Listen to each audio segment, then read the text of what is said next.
Laefenhart, capital of the Antares Empire. A monstrous roar echoed through the city as a colossal beast stomped down, shaking the ground. Two enormous creatures clashed amidst flames, surrounded by armored soldiers. A nobleman exclaimed that their 2 million-strong army had been defeated by the summoned monsters. Another official reported to His Majesty that 200,000 were dead and 300,000 wounded due to the enemy's area and summoning spells. Yet, he declared, this would be the end for the demon king who destroyed their kingdom and tainted the world with evil. True heroes would purge him from this world. The soldiers credited the king's unmatched wisdom for their resolve. Within the great demon palace, at the heart of Garak, in the Hall of Abyss, Alex von Hallion, the hero, shouted that the demon king's evil crimes would end today. Alongside Alex stood Tesron, large and muscular, and Ellen, clad in white and gold robes. They faced the throne, declaring it was time for the evil king to return to darkness. On the throne sat Laefenhart, emperor of the Antares Empire. Cyrus, the stellar sword, raised his glowing blade, vowing to destroy the demon king and end the dark empire. Laefenhart, annoyed, remarked that he worked hard to build his empire, questioning why they insisted on calling it the Dark Empire when it already had a name, Antares. He pointed out that the sun and moon rose there just like anywhere else. Tesron, with red spiky hair and glowing fists, shouted that the Dark Empire raised demonic creatures. Once Laefenhart was gone, he claimed those corrupted monsters' evil nature would disappear. Laefenhart dismissed this, saying the creatures had always been that way. He only taught them human war tactics. He questioned why using battle tactics was called corruption, insisting they were just doing what humans always did. He asked if all 4 warrior kings had fallen. Cyrus replied that the filthy orc didn't stand a chance against his sword. Laefenhart, shocked, demanded if Tacit, the mighty orc warrior, was truly dead. He remembered orcs as loyal, innocent hunters and gatherers. A goblin once offered him food, and Laefenhart wondered how people could call them monsters when they protected the weak and stood up to the strong, even if they weren't the cleanest. Tesron boasted that the vile troll had paid for its sins, and even Guru Atilka had returned to the earth. A female troll protested, saying trolls were a tribe that honored nature and polished their souls, not vile creatures. Saint Ellen announced that the evil dwarf who worshipped the god of darkness had also been set on the right path. Laefenhart, distressed, couldn't believe Make-Lin was dead too. He questioned when the dwarven god Alport became known as the god of darkness, calling it arrogant to treat any deity other than Sayer and the 12 as evil. Light wizard Jade Arclight declared he had sent the wicked dark elf to the afterlife. She was no match for his magic. A voice thundered, accusing them of daring to kill Cirrus. Laefenhart, enraged and empowered, demanded if they were so eager to die. Alex von Hallion accused Laefenhart of revealing his true colors, insisting dark elves were fallen creatures engulfed in darkness and unworthy of pity. Laefenhart protested that Cirrus was not a dark elf. She was simply tan because humans destroyed forests, forcing elves into the wastelands where the sun burned their skin. He questioned how a pure-blooded high elf could be called a dark elf just for being tan. Alex, Ellen, Cyrus, and Jade Arclight stood together, empowered by light. Alex vowed to bring peace to the souls of the dead with his sword. Laefenhart, with a sinister smile, concluded there was no use talking. He asked who would bring peace to the souls of the other races who had been slain. Alex called Laefenhart despicable, blaming his evil powers for corrupting the creatures, insisting they could have lived as they were meant to. Laefenhart thought the conversation was pointless. Tesron's armored hand reached toward Laefenhart, stating that to the others, non-humans were nothing more than dark creatures who dared to step out of their place as slaves, evil beings to be killed. Laefenhart, surrounded by power, declared he would become the demon king they wanted him to be. A surge of energy knocked the heroes back. Laefenhart, with tears in his eyes, introduced himself. Laefenhart. He used to be an archwizard, not exactly ordinary. He reflected that humans didn't see other races as intellectual equals. Elves were treated as beautiful servants, dwarves as dexterous slaves, orcs as strong workers, and trolls as ingredients for healing potions. All had lost their pride and dignity. He was shocked to discover the hidden injustice in their forgotten culture, but through them, he learned their way of life. By combining elven elemental magic and troll sorcery, he became the first to wield 10-circle magic. His values changed, and unable to bear the treatment of enslaved races, he began rescuing them. As his territory grew, it became harder to hide from humans, who eventually sent knights to invade.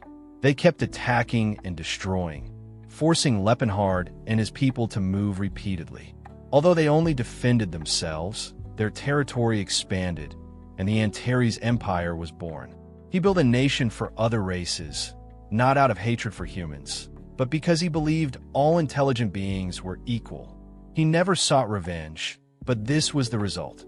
Even when his citizens called the Empire a great place to live, humans claimed it was due to the Demon King's evil magic.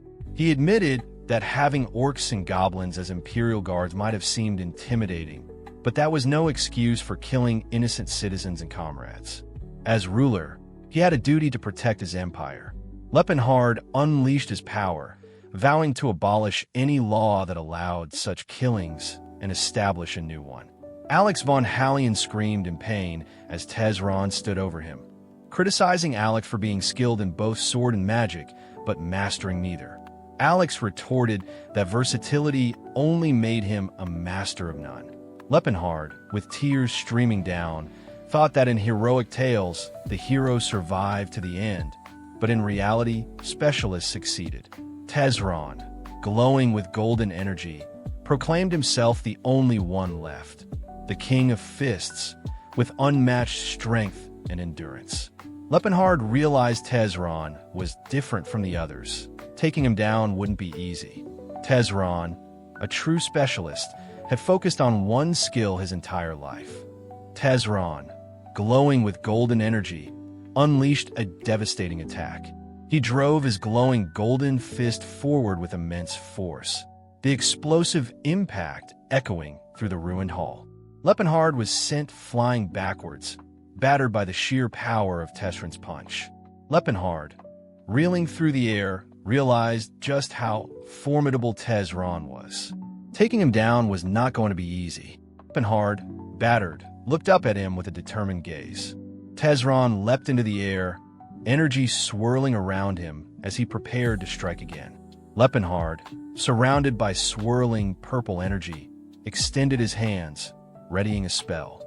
Tesron prepared for a massive attack. He punched Laefenhart in the head with such force the shockwave rippled through the air, leaving Laefenhart visibly shaken and broken. Struggling to regain his composure, Laefenhart tried to straighten his head, but the blow had clearly rattled him.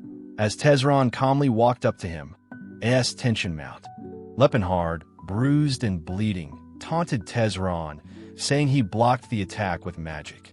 Tesron acknowledged Laefenhart's strength as a leader of demonic creatures. Laefenhart, severely injured, thought his spine was shattered and that he wouldn't last much longer. He knew he needed to defeat Tesron to win, but admitted he didn't stand a chance. Tesron stood over him, ready to send Laefenhart to a peaceful place. Laefenhart, still defiant, conceded defeat, but couldn't accept the idea that others would be freed from their evil nature and return to their true selves.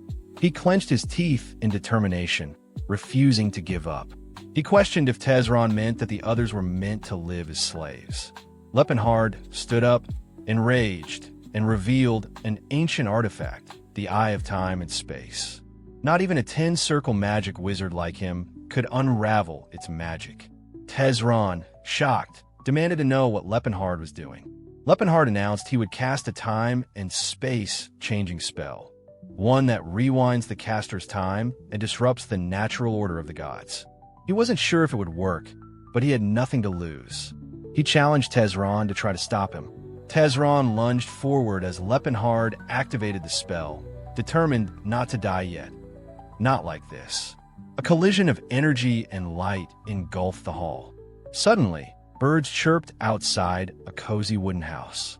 Sunlight streamed through white curtains. Laefenhart wondered what the sound was. He felt warm and comfortable. Was he still alive? He blinked and realized he now appeared younger, with no facial hair and bandages. Looking at his hands and chest, he marveled that the spell had worked, even though he barely decoded it. He admitted he was a genius, but didn't expect the spell to activate so easily. Looking around, he realized he had leaped through time, but didn't recognize the place. He wondered, shocked, how old he was now. Laefenhart surveyed his new physique, thinking that even the toughest men would break down in tears if they saw the sheer size of that body. He demanded of the silent room who the true owner was, then noticed the heavy calluses, the lattice of scars, and muscles layered upon muscles. A wizard, he reasoned, only needed to cast spells. A sculpted six-pack was useless. He recalled, without false modesty, that in his prime he had been a renowned charmer, his distinguished looks winning many an elven heart.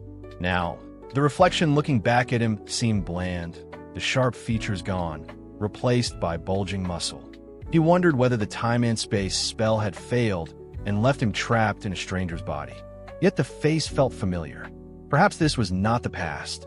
Perhaps his soul had simply been switched. Thick brown eyebrows, fierce eyes, a stubborn mouth.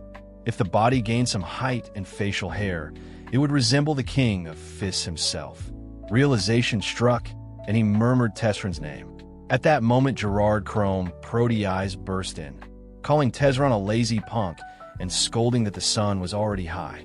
Gerard urged him to start the day with a smile. Startled, Laefenhart stammered, calling the intruder a monster. When Gerard noted the bewildered stare, Laefenhart admitted he truly did not know who Gerard was. Gerard sighed, reminding him that the memory loss excuse had been tried twice already. Brushing aside the protests, Gerard ordered Tesron to the training grounds. Laefenhart, reasoning that only Tesron's teacher, the continent's strongest fighter, could speak so, realized he stood before Gerard Crome, Prody eyes himself. He tried to plead, but Gerard silenced him with a flick and declared that training would begin immediately. He was tightly bound to a tree with thick ropes. With his large, weathered hand resting near Laefenhart's face, Gerard asserted his authority, remarking that Laefenhart had been talking too much today. Laefenhart struggled against his restraints, a muffled protest escaping from behind his gag.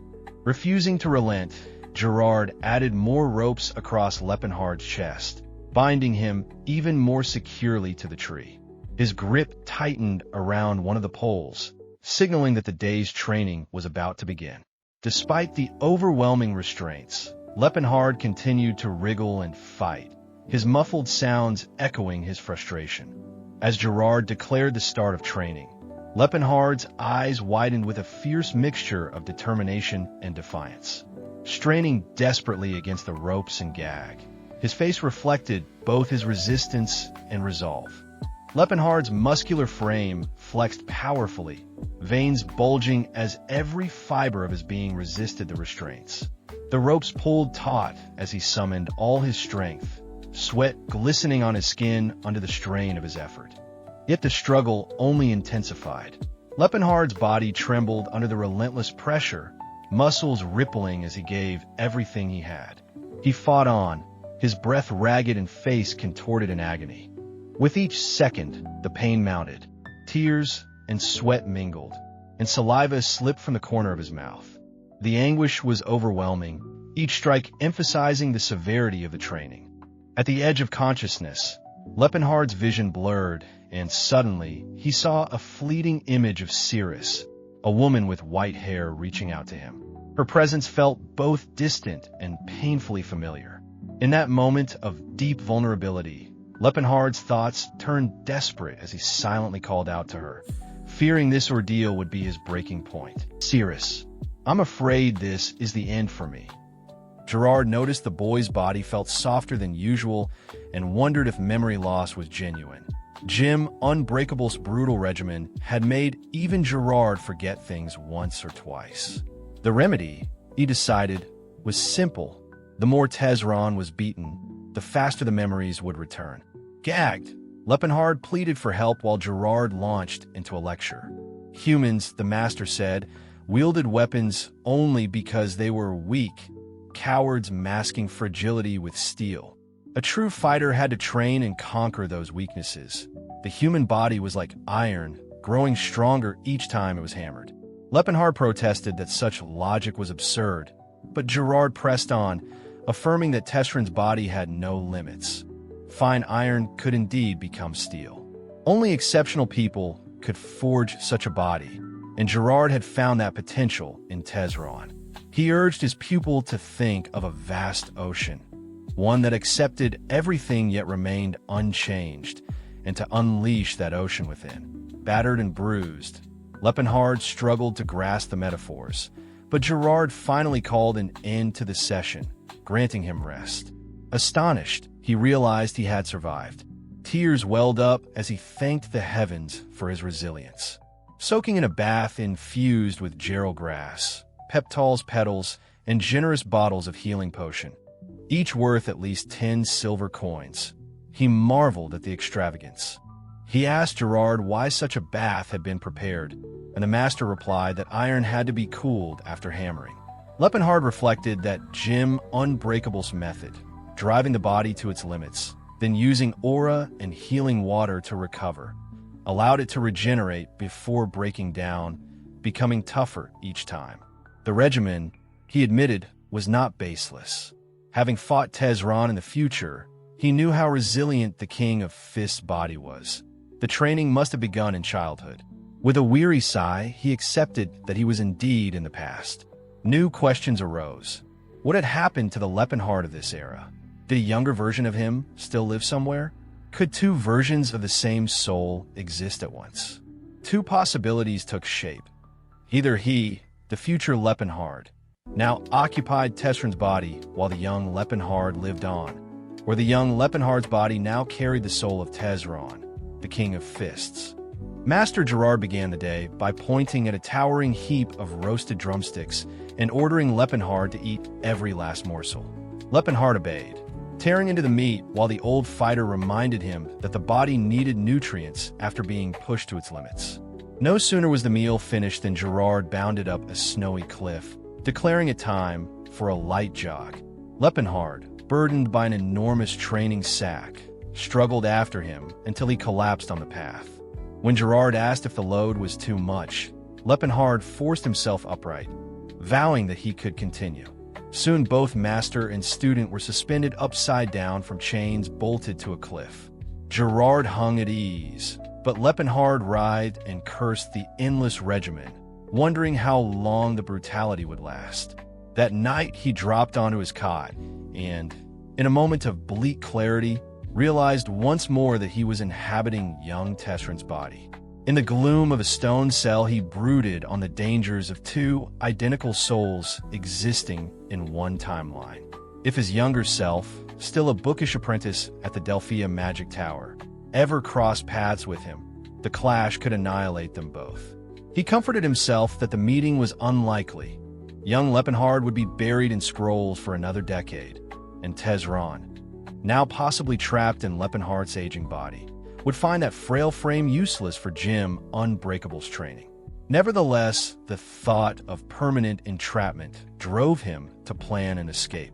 Under a crescent moon, he slipped from the dormitory and bolted through the forest, only to find Gerard sitting cross-legged on a boulder, aura humming around him. The master noted, with sly amusement, that this was the 9th escape attempt in 2 months and predicted Laefenhart would soon reach double digits. Laefenhart blurted that he was not Tesron at all, but Laefenhart, a wizard. Gerard answered with a knowing smile. Last time the boy had claimed to come from another world. Before that, he was a reincarnated martial sage from Juan.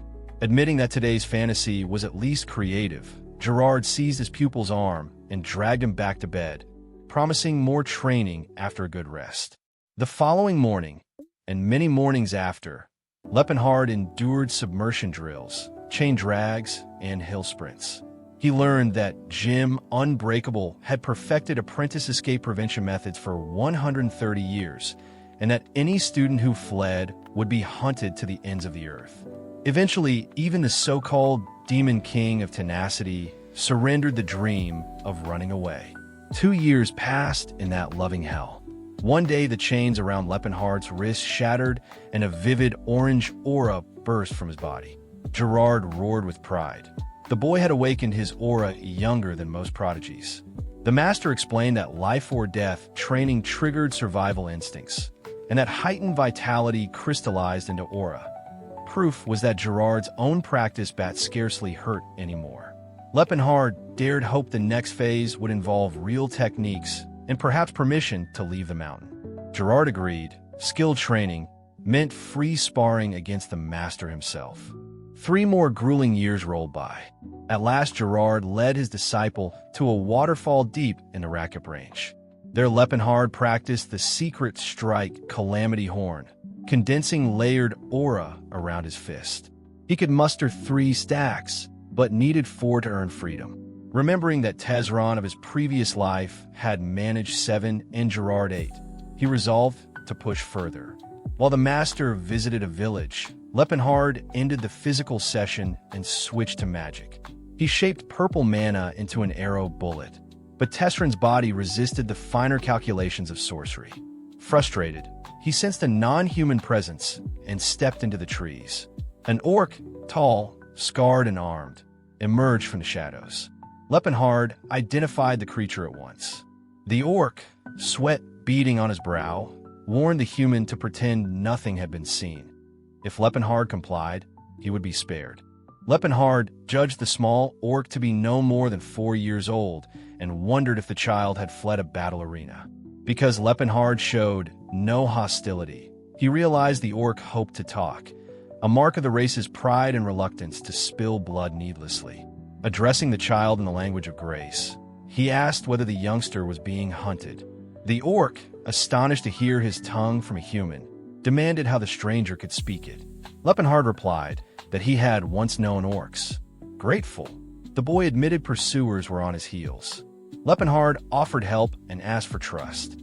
Tacit, the orc, said any speaker of grace was a brother and that he sensed true goodwill, but he warned that assisting him would place Laefenhart in danger.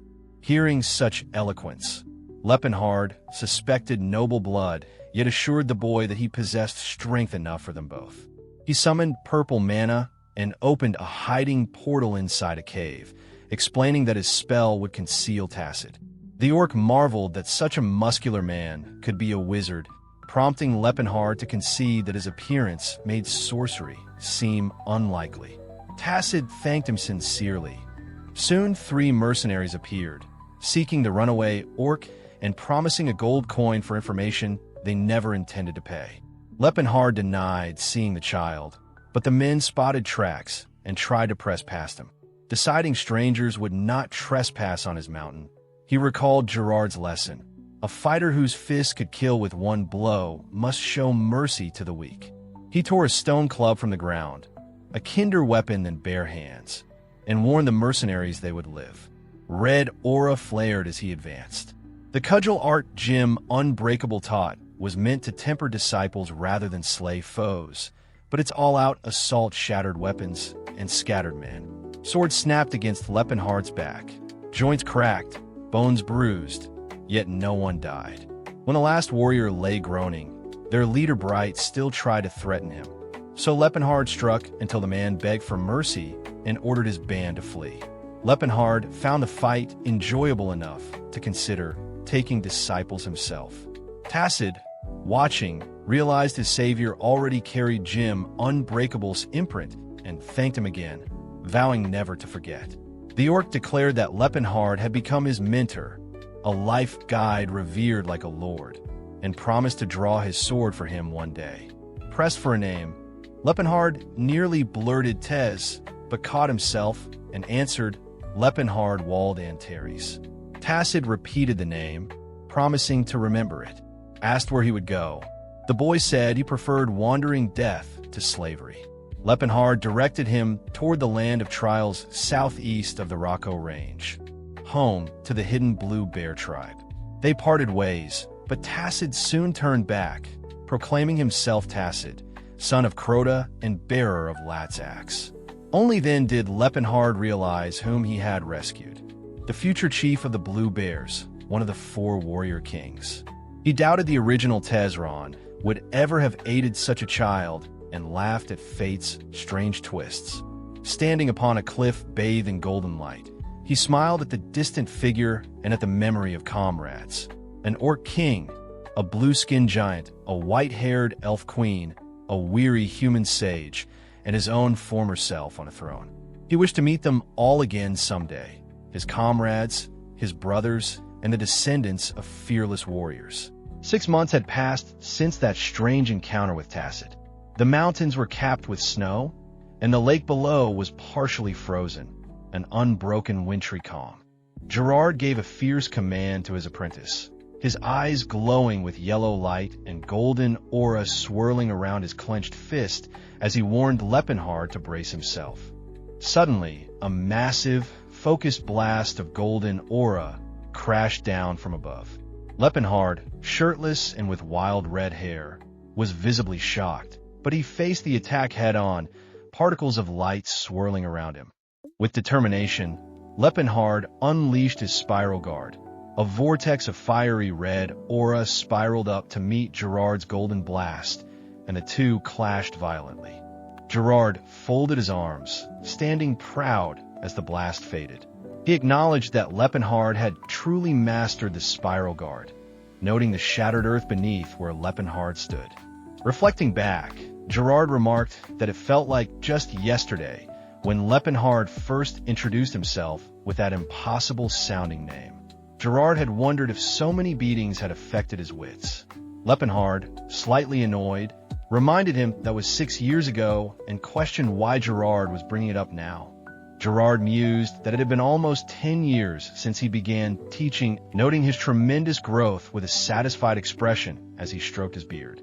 However, Gerard suddenly questioned why Laefenhart was still so short, causing a moment of humor as he towered over his apprentice. Laefenhart insisted that he was over 180 centimeters tall, prompting Gerard to scoff, claiming that any student of Gym Unbreakable ought to be at least 2 meters in height. He recalled the legendary kings of fists, Walkenshut, Gallifreyn, and Rastal, emphasizing the grand expectations of their school. As he invoked the name Rastal, Gerard's eyes blazed with golden light and his aura surged, reinforcing the power of their lineage. He then demanded to know if Laefenhart was practicing the breathing techniques he had been taught. Laefenhart reflected that in his past life, Tesron had been roughly 2.3 meters tall, making Laefenhart ponder his own constitution in comparison.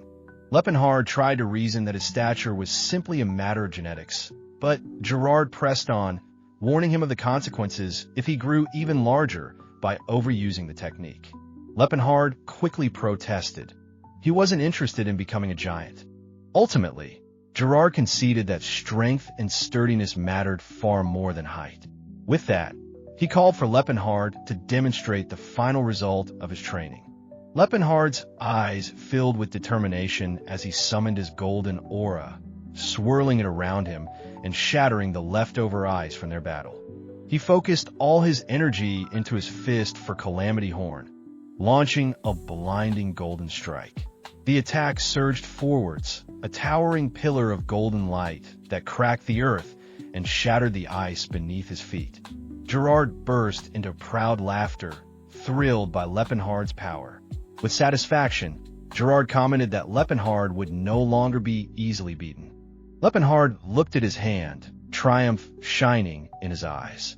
He had achieved the 4-stack Calamity Horn.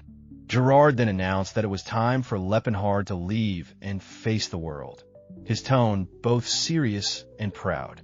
Despite the surprise, Gerard assured him that he had done well. Gerard gently told Laefenhart to live as his heart desired, whether that meant walking a path of good or evil. What mattered most was that Laefenhart chose his own life. He explained that the freedom to choose was the true reward for so many years of training. Laefenhart listened solemnly, absorbing the weight of his master's words. Gerard reflected on advice he had once received himself, 60 years ago, from Rastal, the third king of fists. In a memory, The younger Gerard knelt before Rastal. Rastal advised him to remember 3 things. First, it was acceptable to accumulate wealth, but not to seize it unjustly. Dignity mattered. Even if one chose a villainous path, they had to do so with class. Rastal continued, counseling Gerard to stand on the side of those who had been wronged, not necessarily the weak. He explained that weakness and injustice weren't always the same, especially for those with power. The last lesson was crucial. Never let the legacy of Jim Unbreakable fade away. The teachings must be passed on to a worthy student. Gerard had solemnly promised to remember. Rastal cautioned against obsessively seeking a prodigy, but advised not to hesitate if one appeared. As present-day Gerard tossed a small bag to Laefenhart, he explained that it contained clothes and 30 silver coins. Laefenhart was shocked by the paltry sum, questioning Gerard, who was rumored to be among the wealthiest in the kingdom.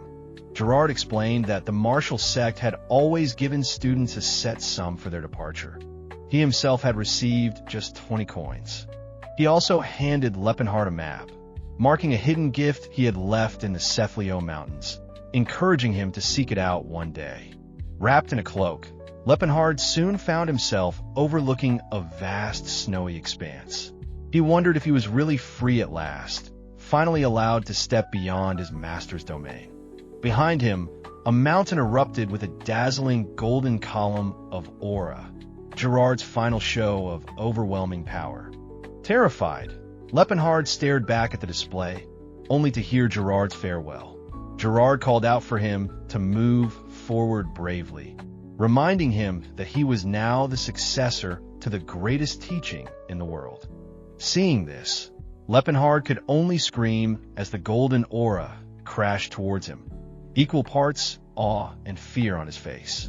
In the town, an old man bravely confronted a knight and his company of nobles. Despite his apprehension, he addressed Edward, firmly insisting that they pay for the food consumed during their stay. Edward only scoffed at this, his contempt for the townsfolk evident. With a casual gesture, Edward tossed a single gold coin to the old man. For a brief moment, the old man was awestruck, but soon realized it was nowhere near enough. When he voiced his protest, Edward accused him of ignorance and market naivety, growing sharper in his disdain. Without warning, Edward struck the old man hard, leaving bystanders stunned. Even as he was held back by the knights, the old man glared up defiantly, accusing Edward and his men of living like bandits, taking whatever they wanted and leaving only crumbs in return. The old man pointed out the overlooked costs of transportation and labor, but his words fell on deaf ears as the knights restrained him further. Sir Edward tried to downplay the conflict. Lord Stephen came to stand beside Edward, who looked around, his disgust for the townsfolk unmasked. Lord Stephen's expression twisted into a cold, smug smirk as he declared, "This is exactly why you should never show mercy to commoners. They just don't know their place or when to stop." Cirrus Valencia, a female elf with flowing pale hair and pointed ears, lay asleep in a grand, luxurious four-poster bed.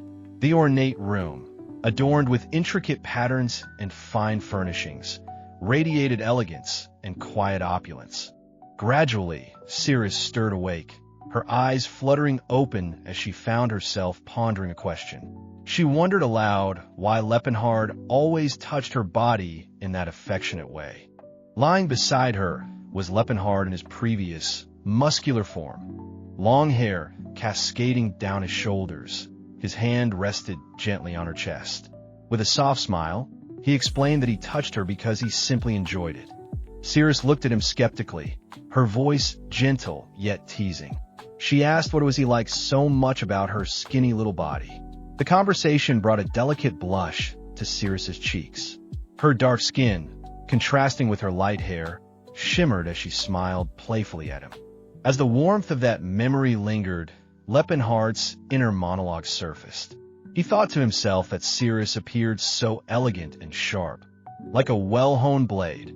Laefenhart, now inhabiting Tesron's body, stood before a mirror. As he gazed at his reflection, he recalled how his old body once resembled a blade, but now With his massive build, he felt more like a terrifying stone golem. He mourned quietly, apologizing in his thoughts to the girls he once protected.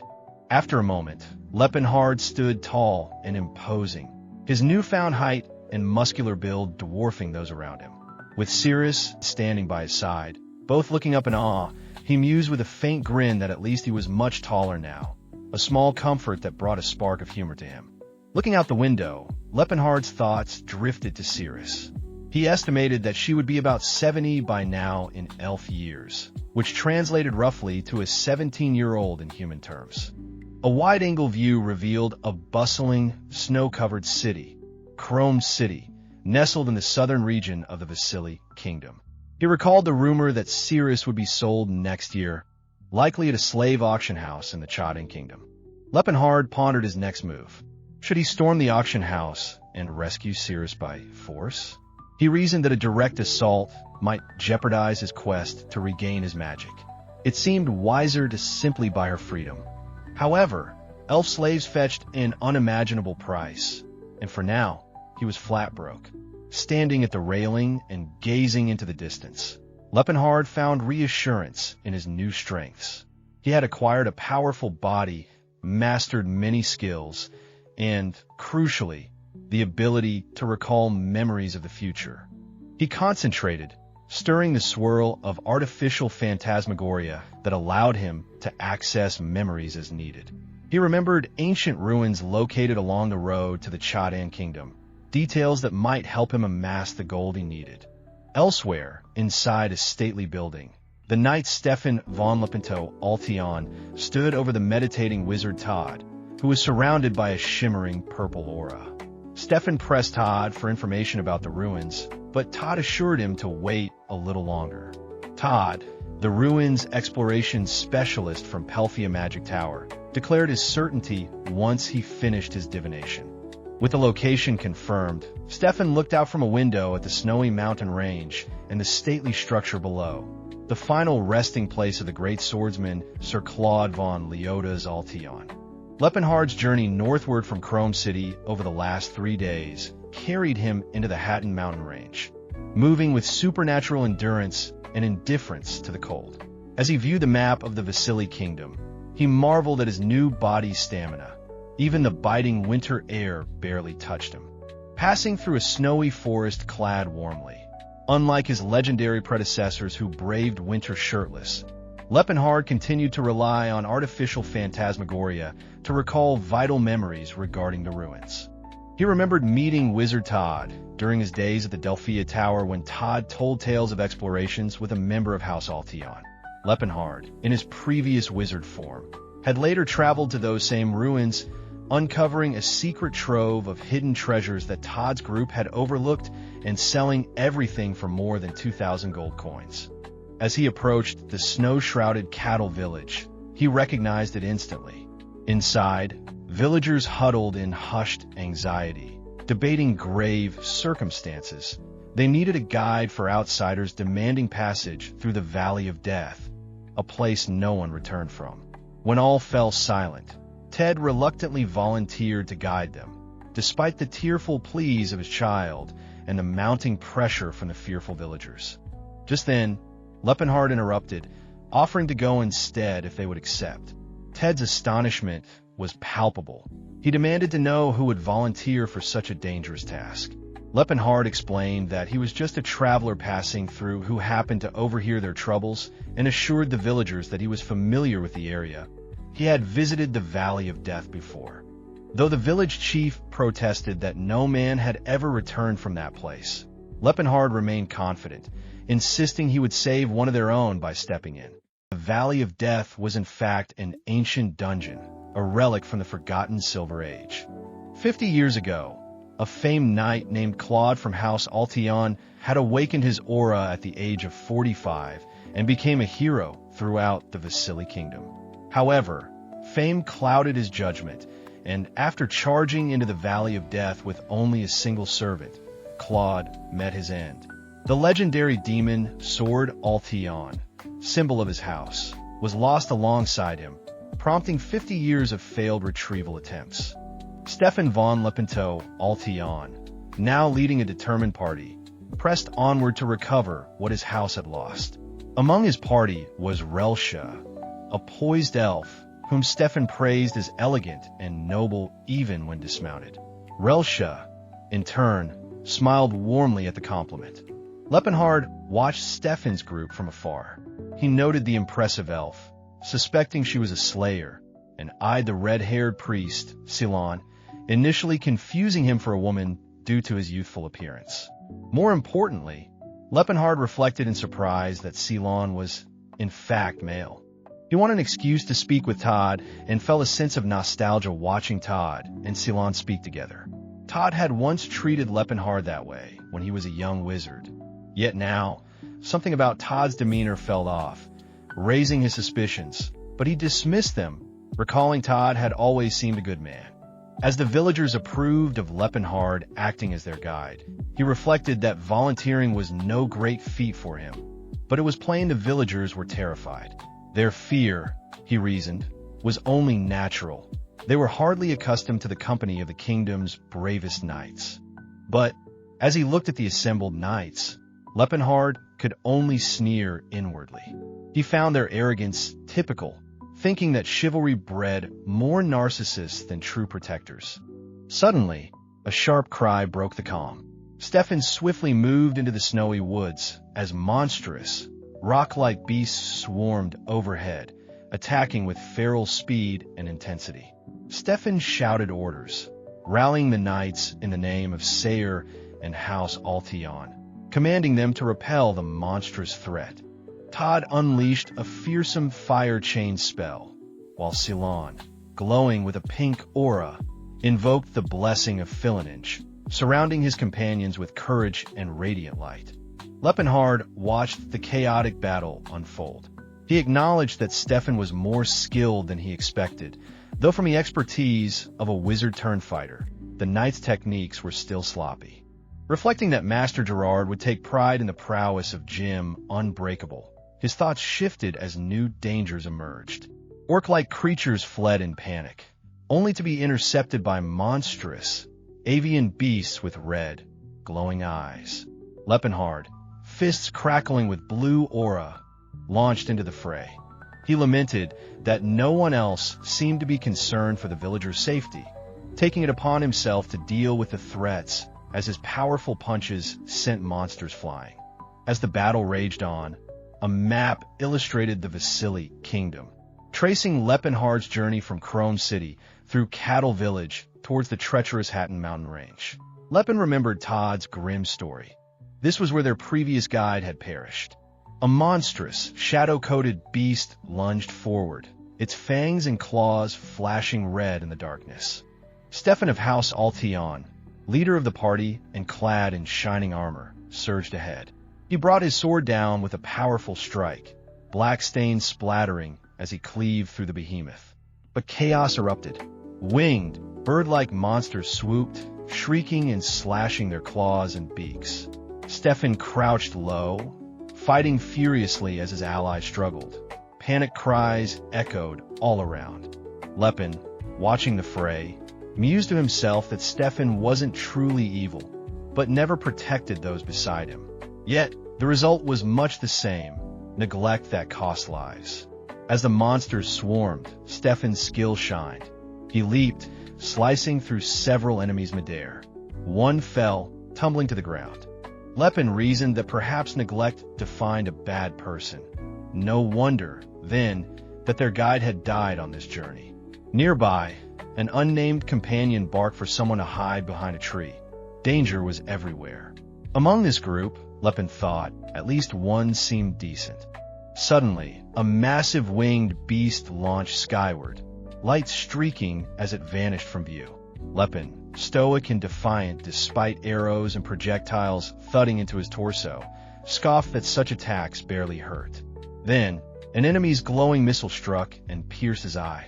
Pain surged through him, forcing a yell as old. Unshed tears from his training days stung his face. Fists clenched and teeth gritted. An intense blue aura flared around him, signaling a surge of strength and magic. As the dust settled, Stefan demanded a status report. Are the wizard and priest safe? They're safe, my lord, a subordinate replied. Lepen's frustration boiled over.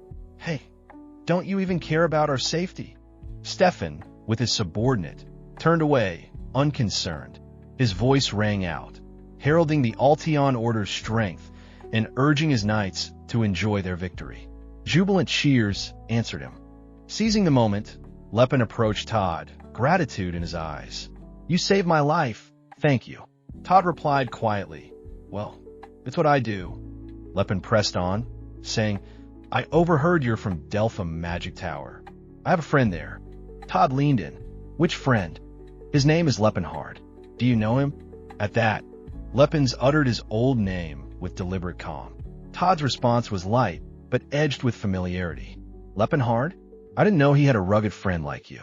He's really a sweet and lovely boy. A wide, unsettling grin spread on Todd's face, and Lepen grew alarmed. Still, Lepen inquired after Laefenhart's well-being. Todd shrugged off any concerns. He's studying magic as always. Nothing strange happened. Internally, Todd's thoughts fixated on Laefenhart's memorable features. A sharp nose, jewel-like eyes, smooth skin, and wondered why his curiosity about the body was so different from Master Gerard's. Panic roiled in Lepen's mind. Should he attack this suspicious stranger, or was he overreacting? Todd, still grinning, claimed indifference. I never cared about his thoughts or actions. Salon, long red hair falling over his shoulders, quietly asked if Lepen was hurt. Lepen shook his head, suggesting Ceylon focus on the Orcish wounded instead. As Ceylon, revealed as the high priest, healed injured orcs in a glow of purple light, the orcs themselves insisted they were unhurt. Ceylon ignored their protest, intent on healing. A nearby knight sniped. Father Ceylon, let them lick their wounds. Why waste magic on those ugly ogres? The words dripped with racial prejudice. Lepen noted how Ceylon's kindness stopped short of true understanding, treating orcs more as pets than as intelligent equals. Orcs, nevertheless, offered heartfelt thanks, while Lepen's thoughts grew heavy. The root problem, he mused, was humanity's fundamental values. Winning rights for non-humans would be a long, painful journey. Abruptly, Stefan called out to the guide to get moving, his tone impatient. Lepen, annoyed, gave detailed directions, leading the party deeper into the forest and dismissing Stefan's questions about his attitude. Time passed beneath the bright forest sun. Worn soldiers voiced their disbelief at the monsters, basilisks, dire wolves, ogres, encountered in such a small mountain range. Lepen, exasperated by their ignorance, bellowed for everyone to get up, his expression wild with anger.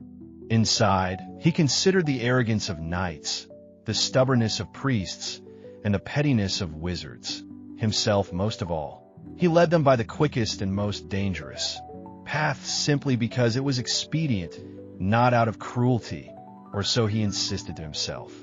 Stefan, contemplative, finally admitted that it was no wonder Sir Claude had died here. The mountain teemed with more monsters than they could have expected. But their discovery made it all worthwhile. The group spotted a glowing structure in the distance.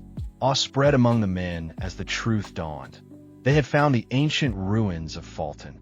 With their destination in sight, the party pressed forward to the enormous, glowing, rune-covered entrance. Lepen, still disguised, assured Stefan that the way was clear and safe. Stefan gave orders to prepare, but then dismissed Lepen. When Lepen protested he couldn't return alone, Stefan relented, promising them protection on the way home. Lepen stifled a smug glare.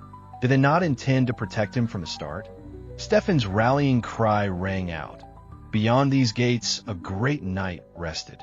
The men cheered, raising their swords high for the demon's sword Altion.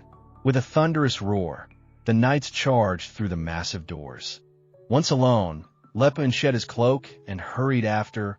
The moment for his true mission had come. Determination flashed across his face. He had his own reasons for coming. He narrated the ancient history of Fulton, a military outpost from the Silver Age, overflowing with technology still unmatched. Though now swarmed by monsters and lost souls, its secrets were incredibly valuable. Memories pulled him back. Long ago, he had explored these ruins alongside Cirrus. He recalled a sylph's voice whispering behind the walls, and Cirrus's elven magic detecting a hidden gate. Cirrus had blushed at a compliment, even offering a quick, playful kiss as a reward. Young Laefenhart remembered the folly and courage of navigating a danger zone for a fleeting moment of affection. Snapping to the present, Lepen accessed a security code, Libra's pattern, Aqua and Terra reversed. The solution was clear in memory, but harder in this new body with its great strength yet lesser magical power and wit. He found success. Ancient mechanisms whirred to life, and hidden doors opened. Preparing for the deeper journey, Lepen carefully removed his coat, a practical gesture from someone used to living on little. Flexing his hands, he braced to test the limits of Tesron's body. Sudden agonized shouts from below snapped his attention. He realized the secret passage led straight to the third basement floor. If it had just opened, it meant an intrusion was underway. He remembered, too late, that Fulton's magic systems would respond to any such threat. The Altion party had likely triggered deadly defenses and plummeted to the second basement. A wave of anxiety broke over him. The situation had devolved into chaos. Elsewhere, Stefan fought for his life in the depths, sword flashing desperately in the magical gloom. A massive red fist crashed down, followed by a monstrous clawed foot. Stefan's terrified stare fixed on a towering demon, a giant, horned, blade-wielding creature radiating pure menace. Despair overtook him. How could mere humans hope to defeat a demon of this power? The beast loomed above them, the shadows shifting as minions gathered, an omen of monstrous challenges to come. A knight knelt in battered armor, clutching hands with Father Salon, the red-haired priest cloaked in pristine white robes. Around him shimmered an ethereal pink aura, spreading warmth as Ceylon invoked a blessing for healing. Through devotion and determination, Ceylon called forth Philinant's healing light for the weary group. As the aura faded, the knight rose, his injuries miraculously fading. He expressed his gratitude to Father Ceylon, while the other knights, still tinged with a faint pink light, offered silent thanks. Ceylon, however, regarded them with pragmatic resolve, knowing their survival ultimately meant his own. Soon after, Father Ceylon and Wizard Ted, clad in dour purple robes, shared a hushed conversation amid the crumbling remains of a collapsed floor. Ceylon voiced disbelief over the sudden collapse that could have claimed their lives.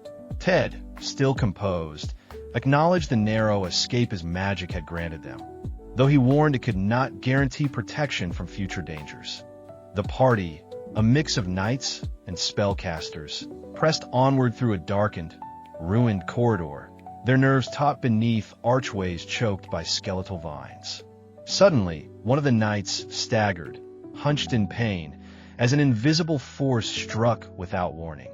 The true threat soon revealed itself. A massive, horned monster loomed with blazing red eyes, sowing panic as it sent knights sprawling. Terror seized the group. Some knights openly called for retreat, their faces twisted in fear. But Father Ceylon was incensed by their cowardice. Dissatisfied by the lack of resistance, he lifted his hand and began weaving an intense pink aura. Infuriated, he called once more upon Philinants, pleading for a mace of light to smite the evil before them. A colossal, ornate mace, hewn from pure light, materialized above Ceylon, casting a radiant glow as the monster bellowed in defiance. Watching his so-called guardians cower still, Ceylon's thoughts seethed with frustration. He bemoaned their apparent uselessness, convinced he was wasting holy power on muscle-bound cowards. Undeterred, he poured even more holiness into the knights, urging Philinants to bless them with iron resolve. The knights, now overflowing with pink light, writhed and screamed as the energy transformed them into berserkers. Bristling with newfound aggression, the knights, emboldened by Ceylon's blessing, launched themselves at the monster, their size and presence magnified. Wizard Ted watched intently, calculating how much holy power Ceylon had poured in, noting that the warriors seemed almost possessed as they howled and rallied under House Altion's banner, eager to prove their strength. The rabid assault began, weapons clashing against the monster's hide in a storm of sparks and frenzied battle. At this moment, Wizard Ted stepped forward, manipulating a swirling blue aura and channeling a spell to tip the scales. He summoned forth the Earth's power, calling for it to reclaim one of its own, and a colossal stone hand erupted, trapping the monster in its firm grip. Relsha, a determined knight with flowing brown hair, seized the opportunity. Like a wind-sent avenger, she descended with her blade arcing through the air and delivered a fierce strike. Blood splattered across her armor, her eyes blazing with intent as she drove the attack home. But victory was fleeting. Relsha was swiftly struck down, crushed under the monster's immense foot. Gravely wounded, she struggled to her knees, choking out a faint hope that her efforts had mattered, calling for her master, Stefan. As Relsha fell, Stefan, a young knight with striking blue hair and cloak, emerged clutching a blade aglow with mystical energy. Praised by the others as a hero and resolute knight, Stefan steeled himself for battle, aware that this very spot had been the downfall of the famed Sir Claude. But the monster unleashed chaos anew. A surge of fiery energy erupted from its frame, blasting the knights aside. Bathed in seething flames and a dark aura, the beast's form twisted and bulged, more monstrous than ever. Seizing command, Stefan exhorted the remaining knights not to yield, urging them to remember the vows they had made. He demanded that they prove worthy of House Altion's name. Fueled by anger and determination, Stefan readied himself. Sweat beaded his brow as he forced his trembling body into motion. Roaring defiance, he leapt with shining sword in hand, golden aura swirling around him like a storm. Channeling every ounce of house pride, Stefan launched a decisive thrust, striking at the monster with blazing energy. For a fleeting instant, it seemed he might break through. But there was a sudden, shocking reversal. Stefan's eyes widened in shock as he was unceremoniously hurled aside, crashing to the rubble with his sword and body limp, joining the ranks of the fallen. Amidst the devastation, Father Ceylon's colossal mace of light descended once more, aimed squarely at the monstrous foe. The spell landed with dazzling brilliance, but even this display of raw divine power failed to finish the creature. The monster, though injured, resisted and let loose a guttural growl, an unearthly resilience still burning in its eyes. Horrified, Ceylon realized that his mightiest magic had failed. Fear crept in as the monster, driven to frenzy, launched itself forward. Ceylon could only watch helplessly as the beast bore down upon him, until in the next instant he was engulfed in a blast of fire and darkness, his last remaining strength flickering in his outstretched hand. Then, through the settling dust and carnage, a new figure emerged. A powerfully built man with spiky crimson hair and bandaged arms stood tall, encased in a radiant golden aura. This was Laefenhart, now incarnated in Tesron's formidable body. With a single, devastating punch, Lepen shattered the earth beneath him, annihilating the monster in one effortless blow as Father Ceylon watched in stunned disbelief. For a moment, even Lepen seemed startled by his own strength as he witnessed the creature's body dissolve away into nothing but wispy darkness. Lepen quickly understood why, in his former life, Tesron had been able to defeat him so easily. The recollection brought a brief smile to his lips as he realized the magnitude of this new body's power. Moved by responsibility, he glanced down at the battlefield littered with fallen knights, Stefan, Relsha, and the spent Ceylon. Knowing he could not leave them vulnerable, Lepen prepared to move them away from danger. But their respite was brief. A fresh threat soon appeared. From a shadowy staircase, skeletal warriors and monstrous abominations surged forth, led by a towering figure with a horned skull. Wizard Ted and Father Ceylon, both battered and wary, watched the arrival of these foes with disbelief and fear, wondering who this miraculous protector truly was. Lepin, standing unwaveringly before Relsh's unconscious form, raised his golden fist and met the approaching onslaught with fearless resolve. He warned the gathering horde to stay out of his way as Wizard Ted and Father Ceylon looked on, uncertain but newly hopeful in the face of his incredible strength.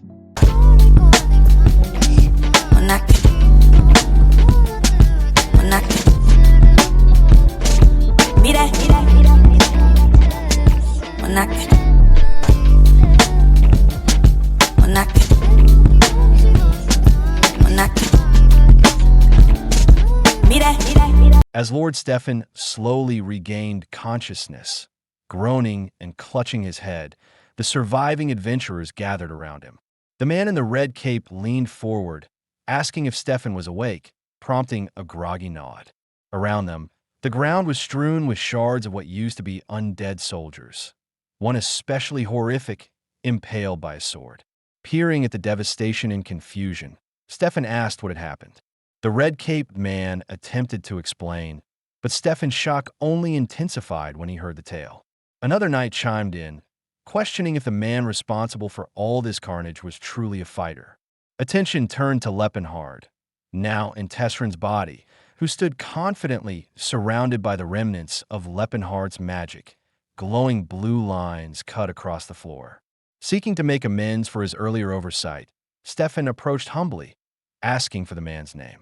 Laefenhart hesitated, aware that revealing his true name could expose him, especially with Todd knowing his secret at the tower.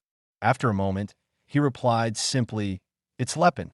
The adventurers looked on, puzzled and somewhat skeptical at the unfamiliar name.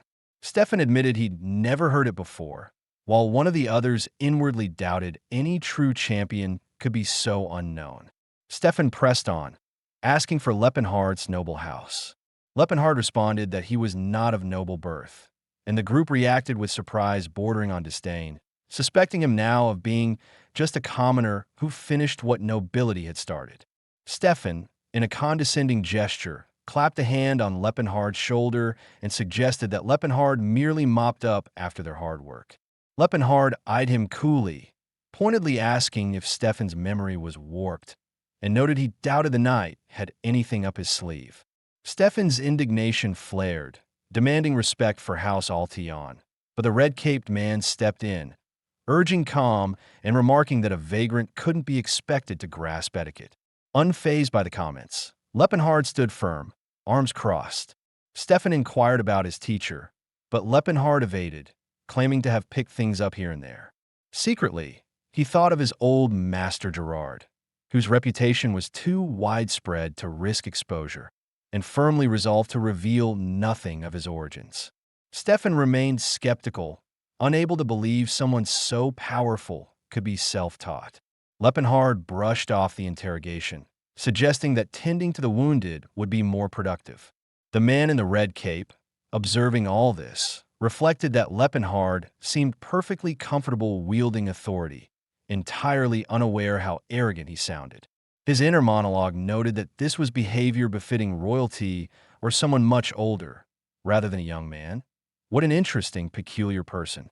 At that moment, Ceylon Philmarces, the red-haired priest, approached Laefenhart with wide, sparkling eyes and introduced himself.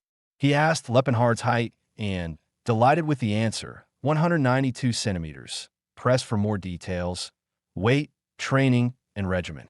Laefenhart shared that he'd simply eaten a lot, trained hard, and suffered many beatings, all while silently wondering at Ceylon's sudden friendliness. Once a week, pretty boy, orphaned and raised by the Philinance Order, he'd admired physical strength. Despite his holy power and delicate looks, he envied those with rugged physiques and looked up to their confidence and masculinity. Now, Ceylon gazed at Laefenhart with adulation, making the latter deeply uncomfortable. Unable to escape the scrutiny, Laefenhart muttered, "I'll go scout the exits," only for Ceylon to eagerly insist on accompanying him.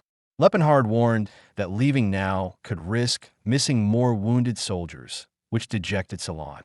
Stefan seized the moment, volunteering to join Laefenhart, and instructed Relsha, the dark elf, to remain and assist. As Stefan and Laefenhart walked down the corridor, Stefan stewed with resentment. He couldn't accept that a commoner had helped him and considered Laefenhart's willingness to scout as a sign of disrespect. Resolving to prove himself in the next fight, he fantasized about facing off against another demon. Before Stefan could act on these feelings, Laefenhart, moving with swift precision, knocked him unconscious with a chop to the neck. Laefenhart quietly declared, "We're here, so take a nap," then turned to face a hallway now crawling with undead monsters. As the creatures charged, he annihilated them with a fiery barrage of punches, then strode away, whistling a tune. He soon entered a treasure room overflowing with riches. Rummaging through shelves and chests, he gathered gold coins from the Silver Age, precious relics, and then, finally, a small, glowing blue pouch, the Infinite Sack. As he inspected its magical properties, capable of holding items 10 times its size and reducing their weight, he remembered more treasures: the Celestial Furnace, the Dagger of Recall, the Sapphire of Magic Power. With a mischievous grin, he packed them away. Meanwhile, Stefan began to stir. Laefenhart, looming over him, claimed that monsters had knocked Stefan out. Stefan, thoroughly humiliated, could only muster a weak word of thanks, but Laefenhart warned ominously, "Don't mention it because I have to knock you out again." A narration explained that Stefan was rendered unconscious 3 more times while Laefenhart looted the ruins, though Laefenhart mused that the wealthy noble would survive. Satisfied with his haul, Laefenhart decided to return, reasoning he could come back for more later. He announced that the exits were secure, to which Stefan, now awake, shakily agreed. Back at the regrouped party, Ceylon once more asked about Laefenhart's origins. Was he from royalty? Laefenhart denied it, and Ceylon admitted surprise, remarking that Laefenhart's confidence and manner made him sound like he saw everyone as beneath him. Even Sir Edward, a knight over 40, was addressed the same way. Only then did Laefenhart remember that, in Tesron's youthful body, he was only 22. He excused himself, explaining that he hadn't met many people and his etiquette was lacking. The party soon stood before a massive, vine-strewn stone door streaked with glowing blue cracks. Lord Stefan led them forward as the door slid open. Suddenly, Laefenhart issued a sharp command to halt. From the darkness beyond, glowing red eyes and massive jaws ringed with smoke emerged, a towering, chained, horned demon wielding a colossal, ornate sword. Panic swept through the group. The red-caped man urged retreat, warning that they couldn't win in their current state. Another knight, however, recognized the sword, the demon's sword Altion, forcing Stefan into a crisis of honor. Despite his subordinates' pleas to gather reinforcements, Stefan insisted he could not stand by as a great knight's sword was tainted. Radiating determination, he proclaimed that they would fight for the sword, even if it meant facing death, and called his knights to arms. As the others rallied behind Stefan's solemn cry, Laefenhart looked on, his expression touched with disdainful amusement. To him, Stefan's resolve seemed nothing short of foolish.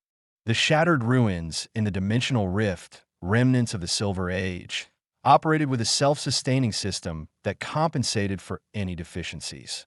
Among the broken chains and stone structures, a gray, horned, 4-armed creature, crackling with arcs of lightning, stood tall, its massive frame bristling with caged energy. Within the cavernous cathedral of crystals, this creature from another world, now swathed in blue aura, had become an unwilling cog in the ruins' defense system. Due to a malfunction, it, like others of its kind, the so-called dungeon guardians, had been forcefully conscripted, snatched from their peaceful existence, and made to serve as eternal sentinels without wage or rest. When creatures fully merged with the ruins' mechanisms, their strength was magnified many times over.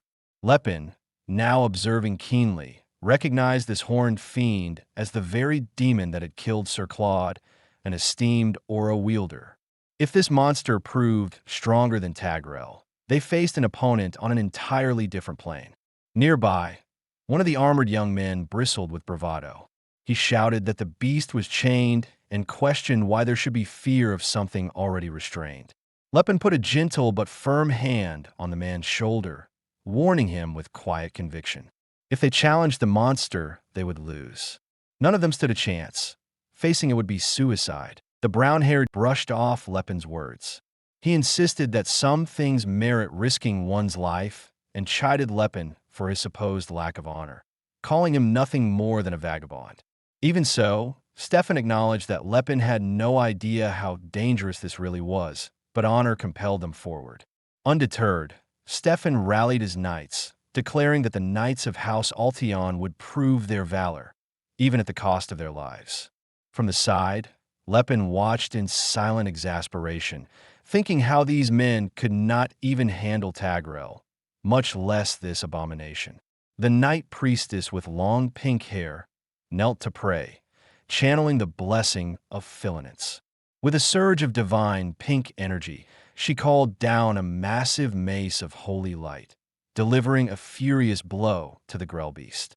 The beast swung its axe-like weapon in retaliation, striking down one of the knights with savage force. Lepin could only sigh, reiterating that his warning had gone unheeded as he watched another knight fall. The Grell beast stood amid the scattered, battered knights like a colossus among fragile dolls. He silently critiqued their efforts, likening them to little more than punching bags. Even as the knights gathered themselves, barking about the honor of House Altion and rallying shaky courage, Lepin observed Stefan's spirit. Despite all odds or reason, Stefan pressed the assault headlong, while Sir Edward lagged just behind, more measured and perhaps more persuadable. Lepin internally concluded that talking sense into Stefan would never work, but Sir Edward might be approachable if the situation demanded.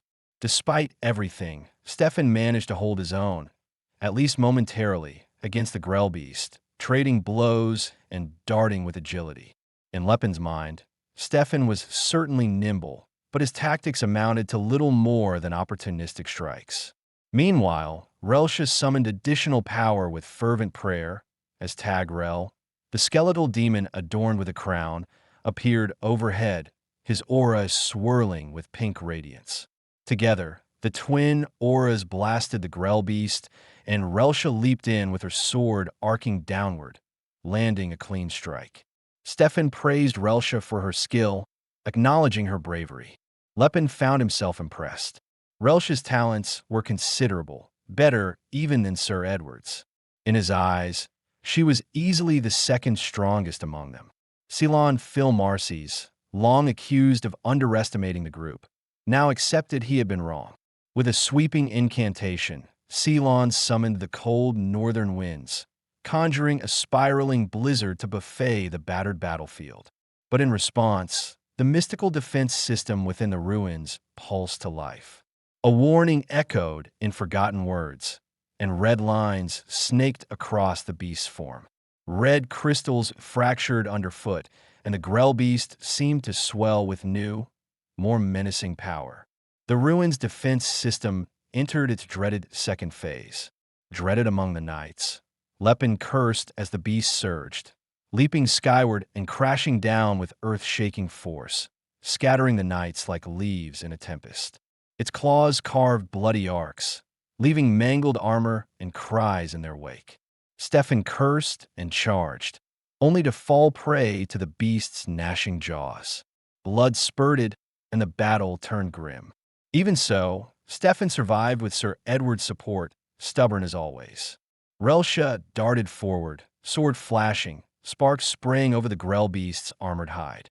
Sir Edward joined bravely, only for the beast to unleash a torrential firestorm. Flames engulfed the knights, and debris filled the air. Reltia looked on in shock as dust and ash settled. In that moment, gold-flared aura erupted around Lepin. Raising his arms, he summoned strength that had lain dormant, a power unknown to his foes. With a decisive burst, he dashed at impossible speed, planting himself between Reltia and certain death. He offered her a simple apology for not arriving sooner. There was no more room for hesitation. Lepin advanced, golden aura radiating, eyes intent on the enemy. For the first time, he found himself genuinely curious. Did he stand a chance against the Grell Beast? This was his opportunity to test the martial force now caged within his new body, Tesron's body. If he were still a wizard, he mused, recklessness would be unthinkable. Wizards did not wager their lives on raw strength. But as a martial artist, facing a true challenge set his heart beating with anticipation, a feeling entirely foreign to him in all his past years. Clenching his fist, he thought of Master Gerard's teachings. Throw the first punch in an uncertain fight, never hesitate. A focused blast of golden aura surged from his strike, the opening blow of his counteroffensive. He rushed in, landing a crushing punch to the Grell Beast, whose steely flesh had repelled swords but now yielded under the force of Tesron's, Lepin's fist. Blood spattered from the beast's head. Lepin realized that, while mundane weapons were futile, a magic-infused strike could now wound this monster. The Grell Beast retaliated, claws and kicks driving Lepin into a stone wall.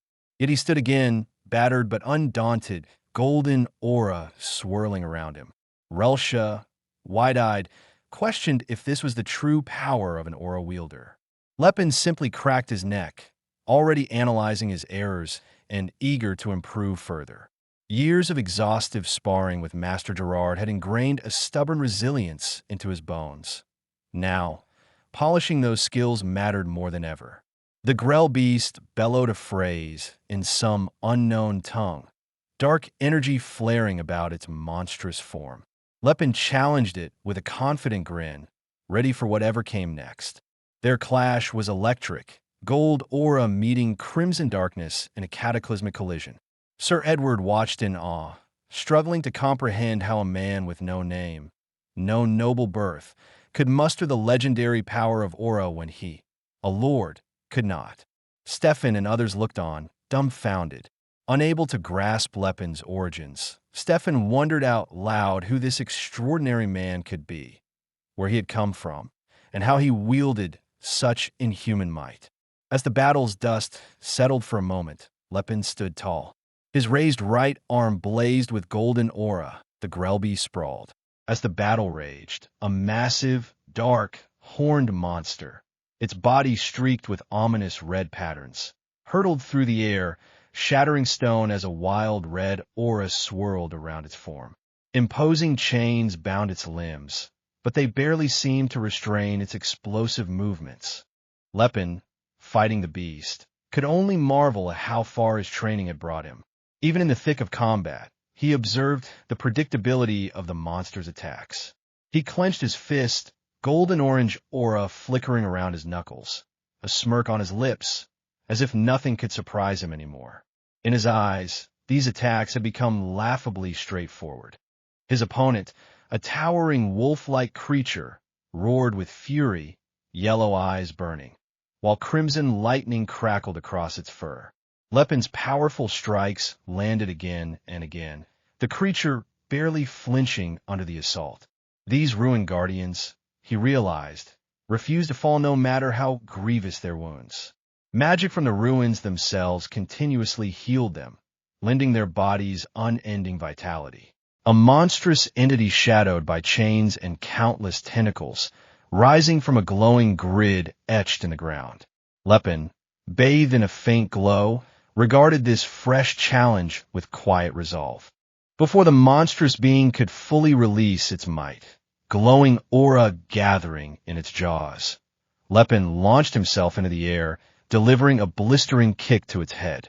Even as he landed, his fists and feet thundered into the earth with overwhelming force, debris erupting beneath his attacks.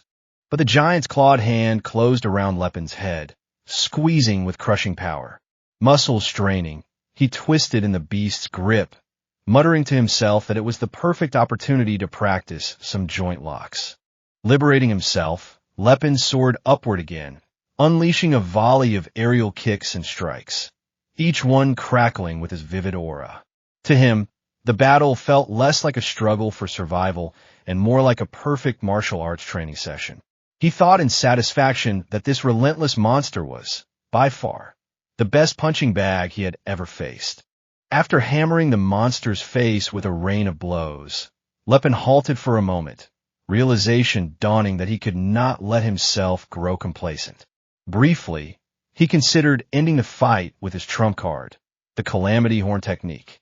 But a glance at the crumbling ruins made him reconsider. Such an attack would likely bring the entire place crashing down on everyone's heads. Frustration flickered across his face as he mentally berated the watching humans. In his eyes, they were little more than a hindrance. Suddenly, a figure in a purple robe called out, urging Lepin to use a sword, suggesting they could enhance his blade with a holy spell.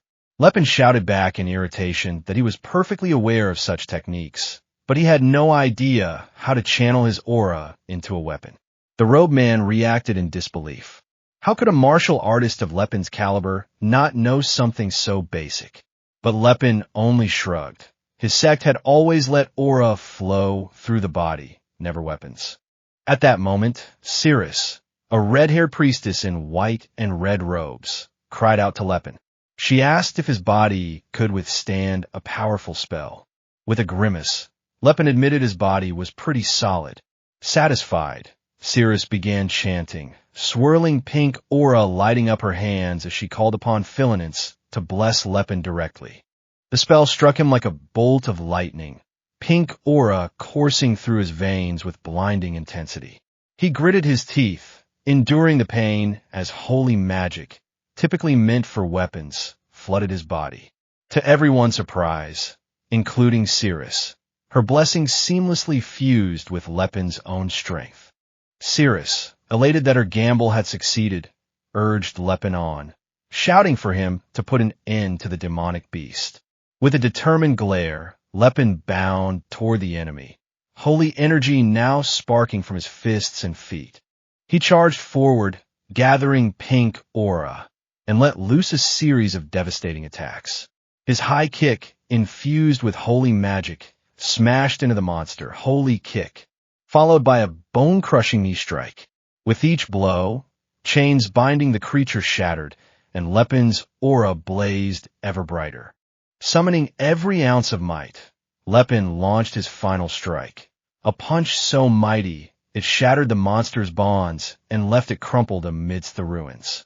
The resulting explosion of aura and debris shook the entire battlefield.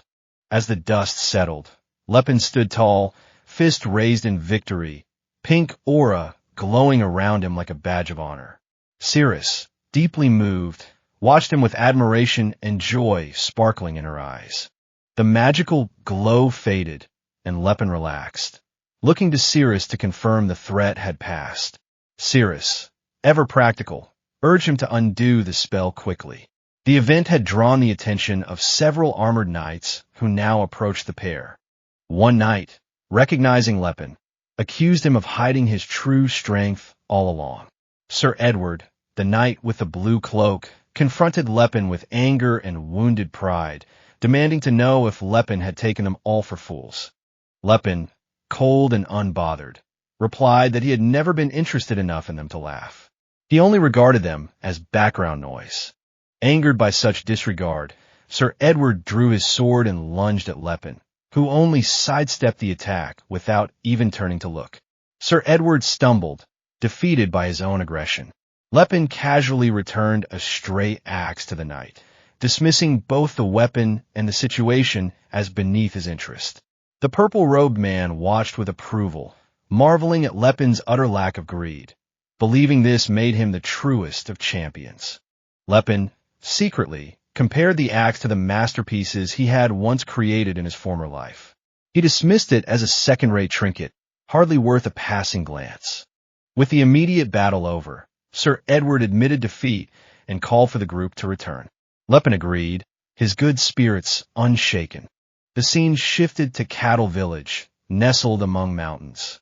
There, Cirrus was found healing a sick child for grateful villagers, pink aura shining warmly as she worked her magic and distributed gold coins. Lepin observed with a wry smile. It was clear that Cirrus understood how to win people's loyalty and build the reputation of her order at a small price. Meanwhile, on a riverside road, a group of knights rode under crimson banners. Among them, Sir Edward received instructions from his lord to investigate Laefenhart, already sensing that someone with such abilities would attract their master's attention. Though Sir Edward acknowledged Laefenhart's power, jealousy and rivalry simmered beneath his smile. In his heart, there was no way he would accept being second best. Laefenhart, now alone again, strode confidently up a grassy hillside. He declared eagerly that it was time to meet Cirrus. Dressed warmly in a long coat and scarf, he walked forward with renewed purpose. Cirrus soon appeared behind him on a snowy mountain path. When Laefenhart questioned why she continued to follow, Cirrus explained her intention. She had chosen to walk the path of a pilgrim priestess, traveling to spread her goddess's blessings. She admitted she hoped to journey alongside the strongest person she'd met, meaning Laefenhart himself. Laefenhart quickly realized Cirrus's interest might be as single-minded as some of the other male martial artists he'd known, and he braced himself for another dogged follower. But when he considered it, having a healer handy wasn't the worst fate for a long journey. He told her, with resignation, to suit herself. Together, they continued amidst blooming daisies, Laefenhart musing about exercise routines to build more defined abs, while Cirrus offered advice that involved being punched and lifting boulders or drinking strange potions with names like protein. Laefenhart could only sigh and remind her he wasn't interested in such methods. Elsewhere, in an opulent mansion, Verret, the arrogant heir to the Karen merchant house, berated a kneeling blonde elf woman for her supposed deficiencies as a servant. He raged that even an elf should give her master everything, including body and soul. When the elf quietly responded that her eyes had always looked that way, Verret dismissed her as defective and ordered her to be returned, no matter how little she fetched at auction. Thus, at Elvenheim, the notorious elf-slave auction house in the Chap kingdom, the girl known as Number 148 was returned for the third time. Her eyes, always downcast and sad, spoke of years of rejection and captivity. The map of the continent unfurls, marking its northern reaches with the commercial nation, the Chap kingdom, nestled between Crovence, Till, and a mighty empire. The capital, Jeplin, thrived where the Huron River trade routes intersected, creating a bustling metropolis. Its architecture soared, with grand buildings and a distant castle rising against clear skies. In the restless streets below, Laefenhart walked, his red hair bright beneath his fur-lined coat, cutting through the crowd beside the striking Ceylon in white and gold. Laefenhart couldn't help but think to himself that this city truly deserved its status as the continent's top trade hub. The crush of people and the relentless flow of commerce proved it. He remembered the city was founded when a wealthy merchant bought the land from the Graham kingdom. It made sense. Here, money ruled everything, and those with wealth enjoyed privilege and power. As they moved, Ceylon tried to keep pace, annoyed and out of breath, complaining that Laefenhart only showed off by striding so fast. Laefenhart, however, couldn't be distracted. Jeplin was where Cirrus was. Around a nearby corner, a portly, extravagantly dressed merchant barked harsh orders while his guards pinned a kneeling man. The merchant, Tarek, head of the Rolfian merchants, accused the trembling beggar of daring to insult his kind. Despite the man's pleas, Tarek's outrage exploded, and he seized the beggar by the collar, vowing to put him in his place. Laefenhart and Ceylon watched as Tarek delivered a savage beating, counting each blow as if keeping score, and finally tossed 30 gold coins onto the bloodied, cowering man. As the coins scattered across the cobblestones, the beggar's mouth twisted into an eerie grin.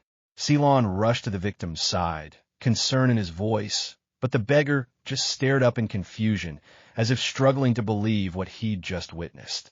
Even as Ceylon fretted about reporting Tarek to the guards, the beggar crawled away, clutching his new fortune and trying to convince himself a fresh start was now possible. Ceylon was outraged, incredulous at the notion that gold could excuse such cruelty, but Laefenhart reminded him. This was a city where gold could erase almost any crime, and fines replaced prison, as long as one could pay. Ceylon, despite his worldliness, was left unnerved, realizing the true nature of Jeplin.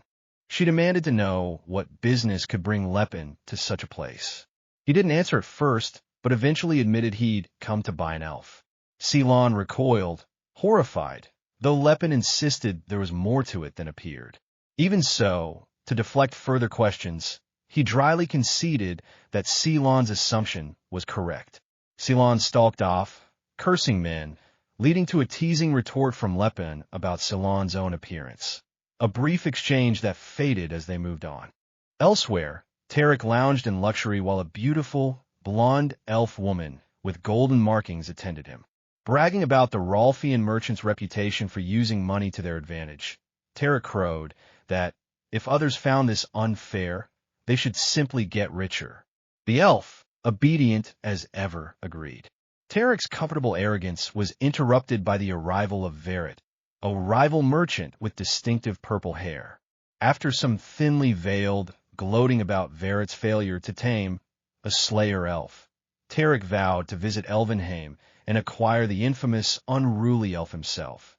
Meanwhile, in a well-furnished inn room, Lepin stared at Ceylon, perplexed by Ceylon's contorted stretching poses. Ceylon insisted he was exercising, and Lepin noted to himself that Ceylon, despite his efforts, remained alarmingly thin. Lepin asked Ceylon not to overdo things, warning him about muscle pain, but Ceylon brushed it off, confidently revealing his ability to magic away any harm. With a display of sparkling, holy power, Ceylon reversed all his physical strain in moments. Lepin was left deadpan. Now he understood why Ceylon never built muscle. Healing magic simply returned his body to its pre-exercise state. Ceylon, blissfully unaware, wondered why Lepin seemed so troubled, but Lepin only promised to teach him a more effective training method later. Changing the subject, Lepin asked how Ceylon dealt with his long hair during exercise. Ceylon proudly explained it grew back rapidly no matter how often it was cut, a mysterious trait Lepin couldn't quite place. Declaring that it was time to move, Lepin hoisted a bag over his shoulder, stating he'd sold all his artifacts and now had enough money to visit the slave auction house. Ceylon quickly gathered his things to follow. In the slave market, the scene shifted. Broad-shouldered orcs, downcast elf women, and bearded dwarves filled the cages and pens. The elves, renowned for their beauty and long lifespan, fetched high prices, far more than orc or dwarf slaves. A chart displayed going rates. Hundreds of gold coins for powerful slayer elves and mature elf women, lesser amounts for elf children or orcs, and no demand at all for male elves due to the high risk of suicide. Inside the opulent halls of the Elvenheim auction house, Lepin sat with Ceylon, observing the luxurious appointments. He noted with grim irony that the slave house bore the name of the elves' own paradise. Ceylon, naively impressed by the care with which the elves appear to be treated, wondered if they weren't better off serving humans. Lepin quietly rejected this delusion. No amount of comfort justified slavery. His resolve hardened as he recalled the impossibility of changing the human mindset by strength alone. Fear governed their every perception. Instead, he resolved to build a new empire, not one ruled by darkness or fear, but a nation where all races could find true freedom. Soon, a well-dressed attendant arrived, ushering in a group of flawless, alluring slayer elves. The display made Ceylon blush and hide his face, prompting the attendant to make remarks about the little miss. Lepin's internal rage grew. These elves, descendants of the great spirits, reduced to commodities. Keeping his composure, he asked after a slayer elf with darker skin. The attendant, misunderstanding, assumed this was a matter of preference and suggested they had just what he was seeking. He led Lepin and Ceylon down gleaming halls and across tidy courtyards where elves exercised and prepared fresh, healthy food for themselves. He touted these methods as the secret to cultivating fine products. Lepin cut him off curtly, demanding to see the specific elf in question. Their destination proved to be a large, guarded gate, and beyond it, a sprawling training yard where young elf slayers sparred furiously. The attendant pointed out one particular elf among them. Though exhausted and layered in filth from the mock battle, her spirit was unbroken. She was dark-skinned and blonde-haired, clutching a scroll protectively. As she stood in the water, a white aura flickering around her battered form, Lepin realized this was Cirrus. The map again appeared, tracing the path Lepin and Ceylon had traveled, south through the Jindal Plains and along the Chadan trade route, all the way to the gates of Jeplin and their long-awaited encounter. In a dimly lit room brimming with arcane equipment and shelves of books, golden, glowing orbs cast soft light over beakers and flasks scattered across a checkered floor. This was the sanctuary where Laefenhart spent his days, methodically mixing elixirs and memorizing old texts.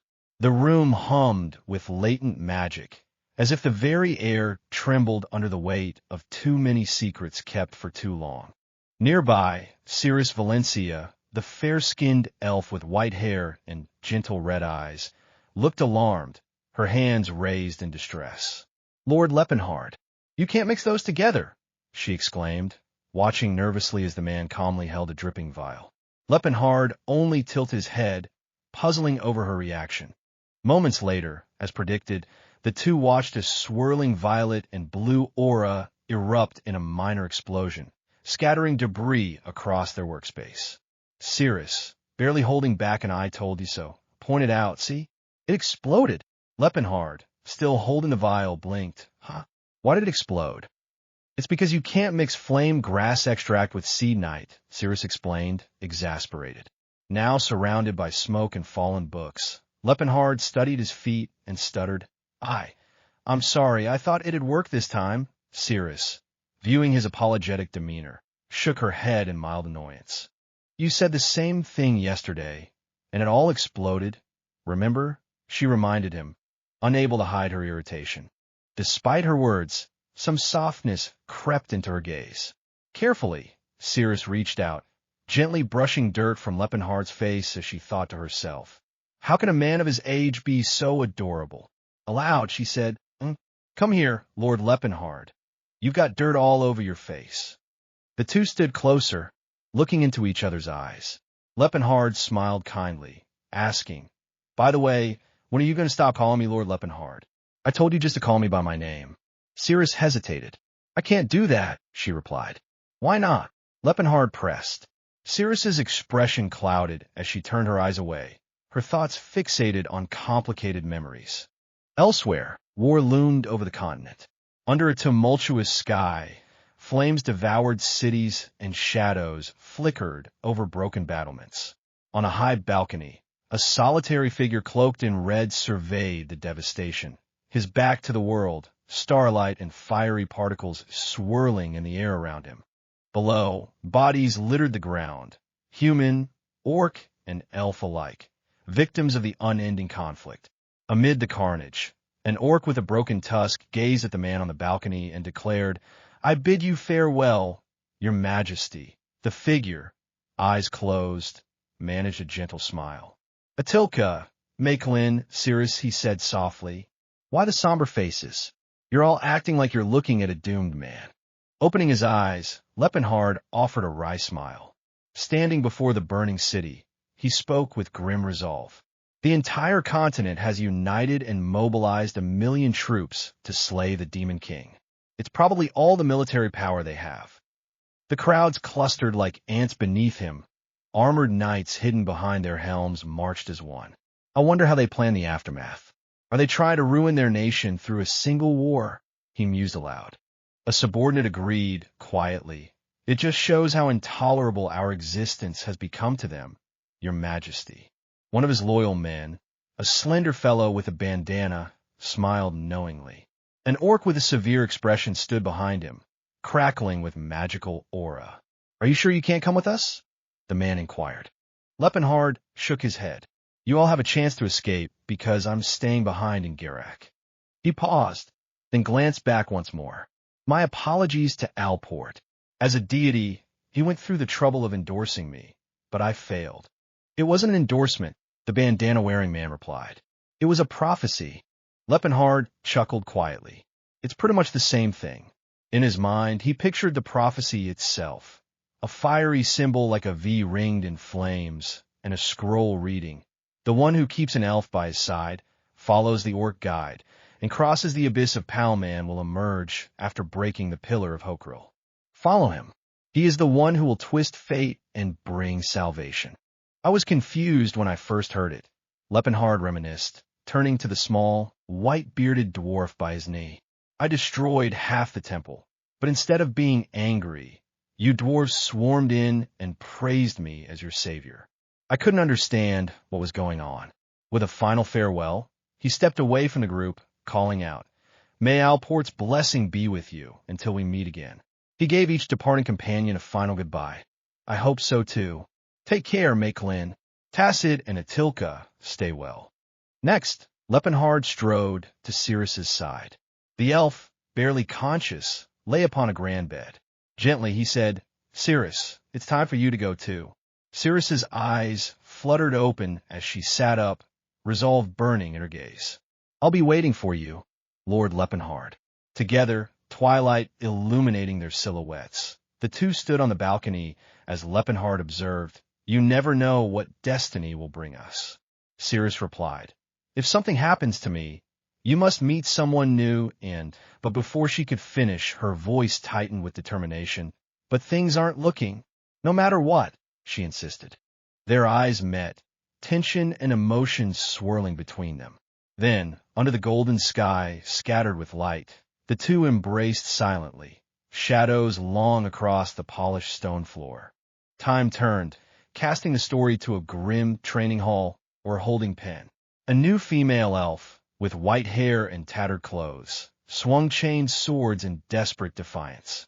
"Honestly, I'm a little embarrassed to even present her to you, sir," the slave dealer muttered. "She's a defective product, returned 3 times already because she's impossible to tame." Though her skill was evident, he shrugged. "Even if she's skilled, her personality lowers her value. It's not easy to dispose of an elf, so we're using her to help other elves develop their combat skills. To raise an elf as a slayer, they have to gain experience slicing actual flesh." The slave dealer grinned slyly, glancing at the red-haired young man and his older companion with a cloud of avarice in his eyes. "Do you still wish to buy that girl?" The red-haired man replied without doubt, "Of course." The slave dealer mused, thinking, I knew he had a unique preference. You never know what these perverts will want. "I could raise the price by 100 gold coins." Aloud, he announced, "That will be 300 gold coins, sir." Nearby, a red-haired youth, Ceylon, always quick to notice a deal, exclaimed, "Only 300 coins? That's really cheap." The dealer, leaning in conspiratorially, whispered, "Well, it's because she's not a good product. I don't even know if it's right to sell her to you." All the while, the white-haired elf stood with head bowed, a subtle light flickering in her eyes. "You must be my new master," she observed quietly, watching her battered form. "She looks like she's been through so much." Meanwhile, the red-haired man slowly put his coat over her shoulders for warmth. He asked, "Would you like me to call a priest? We can get rid of your scars," but then, cutting off the suggestion, said, "No need. Ceylon, can you heal her, please?" He met her gaze and continued, "You must be cold. We should go buy some clothes first. Wear this for now." Peering into her eyes, he asked gently, "You don't have a name yet, do you?" "No," she replied simply. He considered, then smiled. "How about Cirrus?" The elf, letting the name settle, spoke with a small smile. "All right. What do you think? Do you like it? My name is Cirrus. I will keep that in mind." "Then, you're Cirrus Valencia from now on." He took her chin gently, making the declaration. Cirrus hesitated. "A slave doesn't need a last name. Is it yours, master?" He shook his head. "No, it's a last name you must have." He introduced himself and his companion. "I'm Laefenhart, and this is Ceylon. He's a priest of the Filanence order." Ceylon grinned cheerfully. Wearing her new, simple outfit and Laefenhart's fur coat, Cirrus nodded in understanding. "Understood."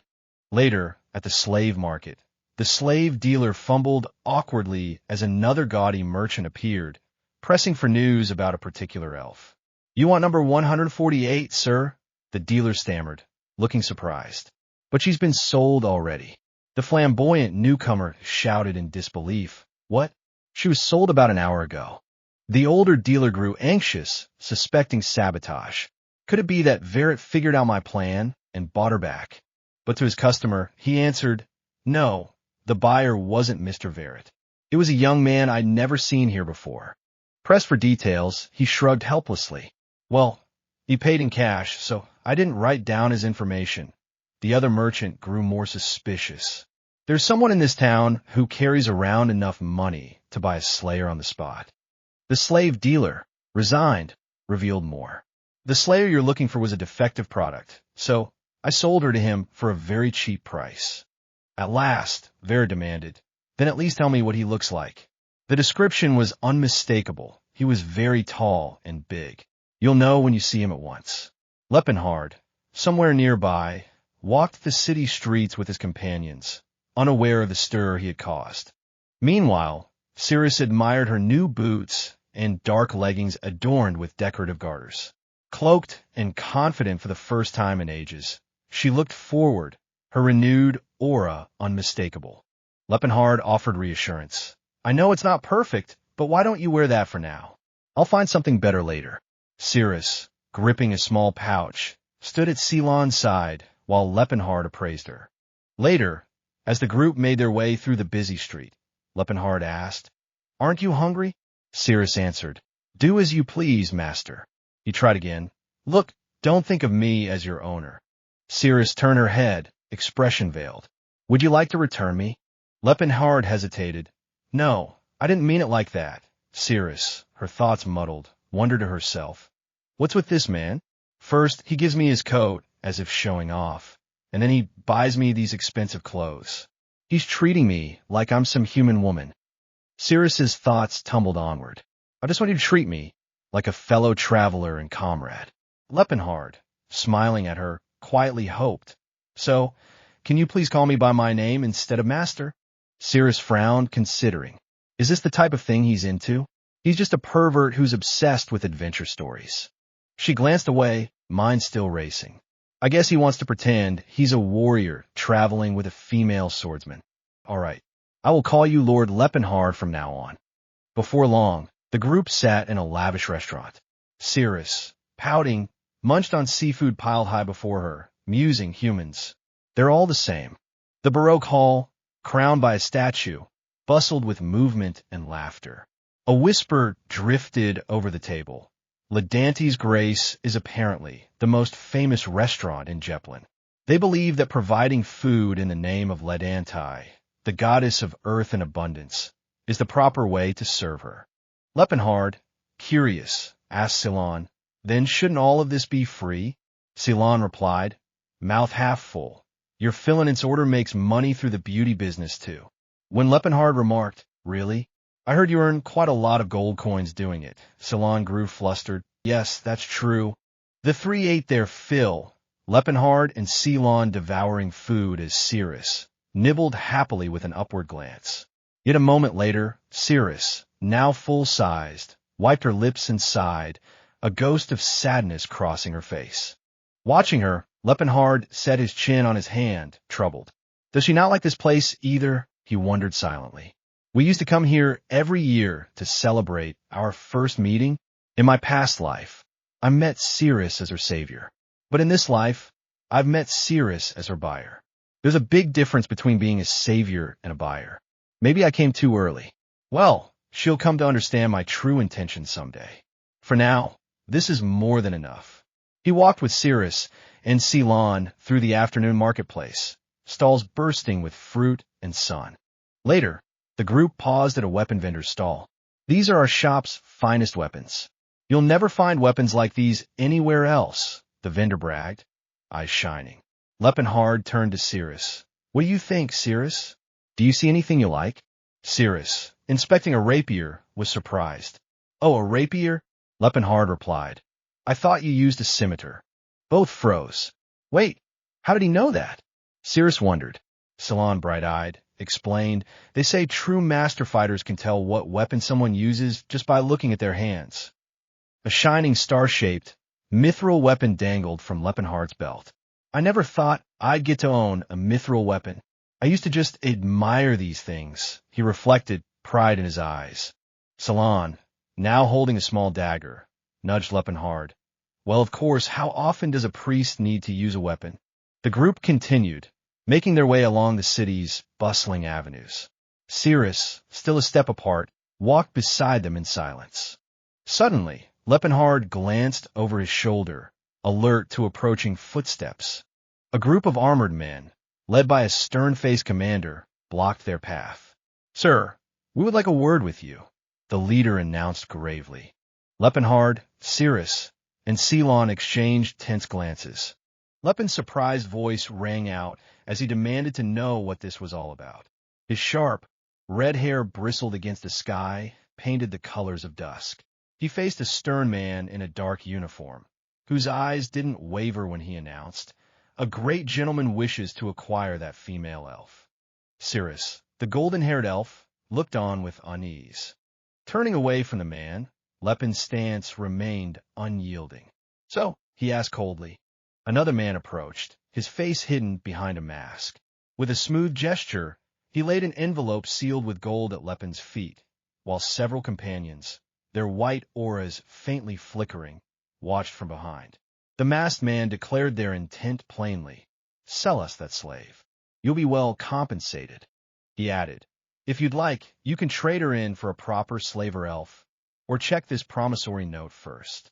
Lepen, undeterred, stared him down. The masked man pressed, "Are you refusing our offer?" Lepen answered without hesitation, "I'm not interested." A flicker of disbelief crossed Romad's features. He pressed further, "You clearly don't understand what we're offering. We said you'll be well compensated." Lepen's eyes hardened. "You're the one who doesn't get what I'm saying. I said I'm not interested." With a huff, Romad turned his back, regrouping with his men. "You're a strange man. I guess we don't have a choice then." Romad walked away, his right hand slipping to his dagger as he muttered, "You must really like that elf slave." Later, Lepen and Cirrus made their way down the town's cobbled streets, Lepen's irritation clear. "Who does he think he is?" He glanced at Cirrus. "We've been seeing a lot of weirdos lately." Night fell over the city, its lights twinkling around an opulent mansion. Inside, a large, imposing man erupted in anger. "What? Why did you come back empty-handed, Romad?" Romad stood at attention and explained, "That clubless brat wouldn't sell no matter how much money I offered." The man snapped, "You should have just beaten him up and thrown him the promissory note." His features softened into calculation. "There are too many eyes watching. Handle this in a more proper manner." Romad's sly smirk hinted at a more devious plan. "First, we'll wait for the right moment to capture that slaver, then claim she died and offer double the price in compensation." He continued confidently, "Since the elf was bought for such a cheap price, this should spark his interest." The large man grinned menacingly. "That's not a bad plan. Take Sir Lantas with you this time.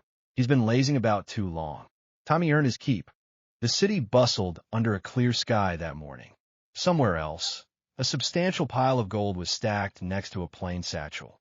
Lepen sat cross-legged, studying the coins. He thought, "I was prepared to spend 2,000 gold coins, but I have more money left than I expected. Still, rebuilding the empire won't come cheap." He considered, maybe I should invest it, instead of carrying it around. His gaze tracked over a kingdom map: Crovin's Kingdom, Vasily Kingdom, Telekin Kingdom. Come to think of it, it was around this time when famine struck the neighboring Crovin's Kingdom. His mind summoned images of golden fields. The Crovin's Kingdom is an agricultural nation, blessed by Lendati, the goddess of the earth, fertile and rich with harvests. Back then, the idea of famine was unthinkable. But he remembered grim days to come, piles of bones and death. However, the following spring, countless people starved, and even cannibalism broke out in desperation. He considered, investing in grain now will be a smart move. He recalled the continent's 3 merchant giants, Rolfian, Karen, and Tauvan. Investing in Rolfian merchants is out of the question. Their head was a pervert who abused Cirrus in my previous life. His focus settled on Tauvan merchants, rivals of Rolfian and the continent's third-largest grain traders. He thought, if I have to choose, I'll go with Tauvan merchants. In a cramped office, Sybil Tauvan, the stout, harried head of Tauvan merchants, gripped his head in frustration. Are Rolfian merchants really dumping wheat and barley at half price? How can such unfair business be the continent's second-largest company? He worried, at this rate, we'll lose all our clients. If only I could at least pay off the upcoming promissory notes. A young servant entered the room to announce, Mr. Sybilt, you have a guest. He says he wants to invest in our business. Not bothering to look up, Sybilt scoffed. A couple gold coins won't fix our situation right now. Send him away. The servant stammered, but sir, he's offered us a total of 1,500 gold coins. Sybilt's eyes widened in shock. Moments later, Lepin stood before him, arms confidently folded, 3 bulging sacks of gold at his feet. Sybil cried out, what? Lepin declared, I want to invest all 1,500 gold coins in grain. Seated across the table, Lepin laid out his intentions. I'm going to sell to the Crovin's kingdom next spring during the barley harvest. Sybil looked as if he'd just been told pigs could fly. What? The Crovin's kingdom? Selling grain, there's like selling soap to orcs. There's no way it'll work. Lepin grinned. Orcs can use soap just fine once they get used to it. Sybil just stared, baffled. What? Lepin waved it off, never mind. Sybil protested. Even if the trade fails, I'm the only one at risk of losing money. But if it succeeds, you stand to profit too. So it's a good deal for you, isn't it? But the merchant's exasperation grew. Yes, but I can't recommend an investment that's bound to fail. You might want to reconsider. Lepin abruptly stood, seizing 2 sacks of gold, startling Sybilt. If you don't want my money, I'll just go somewhere else. Panic flashed across Sybilt's face. He held up his hands. No, sir. To be honest, Tauvan Merchants is not in a good financial situation. But with this money, we could definitely get through this difficult time and grow. He suggested, so I'd rather recommend something else for you to invest in. Lepin closed his eyes in resignation. He was stubborn in my previous life, too. It's just his nature. But it's my money. I'll spend it as I please. Opening his eyes, he told Sybilt sharply, just bring me the papers. Sybilt froze under Lepin's gaze, the intensity of his promise reflected in Lepin's eyes. Lepin warned, there's only one thing you need to promise me. Do not use my money elsewhere without my consent. Sybilt nodded shakily. Oh, of course, sir. After they sat down with the company clerk, Lepin asked, oh, and there's a Tauvan branch in Grain Kingdom, right? Sybilt replied, yes, we recently opened a trade route there. Lepin traced a finger along the map. Then, is there a branch near the Delphia magic tower? No, but the Rana branch goes through Delphia, Sybil clarified. Lepin nodded. Then, could you look into someone there for me? Sybil agreed immediately. Just tell me their name, and I'll contact them right away. Lepin's eyes turned thoughtful. I should use this opportunity to gather information on Laefenhart at the magic tower. Meanwhile, in the courtyard, Cirrus practiced her sword beneath a leafless tree, watched by a red-haired girl with bright, admiring eyes. Cirrus's blade wove gleaming arcs through the air. The red-haired girl clapped excitedly. That was amazing. How'd you learn to move like that? Cirrus, panting, replied quietly, you just need to train hard. The other girl threw up her hands. Wow, that's exactly what Lepin told me. Do all fighters think alike? Cirrus's amber eyes turned inward. I don't think so.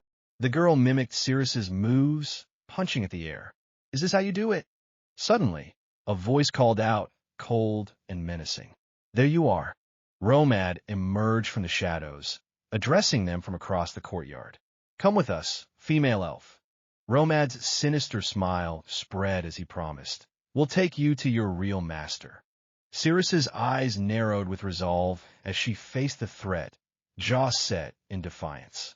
A vast courtyard stretched out beneath an ancient bare tree, encircled by a low wall. At the center, Ceylon Phil Marcy's, with his long red hair, stood beside the calm, blonde-haired elf, Cirrus Valencia. Around the courtyard, robed figures watched the pair intently. Ceylon bristled with anger, jabbing his finger upward as he demanded to know who these people were. His shout carried across the stone tiles. Among the onlookers, a dark-haired man in a military uniform responded with a smirk, warning that no one would be coming to their rescue. Their options had already been taken away. Undeterred, Ceylon put his hands on his hips and glared at the intruders, reiterating in a heated voice that they'd made it clear Cirrus was never for sale. The dark-haired commander's composure broke. His face twisted in rage as he drew his sword and accused Ceylon of talking too much. In a blur of movement, the man's blade came down towards Ceylon, who cowered under the attack. But just then, Cirrus stepped forward, positioning herself in front of Ceylon and blocking the incoming strike with a radiant flash of energy. Ceylon's eyes widened in surprise. Cirrus wasted no time. Countering with a swift arc of her sword, she delivered a powerful blow that left the commander with blood streaked across his face. The dark-haired man winced in pain, realizing he had underestimated her. Moving almost too quickly for the eye to follow, Cirrus dashed past two of the commander's subordinates. Their startled and pained expressions showed that she had already struck. Now, Cirrus stood face to face with the commander, who stared at her with growing disbelief. His mind spun. How could an elf slave possess such strength? He had never met anyone of her kind who fought with such power. Cirrus stood victorious over the fallen subordinates, energy radiating from her. Behind her, Ceylon's hands were pressed together, and a vibrant pink aura shone around him. His red eyes glowed as he began an incantation, invoking the might of Philinance to smite those who had shown them disrespect. As a brilliant white sphere of aura formed between Ceylon's hands, Cirrus reacted with urgency. She quickly reached out to stop him, and, at her touch, the swirling energy dissipated. From above, the dark-haired commander shouted down from an archway, sneering that no one would judge them for disposing of a little pilgrim. Ceylon stared back at him, fear flickering in his eyes, while Cirrus kept hold of him protectively. Ceylon, still upset, turned to Cirrus, but Cirrus gave him a reassuring look and told him it would be all right. Close by, Cirrus's calm demeanor contrasted sharply with Ceylon's anxious face. Feeling reassured, Ceylon asked Cirrus her name as she spun her sword in her hand, signaling her readiness. Cirrus gave Ceylon a comforting smile, assuring him again not to worry. Resolute, Cirrus faced forward, prepared for whatever might come. Meanwhile, the commander ground his teeth in frustration and summoned Talcata, his powerful orc gladiator. The massive orc stepped forward at his master's command, his enormous silhouette striking fear into the gathered onlookers. Ceylon recognized Talcata instantly, exclaiming in horror that an orc gladiator was among them. The commander ordered Talcata to seize the elf, emphasizing not to leave even a single scratch. Talcata faced Cirrus, apologizing in his broken human speech for what he was about to do. His grim determination was evident, even through the limits of his language. Cirrus readied herself, carefully assessing Talcata's strength. In her mind, she acknowledged his skills far surpassed those of the human soldiers she had just dispatched. Doubt crept in. Could she defeat someone like him? The commander barked another order, demanding that Talcata not harm her. Talcata charged with impressive speed, sword held high, declaring again his intent to capture without injuring her. Cirrus reacted, blocking the strike, but the force of the blow sent her sliding across the courtyard, aura trailing in her wake. She struggled against Talcata's overwhelming strength, silently lamenting leaving her favored scimitar elsewhere. Despite the setback, Cirrus executed a deft maneuver, leaping up and kicking Talcata's sword aside. The commander's rage boiled over.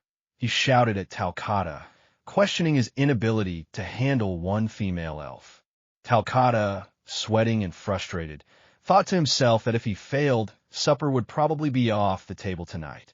With a growl, Talcata launched another assault, the ground shattering beneath his step. As he advanced, Cirrus met his attacks with increasing determination, dodging and striking when she found openings. She pushed her speed to its limit, catching Talcata off guard and slipping past his guard with a precise strike. Realization dawned on Talcata. Cirrus wasn't avoiding his attack. She was confronting it head-on. Alarmed, he tried to pull back, but her blade connected decisively. Talcata howled in pain as a brilliant aura slash-cut through him. He looked at Cirrus in shock, exclaiming that she could have been killed if he hadn't managed to change course in time. Cirrus, confident and almost teasing, revealed she had counted on his skills not to go too far. Near them, Ceylon stared at Cirrus in awe and blurted out an anxious question. Could she block flying daggers as well? Cirrus stammered that she could try, sounding less sure, but still resolute. Powerful pink energy swirled around Ceylon as he prepared for another spell, trusting Cirrus's defense. Across the courtyard, the commander, furious, hurled a dagger toward the pair, cursing Ceylon. Cirrus responded instantly, parrying the flying weapon. More daggers followed, but Cirrus managed to deflect them with remarkable timing. Emboldened by Cirrus's protection, Ceylon completed his summoning. 3 massive, glowing maces appeared behind him as he called upon Philinance to smite their enemy with all his might. Cirrus watched in shock, while the commander's face twisted into abject terror. A colossal, skull-adorned mace, wreathed in pink aura, crashed down upon the commander and his men, shattering the ground and sending debris in all directions. The explosion echoed through the city, scattering birds from their perches. In the aftermath, Cirrus and Ceylon stood among the dust and shattered stone. Ceylon explained that holy power only affected demons and the undead, but the chaos should buy them some time. Cirrus agreed, and the two made a swift escape, Ceylon grabbing Cirrus's arm with surprising strength. With one last burst of energy, Cirrus leapt high into the air, carrying Ceylon to safety. They soared across rooftops, eventually crashing through a window into a nearby building. Back in the ruins of the courtyard, the dark-haired commander, battered and disbelieving, called desperately for Talcata. Regaining his composure, he ordered his remaining men to give chase. When a subordinate hesitated, blaming Cirrus's unexpected prowess, the commander could only grind his teeth. Elsewhere, a general, an older man in ornate armor, watched the unfolding events. He expressed honest surprise that even Talcata had failed to subdue Cirrus. Slayer elves, he recalled, usually stood no chance against a seasoned orc gladiator. Resolved to intervene personally, the general asked for the fugitive's direction. A subordinate pointed the way, and the general acknowledged him. A powerful pink aura enveloped the general as he prepared an enormous leap. With one bound, he landed atop the building through which Cirrus and Ceylon had disappeared, aura crackling around him. The commander below watched, dumbfounded, struggling to comprehend the general's feat. The general himself strode confidently through the corridors, his body shining with a red aura. Reminded of old days, he thought to himself how long it had been since he last played a game of hide-and-seek. Ceylon urged that they should return to their room to gather weapons and equipment, moving quickly through the corridor. Cirrus, the blonde elf, ran beside him, suggesting that there would probably be people waiting for them as well. Ceylon, his resolve hardened, declared they could handle 1 or 2 opponents. It was better than escaping armed with only a dagger. Cirrus glanced back at him, hesitating, and wondered to herself if Ceylon truly understood how dangerous the real world could be. As they hurried on, a guard in a dark uniform noticed them, but Cirrus acted immediately. She leapt through the air, striking the guard with a decisive kick to the side of the head and knocking him out. The two of them entered their room, where Cirrus, hastily putting on a brown cloak, ordered that there was no time to change. Just grab their belongings and run. Ceylon quickly clasped his hands together, chanting for Philinance to wipe away their tracks and protect them from harm. A gentle pink aura pulsed out, enveloping the room and their possessions. Elsewhere in the hall, Lantes, an older man with a beard and a fur-lined pauldron, walked steadily, his form haloed by a faint red aura. He paused in front of their door and extended his aura through the floor, sensing the movements of every living thing nearby. He mused with interest about a high-ranking priest who could use stealth, then kicked open the door. Finding only an empty room and an open window, he deduced that Ceylon and Cirrus had escaped and barked at his subordinate to send out the men to search. Now outside, Ceylon and Cirrus crouched on a rooftop, hoods pulled up beneath the setting sun. Ceylon asked if it would be safer to move onto the streets, but Cirrus advised against it. If word spread about runaway slaves, the crowd would turn hostile. Ceylon, clutching his chest, struggled to control his breath and nerves, lamenting that the order had been so much more comfortable. He realized that, unlike all those failed pilgrims, he absolutely could not let himself be captured again or dragged back into that life. Cirrus, growing frustrated, exclaimed that if Lepin had been there, their situation would be easily resolved. She wondered aloud just where he was. Ceylon replied, asking if Lord Laefenhart was truly as strong as they claimed, and insisted they needed to find him. Driven by desperation, Ceylon folded his hands in prayer, summoning a brilliant pink aura that shot threads of magical fate through the city's alleys. He pleaded with Philinance to transform their troubled separation into a destined reunion. As the spell took hold, narration explained that such magic normally brought compatible couples together, turning random encounters into fate. But now, Ceylon could only hope it would lead them to Laefenhart. As they walked through a stone corridor, Ceylon remarked on Cirrus's strength, mentioning the only other Slayer elf he'd met, Relsha. Cirrus replied that Ceylon, himself, was an impressive high-ranking priest for his age. Ceylon marveled silently at how natural it felt to talk with Cirrus. She seemed more like a peer than someone from a so-called slave race. They emerged at the ruins of a stone fortress as twilight fell. Staring up at the battered structure, Cirrus confirmed it was the place. Ceylon agreed. It was exactly where Philinance's magic had guided them. Suddenly, a figure appeared in a crumbling archway. Cirrus immediately realized it wasn't Lord Laefenhart. The sinister presence belonged to Lantis, who thanked them for the exercise and warned against another escape attempt.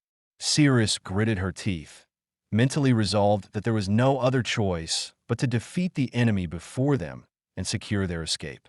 Cirrus charged with a shout, clashing blades with Lantis, but he easily countered her attack. He reflected to himself that her skill was far above that of a novice Slayer elf and commented on her surprising strength for a slave. Cirrus, meanwhile, was unsettled at the realization that Lantis moved with the confidence and power of a famous knight or swordmaster, puzzled why someone of his standing would be entangled in this business.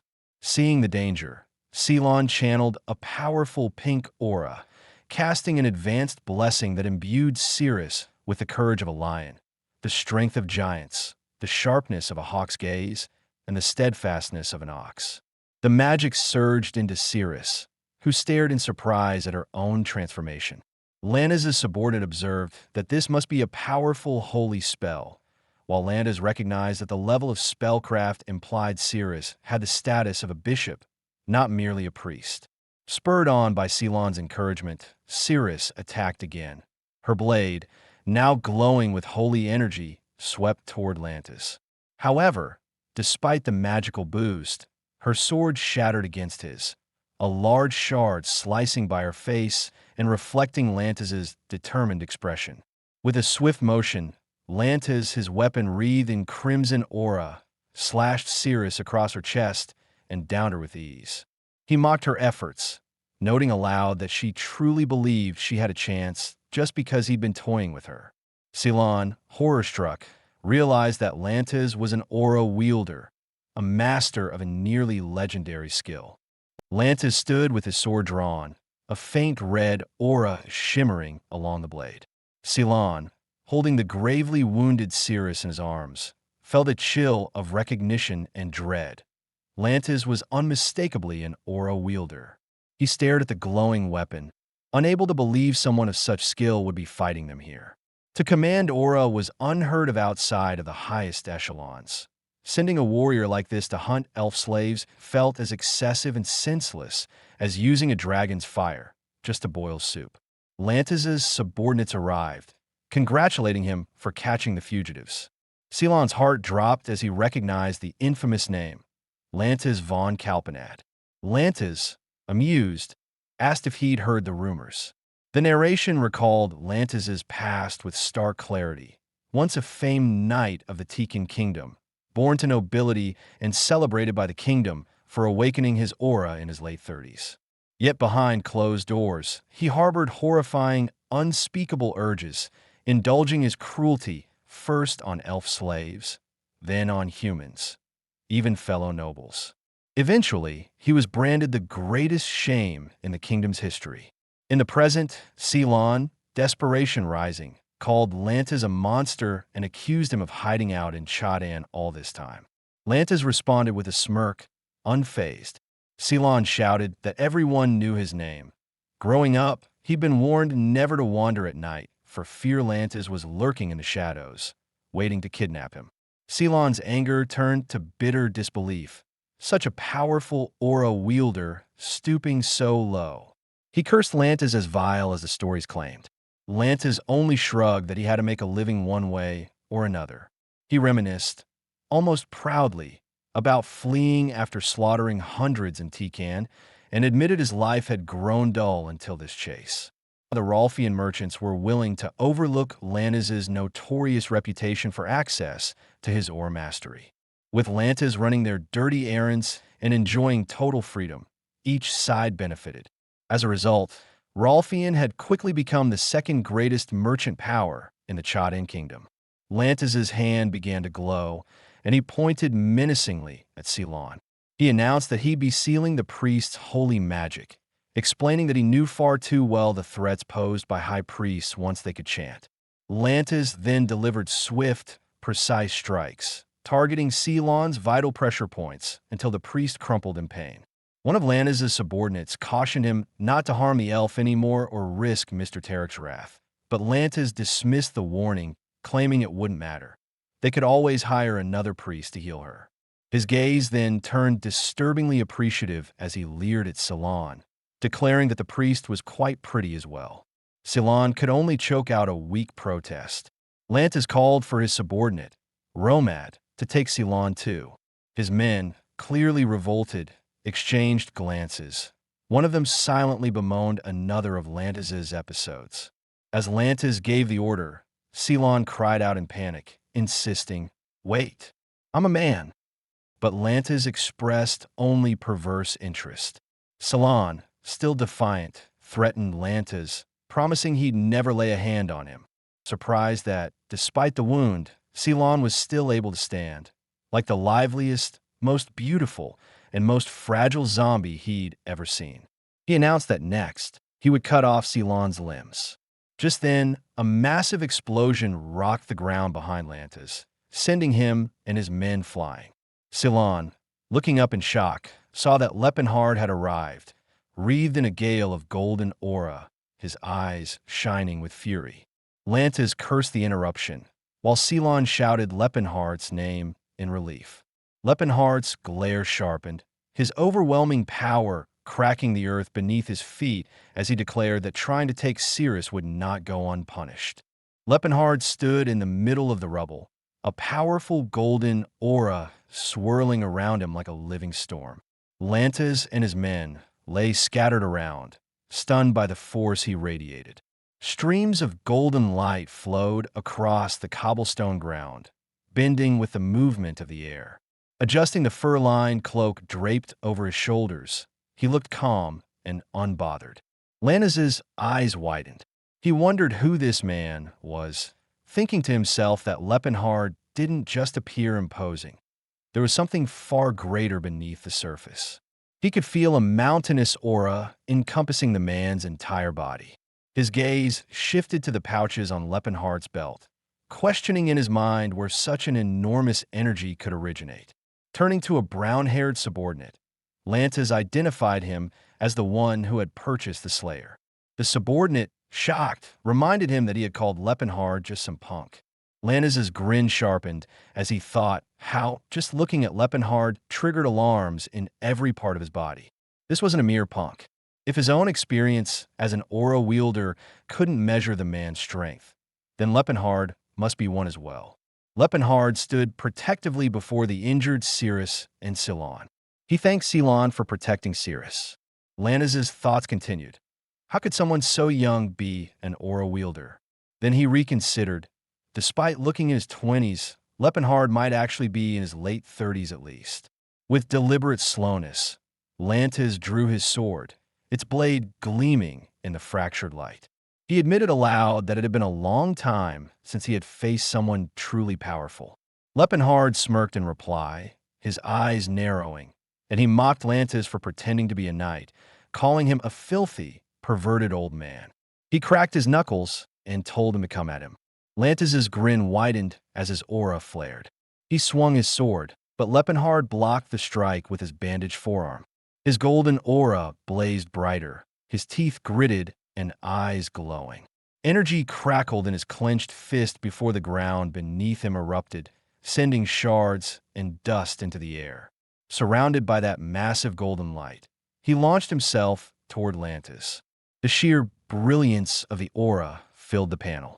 Lantis raised his sword to defend and rushed forward to meet the attack. In a blur of motion, Laefenhart flipped through the air, their weapons and power colliding in an explosion of light and force.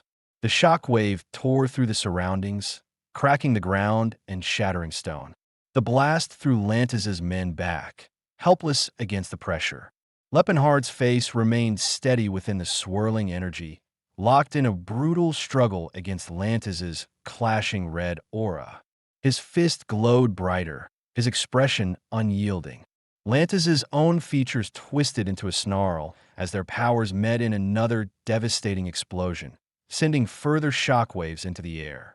One of Lantis's men panicked, asking if they should run, only for another to shout that they would be killed if they tried. In the next moment, Lantis was hurled across the battlefield, smashing into a wall.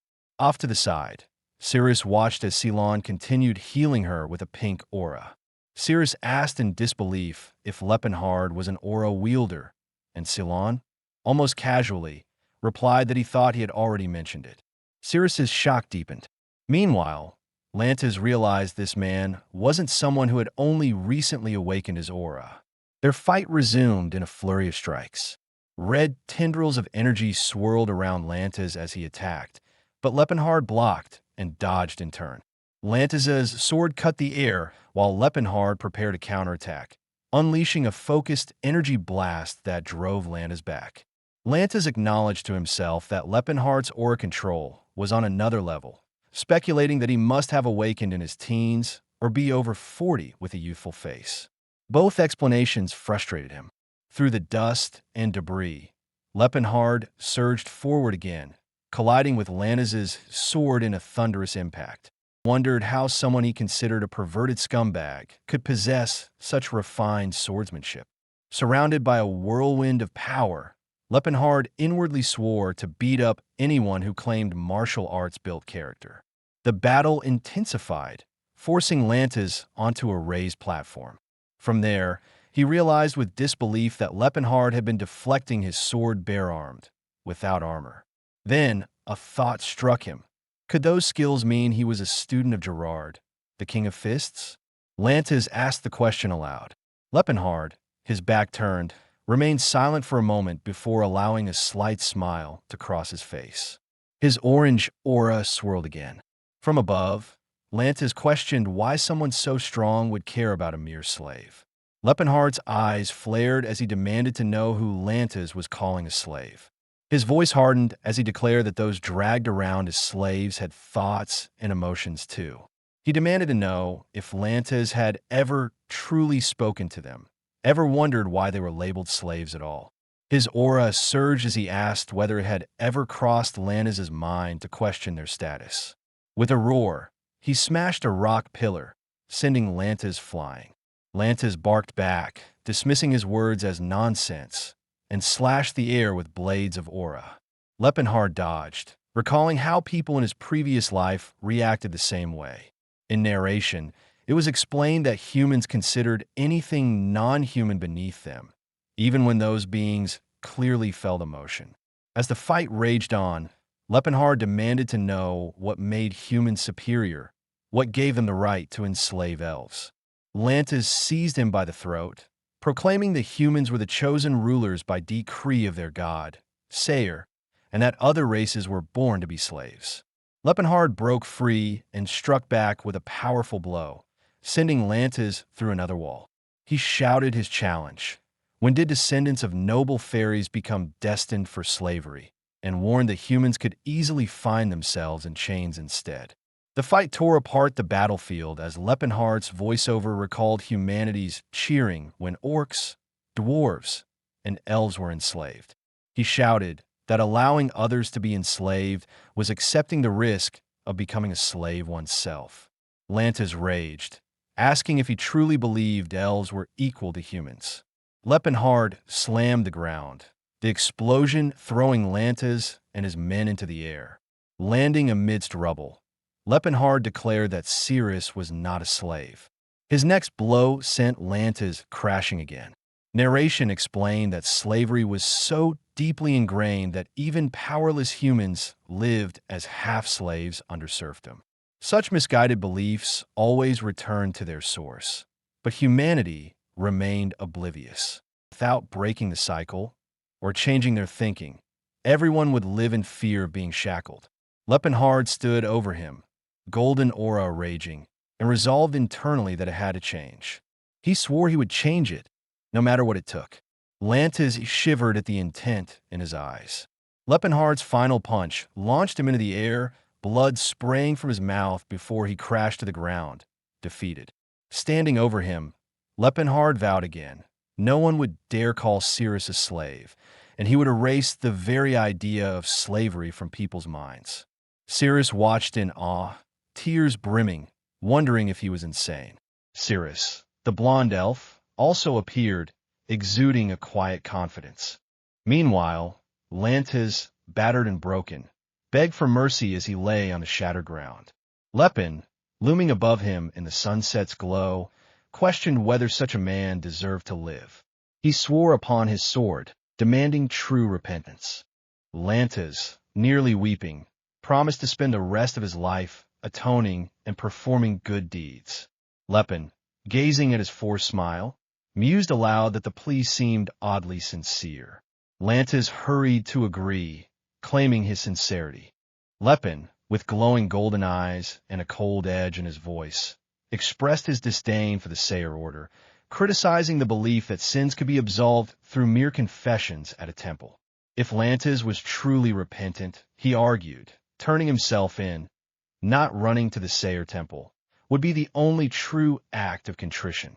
Lantes insisted on his willingness to do so, protesting that there was no need for Laefenhart to dirty his own hands with someone as wretched as him. Staring at the older man, Laefenhart admitted with a determined look that his own hands were already stained with enough filthy blood. Clenching his bandaged fist, Laefenhart turned back to Lantes, whose fearful smile faltered.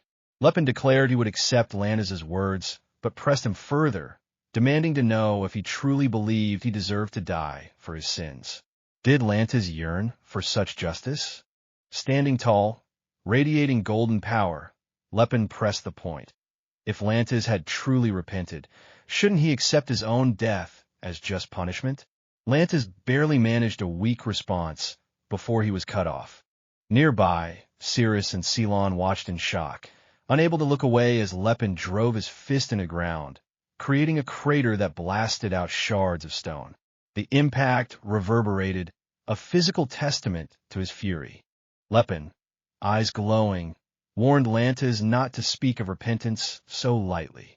That was not a word for people like him to use. As night fell over a ruined castle, Laefenhart, his arms bandaged, joined Cirrus and Celon. Cirrus worried for his well-being, but Laefenhart reassured her that he was fully healed. Celon, with her usual cheer, called him the best first aid kit around, leaving Laefenhart confused by her comment. Cirrus addressed Laefenhart formally as Lord Laefenhart, her concern touching him. Laefenhart blushed with surprise at being spoken to by Cirrus, even if she still sounded cold. From a distance, Cirrus thought to herself that he was certainly odd. As Laefenhart, Cirrus, and Celon gathered in the courtyard, Lantes' two companions, stripped and trembling, attempted to escape. Celon pointed this out, and Lepin calmly ordered the men to return, warning he would teach them a lesson they would never forget if they tried to run. The two fugitives hesitated, their fear mounting. Meanwhile, Romad, with a suspicious smile, faced Lepin, who demanded to know who their employer was and who had sent them. Holding a blue, glowing club, Lepin told the men that he hardly expected them to betray their employer immediately, but that he would still show them some mercy, a claim the companions doubted as Lepin brandished the club. A hush settled over the night as the men finally broke, battered and bruised, and confessed their employer was Mr. Tarek, head of the Rolfian merchants.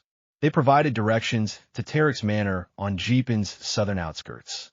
Lepin's face darkened in recognition. He remembered Tarek all too well, the man who had abused Cirrus for 10 years in his previous life, the first person he wished to kill when he found Cirrus, only to discover Tarek already dead.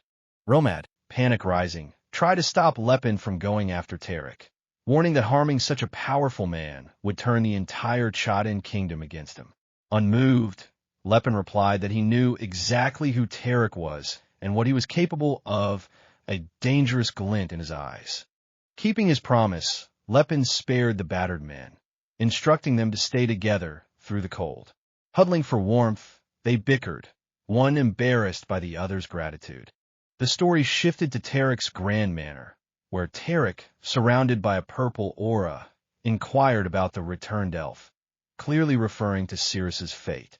Annoyed, he grumbled about Romad's delay and questioned why elves had been purchased for Landis's reward. His attendant assured him the commotion outside was nothing unusual. Suddenly, chaos erupted as Lepin infiltrated the estate, dispatching guards with controlled violence. Ceylon, following behind, employed magic to erase the guards' painful memories, justifying that physical pain could create trauma just as heartbreak could. In the corridor, Ceylon teased Lepin about his mean streak, while Lepin admitted that had he come alone, he would have quietly slit Tarek's throat and left. Cirrus voiced her desire not to miss witnessing Tarek's punishment, hinting at past horrors.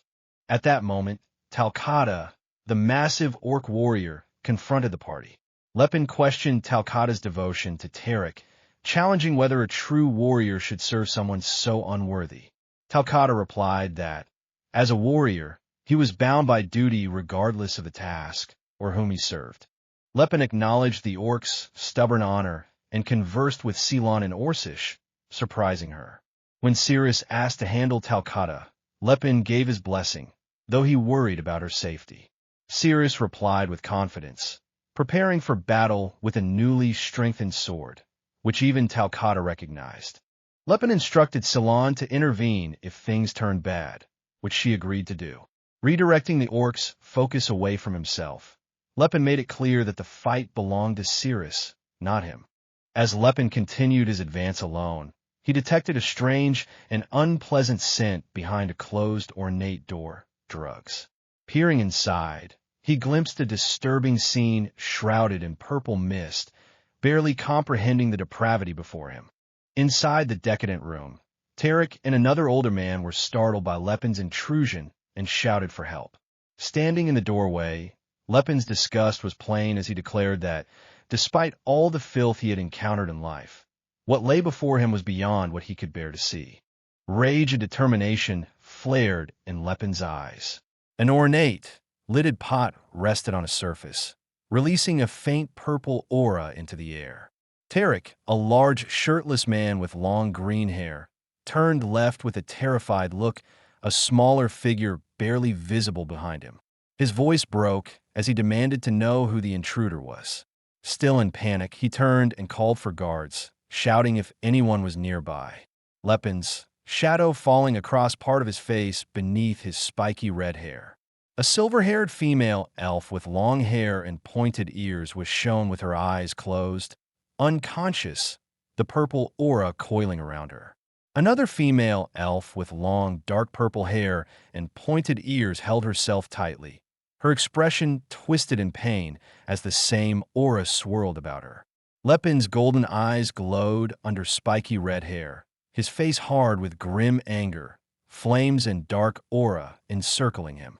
He asked aloud why this world was filled with people who did not deserve to live. Tarek screamed again, throwing his head back, calling for Talcata over and over. He then stammered that he didn't understand. His shock deepened when he shouted how an intruder could have made it this far without setting off any alarms. From behind, Lepin extended his left hand toward him. Tarek's voice trembled as he asked if the man wanted money. Bruised and afraid, he looked up and asked if it was a market area instead.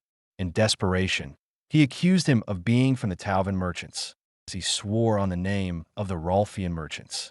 His tone dropped lower, promising he would give Laefenhart double the amount he had been paid. Cyrus had suffered 10 years under this vile monster. Lepin accused Tarek of always having been this way. Facing him, Lepin raised his hand as Tarek screamed that he could prepare a contract right away and swore there would be no payback. From aback, Lepin's right fist glowed faintly with orange aura. He said he had missed his chance before, but would not now. His strike landed, snapping Tarek's head back, spittle flying. Tarek groaned in pain, still reeling, and fell to his knees, choking and gagging. Looking up at Lepin, tears and saliva streaked his face as he asked what he had done to deserve this. Lepin's face twisted with fury as he grabbed Tarek by his green hair. He told him he was worthless trash for tormenting Cyrus. Tarek stammered, asking who she was. Lepin's clenched fist glowed with purple aura as he accused him of defiling her with those hands and kicking her with those legs. Blood splattered as Tarek lay on the floor from repeated blows. Lepin's voice said he couldn't even bring himself to speak of the rest of Tarek's crimes. Standing over him, purple aura still surrounding him, Lepin remarked that while this might feel unfair now, it was the same unfairness suffered by those who had died at Tarek's hands. Blood pooled beneath Tarek's head. Verret stared in shock, clutching his chest, and accused Lepin of killing a man, calling him a murderer. Lepin's voice cut back, asking if Verret was claiming not to be one himself. Verret, trembling, declared he had lived without shame. Lepin replied that it was plain to see he was shameless. From behind a doorway, Cyrus and Ceylon peeked in, eyes wide. Blood was splattered across Tarek's bare back. A voice muttered, "How brutal." Cyrus's eyes glowed faintly as Lepin said the man deserved far worse. Lepin, Cyrus, and Ceylon stood around Tarek's corpse. Ceylon voiced complete agreement. Cyrus noted that Ceylon seemed used to situations like this, to which Ceylon replied that years of adventuring had hardened him. Ceylon mentioned that Cyrus had taken down Talcata so quickly he hadn't been able to intervene. Cyrus admitted that without Ceylon's healing power, she wouldn't be standing now. Lepin thought to himself that Talcata still lived, though barely. His gaze fixed on the barely conscious man's image on the floor. Verret screamed in terror, recognized Cyrus as the slayer he had once returned. Lepin, Ceylon, and Cyrus stood around a naked elf slave. Cyrus asked if Verret was the one who had killed the girl. Verret replied coldly, "What if I am?" Cyrus's voice turned sharp, telling him his life was far too cheap to atone for her death. Cyrus drew her sword, saying this was the least she could do.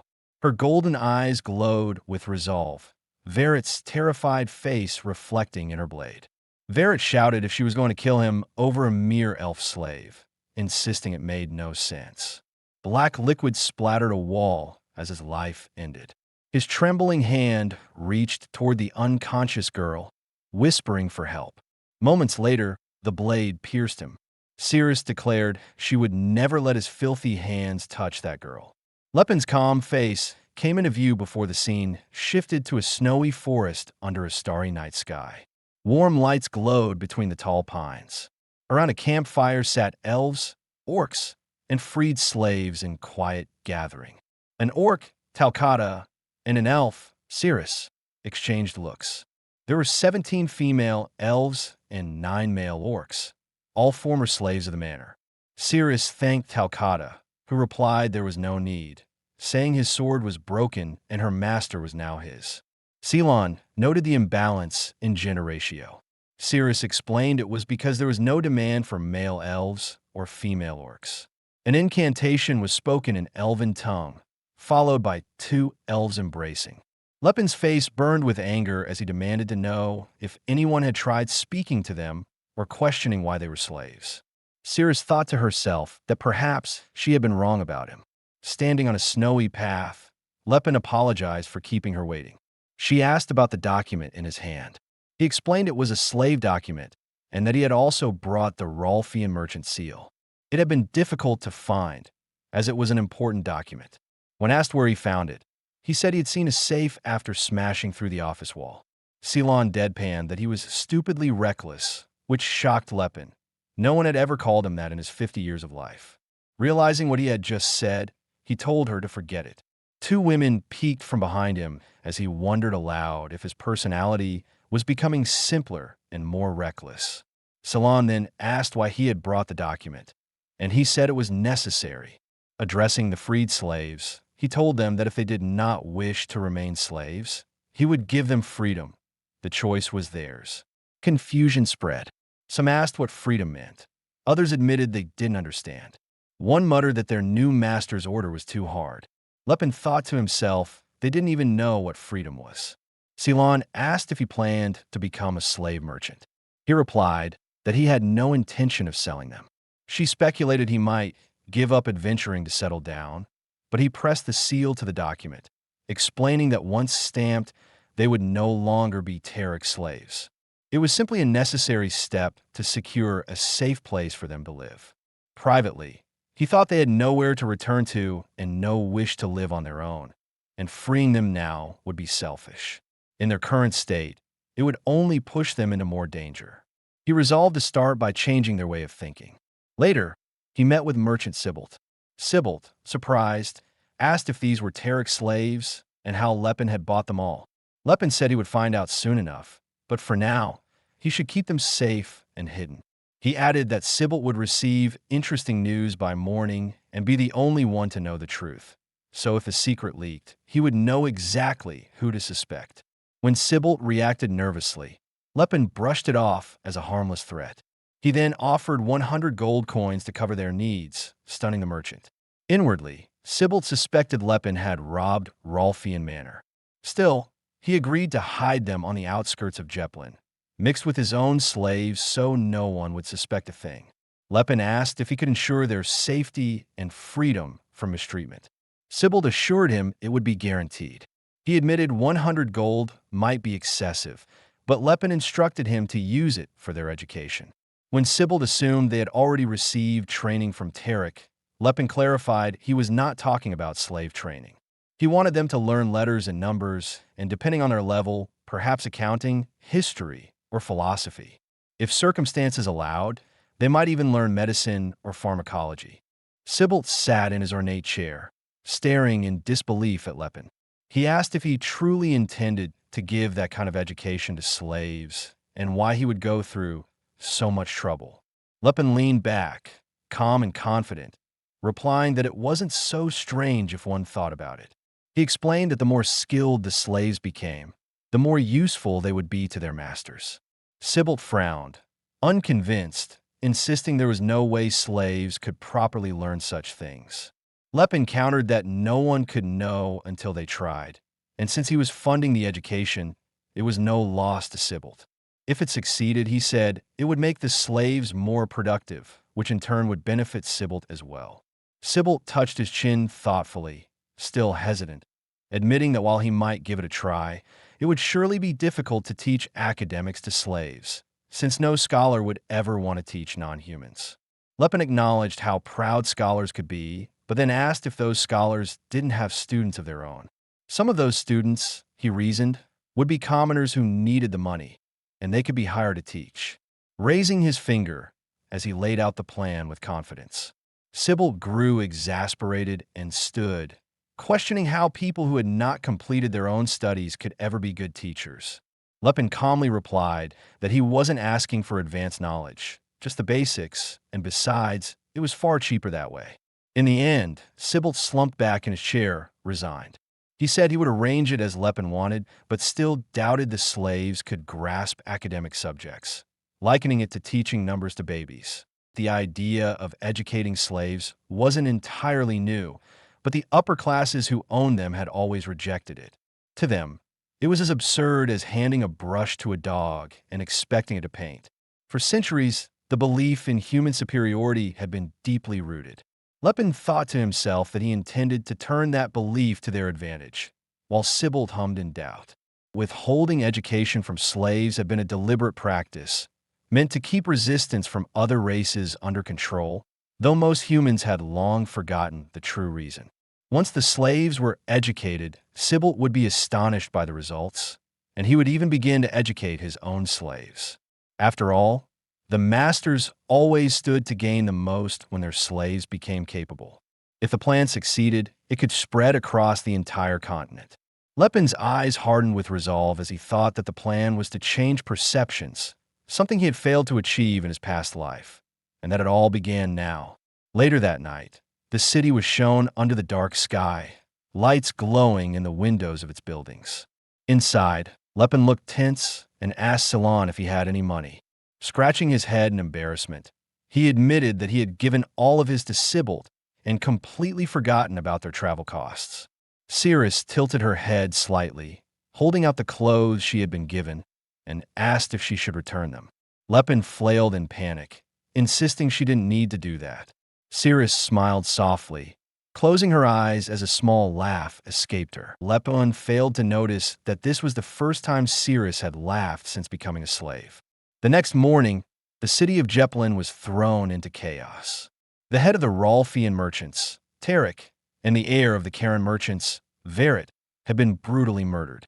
Soldiers puzzled over the crime, as no one remembered anything clearly. One guard said the culprit had been a huge, beautiful female elf, while another struggled to recall details. Their vague, inconsistent memories left the investigation at a dead end. Time passed, and the scene shifted to ancient ruins. Lepin and his group walked toward a glowing gate, skeletal creatures lingering in the shadows.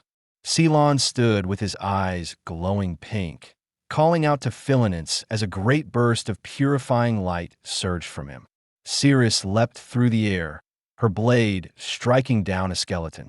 Lepin crossed his arms, watching the two fight side by side, and thought that they made a great team. That it was not just a good team, but a remarkable synchronization between Ceylon and Cirrus. Lepin wondered if Ceylon had started gaining experience with others from a young age because of his talent, questioning how early he had first joined the battlefield. He admitted to himself that Ceylon was a far more exceptional priest than he had expected. If this continued, he might even surpass his old rival, Saint Ellen. Yet Lepin questioned why Ceylon had gained no fame in his previous life. Perhaps, he thought, Ceylon had died young. Lepin asked if Ceylon was hurt, but Ceylon instead pointed out how strong the demonic creatures were in these ruins compared to Fulton. Lepin replied that it wasn't too bad, since they had taken the back route. 2 weeks later, after leaving the Chadin Kingdom, the group reached the Grain Kingdom, where the forgotten ruins of Elysian awaited at the base of the Seatlad Mountains. Standing before the great sealed door, Lepin declared they had arrived. Ceylon inspected the door and said brute force wouldn't work, but Lepin told him to give him a moment as he prepared to cast a spell. Ceylon was shocked, asking if he knew magic too. Lepin confirmed that he used to be a wizard. Outraged, Ceylon shouted that this made him a magic fighter, someone skilled in martial arts, awakened in aura, and intelligent enough to master spells as well. Inwardly, Ceylon raged that some people worked endlessly to build muscle, while others like Lepin simply possessed everything. Still frustrated, Ceylon asked what he was doing now, to which Lepin replied that he was gathering magic power. Ceylon doubted him, insisting one didn't need that much power for a simple spell. But soon, a glowing magical circle appeared as Lepin chanted in the ancient tongue, commanding the seal to open. The massive door shone with radiant light, and Lepin announced its opening. Ceylon crossed his arms afterward, mocking him for taking 13 minutes and warning not to tell people he was a wizard. Lepin snapped back that what mattered was that it had opened. Yet inside, he was tormented, remembering that he had once been the world's first 10-circle wizard. He thought to himself that unless he found the voice of Elysian soon, his frustration would drive him insane. Inside the glowing hall, they found nothing but emptiness, with only a simple wooden bow left behind.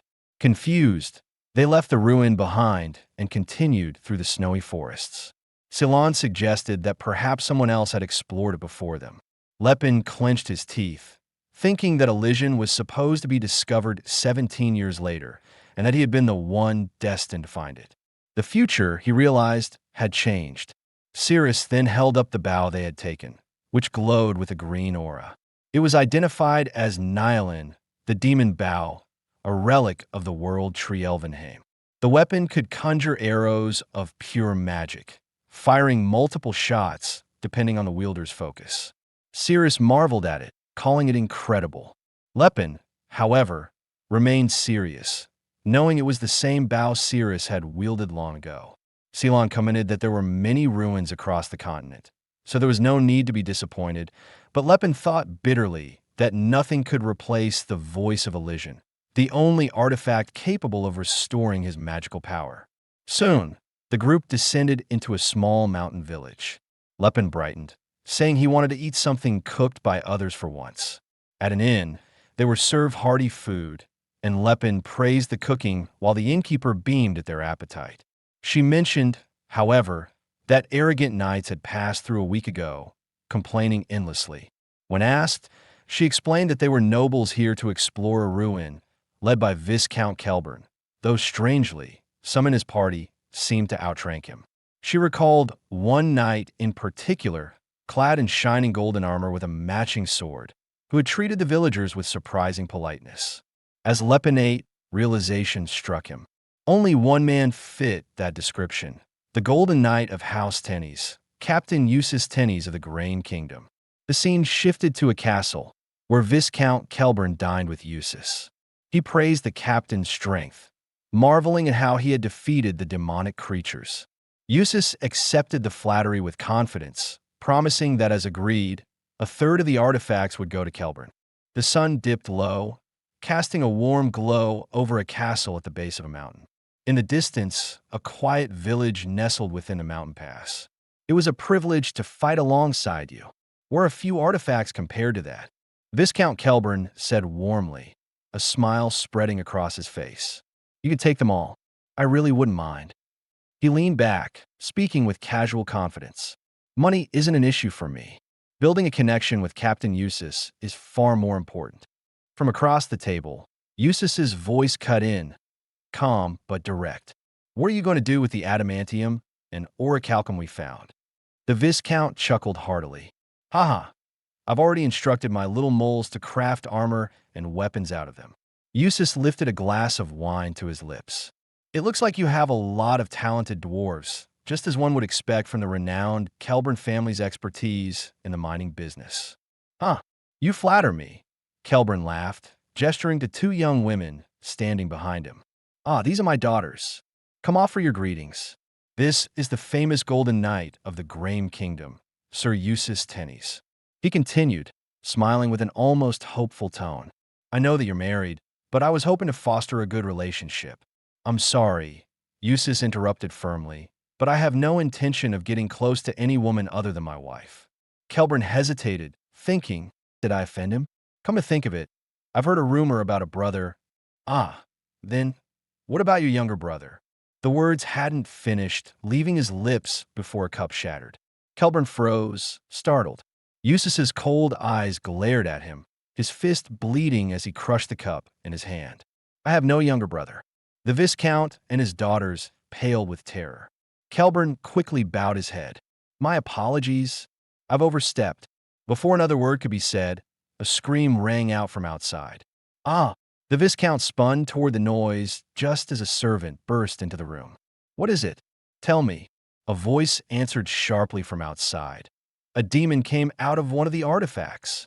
Soldiers hurled aside by a monstrous figure. It's Sophiaton, a soldier cried. The armored demon swung its massive, curved blade with devastating force, scattering men across a crumbling courtyard. Help us! Voices screamed. From a high balcony, Eustace looked down at the carnage, his eyes narrowing. A summoning artifact must have gotten mixed in with the others. His teeth clenched. That idiot! Be wary of its sword, the captain ordered, his voice carrying across the battlefield. Evacuate the people and get into formation. Wizards to the rear. Knights, raise your shields. At once, a wall of steel formed. Knights locked shields, standing firm while wizards behind them raised their hands in prayer. O great Arius, your humble servant pleads for your aid. Grant those with courage the power to vanquish this evil demon. Flames surged as the spell ignited, while others cried out, "Cold winds of the frozen land, come forth at my command." Wall of ice. A towering wall of ice erupted, binding the demon's feet. "Good," a soldier said urgently. "We'll bind its feet and wait for the captain." But one night, Russ broke from the formation. "What do you think you're doing, Russ?" another soldier shouted. Russ's eyes blazed with reckless determination. "Evil demon, there are no enemies that can stand before the sword of Tennies." He dashed forward, leaping from the back of another beast, his blade glowing with a crimson aura. "Huh!" With a mighty slash, his sword tore through the ice and struck the demon. Yet from the shadows, a massive hand emerged, gripping a dark weapon. The demon's face twisted into a smile before it slammed its weapon down on him. "That idiot!" the soldier cried. Russ's body was sent crashing into the wall, bloodied and broken. From the battlefield, a voice thundered, "Sir Lot, leave the fool and maintain a strong perimeter." Russ struggled to lift his head. Eustace. The air shifted as heavy footsteps approached. Soldiers turned and cried with relief. "Captain Eustace! The captain is here." Eustace walked into the fray, the massive golden sword resting over his shoulder. His gaze fell upon Russ, but his words were like ice. "Don't call me by my name. Do you think we're brothers? No great knight of House Tennies is born from some filthy nobody." Russ's eyes widened in shock, his body trembling. Eustace turned away, his attention fixed on the monstrous Sophiaton before him. "It's a Sophiaton. They say it's a demon that only aura wielders can handle." With a thunderous strike, he drove his golden sword into the ground. "Awaken, Eldred!" The sheath shattered apart into glowing plates of golden armor that swirled around him, fastening to his body piece by piece until he stood fully clad in radiant golden armor. Raising his shining weapon, his voice rang with power. "Come, demon of the otherworld." His soldiers erupted into cheers as the Golden Knight revealed his true form. From the shadows of the inn, Laefenhart, eyes narrowing. "Really? This Eustace guy is the Golden Knight?" Ceylon nodded firmly. "Yes, he's very famous. How could you not know?" "Hey, I've lived up in the mountains my whole life," Laefenhart muttered, scratching his head. "Even so, you should have heard of him," Ceylon pressed. "He's one of the strongest magic swordsmen on the continent. Some say he's as strong as an aura wielder. Is he really that famous?" Laefenhart turned towards Cirrus. "Cirrus, have you heard of him too?" "Yes, Lord Laefenhart," Cirrus replied softly. Ceylon smirked at the sight of Cirrus in new blue pajamas. "By the way, the pajamas look great on you. Are they comfortable?" "Ah, yes," Cirrus answered. The conversation turned serious again.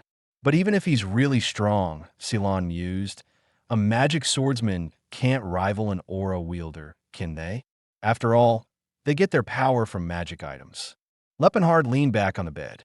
"I'm not sure. The magic armor Eldred is the strongest weapon of this era. Whether he can truly harness its power is another matter, though." Gleaming golden crystals flashed in his mind. True gold Eldril, infinitely rarer than true silver mithril. Both Eldred and Eldrin, crafted from it, are relics of the Silver Age. The magic swordsman who wields them is known as the Golden Knight. Wearing Eldred allows them to cast magic with a single command, granting abilities equal to those of an aura wielder. But Laefenhart knew one thing. Such power only mattered if wielded correctly. As he lay in the dim room, his golden eyes flickered with thought. Will I be able to beat him? A map of the Graham Kingdom flickered in his mind, the lands of Kelburn Viscountcy and Tennies County marked clearly. Ceylon stared at Lepen with a grave expression and asked if he was truly planning to confront the Tennies family. Lepen, seated on the edge of the bed and gazing to the side, answered that he needed to reclaim the artifacts they had taken. Ceylon pressed him further, his tone sharp, and asked if he intended to steal the items. Lepin fell silent, his expression thoughtful. Ceylon reminded him of their agreement. He said that he had chosen to work with him back in the Chadan kingdom because he believed Lepin's cause was just. Now, since House Tennies had explored the ruin, Ceylon argued that by rights, the treasures they found belonged to them. There was nothing unjust about it. His voice firm, Ceylon continued, saying that if Lepin were to take those artifacts, then it would simply be stealing. Lepin's eyes widened, his hand half covering his mouth, and he admitted, you're right. He hesitated, then turned toward Ceylon with a resolute gaze. He said that since Ceylon was his companion, he owed him the truth. Lepin asked if he remembered the story he had told before about belonging to the unbreakable sect gym. Ceylon sat straighter, recalling that Lepin had claimed to be a disciple of Gerald, the King of Fists. Nearby, Cirrus Valencia appeared to be asleep. Lepin explained that in order to inherit the sect's teachings, disciples had to endure trials. It was a tradition of their training. Sometimes, artifacts were hidden, and students were sent to recover them as a test of their growth. Ceylon asked if his master had truly hidden those artifacts in the ruins as part of such a trial. Lepin confirmed that the custom was real, admitting that their sect had always been somewhat reckless in that way. Ceylon frowned in doubt. He said that if Lepin's story were true, then Master Gerald must have visited the Elysian ruins long ago. But if that were the case, why would he have removed Silver Age artifacts at all? Lepin lifted his finger with conviction, insisting that any artifact found was passed to students as rewards. That was their tradition. He pressed on, pointing out that if he hadn't already known of these items, how else could he have recognized Nylon at a glance, or known of the hidden byroads in the ruins? If Elysian had been unexplored, he could never have moved through it so efficiently. Lepin's expression softened, looking as though relief washed over him. Ceylon closed his eyes and admitted with resignation that there was likely no other way. He would accept the story for now. Lepin smiled nervously and assured him that not everything had been a lie. Ceylon gave a faint, knowing smile. He said that even so, he had found Lepin's motives unusual. No matter how valuable the artifacts were, it had not seemed like him to covet another's belongings. Flustered, Lepin quickly changed the subject. Ceylon asked Lepin. He gave a grim nod and admitted that yes, he needed to recover the artifact, but that was the problem. Circumstances had grown far more complicated than expected, and thievery seemed to be the only option left. His eyes sharp, he declared that there was no other choice. Nearby, Captain Lot praised Eustace, claiming that not even a demon like Sophiatin could rival his strength. Eustace gave his order. The area was to be cleaned up, and he left the details in Lot's hands. He stood tall with his massive sword on his shoulder, glaring down at Russ, who knelt before him battered yet defiant. Eustace told him that his technique was unworthy of the Tenny's name. Russ raised his head, his will unshaken, and declared that both sword and swordsman still belonged to House Tenny's. The next morning, the sun rose over snow-blanketed buildings. In the courtyard, Russ trained relentlessly, his sword flashing with each slash that split stone walls. He walked along a stone path when 2 guards confronted him, reprimanding him for his reckless attack the day before. Russ dismissed their concerns, saying he had simply been trying to kill the demon. One guard snapped back that no one had ordered such an attack, and that he should have waited for the captain's command. Russ answered with stubborn pride, saying he was a sword of House Tenny's, and if anyone had an issue, he would accept a duel. Despite mockery, Russ continued his training without pause. Although Russ was talented, he had mastered only one sword technique, his downward slash. He practiced the motion tirelessly, each strike seamless and nearly invisible.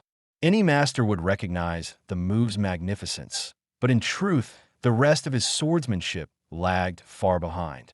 The scene shifted into a flashback. Because Russ was an illegitimate child, the vassals had opposed teaching him more. His father had only been able to pass down a fragment of the old sword path, one meant to channel the true power of aura, a path thought lost. His father's gaze burned with hope, believing Russ might one day restore the path. Even as a boy, Russ had solemnly accepted that mission, clinging to his father's final lesson. Back in the present, Russ practiced the downward slash, though most knights considered the move useless. Once great swordsmanship had been reduced to a single strike. Elsewhere, Eustace looked out a window and said no one would ever reach the peak of swordsmanship with just that technique. He scoffed, calling Russ a fool. But in the next breath, he admitted Russ was still a genius. At dawn, the castle rose against the snowy landscape, its rooftops glittering under the sun. That night, Laefenhart, clad in a hood, cloak, and ornate mask, moved swiftly over snow-dusted rooftops. He reflected that this new life had given him experiences he never imagined, sneaking into a castle like a thief. Landing in the snow, he stared up at the massive fortress with incredulity, marveling at how a rural viscount's castle could be so large. The answer was clear: Celbran's mining wealth and dwarven builders. 3 guards marched under an archway, unaware of him. Laefenhart struck swiftly, subduing 2 of them with flawless precision. His aura flickered as he whispered a quiet apology while they fell unconscious. Inside, guards spoke about the castle's security, boasting that with the Golden Knight present, no thief would dare intrude. Unseen, Laefenhart crawled silently above them, hidden in shadow. He paused in the rafters and thought to himself how easy thievery felt, almost natural. His eyes lingered on the soldiers below, noting that those in finer armor belonged to the Tennies County Guard. Moving deeper, he eliminated more sentries with silent submission, holds until he reached an ornate, well-guarded chamber. He studied the glowing runes on the walls and floor, identifying wards for motion and heat detection. Frustrated, he realized they couldn't be disabled from afar. They required a core. His sharp gaze located it, a rune-carved stone glowing with blue light. He picked it up, recognized its magic, and crushed it beneath his foot. The wards dissolved. Inside the treasure room, he was struck by nostalgia. He saw the demon-bane treasure, the sealing jar, the infinite bag, and the blue sky harp. His mood soured when he noticed mislabeling, the taled sword incorrectly tagged as the Helshan blade. Whoever had sorted these treasures knew nothing of their power. Then his eyes fell on the pedestal, where a gleaming purple-black cube radiated a chilling aura. At last, there was the voice of Elysian. But just as triumph surged in him, a faint jingle echoed. He froze and looked down, horrified, realizing his foot had tripped a nearly invisible string. His eyes widened behind the mask. He thought an alarm, a simple string trap. Then, his voice sharp with dread, he cried out, "The bell has sounded. The entire castle is now on alert." In a lavish bedroom, a woman was jolted awake by a ringing alarm, asking her husband what was happening. Beside her, Viscount Celbran sat up and bellowed towards the door, demanding to know what was going on. A guard reporting that there was an intruder in the south tower. From above, Laefenhart could be seen surrounded by guards in the courtyard. He couldn't believe that he had managed to bypass the most difficult parts of his infiltration, only to be caught by such a ridiculous trap. He mused that the life of a thief probably wasn't for him. In his hooded disguise, Laefenhart struck a guard with a backhand blow. He thought to himself that he didn't want to accidentally kill these men, but it was incredibly difficult to hold back his strength. Another guard yelled for them to get the thief. Guards shouted commands, telling the scoundrel to stop right there while ordering their men to hold their positions. Archers holding flaming torches lined the castle walls. A knight captain stood before a formation of soldiers with shields, pointing his sword forward as mages stood ready on the ramparts above. The captain, viewed from behind the approaching soldiers, ordered the wizards to provide cover. From a high angle, several fireballs were launched toward Laefenhart, who stood alone in the middle of the courtyard. In the background, 2 wizards cast their spells, their hands weaving glowing golden magic circles. Laefenhart grabbed a nearby soldier by the collar, offering a very sincere apology. The soldier looked confused, asking what he was sorry for. An instant later, a fireball exploded against the soldier's back as Laefenhart held him up as a shield. The soldier grunted in pain. As the smoking guard was dropped to the ground, Another soldier yelled in outrage, questioning what kind of monstrosity would use a person as a shield. Lepin stood over the fallen soldier, thinking to himself that he had only done it because he knew the man's armor was enchanted. An off-screen voice commanded the archers to fire. Lepin pressed himself against a wall as a volley of large arrows flew past him. Crouched low, Lepin deflected the incoming arrows with his gauntlet forearms, the projectiles clanging against his armor. He examined his arm, where a sticky blue substance and chains had now attached to him. He grumbled, wondering what this was. Looking up from his point of view, he saw soldiers on the wall holding the chains and thought that their attempt to immobilize rather than capture him was quite impressive. Bound by multiple chains, Lepin strained against them as knights on the ground shouted orders for Surgahar to charge and for Zod to provide support. Lepin thought that these knights were definitely overtrained. Covered in the sticky substance and wrapped in heavy chains, he watched as a knight threw a large shield that embedded itself in the ground before him. The knight told the scoundrel to take the sword of House Tennis. The knight, Russ, charged through a crowd of soldiers, his face a mask of fury as he shouted. Lepin watched him approach, wondering what the idiot was trying to do. Russ leaped into the air, raising his greatsword over his head for a downward strike. From the side, the captain, his face angry and sweating, yelled at Russ to stay in formation. Russ charged forward, yelling. Still bound in chains, Lepin analyzed the oncoming knight. He wasn't familiar with the name Russ, yet he felt a strange sense of recognition. He noted that the knight's movements, breathing, and steps all seemed ordinary. However, as Russ, surrounded by a white aura and floating chains, brought his sword down, Lepin noted that there was something extraordinary about that downward slash. Russ's eyes glowed a fiery yellow as he completed his attack, a bright line of light bisecting his face as his blade descended. Russ, surrounded by a blazing white aura, raised his sword high. With a powerful downward slash, he shattered the chains that bound Lepin. Before Russ could bring the blade down upon him, Lepin reacted in an instant, using a chain to block the strike. The clash left Russ momentarily stunned. Gathering all his strength, Lepin clenched his fist and delivered a crushing punch to Russ's chest. The impact sent Russ flying backward, shock written across his face. Lepin stood over the fallen Russ, wondering who this guy was. Lying on the ground, Russ looked up in shock, Lepin thinking about how someone could execute the downward slash so impressively yet fail to dodge a simple punch. He concluded that the man was a weirdly unbalanced person. He moved with incredible speed, a golden aura trailing behind him as he leaped and dodged through the air, surrounded by arcs of golden light. He landed and blocked an incoming attack. The Golden Knight, Eustace, appeared in his full armor, a dark aura swirling around him. Eustace walked forward, remarking that those skills were too good to be used for sneaking into someone's home in the middle of the night. Lepin looked towards him and replied that he had his reasons. Eustace stated that he would hear them out later. A close-up of Eustace's helmet was shown.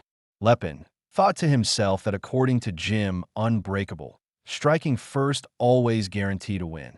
He dashed forward. In the background, Eustace, surrounded by a fiery aura, rushed to meet him.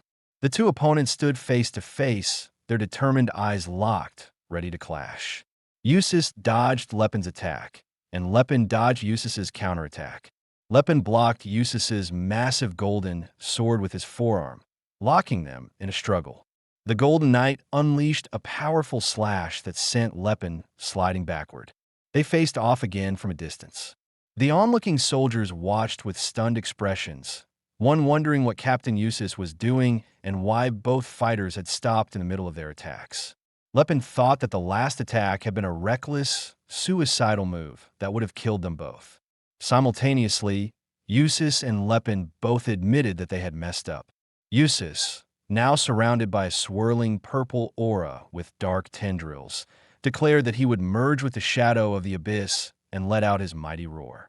The purple aura surged forward, and its tendrils enveloped Lepin. Lepen recognized the attack as Howling Shadow and moved through the shadowy assault.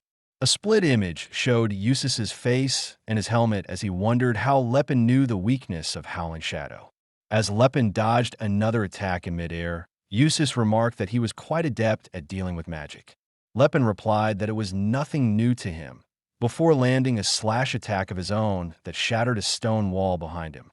The two dodged each other's attacks, creating blurs of motion and destroying the surrounding environment. Lepen landed a punch on Eustace's armored torso, and a bright flash of light emanated from the point of impact. Eustace looked down at his chest, sweating, his face contorted in pain.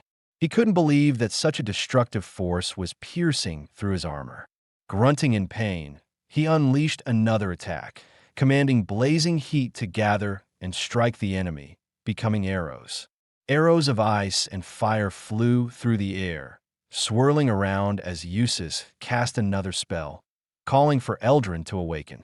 Lepen ran along the castle wall, dodging the attacks. A close-up showed Eustace's helmeted face, surrounded by flames, as a massive fiery explosion engulfed the area. Lepen was caught in the blast, his arms crossed to shield himself. He looked down at his arm with concern, thinking with alarm that Eustace might actually end up killing him. A massive explosion shaking the castle walls from within. Smoke and steam pour from the blast site, momentarily hiding everything from sight. As the haze begins to lift, the silhouette of Lepen, currently in Tesron's body, emerges amid the wreckage. His cloak is burned at the edges, and embers glow faintly on his hair and shoulders. Lepen stands in the rubble, appearing thoughtful. He examines a charred piece of metal, his expression focused. Inwardly, he wonders if the critical material has been destroyed.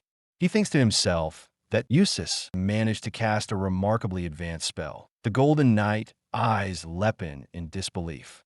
He analyzes the aftermath, convinced that Lepen couldn't possibly have blocked the attack and remain intact. The Golden Knight's vision, enhanced to a superhuman level, never lost sight of Lepen, so if he didn't see him move, it could mean only one thing.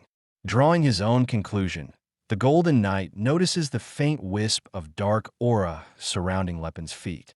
He realizes in shock that Lepen is an aura wielder and shouts that the breath of decay is filling the air. The Golden Knight immediately hurls a torrent of dark purple, corrosive aura at Lepen. Reacting swiftly, Lepen spins on his heel, whipping his cloak into a vortex that draws the cloud of purple mist toward himself.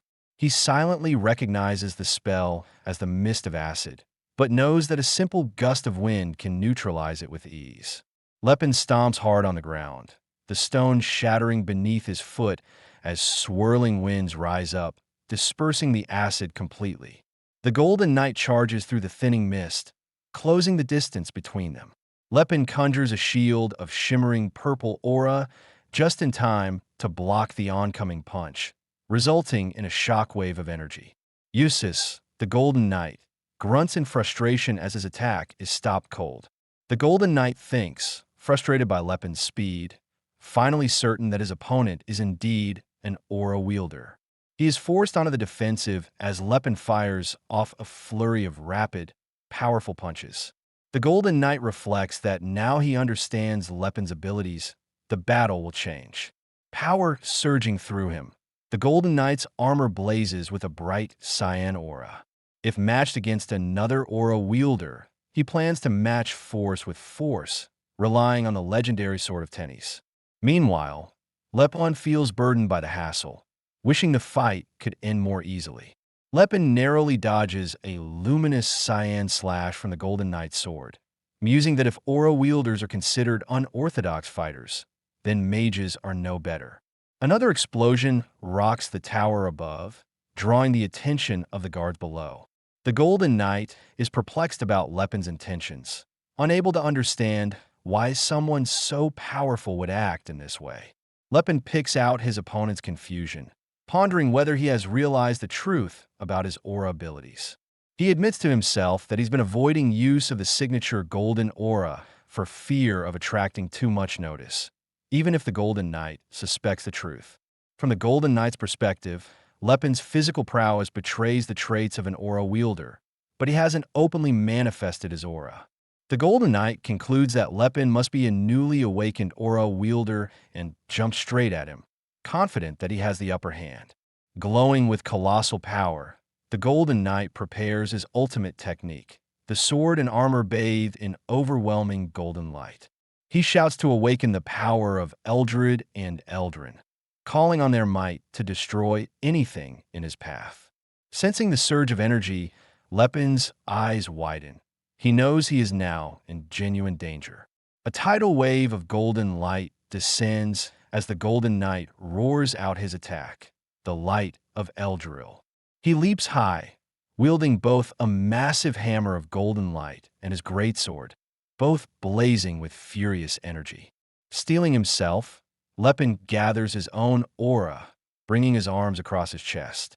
The two powers meet as Lepin deploys his defensive spiral guard, hurling back the destructive force. Golden electricity crackles through the air as the light collides with his shield. From the courtyard below, the young knight, Russ, witnesses the explosion with alarm, unable to comprehend the overwhelming spectacle. Russ murmurs the name of Eustace as a gigantic blast of golden light erupts, visible from far above the city. Eustace looks down from the ruined tower, stunned that Lepin managed to block the light of Eldril. He clutches his chest, regretting that the timing of his spiral guard was off by a hair. Using the chaos as his chance, Lepin escapes from the tower, leaping into the snow-covered forest below. He crashes through the ice of a mountain lake with enough force to shatter it, vanishing below the surface. Meanwhile, back on the castle ramparts, a guard rushes up to the Golden Knight, finally addressed as Captain Eustace, to check on his condition. Eustace immediately commands Sir Lot to inspect the artifacts, determine what was stolen, and organize a search party at once, determined not to let Lepin vanish so easily. Peering from the shattered tower, Sir Lot wonders aloud if anyone could survive such an ordeal, but Eustace silently concludes that someone like Lepin could never be killed by that alone. The scene shifts. In a distant house, a young elf girl named Cirrus lies in bed, wide-eyed and anxious. She shakes awake the sleeping Ceylon, who rouses to ask what's troubling her. Cirrus peers out at the city, expressing her vague foreboding.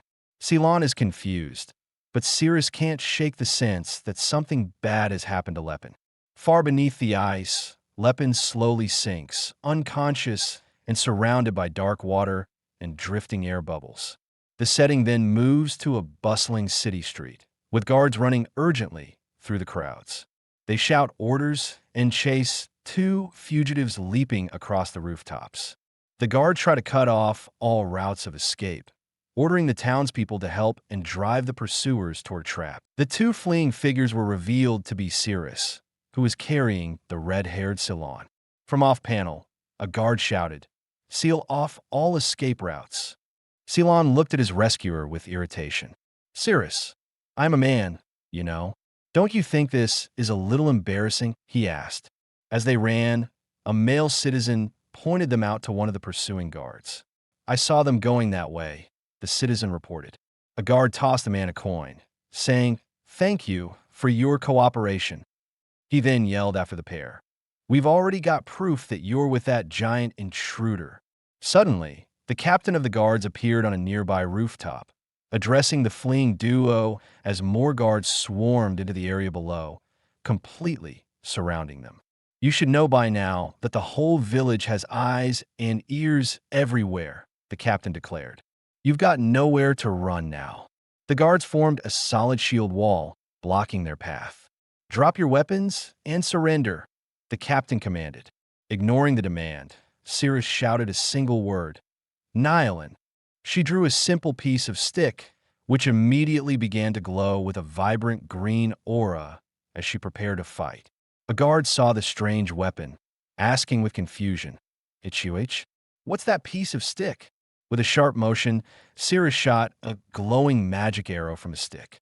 It struck a guard directly in the chest, creating a bright flash of light. Just then, Sir Lot and Captain Eustace arrived on the scene. "What's the status, Sir Lot?" Eustace asked. Sir Lot reported to Captain Eustace, whose face was now partially unmasked, revealing his blonde hair and blue eyes. "Forgive me, Captain. These guys are more skilled than we thought." Eustace's armor clicked as he prepared to enter the fray. "You've done enough," he said. "I'll take it from here."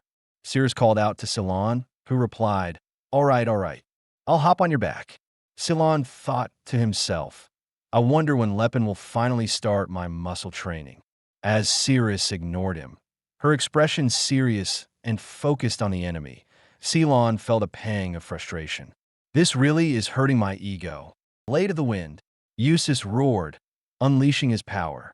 The ground beneath Cirrus and Ceylon erupted in a violent explosion, sending them flying through the air.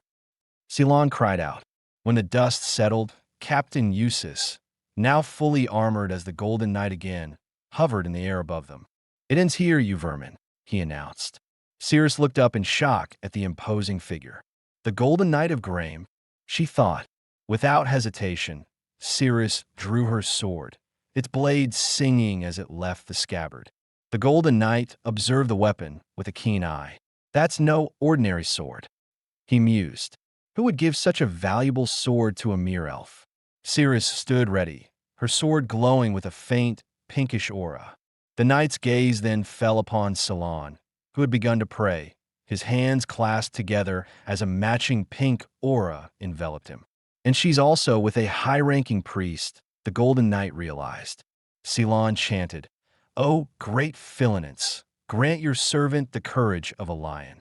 May the power of a giant infuse the arms holding the sword, the eyes become as keen as a hawk's, and the legs as steadfast as a strong ox to strike down the enemy." He finished his chant, his face set with determination. So, they weren't just ordinary thieves after all, the Golden Knight thought. Ceylon's own thoughts were dark. "You underestimated the world, and you ended up getting caught. Lepin," he thought, his expression turning to one of anger. "I had a bad feeling about this." Cirrus and the Golden Knight faced off for a moment before the knight descended. Swinging his massive sword in a powerful arc, Cirrus leaped backward, just managing to parry the devastating attack. The clash of their blades rang out with a loud clang. The force of the blow was immense, and Cirrus looked shocked, gritting her teeth and sweating from the exertion. Elsewhere, Lepin sat on the edge of a simple bed, his torso wrapped in bloody bandages. He muttered that his body was utterly wrecked. Still shirtless and covered in fresh wounds, Lepin rubbed his forehead in frustration, scolding himself for having gone up against the bearer of the ultimate armor, Eldred, while restrained in chains, a regretfully pathetic and reckless decision.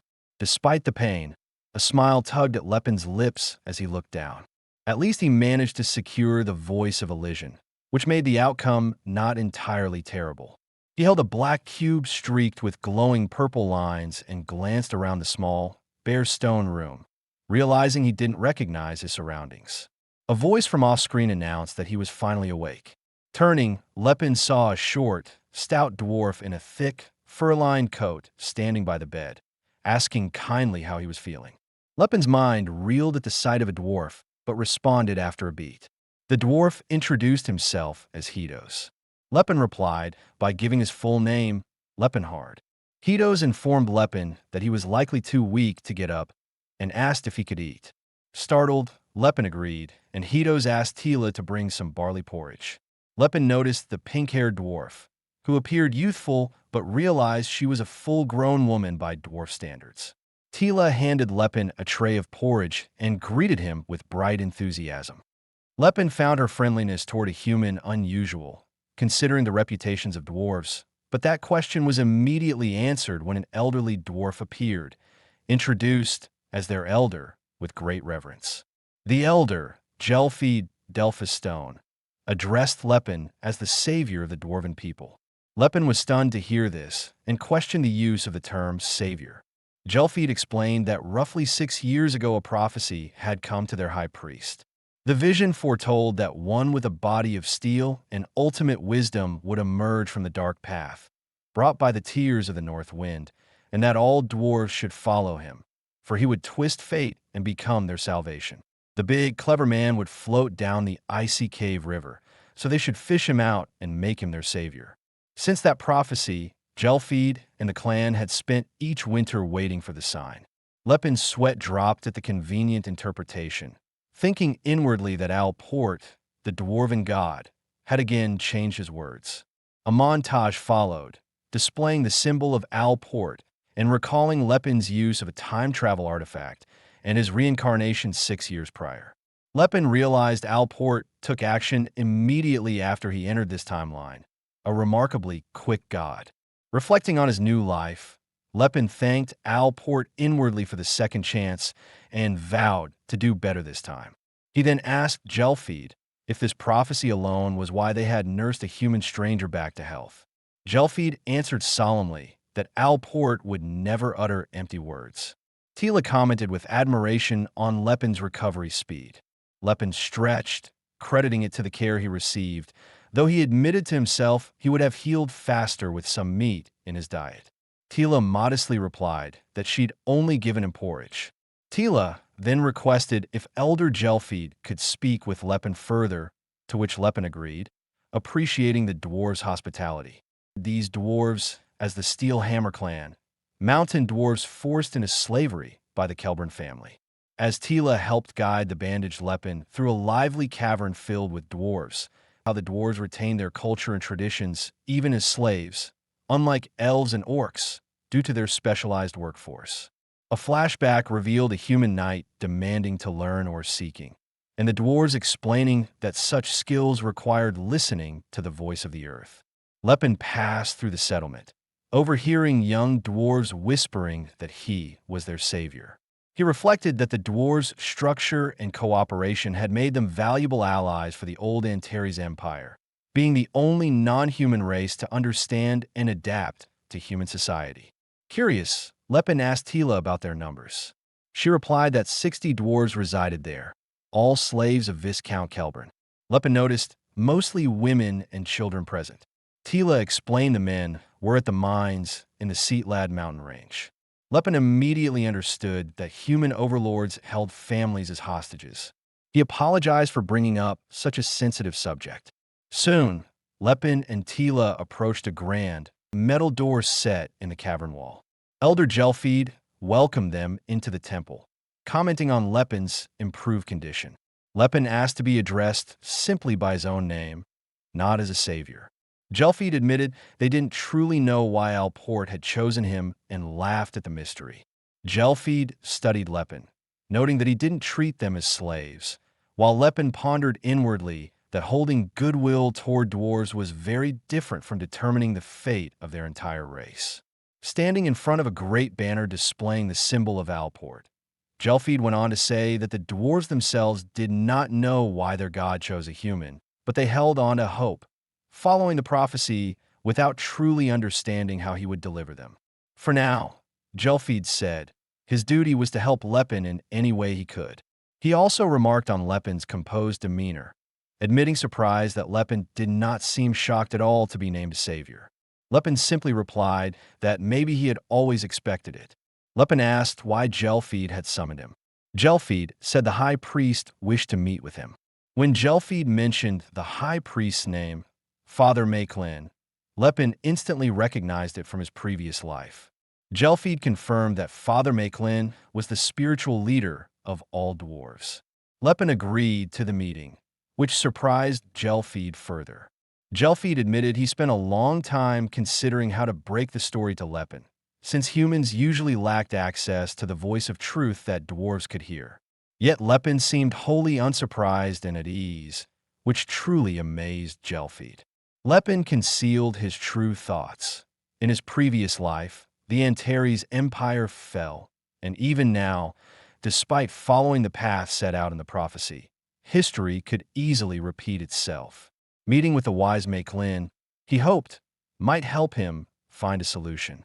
Glancing at a map showing the Grand Forge's location, Gelfeed explained that Father Maeklin resided in Alport's High Temple, a location known only to a select few dwarves. He offered a guide, introducing Tila as the last of her warrior bloodline. Tila gave her full name and bowed with pride. Gelfeed commented on Lepin's extensive knowledge. He not only knew of the high priest, but seemed also familiar with the Grand Forge's whereabouts. Gelfid remarked that usually humans avoided dwarves who could hear the voice of truth. Lepin calmly confirmed this knowledge, further surprising Gelfid. Gelfid pressed for an explanation about Lepin's understanding of dwarven society and secrets. Lepin deftly deflected the question, claiming it wasn't the right time, just as Hidos burst urgently into the room. Hidos called for Lepin, and when asked what was wrong, he explained that Lepin's traveling companions, the elf and a young boy, were being held captive at Viscount Kelburn's castle. Lepin's eyes snapped into focus with intensity. Meanwhile, in the dungeon of the castle, Eustace issued severe orders. Chivalry was to be disregarded entirely. He insisted his knights use any means necessary, including torture, to determine where the thief was hiding. The knights answered in unison, prepared to obey. Eustace considered the particular value of the captives. The elf possessed a magic sword meant for a knight order's captain, and the Philinen's priest wielded holy power worthy of a bishop. Eustace was determined to uncover their true identities. Down a torch-lit corridor, Eustace's men discussed the logistics of torture, fretting about how much suffering was permissible without causing death, a challenge for those unaccustomed to such brutality. Summoning his resolve, one knight approached the two prisoners, now chained to the wall. Eustace's blonde subordinate called out to Varus, addressing his intent to begin the interrogation. The red-haired priestess glared up defiantly, their fate now bound in the darkness of the dungeon. Half an hour later, within the stone-walled interrogation room, Varus and Rinto sat with a measured calm. Ceylon quietly commented that Lepin's martial sect training style was more than a little reckless, earning only a noncommittal murmur from Varus. Nearby, Ceylon, her pink hair bright, even in captivity, animatedly launched into an explanation, purple aura flickering around her as Varus listened with an impassive face. She recounted the martial philosophy behind Gym Unbreakable, founded by Gerard, King of Fists, describing the rigorous training of its students. Varus, following her enthusiastic description, summarized inwardly that this must be the origin of their relentless discipline. As Ceylon's story grew more passionate, leaning closer in her recounting, Varus began to sweat nervously, doubting whether training of that severity was even possible. Ceylon pressed further, teasing that even the knights probably hadn't endured such extremes. She then shifted the conversation, emphasizing that given the sect's brutal standards, failing a final trial would be unthinkable. Rinto loitered at Ceylon's side, looking bored as she continued to ramble. Ceylon revealed that the task assigned was to steal a specific artifact.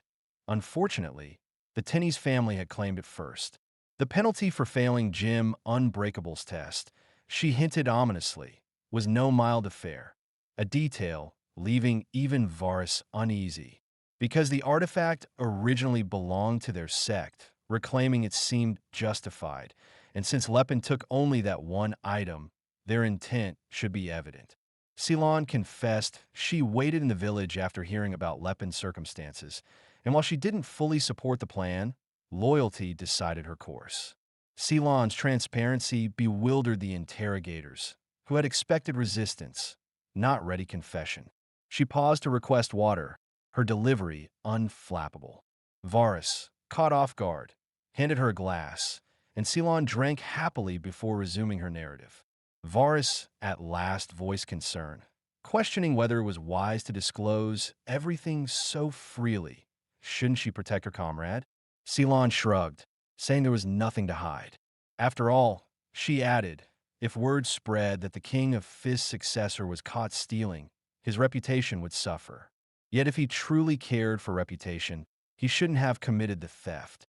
Varus accepted her rationale, and when he asked where the artifact was now, Ceylon replied that they knew nothing, repeating that they had simply waited at the inn. The guard felt triumphant, believing at last he had unraveled the truth, only for Ceylon's relentlessly consistent story to sow fresh confusion. He accused them of holding a backup plan, but Ceylon retorted there was no need, An aura wielder would never bungle such a simple theft. Varus hesitantly agreed. When Varus and Rinto exchanged glances, their expressions revealed unease, silently questioning if such a strange, open-ended interrogation could be called an interrogation at all. The scene shifted to a snowy landscape with a distant castle, then to a quiet forest where a pink-haired dwarf girl gazed in awe. Before her, Laefenhart, now in Tesron's body, stood over a freshly hunted deer. The dwarf marveled at the feat, unable to believe how swiftly he tracked and caught it. Laefenhart explained that using aura to expand his senses made tracking child's play, though professional hunters would likely consider it unfair. When the dwarf reminded him that hunting there was forbidden under Viscount Kelburn's rules, Laefenhart replied indifferently that he had resolved to stop caring about such trivialities. Following all human laws, he reasoned, would never allow him to free non-human races or disrupt the system of slavery, which, after all, was already illegal by the continent's customs. He ate the roasted venison with determination, intent on speeding his recovery. The dwarf watched, stunned, as a fiery aura burst from Laefenhart's body while he devoured the meal. She realized with wonder that his wounds were mending rapidly before her eyes. Renewed strength radiated outward. Laefenhart rose to stretch, his entire physique exuding power, announcing that he was once more at full strength. Inside the castle on the snowy mountain, Eustace gazed out the window, deep in thought. His mind replayed the previous battle, certain that the choice of artifact Leppenstol was no accident. Only someone with specific knowledge would have targeted that particular item. Eustace suspected a connection to Gem Unbreakable and began to see a longer thread tying together the mysterious Silver Sages, the Ruin, and Leppen's martial lineage. A memory surfaced. 1 month earlier, a younger Eustace stood before a hooded Silver Sage, verifying his identity as the heir of House Tennies. The Silver Sage presented the Silver Sage crest, and the rite awakened the memory of his father's revelations. That the Silver Sages wielded wisdom and destructive power that far surpassed any known in the current era. They moved unseen, guiding the fate of nations, outranking even kings and royalty within their secret hierarchy. Returning to the memory, Eustace knelt as the Silver Sage handed him a scroll and instructions. The order was simple but weighty. The Tennies family was to explore the Elysian ruin and claim any artifacts within, but the voice of Elysian was to be reserved for the Silver Sage alone. Failure, warned the hooded figure, would bring disastrous consequences upon House Tennies. The flashback ended. Eustace now sat in his room, burdened by worry, interrupted by a knock at the door. Varus and Rinto entered to report their interrogation. They summarized that the captive's story appeared truthful, but its openness and the lack of resistance or evasion struck them as odd. On the castle walls outside, Drain conversed quietly with a fellow guard, shivering as he recalled Laefenhart's overwhelming power in the previous day's skirmish. He admitted hoping never to meet the man again. Word spread that not only had one artifact already been stolen, but the thief's companions were detained in hopes of luring him back. Drain, wary, expressed a wish that if Laefenhart did return, he would simply knock him out quickly again. As he spoke, an uncanny chill ran down his spine. Far off, Laefenhart approached through the snow, golden aura blazing in defiance. Inside, Eustace pressed his investigation, Leppen's links to both Gem Unbreakable and the enigmatic Silver Sages. He mentally reconstructed the puzzle, concluding that Ceylon and the other would-be spies were not truly trained for subterfuge. By their holy powers and naivety, they were more likely pawns genuinely swept up in events. Logically, Eustace reasoned Leppen would abandon them now, but he lamented that even if he caught Leppen, none of it would matter if the voice of Elysian could not be recovered. Suddenly, the entire castle trembled as a tremendous explosion shattered the south tower. Eustace rushed to the window, shocked by the blast and recognizing in the aftermath the unique golden aura of Laefenhart. Standing before the ruined gate, bandages wrapped over his fist, Laefenhart declared forcefully that he had been told his companions were being held there. The castle was under attack, its stone walls scarred by explosions that sent thick plumes of black smoke billowing into the sky. From the heart of the chaos, the commander's voice boomed across the courtyard. Knights of House Tennis, show that arrogant fool your strength. This fight won't end like last night. His men gathered behind him, a sea of steel and resolve. Before them stood Lepin, his fists clenched and a confident smirk playing on his lips, the burning castle a fitting backdrop for his defiance. He flexed a bandaged hand. Well, Lepin said coolly, I won't be like I was last night either. Rinto, Varus, go, the vice-captain commanded. Yes, vice-captain, the two knights roared, charging forward with their swords drawn. An eruption of fire and debris tore through the air, sending the charging knights flying backward. The vice-captain could only watch in stunned silence. Lepin stood untouched, his fist wreathed in a fiery golden aura. He knew armor was worthless against an aura attack. It seems you have no proper countermeasures against an aura wielder, he taunted. In the background, a priest raised a holy book, his voice ringing out as a column of divine blue light descended from the heavens. Other priests and wizards began to prepare their own spells. Priests, grant your blessings on us. O great Ares, the lead priest prayed, his words echoing with power. Grant your blessing upon your servant, so the body may stand as steadfast as a boulder. The divine aura flowed over the knights, their armor beginning to glow. One knight, his eyes now shining with a blue light, glared at Lepin. How dare you harm Rinto and Varus? Empowered by the holy magic, the knights charged as one. You scoundrel! Lepin met their assault with a look of intense concentration. He blocked and struck with his bandaged fists, each impact creating a brilliant flash of light. He moved with a brutal grace, launching into a powerful spinning kick that sent several armored men hurtling through the air. With a final decisive movement, Lepin slammed his fist into the ground. The pavement cracked and buckled, a shockwave throwing the remaining knights off their feet. Suddenly, the ground erupted in a forest of sharp, icy spikes. More knights were thrown into the air by the violent magical assault. A wizard chanted, Blade of the frozen land, come forth before me. Ice bolt.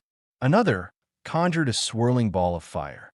Scorching heat, gather in my hand and become the arrow that strikes the enemy. Flame arrow. A third wizard, his eye covered by a bandage, summoned a storm cloud that crackled with arcs of electricity. Lafilt Krell Azur. Tempest of thunder and lightning, rise and strike. Lightning storm. Lepin clenched his fist, a golden light flaring around it. I'll have to deal with the wizards first. He leaped high into the air, unleashing a barrage of golden and blue projectiles that rained down on the spellcasters. The attack, a chain strike energy blast, slammed into its targets with explosive force. A beam of pure aura struck one wizard, sending him flying. Others were caught in the blasts, thrown through the air by the concussive force. Arg, my leg, one cried out in pain.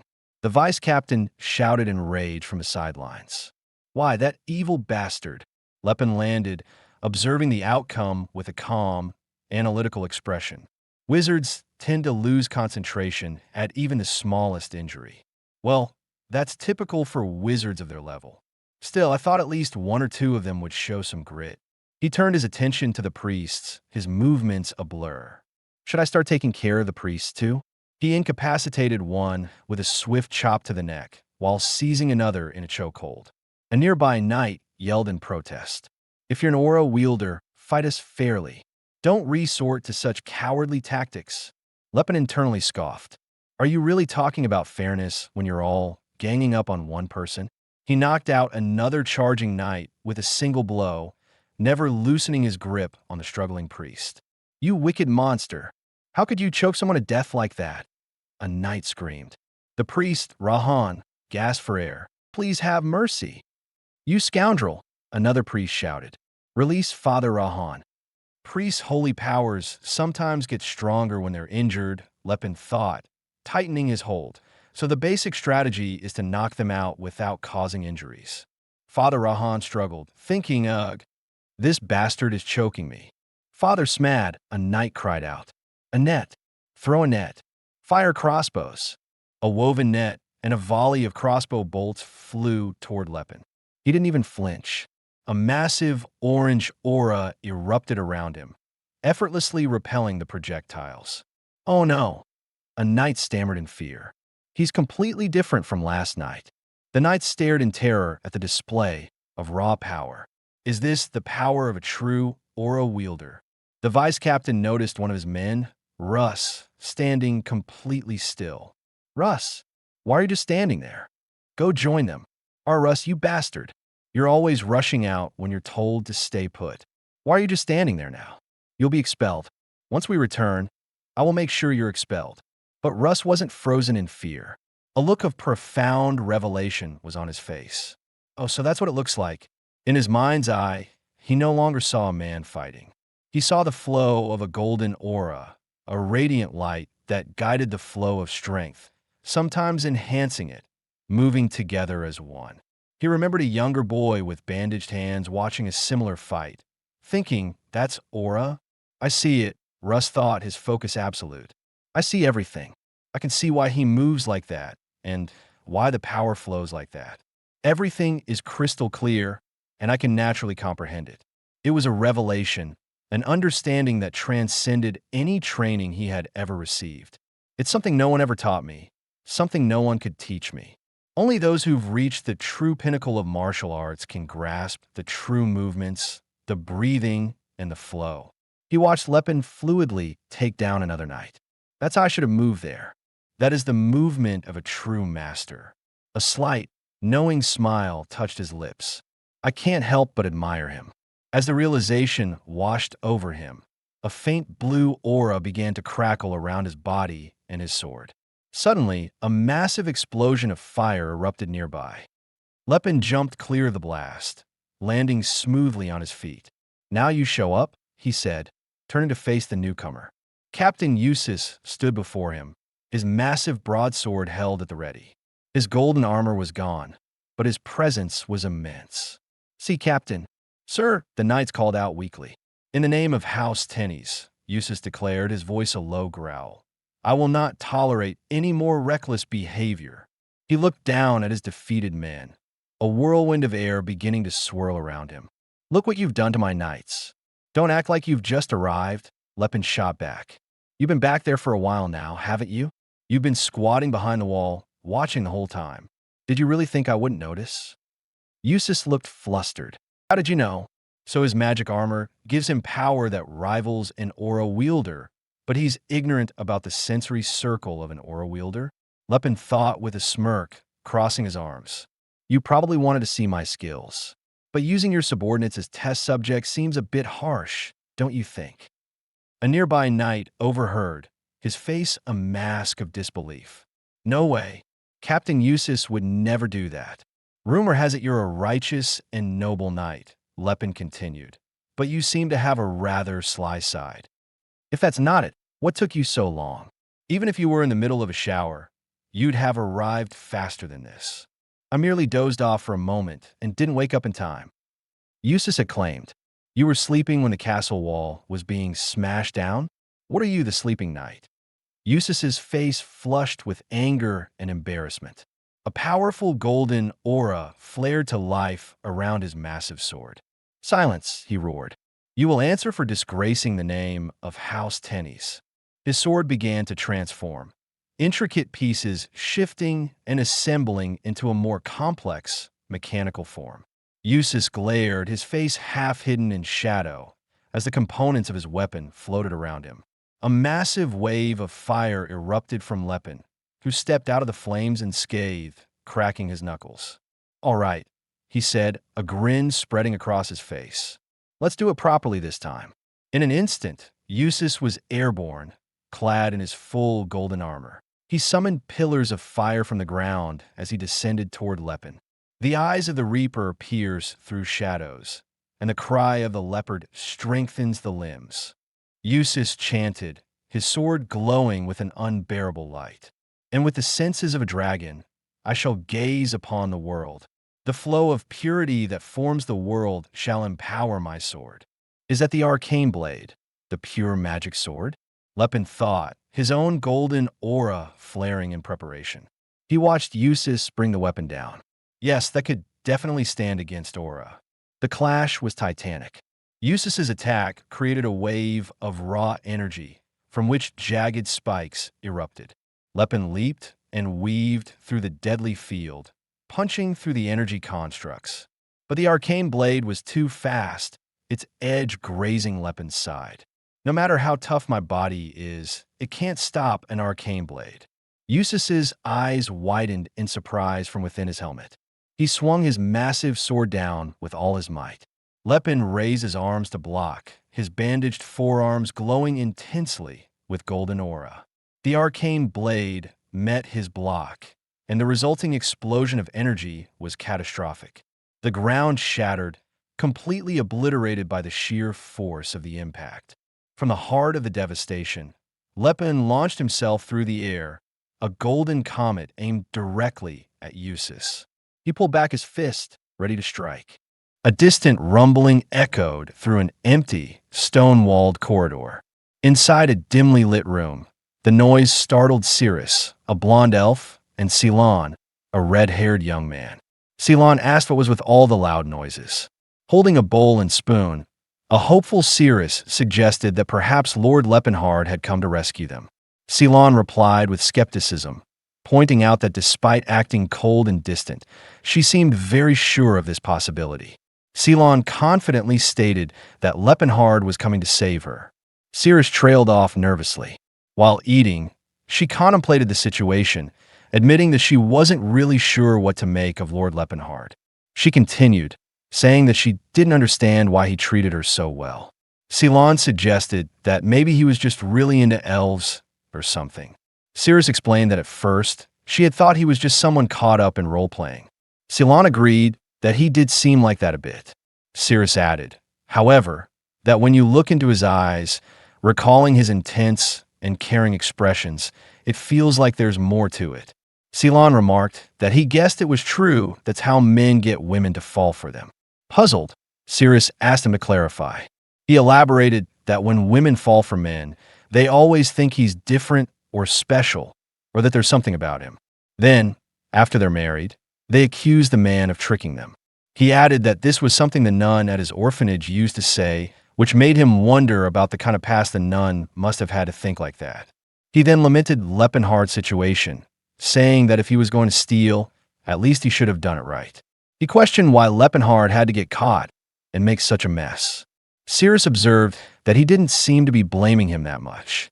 Ceylon, chained and glowing with a purple binding aura, replied that since he had agreed to the plan, he was practically an accomplice.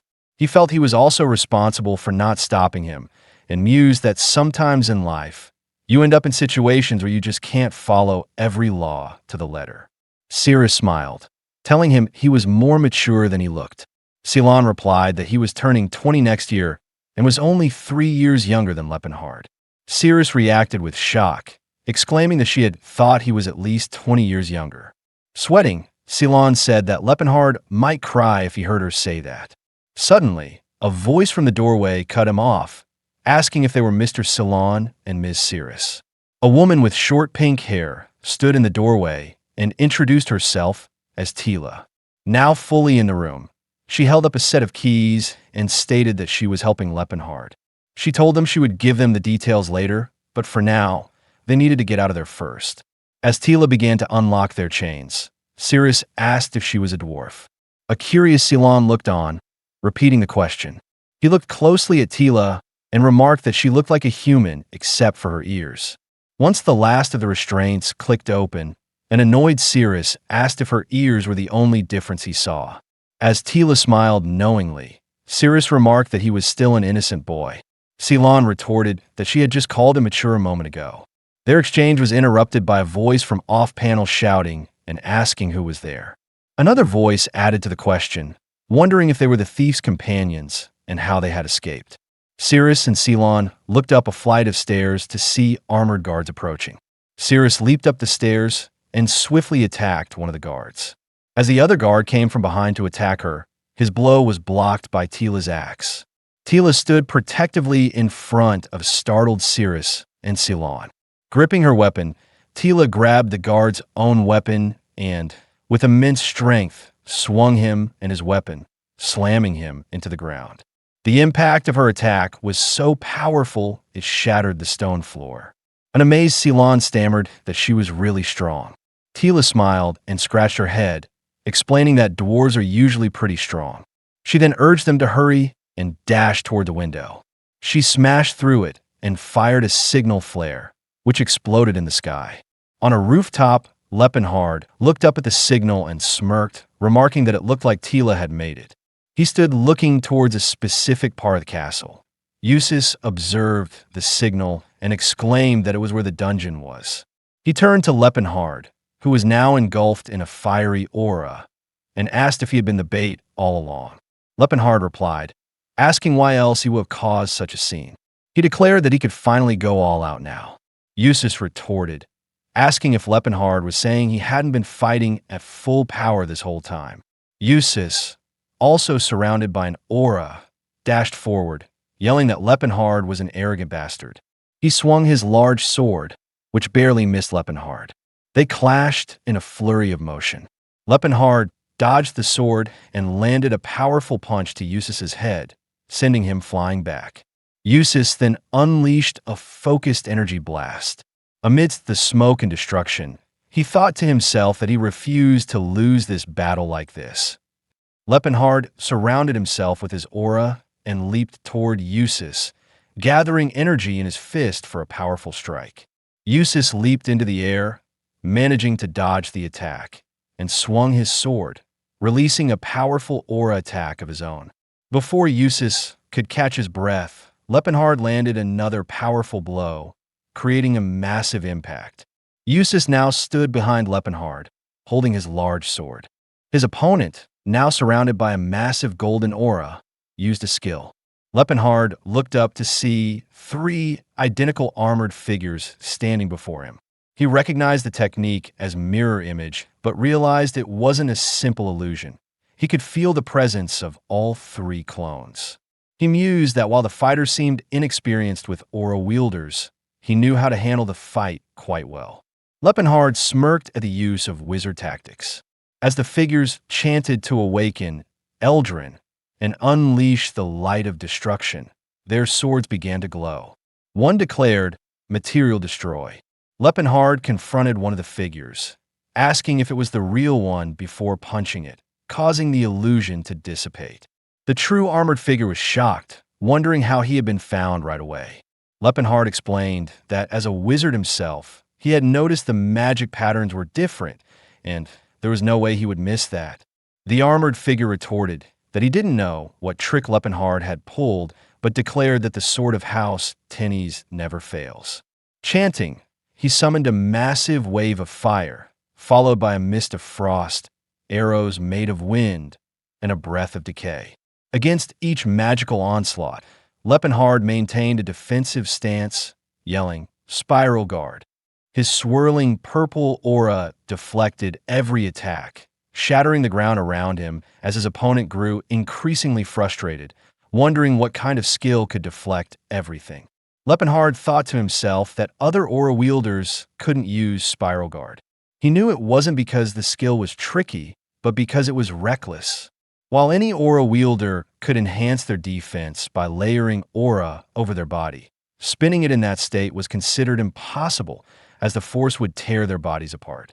Only students of Gym Unbreakable possessed bodies strong enough to endure the skill. However, he also acknowledged that as powerful as it was, it consumed a massive amount of aura. The armored figure, confused by the impenetrable defense, demanded to know who was behind Laefenhart. Looking over his shoulder, Laefenhart saw a small, comical figure standing there. When a guard asked if it was his adjutant, the armored figure yelled in frustration, asking if they were trying to make a fool of him. At that moment, Eustace attacked him from behind, demanding to know who had put him up to this.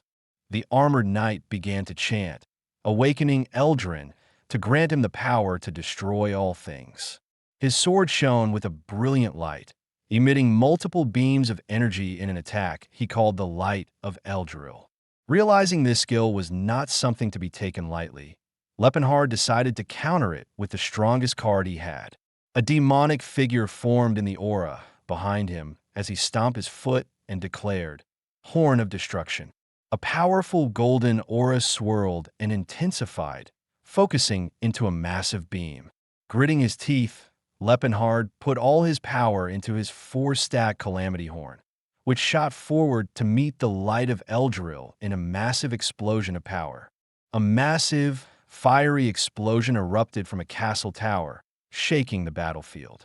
Amidst the rubble, a muscular arm wrapped in hand bandages glowed with a swirling golden aura as the words Horn of Destruction appeared. Laefenhart, his eyes glowing yellow with determination, pulled back his fist charged with powerful golden energy.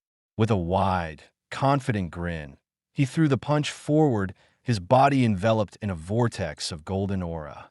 The punch connected with overwhelming force, sending a blinding flash of light that shattered the ground and scattered debris.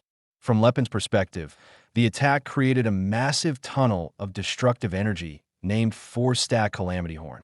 From above, the destructive beam tore through the landscape, leaving a trail of devastation, ending as a distant castle tower exploded.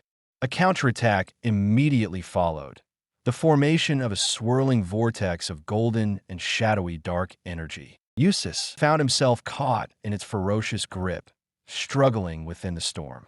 He wondered what kind of skill this was as he tried to withstand the immense force. Inside the vortex, Captain Eustace appeared in the Eldred armor, his teeth gritted in effort, and he thought that his stance had collapsed under such insane power. As the vortex tossed him around, Eustace analyzed the attack, coming to understand its mechanism. Laefenhart layered aura into his fist, causing a series of explosions that rippled outward like a stone dropped into water, shaking everything around. These ripples merged into a swirling vortex that pulled everything into its center. Eustace realized that his stance collapsed because he could not withstand the shockwaves. Recognizing that only one ripple remained, he refused to lose like this. Gathering his power, Laefenhart's fist glowed brightly within a vortex. With all his strength, he unleashed a devastating punch from inside the vortex, triggering a massive explosion of golden aura. This attack shattered Eustace's technique and devastated the surrounding castle structure. The impact left a massive crater with the greatsword Eldrin stuck blade first into the earth. Laefenhart stood amid the rubble, breathing heavily, his muscular body steaming. A surviving knight looked on in horror at the scene. Captain Eustace and the Eldred armor lay defeated, and the greatsword Eldrin was cracked. The knight lamented how the sword of House Tennies had fallen. Laefenhart approached the fallen Eustace and the sword, reflecting that the main enchantments animating the Eldred armor were linked to Eldrin. Since Eldrin remained intact, Laefenhart thought the armor would eventually be restored, although it would take about half a year. As he reached for the sword, Eustace spoke weakly, accusing Laefenhart of targeting Eldrin. Laefenhart apologized, explaining that the item he took was very important to him, and he had no choice but to use drastic measures. He then handed the great sword to a shocked knight nearby. The knight was confused, realizing that Laefenhart's actions were not driven by pure greed as he had thought. Laefenhart smirked, thinking about his companion, Cirrus, the female elf. Although he wanted to give Eldrin to her, he decided it wouldn't be right and resolved instead to give her the Holy Light Sword Messiah, the weapon she had used in her previous life. Turning to leave, Laefenhart was suddenly stopped by a voice demanding him to stop. The young blue-haired knight, Russ, stepped forward defiantly, ready to fight. He declared that it was not over and that the sword of Tennies had not fallen yet. Laefenhart recognized Russ as the same idiot from before as another knight yelled at Russ to stop. Russ boldly proclaimed that he, too, was the sword of House Tennies, and that the sword had not fallen. The other knight angrily thought about expelling Russ once they returned, frustrated at his insubordination. Russ charged fiercely at Laefenhart, shouting a war cry as he thrust his sword forward. Laefenhart watched calmly, confident that Russ only knew a downward slash and posed little threat. Suddenly, Russ's sword became enveloped in a powerful, swirling blue aura as he swung. Lepin leapt back as the attack landed, creating a massive shockwave and leaving a cut on his chest. He stared at the wound in disbelief, unable to understand how Russ had left a mark on a body that deflected most blades. The other knights were shocked as they recognized the blue aura on Russ's blade. They questioned what was happening. Russ stood with his sword glowing and declared that he had simply reclaimed the Sword of Tennis. Lepin was struck with sudden realization. He recognized the deep, clear blue aura, almost like the sky itself. A flashback came to him of the hero stellar sword Cyrus from his past life, whose sword glowed with the same blue aura as he vowed to destroy the Demon King and end the Dark Empire. Lepin looked at Russ in shock and exclaimed the name Stellar Sword Cyrus. Russ appeared stunned and asked how Lepin knew his name. Realizing his mistake, Lepin thought that Russ's real name was Cyrus von Tennis, the name he received when knighted. However, since no one acknowledged him as a true knight, people only called him Russ, the name given by his commoner mother. Lepin mentally scolded himself for not recognizing him earlier despite knowing he was from House Tennis. Lepin reflected on the history of House Tennis, noting that while in his time, they were famous for the Golden Knight. 30 years later, they produced a stellar sword, elevating their status from count to marquis and shedding the shame of relying on magic for swordsmanship. This explained why the Golden Knight was forgotten in his era. Russ, blushing and flustered, asked again how Lepin knew his name and if he had indeed called him Stellar Sword. Lepin hurriedly covered his slip, noting the young knight's blush. He said he had confused Russ with someone else and told him not to worry about it. Russ was visibly disappointed and angry, much to Lepin's amusement as he thought that the punk was easy to read. Lepin reflected on how different the young Cyrus was from the man he remembered in his previous life, who had seemed rigid and indifferent. He mused that people do change as they grow older. Angered, Russ charged at Lepin again, sword blazing with blue energy, but Lepin easily dodged. They clashed midair, their blue and orange auras colliding fiercely, creating a massive crater on the ground below. Lepin landed a punch on Cyrus, producing another shockwave. Cyrus yelled in pain as blue energy erupted from his body. Lepin noticed that Cyrus had used aura to shield his body and cancel out the shockwave. Standing amidst the fading blue aura, Lepin acknowledged that the young knight was not bad for someone who had only recently awakened his aura. The surrounding knights were thrown back by the shockwaves and rushed to fall back. Lepin observed Cyrus's movements closely and realized something crucial. His attacks were unpredictable, making it impossible to anticipate his next move. Cyrus launched a rapid series of blue energy slashes, striking wildly. A blue aura spiraled around the knight Russ as he faced Laefenhart. Every strike Russ made came from a direction that was impossible to anticipate. Laefenhart, analyzing his opponent's style, realized it defied all conventional martial arts theories, the kind depicted in the ancient illustrated manuscripts he remembered. He noted that every martial arts skill, no matter how unique, always had a foundation. Centuries of lessons and experiences had formed a system, and Gerard, too, had taught the principles of Jim unbreakable based on that system. But Russ was different.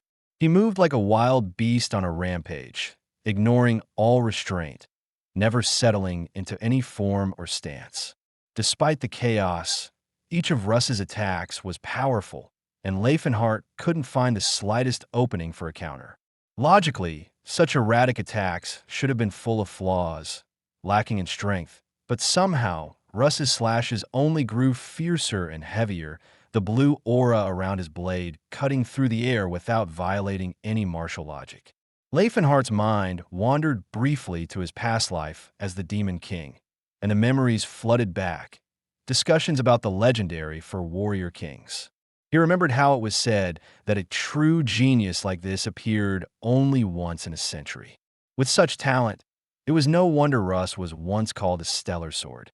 And with that incredible talent came the echoing question: had all four warrior kings fallen? A flashback surfaced. The memory of the hero Cyrus, Sword Lodestar, boasting about killing the mighty orc warrior Tacit, filled him with rage. Cyrus had once declared, "Indeed, that filthy orc didn't stand a chance against my sword." The words brought bitterness to Laefenhart's heart. Cyrus had killed Tacit, Laefenhart's loyal subordinate and cherished friend. The scene replayed. The demon king Laefenhart, overcome with anger and grief, demanding, "Are you telling me Tacit, the mighty orc warrior, is dead?" Now, back in the present, Laefenhart focused that anger on Russ, the one standing before him. In his mind, Russ became the enemy, Tacit's killer. Determined, Laefenhart burst forth, golden flames roaring around him. With a shattering punch, he broke Russ's blade aura.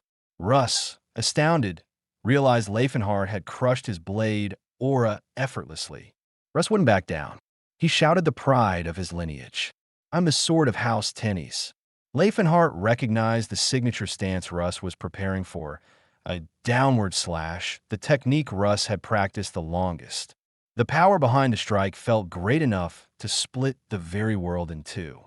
In Laefenhart's heart, a clear intent formed. This was someone who might become his sworn enemy again someday. He resolved to end Russ now. As Russ charged up an immense golden aura in preparation for his ultimate attack, Laefenhart's own killer instinct sharpened. He would end this cursed fate. Their powers collided, golden flames against immense blue aura. Laefenhart met the attack head-on, addressing Russ with cold familiarity. He met Russ's eyes and declared, "I must say, it's nice to meet again so soon." With an overwhelming release of his golden aura, Laefenhart launched Russ into the air. And now, farewell.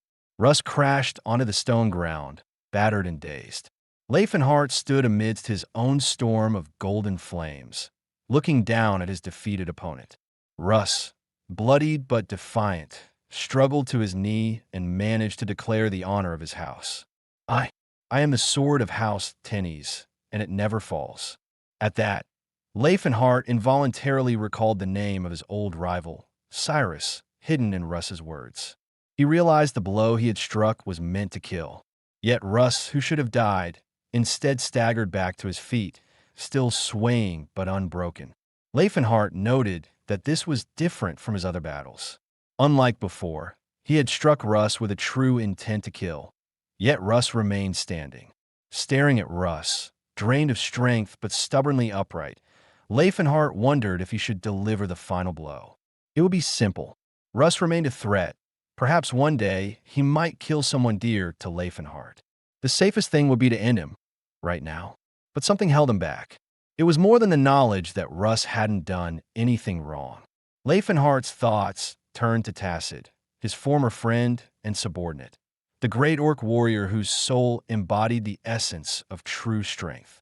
He reasoned that Tacit, a warrior to the core, would never have wanted vengeance carried out this way. Tacit would have been furious. A defeat should only be avenged by the one who suffered it, not by another's hand. Laefenhart turned his back on Russ as his fury diminished, making a decision. He spoke with resolve, his words directed to Russ, but also to Tacit's memory. "Then, my duty is to give Tacit a chance for a fair fight. I will spare you." Russ, shocked, could only stammer. Laefenhart replied with quiet authority, "Survive, and become even stronger for my friend, Tacit." A faint smile crossed Laefenhart's lips as he recalled the legendary rivalry between Tacit and Cyrus. The two had tested each other repeatedly, each duel making them stronger. He thought, in his previous life, Tacit and Stellar Sword Cyrus had lifted each other to greatness, as rivals do. Killing Russ now would ruin Tacit's future. He decided to leave Russ alive, in hope that Tacit would one day face him honorably. Turning from the ruined gate, Laefenhart left Russ kneeling in the shattered stone. As he departed, Russ, his pride burning, gritted his teeth and screamed. In a sudden eruption, a powerful blast of blue aura exploded forth from him, sending great pillars of stone rising around his battered form. The scene shifted. Dusk settled over a snowy forest. The pink-haired dwarf girl spotted Laefenhart's return. "Ah, Laefenhart," she called with relief. Laefenhart's companions gathered, the dwarf girl, the priest Salon, and the elf girl Cirrus. You made it back in one piece, the dwarf girl exclaimed. Ceylon's voice trembled with emotion. I am so glad everyone's safe. Thanks to you. We had quite an unusual experience. I was told a pilgrimage brought strange adventures, but I never imagined ending up trapped in a dungeon prison. Ceylon's thoughts turned to Cirrus, anger briefly flashing in his eyes as he thought of the possible danger she faced. Nothing really happened, but Cirrus is an elf and a girl, you know. Didn't you think she could have been in real danger? Are you all right, Cirrus? Those bastards didn't do anything to you, did they? Cirrus, a bit embarrassed, replied, I'm fine. The knights were surprisingly well-mannered. Laefenhart, too, reflected. They had been lucky this time. He resolved to ensure greater caution in the future. Cirrus looked to Laefenhart, curious about the results of his mission. Did you get what you needed, Lord Laefenhart? Laefenhart confirmed, yes. Ceylon pressed further, noting the artifact he now held. What is that item for? It doesn't look like anything used for martial arts training. Laefenhart lied smoothly, showing them the glowing purple cube. I don't know. My master just told me to get it. Anyway, let's get out of here. Meanwhile, back in the devastated Tennis County, villagers worked to clear the wreckage. Two guards, Varus and Everin, shared a nervous conversation. Everin insisted that he had seen it for himself. At last, there was finally an aura wielder among the Tennis County Guard. From the manor, Eustace overheard whispers about Russ's awakening. Standing bare-chested in his sunlit room, Eustace's face twisted with resentment. It was exactly what his father and the elders had always wanted, an aura wielder for the family. Though they praised Eustace to his face, he knew their secret preference. An image of Russ, bathed in blue aura, sword in hand, haunted him. The Tennis family's dream had come true. A single warrior now had the power to raise their reputation, and it wasn't Eustace. In shadow, Eustace's eyes burned with red fury. He faced a suit of advanced, mechanical-looking armor and gripped its sword. He reflected darkly. This is the sword of Tennis. He gripped the hilt, his own eyes shining with cold blue light. I'm a sword of House Tennis. Russ at the cliff's edge, breathing heavily, gazed out at the sunset, basking in pride and hope. With his aura awakened, Russ felt as if his entire world had transformed. He promised himself that this was just the beginning. Soon, he would become the true sword of Tennis. Eustace approached Russ on the narrow cliff path, questioning his happiness. Russ replied, surprised to see him. Eustace asked to see the aura himself. Proudly, Russ ignited his blade in blue light. Eustace watched with an almost gentle smile, quietly remarking that it was beautiful. Russ felt a rush of validation. At last, he believed he was recognized as House Tennis' sword. But in that moment, Eustace drew his own sword and thrust it into Russ's chest, betraying him without hesitation. Russ, shocked and bleeding, struggled to understand as Eustace pushed him off the cliff. Blood dripped from Eustace's blade as Russ vanished into the abyss below. Filled with rage, Eustace shouted that the power would dwell in his sword and echo with might. Russ, terrified, feared Eustace was ensuring his death as he screamed in pain. Suddenly, a massive explosion of rock and dust erupted around the sword. Eustace stood alone amid the ruin, smiling cruelly and declaring that he alone was the sword of House Tennis. Russ struggled to push against the massive blade, trying desperately to free himself, but Eustace coldly refused to acknowledge a lowborn like Russ as worthy. The ground cracked more as Russ strained, but Eustace was distracted by a distant explosion, looking surprised and demanding to know what was happening. Russ leapt off a cliff. Eustace looked on in shock as Russ fell past him into the river below. Watching from the riverbank, Eustace reflected that life was unpredictable and recalled that many heroes who fell into rivers often rose again for revenge, prompting him to prepare for such a possibility. The vice captain urgently approached Eustace, who feigned distress as he explained that Russ had attacked, attempting to claim the headship of House Tennis. Though the vice captain refused to believe it, Eustace dismissed Russ as nothing more than a filthy commoner. The knights voiced shock and anger, questioning why someone like Russ was blessed with such talent. Eustace assured them that after wounding Russ, who fell into the river, survival was unlikely. Even if Russ survived, Eustace believed the power of Eldred made him superior and ordered his knights to find Russ quickly. A sinister smile crossed his face as he lamented Russ had failed to earn the goodwill of others. The scene shifted to a vast, snowy forest where Laefenhart, in Tesron's muscular body, walked with a blonde elf girl named Tila, a red-haired man named Salon, and a small pink-haired dwarf girl. Cyrus approached Laefenhart with an earnest question, asking him how he had met Miss Tila.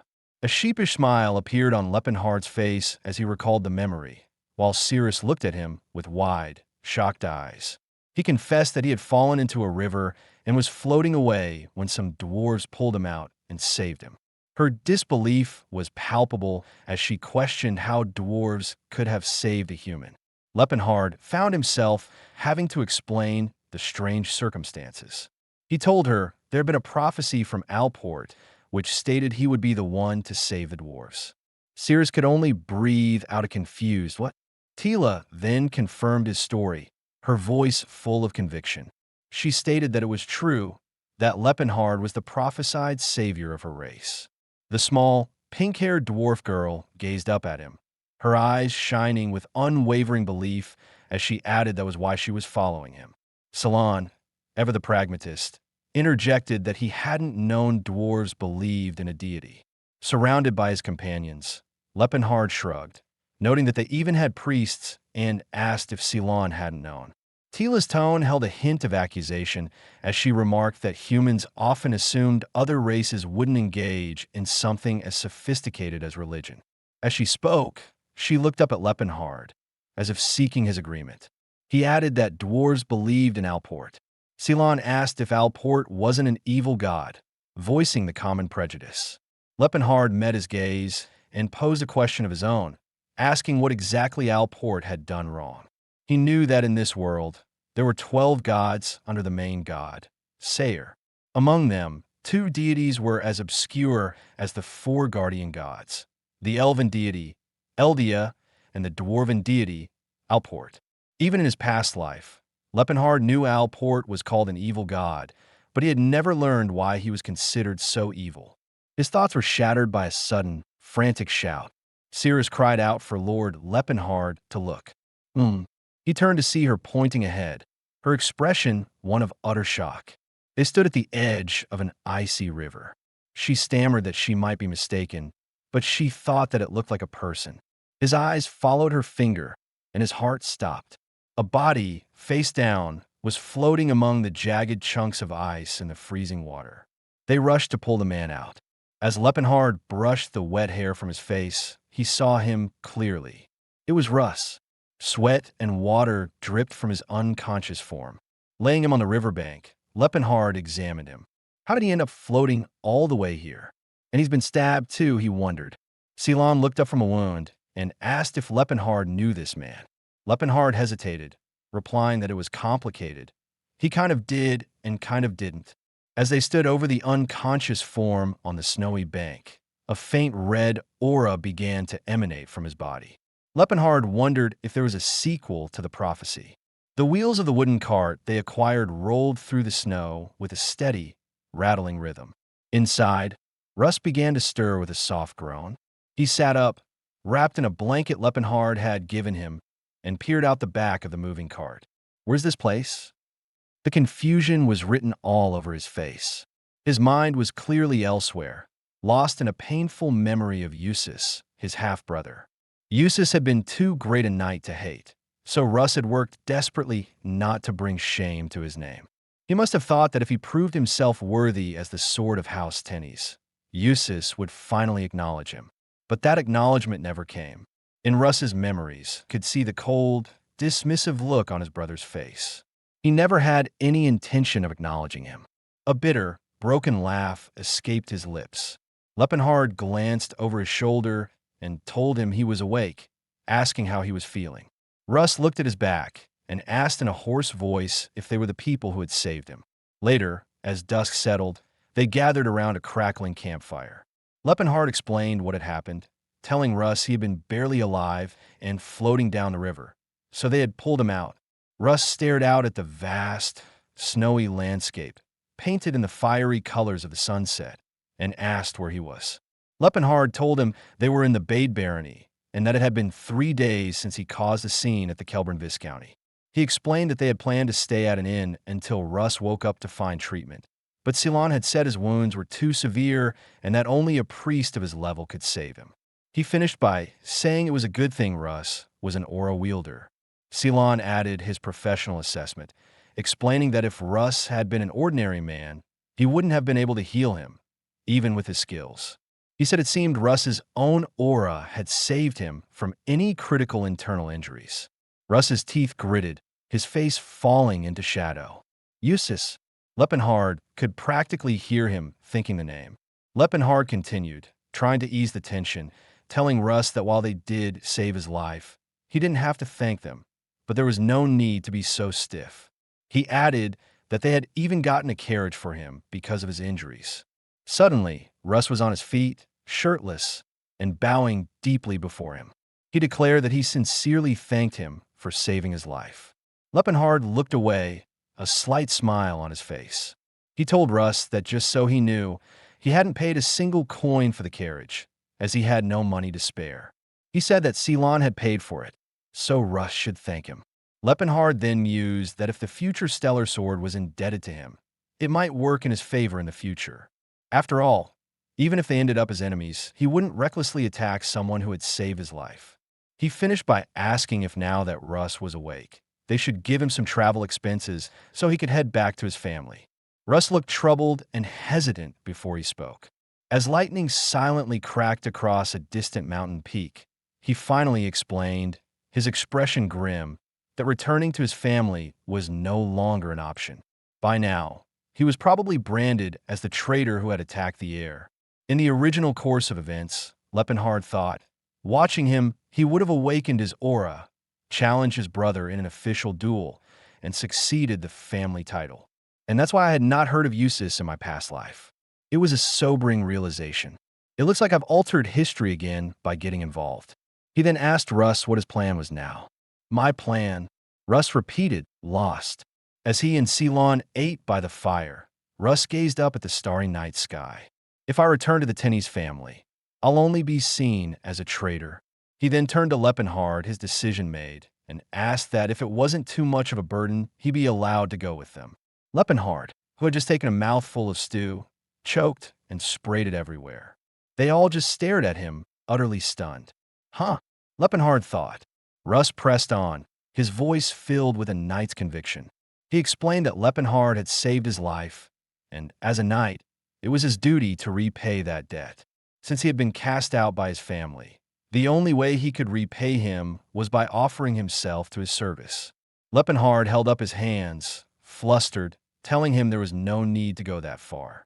But Russ looked at him with something akin to reverence, adding that it was because of Laefenhart that he had awakened his aura.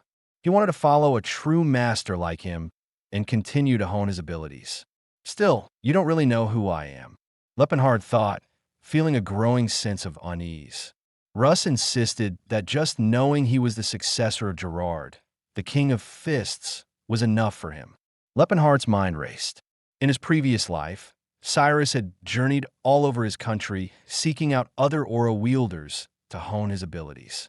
But now that he's been branded a traitor, he won't be able to do that. This means that he has no choice but to learn from an aura wielder from a different nation. And right now, that aura wielder is me. As if sealing the deal, Russ pledged that he would follow his orders and remain loyal until the day his sword found its true place. Laefenhart started to sweat. An image of his past self, Laefenhart, screamed in his head. The Stellar Sword Cyrus will follow me? Snap out of it. This man is Tacid's sworn enemy. He's a genius swordsman destined to become a Stellar Sword in the future. But then a different thought took hold. Having an enemy turn into an ally won't be so bad. If I can recruit the others too, that might actually be pretty great. His mind cataloged the heroes. The problem is that neither Hero Alex nor Saintess Ellen have been born yet or they're still infants, and Tesron is out of the question. That only leaves Jade, the light wizard. A cold fury washed over him. But Jade is way too wicked. I wouldn't want him anyway. A flashback seared through his mind. Light wizard Jade, Arclight's arrogant face sneering as he declared that he had sent the wicked dark elf to the afterlife, that she was no match for his magic. Besides, that bastard killed Cirrus. There's no need to even consider it. His decision was made. He turned back to Russ, a warm smile on his face, and saw the hope shining in the man's eyes. Russ looked up hopefully and asked if he might treat Laefenhart like an older brother. Laefenhart, caught off guard, asked Russ his age, and Russ said he had turned 27 that year, shocking Laefenhart, who revealed he was only 23. Inside a luxurious room bathed in moonlight, a man with long blonde hair tied in a ponytail knelt on the floor in submission. He begged the Silver Sage for forgiveness. Before him stood a figure, their lower body visible, surrounded by a swirling purple aura. The Silver Sage voiced disappointment, emphasizing that the man had sufficient information and that the task given was not unreasonable. They questioned whether the Golden Knight of the Graham Kingdom was truly so unimpressive. Eustace silently fumed with anger before lowering his head in shame. He thought over how humiliating it was to endure such an insult without the power to act. He apologized again, taking full blame and pleading for mercy to spare his family.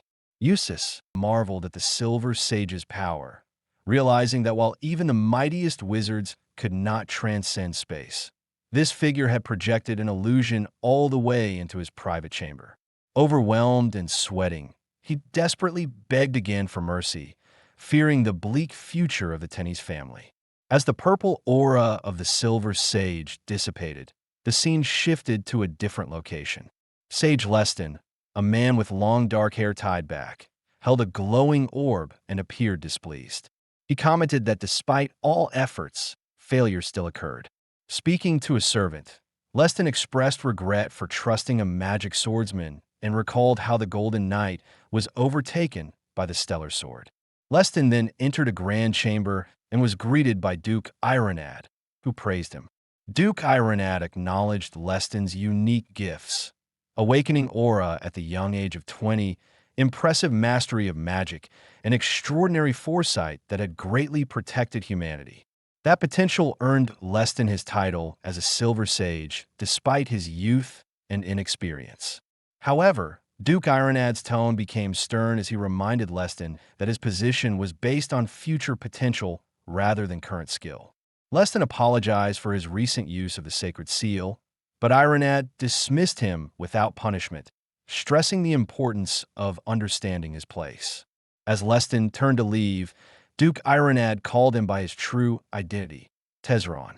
Tesron gave a cold glance back, revealing that though he inhabited the body of Laefenhart, he was indeed Tesron. Narration described the Silver Sages as secret protectors of humanity who ruled the continent from the shadows, with enough power to control the rise and fall of nations. Walking down a hallway, Tesron reflected on his frustration at being near the bottom of this hierarchy. Even though he had joined the Silver Sages, he had a long path ahead.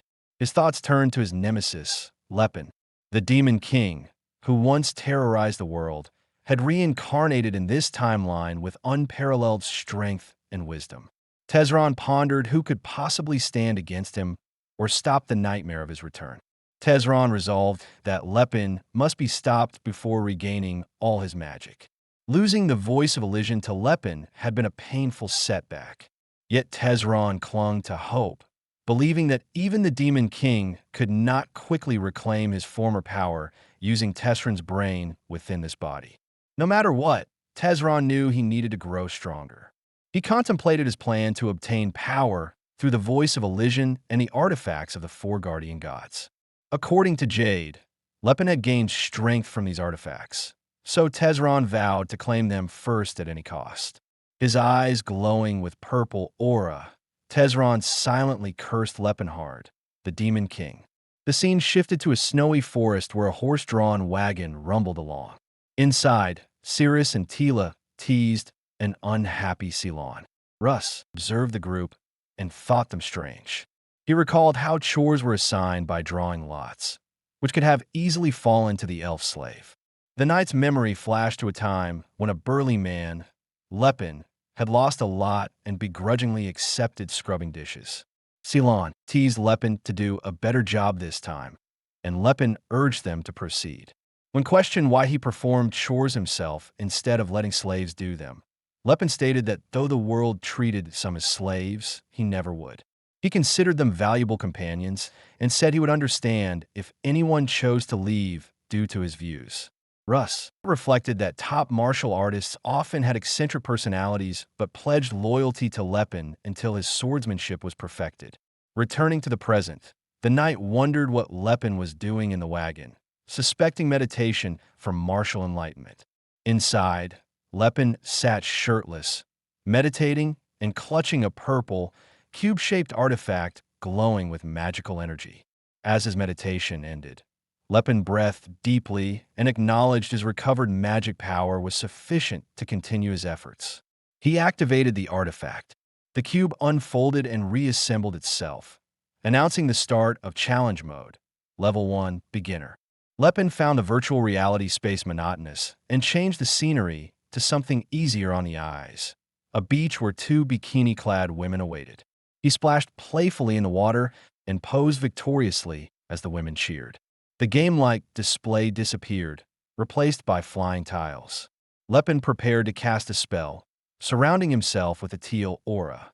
He summoned mighty winds to become bullets and unleashed an arrow bullet barrage, successfully destroying the flying tiles one by one. Next, he cast a fire arrow to tackle the increasing number of targets. Lepin struggled to keep pace as the challenge escalated, while the bikini-clad virtual women scolded him in an ancient language, nagging about his missed targets. Despite missing some shots, he completed the challenge exhausted but relieved. The virtual women applauded him, calling him amazing and incredible.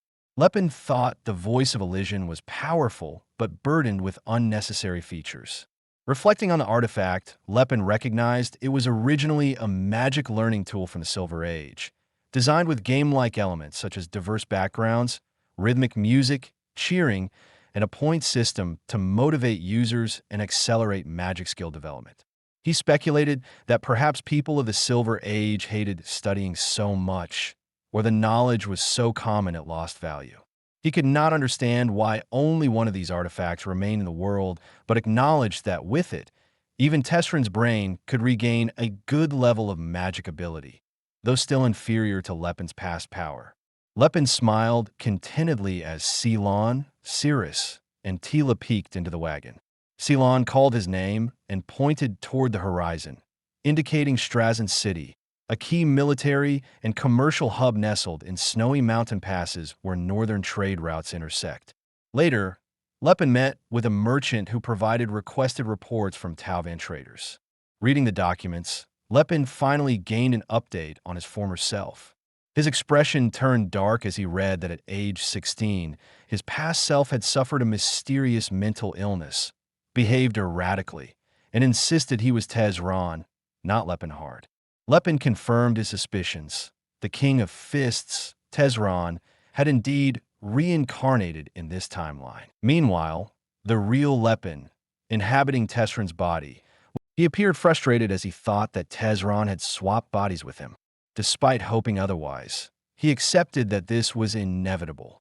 Tesron had become a full-fledged wizard at the unusual age of 20, had left Elfia Magic Tower, and since then, no one had heard from him.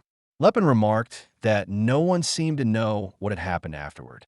He also thought that a merchant guild was ill-equipped to gather more information, as they were not an intelligence agency. Lepin reflected on his own past, recalling that in his previous life, he had only become an official wizard in his late 20s, not due to skill, but because higher-ups had restricted his movements within the tower.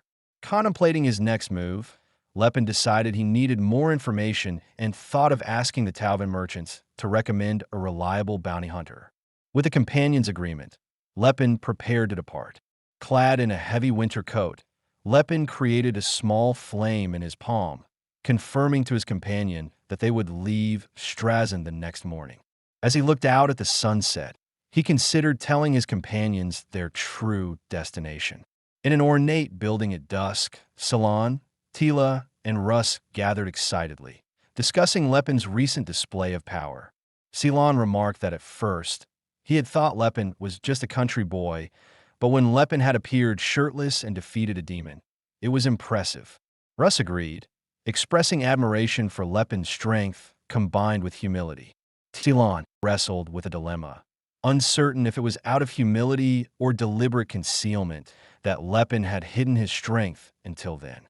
Laefenhart wondered aloud if it would be acceptable to bring Ceylon and Russ to the Grand Forge, expressing concern about their human status. Lepin, resolute, dismissed their doubts, affirming that Ceylon and Russ were his companions too. Addressing his assembled companions, Lepin revealed that they were not heading for an ancient ruin of the Silver Age as they might have believed. Cirrus and Ceylon expressed surprise and asked if they were not going to the Seatlad Mountains. Lepin clarified that while the Seatlad Mountains remained their destination, their true objective was different than expected. He then began to explain his ultimate goal, stating that he did not see elves, dwarves, or orcs as slaves and wished for others to adopt the same perspective. Ceylon and Russ were shocked by this declaration.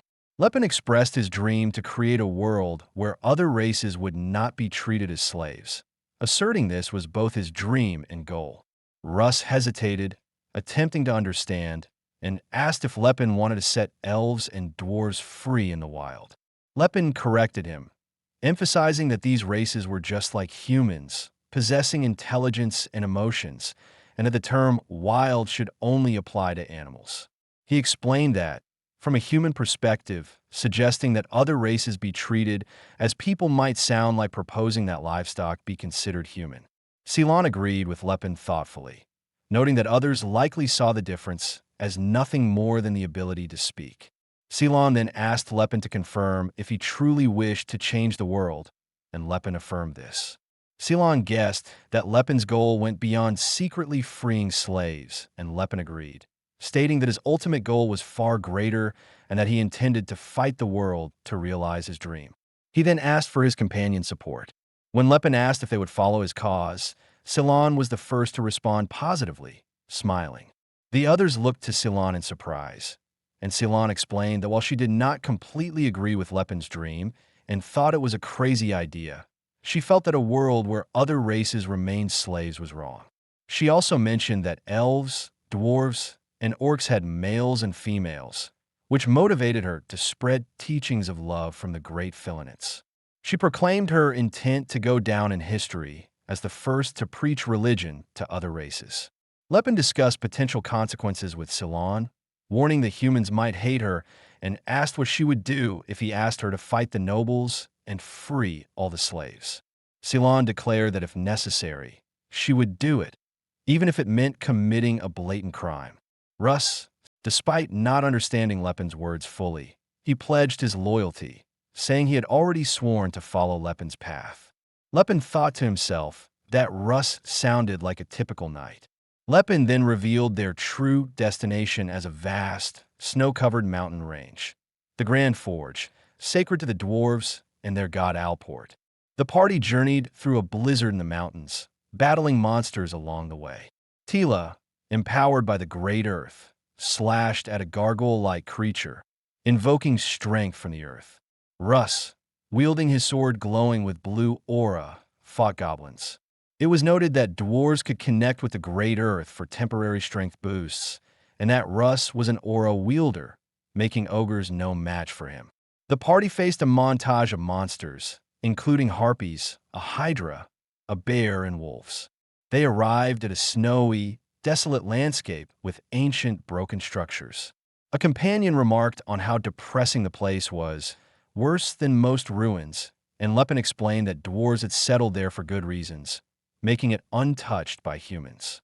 Russ looked skeptical, questioning if dwarves could really live in such a place, though he did not doubt Lepin. Lepin summoned a fiery bird to light their way and instructed them to follow him. Suddenly, a massive purple-tinged griffin appeared. Lepin prepared a spell, noting that these were phantom griffins, requiring him to strike their true body rather than illusions. He cast a spell called Illusion Annihilation, producing a wave of green light that revealed dozens of phantom griffins screeching in response. Russ and Ceylon watched, amazed at Lepin's magical skill. Russ noted he could never get used to the sight, and Ceylon recalled how poor Lepin's magic skills had been not long ago. Lepin, floating in the air with small fireballs, urged his companions to attack quickly as his magic power was running low. Russ thought that such power did not last long. Cirrus and Tila walked through the snow, conversing. Cirrus found that Lepin sometimes did the cutest things and asked how much further they had to go. Tila estimated about 2 more weeks. Russ complained about the length of the journey and the dangers, but Lepin revealed they would not take that long route, surprising Tila with the news of a shortcut. He told them that if they took the shortcut, they would arrive in a day and encouraged everyone to hold on. The next day, the party stood before a massive icy wall on the edge of a deep, icy chasm. Lepin declared their arrival. Lepin and Russ walked toward an ancient snow-covered structure, the ruins of the Silver Age, known as the Daiman Ruins. Cirrus asked how Lepin knew about such a place, and Lepin responded that he had picked up bits and pieces of information. Cirrus looked at Lepin with suspicion, unable to understand his thoughts. Lepin felt uneasy under Cirrus's scrutiny and wondered what Cirrus thought of him. Russ took the lead before a large sealed gate, asking Lepin to cover the rear. Lepin placed his hand on the gate, causing it to glow and slide open. He explained that their destination was not inside the ruins, but the outskirts. Russ was surprised and questioned how Lepin had opened the gate. Lepin gave a flimsy excuse that his master had explored the place in youth and passed on knowledge to him, though Cirrus found this suspicious. Lepin resolved to use his master as an excuse whenever questions arose about the ruins. Cirrus remained doubtful, thinking Lepin seemed to know an unusual amount of detail for someone who had heard about it secondhand. She observed Lepin's back as he entered the ruins and thought it almost seemed as if he had been there before. Lepin turned back and gestured for his companions to follow. The long, red-haired man, Ceylon, looked up at the massive structures and asked if this was the Grand Forge. The pink-haired dwarf and Ceylon looked up in awe at the scale of the ruins. The dwarf commented that it was nothing like the story she had heard. Laefenhart pointed to runes carved into a massive stone wall, explaining that this was the ancient language of Hokril. He touched the runes with a faint smile, remarking that it was making him a little nostalgic. Suddenly, a massive explosion erupted from the ground where he stood, throwing the group back. A voice shouted in alarm, asking what that was. Laefenhart stood unaffected in the center of the blast, surrounded by beams of golden light shooting up from the ground to create a cage-like effect around him. A bright flash of yellow light emanated from the explosion. He clenched his bandaged fist, which glowed with golden particles of light. His companions, including Cirrus, the pink-haired dwarf, and the priest, cried out as they were blinded by the brilliant light. The pink-haired dwarf girl stared in wide-eyed amazement, a slight blush on her cheeks. The group now found themselves inside a massive, circular, and ornate hall. The ceiling was high and domed, with a glowing light source at its peak. They had been teleported into a hall in a state of disrepair, with rubble covering the floor. 2 colossal statues of ancient dwarven warriors flanked a large doorway. The companions stood in complete awe of their new surroundings. Tila exclaimed that this was Alport's temple and wondered if they had really made it to the Grand Forge. Ceylon added that she had heard some ruins from the Silver Age could do this, but she had no idea it was true. Russ agreed that it was truly amazing, marveling that they had just crossed a distance that would have taken over 2 weeks in an instant. As Laefenhart looked on with a confident smile, Ceylon called out his name, Lepin, and pointed accusingly at the rubble and the destroyed entrance. He asked if they had destroyed this place. Laefenhart admitted that they had. Ceylon, shocked, asked what he meant and if it was all right for them to do something like this. Laefenhart began to explain that it was fine because it was all in the prophecy, but then cut himself off with a realization. He recalled coming to the Grand Forge based on his past life's memories. He had destroyed the temple back then, too, But nothing had happened because Alport had already given a prophecy in advance. He suddenly wondered what would happen now. His question was answered as a group of angry dwarves appeared on a balcony above, shouting in their runic language that the temple had collapsed and that there were intruders. Laefenhart thought with dread that now that the prophecy had completely changed, there was no way the dwarves would understand the situation. As he sweated, realizing his grave miscalculation, a dwarf leader shouted an order for everyone to fend off the intruders. Laefenhart laughed nervously as his companions glared at him with angry, deadpan expressions. A bearded dwarf with a crossbow aimed and gave the order to fire. Laefenhart complained, asking why dwarves were so quick-tempered and why they would see people and immediately try to kill them. Ceylon asked if someone broke into your house and started wrecking things. Would you have time for a chat? He accused Laefenhart of knowing this would happen and still deciding to go through with it. Laefenhart sheepishly agreed that when he put it that way, he couldn't really argue. Russ observed the angry dwarves, noting that they all looked like they were out for blood. Yes, like a father who had caught a strange man in his daughter's bedroom. He then commented on his own oddly fitting analogy, adding that this wasn't just any old temple, but the Temple of Alport. Russ stepped forward, drawing his sword, which glowed with a light blue aura. He declared, "How dare these creatures threaten a human blessed by Sayer?" He stood ready for battle, his aura crackling around him. Laefenhart put a hand on Ceylon's shoulder, telling Russ to stand down. When Russ protested, Laefenhart raised his arms and shouted to the dwarves in their native tongue, insisting that they meant no harm. A volley of arrows was fired, bouncing harmlessly off Laefenhart's body. The dwarves were shocked that their arrows were useless, with one calling him a monster. The dwarf leader accused him of mocking them by saying their arrows were useless. Laefenhart thought to himself that this was not what he was doing. He shouted again, addressing them as children of the great earth who could hear the truth, and reiterated that they were not their enemies. He knew that dwarves were basically living lie detectors, and if they could hear his words, they would know he was telling the truth. A dwarf looked down, sweating and confused by his truthful words, asking how a human could claim he was not their enemy. The dwarves began to murmur amongst themselves, sensing the truth in his statement. Laefenhart confirmed that he was right. The dwarf leader demanded to know who he was and why he had come. Laefenhart thought to himself how embarrassing it was to say this out loud. With his arms outstretched, he shouted his declaration, proclaiming that he was their savior, the one from Alport's prophecy. Ceylon was mortified, covering his blushing face and asking how Laefenhart could say that with a straight face, adding that he was so embarrassed. Laefenhart, equally embarrassed, told him to shut up. He then continued his declaration, yelling that he wasn't enjoying saying this either, and that he had come as guided by the Steelhammer clan to meet the high priest, Maeklin. Russ expressed his disbelief, saying there was no way they would believe that, but the dwarves on the balcony suddenly erupted in cheers. They shouted that it was the savior, that the savior of their people had arrived. A crowd of joyous dwarves welcomed him, saying it was an honor. An elder then asked why he didn't just use the main entrance instead. The dwarves swarmed Laefenhart and his companions, who were completely baffled by the sudden change. Ceylon thought to himself that their attitude had changed completely, as if someone had flipped a switch. The narration explained that the Grand Forge was located 30 meters underground in the Seatlad Mountains.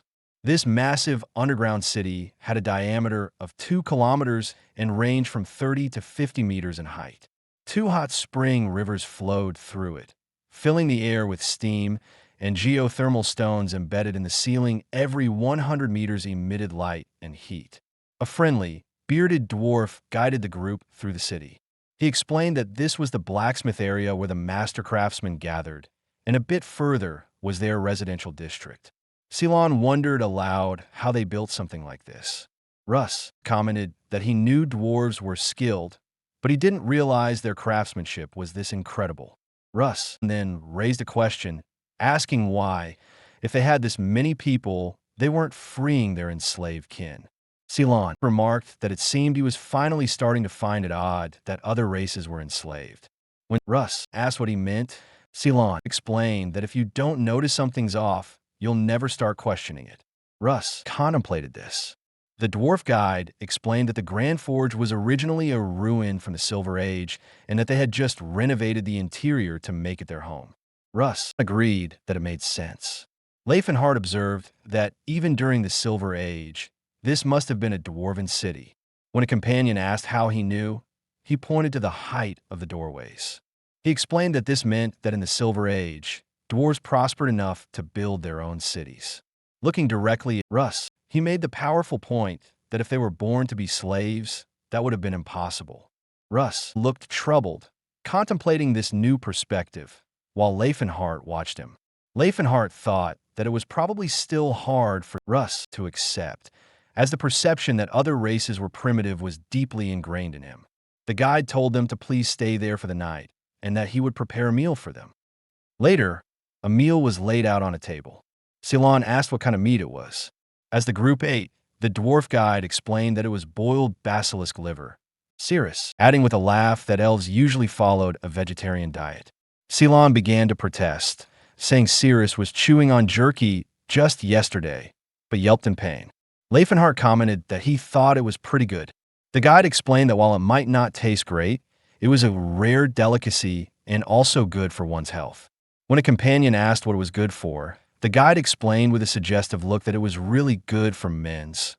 Well, he didn't know how to explain it. Hearing this, Russ and Ceylon began eating voraciously. Cirrus and the dwarf girl muttered, "Ugh, men." Cirrus and the dwarf girl looked on in disgust, calling them animals. A different dwarf arrived with a message from Mr. Folbart, stating that they must take the savior to the central tower. Laefenhart got up to leave, telling the others to rest. He was led to a grand staircase where the guide told him to please go up. Laefenhart thought to himself that he guessed not just anyone could enter beyond this point, assuming it must be a sanctuary where the high priest stayed. The guide corrected him, stating that no, they were just too lazy to climb the stairs. Laefenhart was left speechless. The entrance to the high priest's chambers was flanked by large, ornate statues of dwarven ancestors.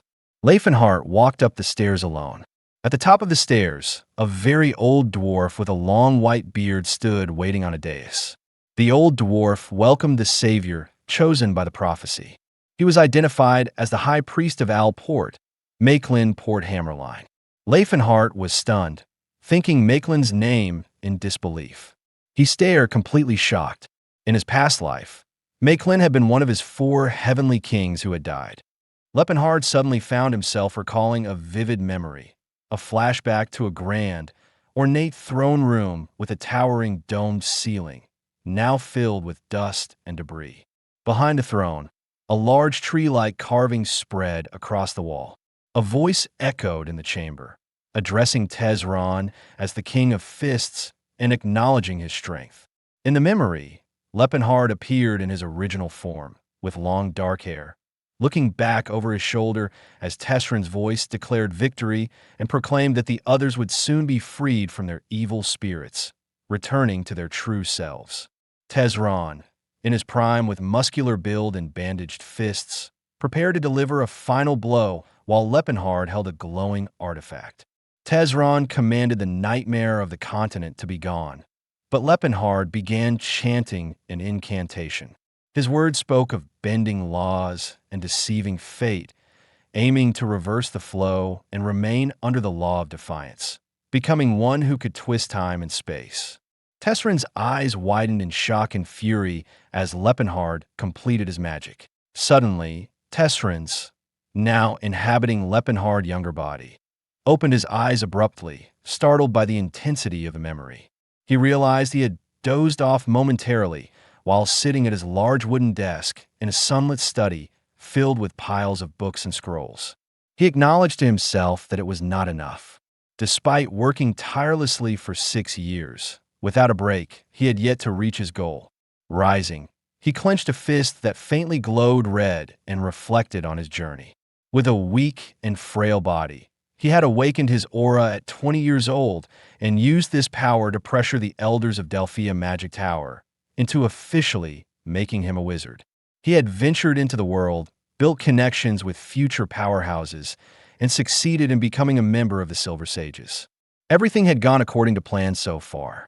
But awakening his aura and mastering five-circle magic was insufficient to defeat the Demon King, who remained far stronger.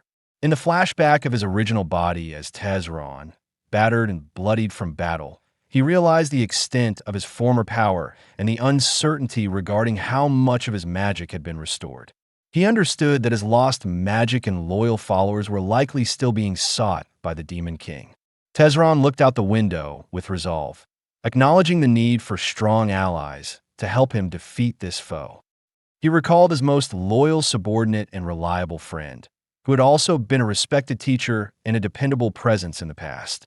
Now, at the present time, Laefenhart, dressed in a heavy winter coat and still in Tesron's body, stood before an old dwarf with a long braided beard. He greeted the dwarf, Maeklin, the high priest of Alport, who returned the greeting genuinely, but expressed confusion since he had not left the place for 50 years. He wondered if they had met before. Laefenhart explained that the time they had met was actually 10 years in the future. Maeklin, puzzled, wondered if Laefenhart was suffering from some mental illness. Laefenhart sighed and asked Maeklin to hear him out, then revealed that he had traveled back through time. He recounted everything: how he had wandered the continent as an archwizard, his quest to master 10-circle magic through secrets of other races, forging alliances while protecting them, clashing with human forces, and finally being called the Demon King of the Antares Empire, waging war until his end. Laefenhart admitted that his story sounded ridiculous, but insisted he was telling the truth. Whether Maeklin chose to believe him was up to him. Maeklin acknowledged that even for a dwarf who hears the voice of truth, such a story was difficult to believe, especially without the Oracle of Alport. He proposed a test to determine whether Laefenhart was mad or truly a sage who transcended time. He asked Laefenhart to tell him the color of his beard. Laefenhart smiled knowingly, answering that Maeklin did not have a beard, so it could have no color. Maeklin removed his fake beard, revealing that it had been a disguise, which surprised Laefenhart, who noted that even in 30 years Maeklin would still be wearing that beard. Some things never changed, though it was a little sad. Maeklin smiled and asked if Laefenhart knew the secret behind the beard, to which Laefenhart answered that it was a blessing from Alport. Laefenhart explained that in the dwarven world, a thick beard symbolized masculinity. Baldness might be accepted, but a bare chin was met with scorn. Maeklin, however, had a condition since youth that prevented his beard from growing. Despite this, Maeklin's outstanding divine power and leadership earned him respect as high priest. Even fellow dwarves could not distinguish whether his beard was real. Maeklin then declared he was now certain Laefenhart was telling the truth and that he had sought him out to offer guidance on the path he must take as savior. Maeklin knelt before Laefenhart, pledging the loyalty of all dwarves who served Alport to him. Laefenhart looked down at the kneeling dwarf and wondered if he would be able to repay their loyalty in this life. He asked Maeklin to stand and insisted that he needed Maeklin's guidance now more than ever. Laefenhart reflected on his past failure as the Demon King. Having tried to solve everything with power alone, he became humanity's enemy and ultimately fell. He acknowledged that he could not repeat his mistakes this time. He explained how he had taken in other races enslaved in the Chadan kingdom and taught them human knowledge. If all went well, others might also start educating their slaves. Maeklin regarded this as a reasonable approach to gradually enlighten humans, bringing hope. But he warned it might take at least 100 years for a real change. He wondered whether Laefenhart would live long enough, given that elves and dwarves lived long lives, but humans did not. Laefenhart admitted this was a problem. He then demonstrated a dichotomy within himself, his hands glowing with a purple magical aura and golden physical aura. He was regaining magic and new power he had not possessed in his previous life. At this rate, rebuilding the empire and becoming the Fear Demon King would not be difficult. But that would only be a reenactment of the Dark Empire, making him a figure humans feared once more, something he did not want. Looking over his shoulder, Laefenhart asked Maeklin if he understood his dilemma. Maeklin said he did and pointed out that Laefenhart underestimated the world. Laefenhart was caught off guard. Makelin explained that Laefenhart had not failed because he relied on brute force, but because he relied only on it. He warned that the world was not as simple as trying something else after failing with force. Makelin asked if Laefenhart loathed humans, to which he replied that he did not think so. Next, Makelin asked if Laefenhart liked humans. He answered that he wouldn't say he was particularly fond of them. Makelin noted that from Laefenhart's stories, he had no human allies. It seemed he respected other races but disregarded humans. Laefenhart was surprised. Makelin asked why humans were not included in the Antares Empire's army in his past life. Laefenhart tried to justify that he could not trust humans and that they didn't need to fight for freedom or equality. He also said humans were not used in administrative positions for the same reason. Laefenhart admitted things ran smoother without humans, so he never saw the need to include them. Makelin remarked that Laefenhart had truly lived up to the title of Demon King. Makelin insisted that while life might have been good for ordinary farmers, what about the talented? A true Demon King did not need to drink blood, pile up corpses, or cackle madly to earn the title. A powerful being who failed to look around, listened only to those who agreed with them, and sought to mold the world to their desires defined a Demon King. He recalled scenes of walled cities and Laefenhart on his throne surrounded by his 4 heavenly kings. Makelin concluded that Laefenhart was kind, but undeniably also a Demon King. Laefenhart, sweating and ashamed, bowed his head as Makelin addressed him solemnly by name. He then asked if the Makelin from Lepin's past had not told him these things. Lepin explained that around the time Makelin had come to work for him, humans had been massacring dwarves. He credited Makelin with doing about half the work in creating the Antares Empire. Humbled, Makelin began to sweat and questioned if that was so, wondering if he was truly in a position to be giving advice. Lepin then asked Makelin what he should do. Makelin revealed that the biggest mistake Lepin had committed in his past life was seeing the conflict as a war between humans and otherworld species.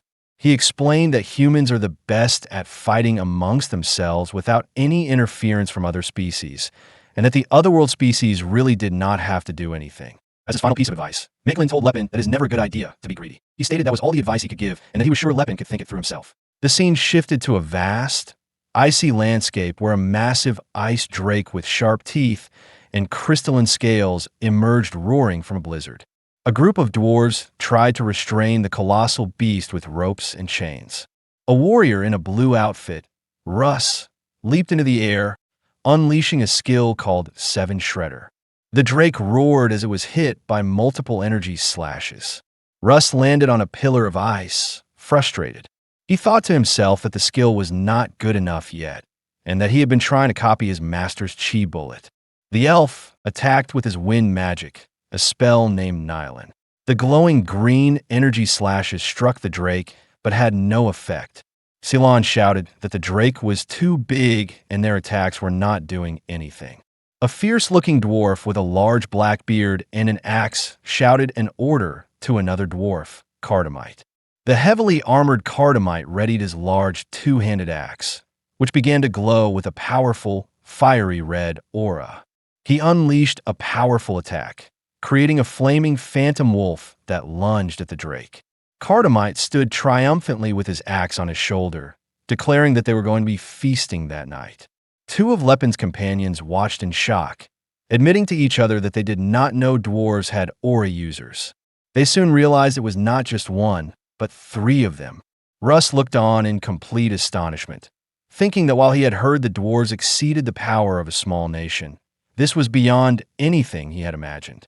It had already been over a month since they had arrived in Grand Forge. There had been some cultural differences, but a month was enough time for them to adjust. What was surprising was the discovery of 3 aura users in the city. Russ had been very shocked, but it seemed he had learned something through them. Meanwhile, the snowstorm in Grand Forge only grew stronger. Ceylon celebrated ecstatically, shouting that he had gotten taller by a whole centimeter. Russ and Cirrus both congratulated him. A pair of dwarves looked on, confused. One wondered what was so good about being tall, while the other guessed that perhaps humans prove their value through height, similar to a dwarf gaining a centimeter in shoulder width.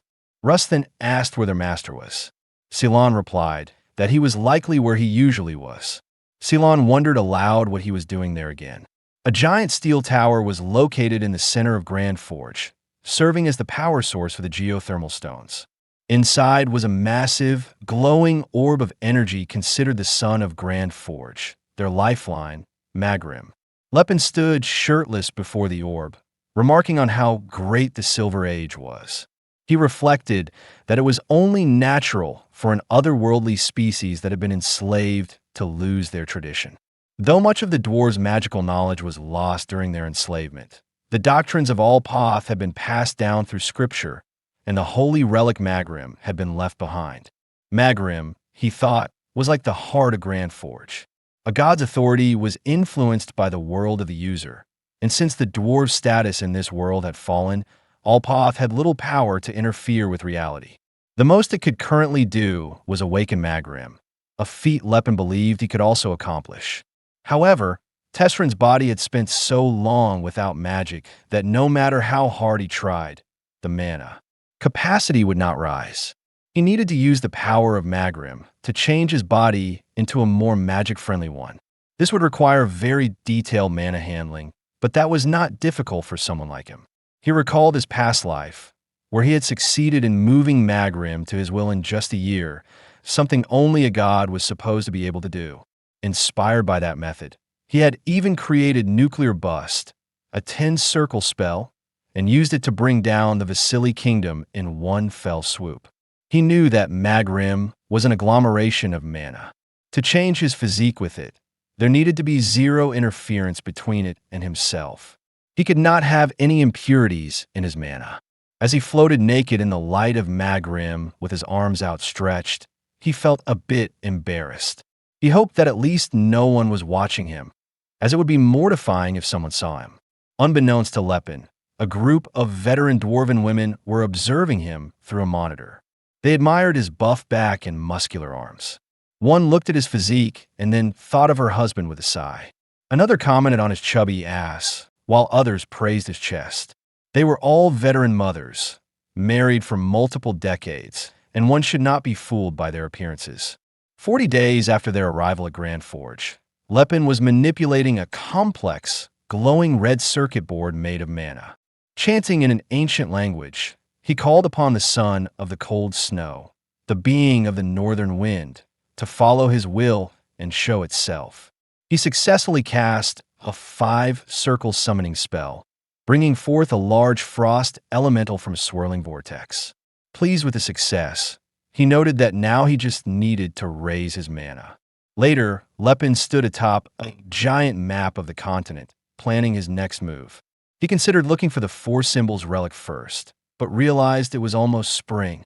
He thought about stopping by Chadan, and also knew he would have to visit the Crovin's kingdom to follow Maitland's advice.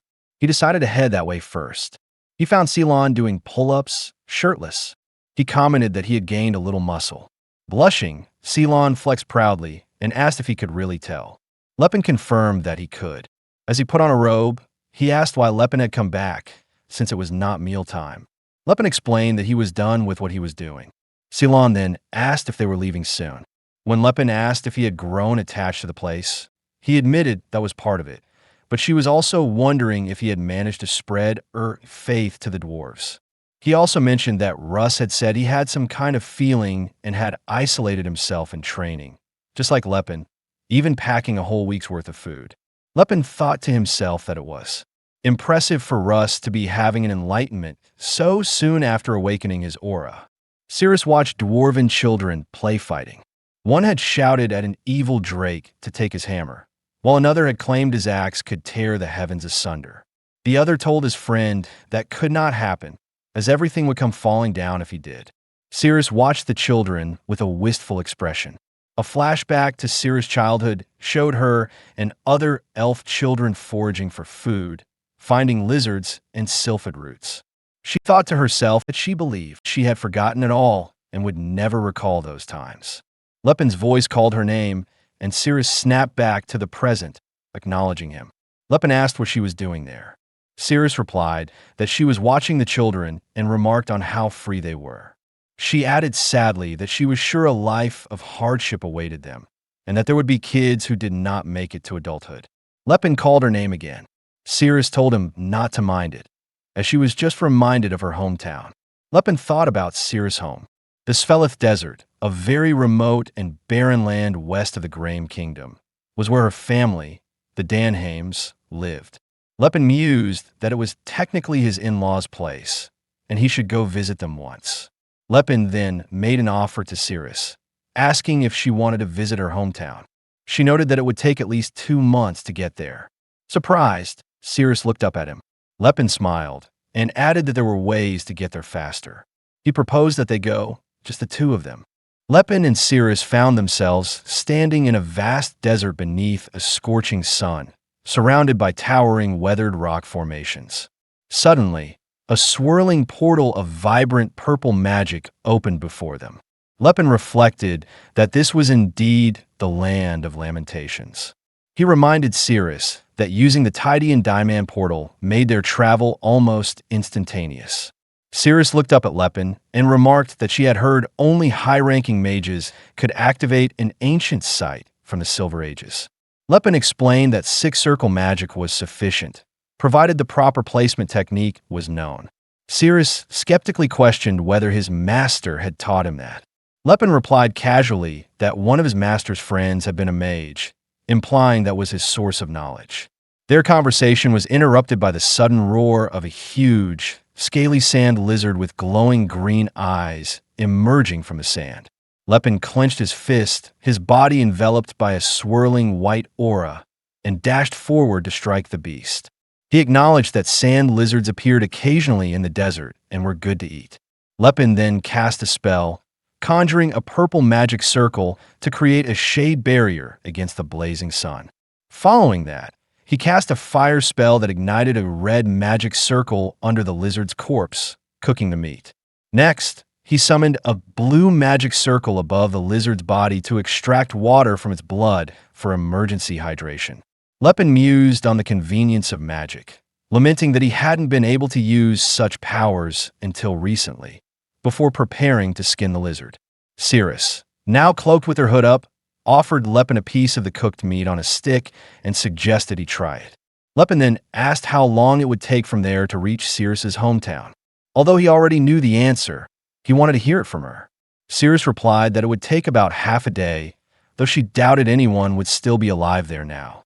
Lepin smiled cryptically and responded that who knew what might still remain. Cirrus was puzzled by his ambiguous response. The scene transitioned to night, showing the desert village quiet under the stars. When dawn rose, Lepin and Cirrus were seen walking through the empty, sandy streets of the seemingly abandoned village.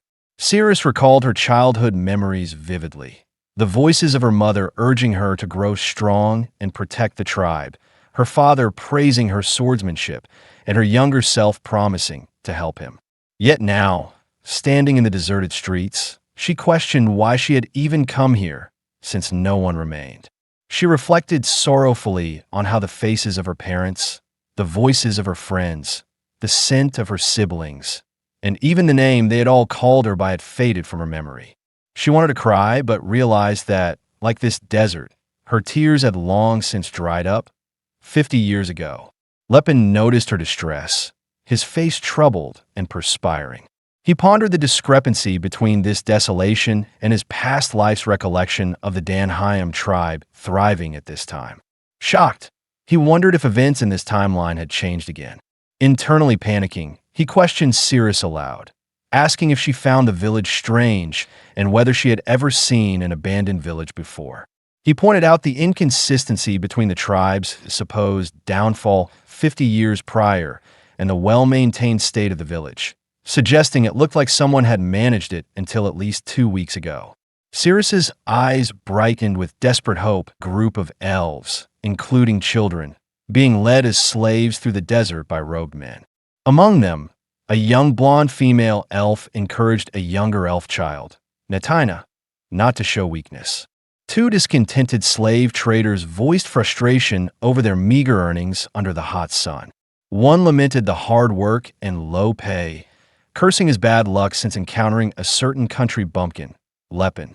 The other reminded him of the potential profit from selling their captives. Captain Bright angrily demanded a mage named Clonfer cast a cooling spell, but the mage retorted that magic could not fix everything and vindicatively blamed Bright's uselessness. Despite the complaints, they acknowledged they had acquired 3 captives, although the young ones and a male were less valuable. A scout alerted Captain Bright to the approach of a fully grown female elf, and Bright eagerly anticipated a profitable sale. The scene shifted to an elegant building where Felina, a young woman with long light brown hair, knocked and asked if she could enter. Inside, Tesron, inhabiting Laefenhart's body, was reading. He dismissed her queries as useless questions. Tesron reflected on Felina's unwavering loyalty since he awoke in this body, noting that without her help, strict mage's tower rules would have prevented him from awakening his aura. Despite her devotion, he acknowledged that Felina was originally a friend of the Demon King. Felina teased Tesron about the similarity of his smile to that of his past self, Reifenhart. Tesron feigned ignorance and refocused her on the important matter at hand.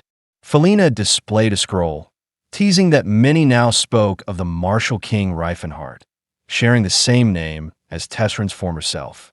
Tesron denied using that name anymore, but admitted it was an intriguing coincidence. Unamused, Tesron considered recent events, noting that the Golden Knight had been pathetically defeated by a new aura user. He suspected rival households might be involved and foresaw that the new martial king's fame would only grow. Felina confessed she did not fully understand the martial king's renown. Tesron explained that power fascinated people and asked if she had met Sir Eustace. Felina confirmed that she had delivered Tesron's message to Eustace and that he quickly agreed to meet. The messenger letter had simply stated, "If you wish to defeat him, lend me your hand," to which Eustace responded affirmatively. Tesron smiled with satisfaction, pleased to finally have a dependable ally against the Demon King. Felina then revealed another potential ally fitting Tesron's criteria, Stefan von Altion, eldest son of the Vasily Kingdom's Altion household. Tesron did not recognize the name, but was unfazed, declaring he would mold whomever was necessary to become useful. Expressing his gratitude, Tesron thanked Felina, who shyly responded. Holding her, Tesron's thoughts turned grim and vengeful toward Lepin, acknowledging the thefts they had both committed against each other. He vowed that in the end, he would steal everything that belonged to the Demon King. A map highlighting the Svalata Desert, marking a temporary evacuation shelter and the location of Lepin's party at Dirueld. Cirrus quickly leaped across the desert landscape. A group of desert bandits spotted her approaching. One of the bandits called out to their captain, warning that a fully grown female elf was coming their way. A man wearing a turban and wielding an axe rallied his men, urging them to prepare for an attack, seeing the elf as a bag of gold coming toward them. The elf moved like a blur. The captain's eyes widened in shock as a red line suddenly crossed his vision. He was swiftly struck down, bleeding as his body collapsed onto the desert sand. The remaining bandits were stunned and shouted to capture her, recognizing she was no ordinary elf. The blonde elf stood among the fallen bandits, her cloak splattered with blood. She continued moving with acrobatic precision, leaping and spinning through the air, engaging multiple bandits simultaneously with her sword.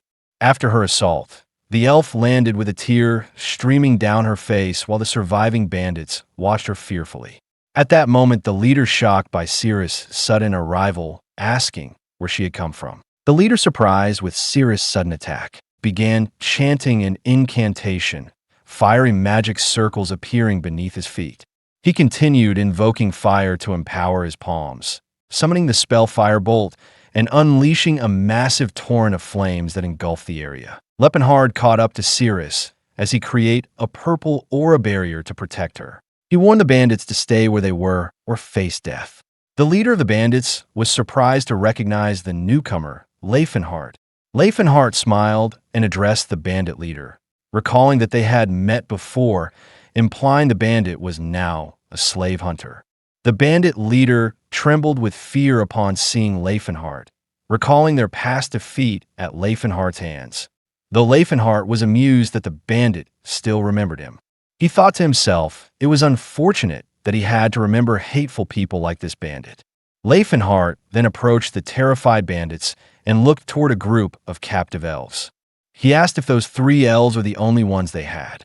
The bandit leader defiantly refused to answer at first, but Laefenhart's menacing presence forced compliance. The bandit leader admitted those were the only elves they had captured. Laefenhart then asked how many elves they had killed. Confused, the bandit leader repeated the question, then answered about 40. Laefenhart's face darkened, revealing a single glowing eye. He turned his back and coldly declared that the bandit would have to pay for the blood of the fallen elves. Laefenhart unleashed a powerful wave of purple aura from his hand. The mage Bright swiftly cast a multi-layered attack spell, but before the attack could inflict any damage, Laefenhart responded by casting the defensive spell Shield of Radiance, Arcane Shield. He raised his shimmering barrier just in time to intercept Bright's assault. Bright was astonished that someone as young as Laefenhart could not only block his attack, but also command magic of equal strength. But Laefenhart began chanting an ancient incantation, gathering immense power between his palms. His chant called on the power of the earth and heavens to collide and strike down his enemies. He unleashed a massive chain lightning spell that engulfed the bandits, causing them to cry out in pain. Fearing for his life, the mage pleaded, offering to give all the elves to Laefenhart in exchange for his safety. Bright, the bandit mage, realized with despair that his mana was insufficient to block Laefenhart's spell and thought all should already be reduced to ash. Laefenhart appeared before the bandit leader and grabbed his face, rejecting the offer to take the captives. As Laefenhart prepared to deliver a final blow, he bid the bandit leader farewell. The terrified leader begged him to wait, pleading to at least be told why he was going to die. Laefenhart replied that he thought he had already told him. He explained that the bandit was going to pay for the blood of the elves. Frightened, Bright asked Laefenhart if there were humans living among the elves, and if so, why Laefenhart was so angry about it. The bandit leader continued to plead, asking if those elves had belonged to Laefenhart. He confessed they hadn't known the elves had a master, claiming they believed them to be wild elves, which was why they had killed them. Clenching his fist, Laefenhart corrected the man's assumption. "You're wrong," he said. "I said that I'm going to make you pay for their blood." The leader was still confused, asking if Laefenhart was truly doing all this simply because they had killed those elves, questioning how that could possibly make any sense.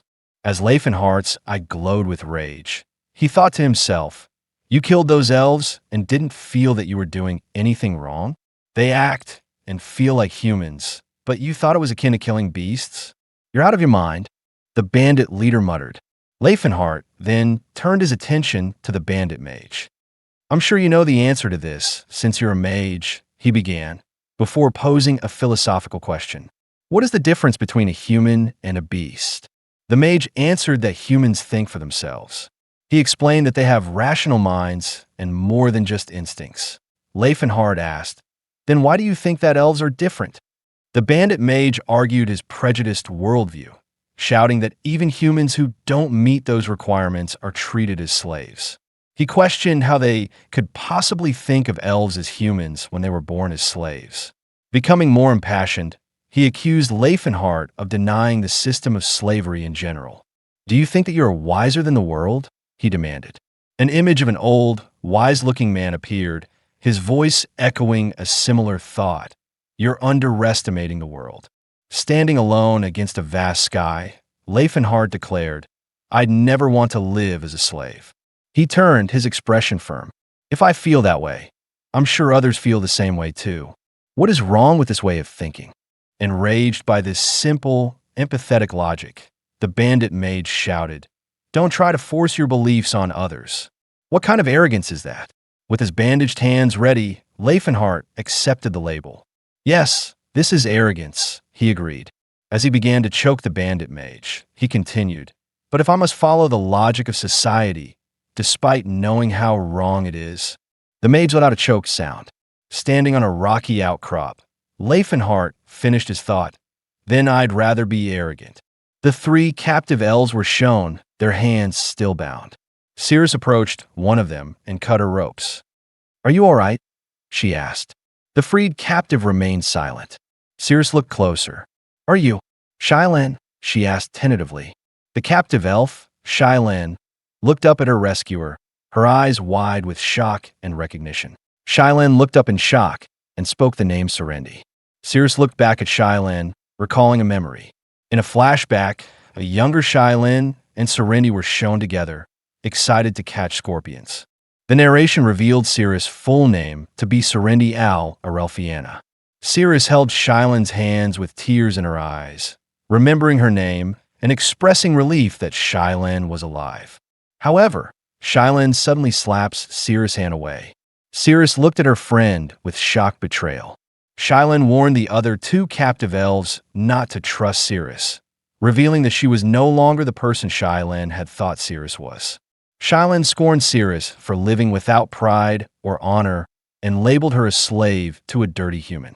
The elf, Shylan, looked down with disdain at Cirrus, a younger, dark-skinned elf girl who looked away in shame.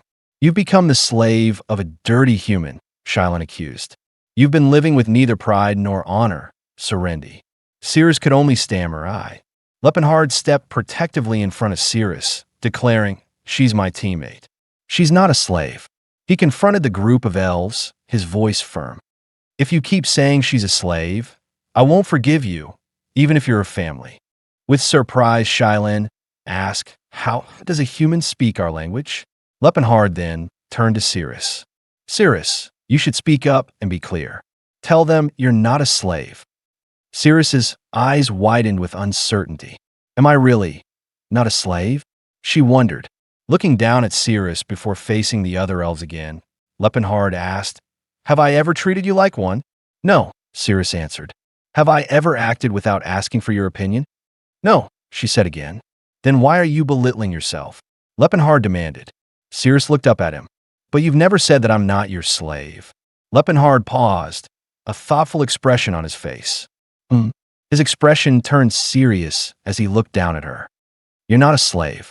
Standing before Cirrus and the other elves in the desert, Laefenhart declared, "You're my equal. You're a free elf." Cirrus looked up at him, her face unreadable. "I know that you don't treat elves as slaves. You also sincerely treat other races as if they're equals with humans. I know that as well. I know all of that, but I wonder why. I'm sure of this." Her gaze fell sadly. Behind her, a ghostly image of a long-haired elf appeared. "You're not really looking at me. You're simply seeing someone else through me." As Laefenhart stood tall, he narrated his thoughts. "I thought I'd save Cirrus." Cirrus looked down. "But it doesn't matter because I'm a slave, after all." She continued her thought process. "If I think of it that way, then there's no problem. If that's how you're going to see me, then it's better for you to treat me as a slave." Laefenhart's narration continued with a growing sense of error. "I felt proud that I saved her from an impending fate. I was utterly mistaken. The only one I saved was the Cirrus of my past life." "Don't say stuff like that with so much sincerity," Cirrus pleaded. Laefenhart's realization struck him. "I'm simply a human that paid for an elf slave." A memory surfaced. A younger Laefenhart giving a cloak to a small, frightened Cirrus. "You must be cold," he had said. "Let's go buy some clothes right away. Wear this for now. You don't have a name yet, right?" The young Cirrus had nodded. "Yes. How about having your name as Cirrus? You'll be Cirrus Balencia from now on." "I'm Cirrus Balencia. I've memorized it." He had smiled kindly. "Are you okay with that? Do you like it?" "All right," she had replied. Cirrus narrated over the memories of his kindness. "I acted friendly towards her, showed her a lot of affection, and said that you weren't a slave." Back in the present, Cirrus looked down with a pained expression.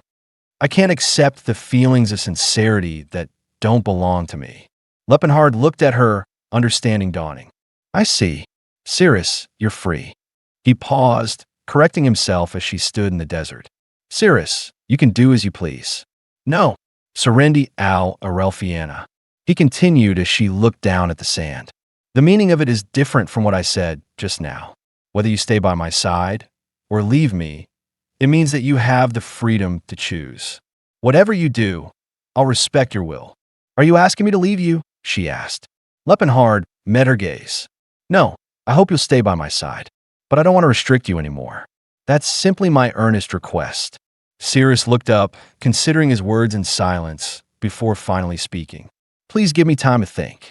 Laefenhart turned to the other elf, Shailen. Can you let her meet with her family? I say this again, but she's not a slave. As Sirius stood by the camel, he added, she won't tell a human the location of the village. I'll wait nearby, so... Shailen interrupted, inviting him along. No, come with me. If I don't repay your kindness, my tribe's honor will be sullied. Is that all right? Laefenhart asked. Shailen smiled slightly. I'm sure someone like you can find our hideout in no time. Isn't that right? Laefenhart acknowledged the point. That's a rational way of thinking. Elves are always rational, Shailen replied. As they walked with their camels, Shailen spoke to Sirius. Serendi, I hope you understand. You'd have done the same as me if you were in my position too. That's true, Sirius agreed. Shailen smiled. You've met a good human. True, Sirius said, then added, he's a really good person. Yes, that's probably why you told him your name, Shailen observed. Sirius was shocked. What? Didn't he call you by your real name just now? A memory flashed in her mind of Laefenhart's voice, saying, Sirius, you can do as you please. No, Serendi Al Arelfiana. Her eyes widened. That name is something that even I have forgotten. How does he know it? Laefenhart rode ahead on his camel, leading the way. The group soon arrived at a village ingeniously carved into a towering canyon wall. Inside a tent, an elf reported to an elder. Elder Relhard, we're running out of water. Relhard, the Danheim tribe elder, asked, how long can we last with the remaining water? Even if we use it carefully, I think it'll only last until tomorrow. Have our scouts returned? Yes. They've concluded that the humans seem to have forsaken the search. What about the retrieval of our warriors' corpses? They've all sunken into the sand of the desert by now. Relhard closed his eyes. May Rugel take in their souls and bring them into the embrace of the spirits. The younger elf pressed him. Elder, we can't stay here any longer. If we think about the stamina we'll need to get back to the village, we should leave now while we still have some water. The elder sighed. Tell everyone to get ready to leave when the sun sets. Left alone, Elder Relhard looked weary. What should we do? Even if we go back to our village when its location has been exposed, we won't be able to last for long. Oh, Eldia, please show us a way. His thoughts were interrupted. Laefenhart, Sirius, and the other elves rode their camels through a narrow canyon pass. An elf on watch called out, Shailen, Netina, and Ryder. Another elf shouted in alarm. They've brought a human here. The elves in the camp quickly armed themselves with slingshots. Don't let them pass. Elder Relhard commanded from a high ledge. Don't come any closer. Laefenhart and Shailen rode forward, undeterred as glass bullets shattered on the ground in front of them. Don't worry, Laefenhart said calmly. Those are just shots to scare us. They melted sand into glass and made them into sling bullets. It's slipshod work, but they used spirit magic. He picked one up to examine it. Spirit magic? Sirius asked. It's used when they're melting the sand. Now that the world tree is gone, they won't be able to manifest a spirit that'd be strong enough to use in battle, though. He then turned to Sirius, explaining, your tribe has made its home here for centuries and has assimilated with the spirit of fire. That's the same for you since their blood flows in you. That's the reason why, despite having left the desert for 50 years, you still look tanned. Sirius looked at him with suspicion. You didn't hear that from your master, did you? Laefenhart looked flustered. My master's friend is quite knowledgeable about elves and dwarves. He mumbled, then thought to himself, all right, it's time to show them that we're not hostile. Laefenhart shouted in the elven language, elves. He was immediately pelted with glass bullets that shattered harmlessly against his muscular chest. From the cliff above, the elves looked down in shock. Our attacks aren't working, one cried. He's a monster, another stammered. Laefenhart's voice boomed through the canyon. Descendants of the Great Spirit. Even though I'm a human, I'm not your enemy. As someone who knows the history of the elves, I hope you'll recognize me as your ally." The elves were stunned into silence. Elder Relhard stared. "What's he doing? How does he speak our language?" An elf next to him asked. "Elder Relhard." The elder thought, "And he even knows the traditions and etiquettes of the elves. Is he really not our enemy?" Elder Relhard shouted down from the cliff. "While what you say sounds convincing, there's not enough evidence for us to trust you." "Well, I understand," Laefenhart replied. He then clenched his fist, and a powerful golden aura began to charge within it. "This energy?" the elder exclaimed in alarm. The elves looked on in terror. "What are you doing?" Cirrus shouted. "An aura user?" Relhard thought, his eyes wide. Laefenhart roared the name of his attack. Quadruple Layer Calamity Horn. He then unleashed a massive, destructive force not at the elves, but straight into the sky above. Amidst the settling dust and dissipating aura, Lepin stood with a confident smirk on his face. Humans would have taken this as a threat. He thought, looking up at the group of elves on the cliff edge, their expressions a mixture of fear and awe. But elves are reasonable creatures. As if proving his point, Elder Relhard shouted down, "Someone as strong as you wouldn't need to dig a trap in the first place. I understand that you are here with good intentions." Lepin turned to Cirrus, whose face was still etched with shock. "Let's head over," he said gently, "to your true home." They traveled to a desert oasis, arriving as the sun rose. There, Shylin presented Cirrus to Elder Relhard. "This is Arel and Fianna's daughter, Serendi. Do you remember her?" Inside a tent, the elder looked from Cirrus to Lepin, his eyes wide with astonishment.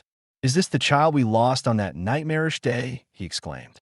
A grateful smile spread across his face as he addressed Lepin. "Not only did we regain our lost family, we've regained old family too.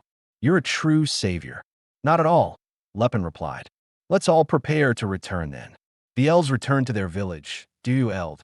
That night, the village was alive with celebration. Campfires burned brightly, and elves gathered around a large bonfire, singing, playing music, and dancing.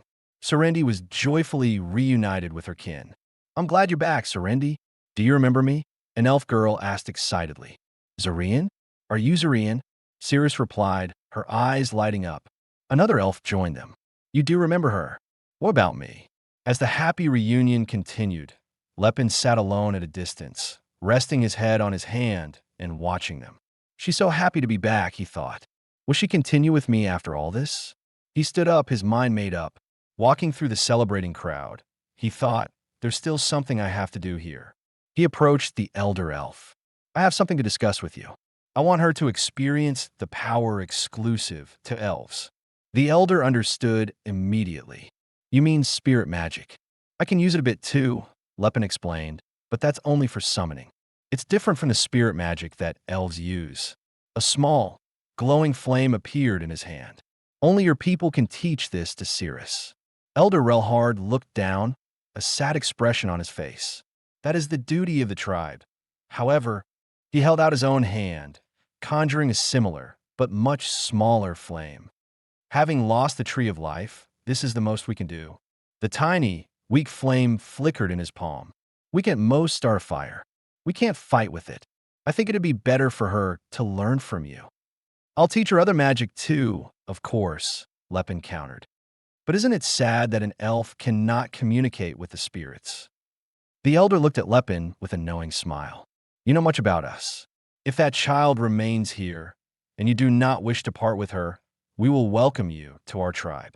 He placed a hand on Lepin's shoulder. "You are our brother now." Lepin was momentarily speechless. They stayed in Du Eld for 3 days after that, all to wait for Cirrus's decision. During that time, Shylin began instructing Cirrus on the basics of their magic. "If you learn spirit magic, you'll be able to communicate with the spirits of wind and water later too. But first, you need to be able to sense them." Cirrus looked frustrated. "I don't get it yet. It took me 3 years to," Shylin thought, "so there's no way she could sense them in just 3 days." "Ah," Cirrus said suddenly. "Is this it?" A powerful aura of light erupted around her. "No way," Shylin thought. staring in utter disbelief. You've already developed an affinity with the spirits. Glowing orbs of light began to dance around Cirrus. Normally, elves would not learn this fast. However, Cirrus had taken countless kinds of lessons as a slave since she was young. In other words, her experience as a slave had given her the ability to learn things fast like a human. Lepen approached as she practiced. Looks like she's got the basics down. Is it fun, Cirrus? Of course it is, she answered, smiling. Do you want to stay here? He asked, his voice gentle. Cirrus looked down for a moment before lifting her head, her expression one of pure determination. Yes, I like to stay here and help them, but me staying here won't change their lives. She looked at the struggling elves in the village, then back at Lepen. Will I be able to change their lives if I come with you? You will, he affirmed, her face filled with resolve. I swear on my life. My goal now is to change their lives, so I'd like to come with you for the future of my tribe. Lepen broke into a hearty laugh, a blush of joy spreading across his face. Ha, ha ha ha, ha ha ha. His body erupted in a powerful golden aura. I will make sure to change the world, for the sake of this woman who has chosen me.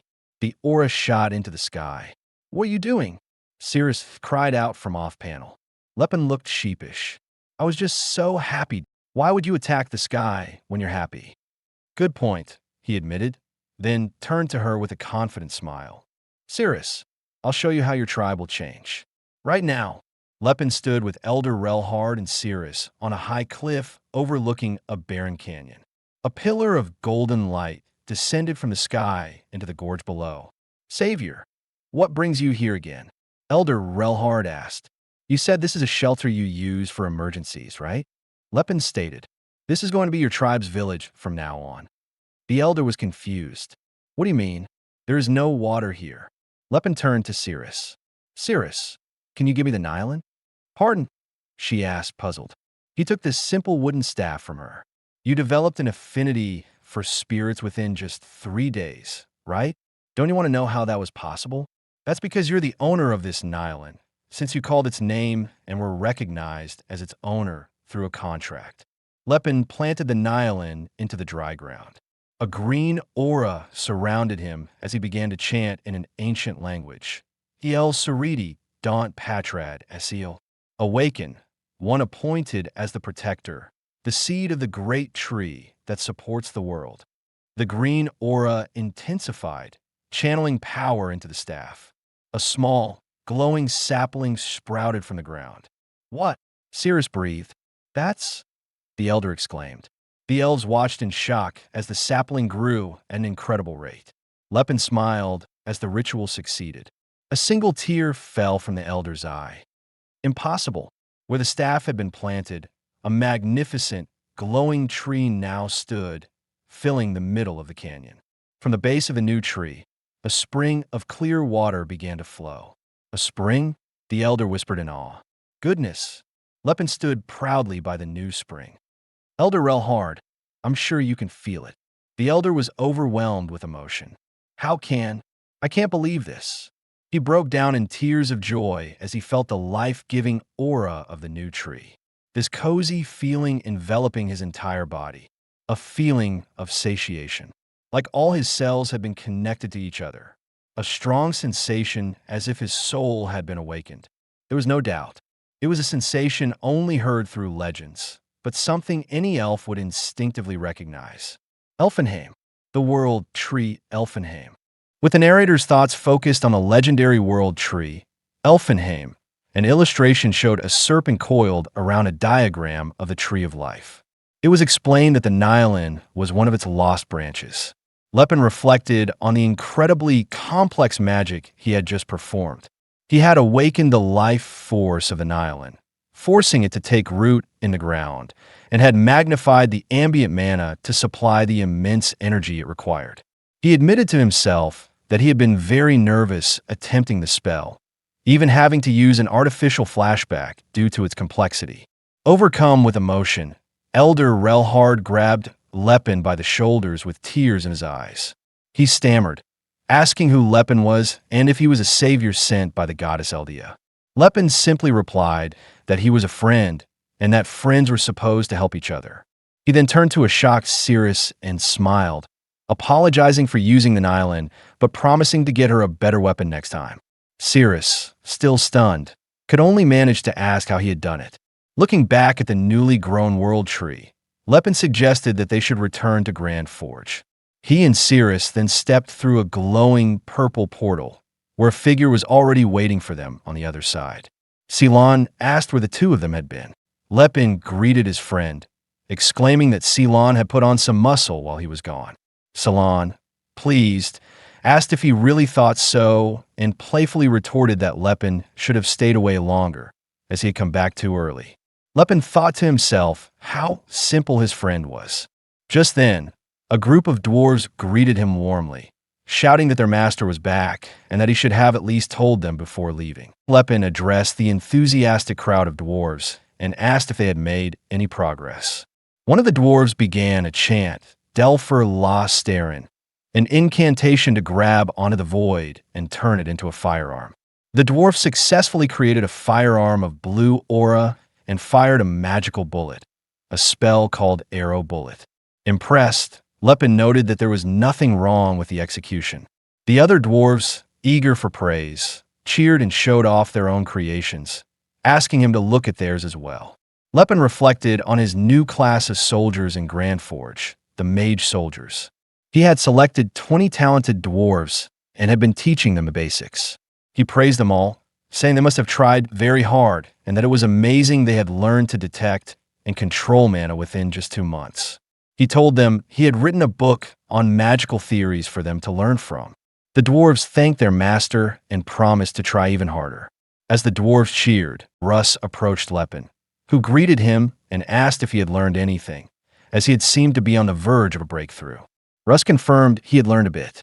He explained that while he did not know it before, he could now see things clearly. When Lepin asked what he meant, Russ stared intensely at the faint purple aura surrounding him and remarked that Lepin was surely large. Lepin, confused, asked if he had grown taller. Russ clarified that he did not mean physically, but that it was as if his soul was large. He questioned if Lepin was truly only 23, as it felt like he had lived 23 years 3 times over. Lepin wondered internally what kind of ability Russ had just awakened. Ceylon then approached, stating they would be leaving Grand Forge soon, and asked if they were going to the ancient ruins again. Lepin confirmed, saying they also needed the money. However, he revealed that their final destination was somewhere else, unfolding a map of the Crovin's kingdom. He explained that someone who would help him was there. While Lepin, also known as Laefenhart, finished his business in Grand Forge, something was happening in another land. The scene shifted to a vast, snowy, and mountainous region much colder and more expansive than Grand Forge, a land northeast of the Graham Kingdom known as the Freeze Land. An expedition was camped in the snow at night. One explorer complained about the fire, asking if it could be made stronger. An old mage in the group told him to just power through it, as they needed to keep the fire going all night, and he could not afford to waste his mana. Another explorer lamented that their group had started with more than 30 people, but was now down to only 10. However, he noted that they had still acquired a lot of valuable items from the Shalkarna ruins. The first explorer agreed, holding up an ancient, ornate book, and said that they had found more there than in all their other looting combined, especially the book. The old mage examined the book, explaining that it contained all the records of the Silver Ages that they had not known about. He chuckled to himself, thinking about the uproar it would cause in the academic society. He had not yet fully decoded the difficult ancient language, but he had gotten the gist of it.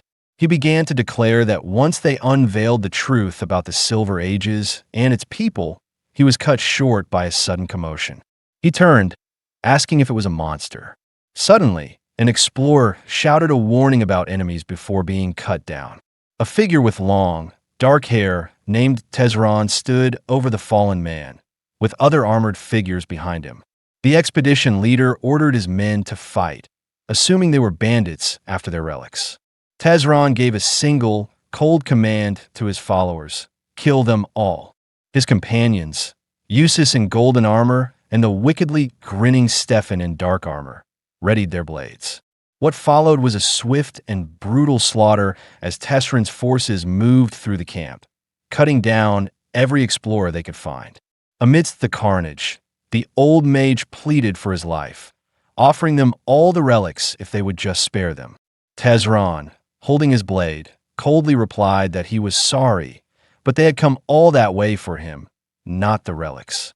After the massacre, Tesron stood over the bodies as a woman named Felina looked on and asked if this was really necessary. Tesron explained that it was an order from the Sage of Silver. He stated that the explorers had opened a door they should not have, uncovering a history that no one should know. As he spoke, the old mage's severed hand lay near the ancient book. Tesron declared that it was all for the protection of humanity. Felina countered that while she had heard the Sage of Silver was a guardian of mankind, these people had done nothing wrong. Tesron, picking up the book, justified the slaughter as a small sacrifice for the sake of humanity. He then turned to Stefan and asked how he liked the berserker armor. Stefan, now clad in new, sleek dark armor, replied that it was better than anything he had ever used. Surrounded by a faint aura, he clenched his fist and declared that once he was more adjusted to it, he would be able to bring down that arrogant aura user. Eustace, in his golden armor, stepped forward, adding that Stefan was not the only one who wanted revenge. He then asked what they should do with all the relics. Tesron instructed them to take what was useful and sell the rest, ensuring they retrieved everything on the list for the Sage of Silver to store. Inside a tent filled with bags of relics, Tesron explained that the Sage of Silver was the protector of mankind. He said there were many dangerous items among the relics from the Silver Ages, and they needed someone fit to protect them to prevent chaos. As he spoke, Eustace examined a glowing red necklace, marveling at how good it was, feeling a nice spring breeze despite the snowstorm. Tesron noted that such an item was a privilege only the Sage of Silver could have. Suddenly, Tesron's eyes widened as he spotted a familiar black and purple cube among the relics. It was Lucian's voice. He thought to himself that this was another thing modern human society could not know about, and that it couldn't be an ordinary artifact, seeing as the Demon King had valued it so much. Holding the cube, he contemplated the fact that he hadn't known there were two of them. Felina approached, asking what this history was that the Sage of Silver was trying so hard to keep hidden. Tesron quickly concealed the cube and told her not to be curious, as only the Sage of Silver deserved to know. Back in the industrial dwarven city of Grand Forge, a heavy metal door slid open. Inside, an elderly dwarf with a massive beard, High Priest Maeklin, stood before a throne and asked the young elf what it was that she wished to know. A cloaked seeress walked towards him and stated that she wanted to know everything about Laefenhart, or Lepen. Seeress explained her suspicions, saying that it felt like he had known who she was from their very first meeting. She described his eyes, the way he talked, and how he acted, noting it wasn't what one would expect from someone speaking to a stranger. She added that he even knew her real name, a name she herself had long forgotten, and questioned how it could be possible. Maeklin listened intently before replying that Lepen was afraid she wouldn't understand. When Seeress asked why, Maeklin said he would ask her a question before giving any advice. He looked at her directly and asked if she could trust him. Seeress answered, saying she would believe Lepen even if told he was a god descended to Earth. Maeklin clarified. His real inquiry was about trust, insisting with intensity that she consider if she could put her faith in Lepen. Seeress swallowed hard, understanding the weight of the question. After her conversation with Maeklin, Seeress walked down the dimly lit streets of the dwarf city. Inside a nearby building, Laefenhart, in Tesron's body, sat by a window, gazing out at the city lights. When Seeress entered the room, he turned to face her. "You heard everything?" Laefenhart asked. Seeress confirmed, her expression serious as she processed the incredible story she had just been told. "Yes, it's truly an unbelievable story. He is a man who has come back in time." A flashback, narrated by Maeklin, depicted the old demon king Laefenhart surrounded by a swirling purple magic circle. Maeklin's narration explained that he was a 10th circle archmage, the first in history. He once bore the title of Demon King to change the world for the sake of the other races. Though he failed once, he turned back time to pursue his dream once more. The narration continued over an image of a golden emblem bearing the name Ceres Valencia and a sword, identifying her as the leader, spokesperson, and guardian of all the elves on the continent. Ceres Valencia, a beautiful and powerful-looking elf with long white hair, was described as the master of the 7 elemental spirits and an 8th circle archmage. Among the other races, she was revered as the incarnation of Eldia, but to humans, she was known as the goddess of madness. And she was, as a close-up of her face revealed, Laefenhart's lover from his memories. Returning to the present, Ceres now understood the depth of Laefenhart's actions. I almost wish it were something as simple as projecting an old love. Now I understand why Lord Laefenhart acted the way he did. So then, Laefenhart looked at her, silently asking for her understanding. Can you forgive me for my behavior? Ceres turned her head away slightly, declaring her loyalty while making a clear distinction between herself and the Ceres from his past. I will follow you, Lord Laefenhart. That is all I can say for now. I am not the Ceres from your memories. She stood with her back to him. But still, she turned her head slightly, a warm smile gracing her face. I don't dislike you. With that, Ceres left the room, leaving Laefenhart sitting alone on the desk, stunned and completely bewildered by her response. So, did she forgive me or not? He wondered aloud. The next destination for Laefenhart and his companions was located in the eastern part of the continent, in the kingdom of Krobans. It was a vast and fertile land, one of the most powerful nations that had shaped the continent's history. King Gotrin I had a legitimate heir named Tesron, who, as the rightful bloodline, faced no challenges to his succession. However, shortly after Gotrin I passed away, Tesron mysteriously died of an unknown illness, causing unrest within the kingdom. With the throne vacant, the opinions of the noble factions started to divide, and before long, 2 main contenders emerged, splitting the kingdom into opposing sides. Armies gathered under their respective banners. In the name of Lord Karsus, slay those filthy usurpers, one soldier shouted. For the true king, Lord Karsus, cried another. I'll rip that filthy mouth of yours apart. An opposing soldier roared back. Kill the traitors in the name of the rightful royal bloodline, came the cry from the other side. Reborn Krobans, the second prince who had just turned 18, was one of the contenders.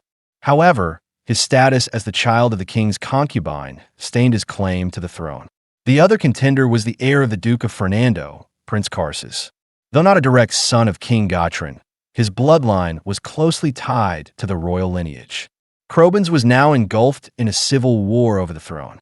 Karsus, at the young age of 28, was a knight renowned for his exceptional martial prowess and was deeply trusted and respected by his subordinates.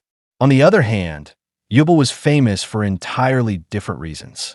Other than being the king's son, he was known as a worthless libertine with no other merits. It had been half a year since the throne became vacant, and the civil war between Prince Karsus's faction and Prince Reborn's faction was gradually reaching its peak. In the central region of the Krobans' kingdom, within the Delphina barony, a man sat on a balcony at night, lamenting the state of affairs. How much longer can we hold out? Why did a severe famine have to strike now, of all times? Where is Ladante's blessing gone? Inside, Prince Reborn sat by a window, complaining to a woman beside him. No, who asked for me to be the king? I didn't want this, but they forced it on me, and now look at the mess. Reborn, do you really hate being king that much? The woman, Phainia, asked. Yeah, I really do, he replied. But my only choices are to either become king or face the guillotine, right? That's how it most likely is, Phainia confirmed. Don't talk like it's someone else's problem, Phinia. If I lose my head, you're next in line. Phainia, a dwarf and Reborn's mistress, sighed. Yeah, how did I end up falling in love with a man like this? Sorry for being such a man, Reborn said apologetically. But we're safe for now, Phainia reassured him. They say you need a full stomach to wage war, right? They also can't move until they secure provisions. Which means I'm done for the moment they make a move. It's like living on borrowed time. Phainia moved closer and embraced him. Then we'll have to escape. Yubel, the two of us eloping. It's too late for eloping, just call it fleeing, she corrected. If we hide our identities and escape to another country, they wouldn't come after us, right? Phinia, I was raised too gently to handle a rough life. I was raised tough, so I can manage, she said confidently. I can at least take care of you. But it's shameful for a man to live off a woman. Why? What's wrong with a master using their slave to earn money? Who's the slave here? Yubel asked. There's no way around it.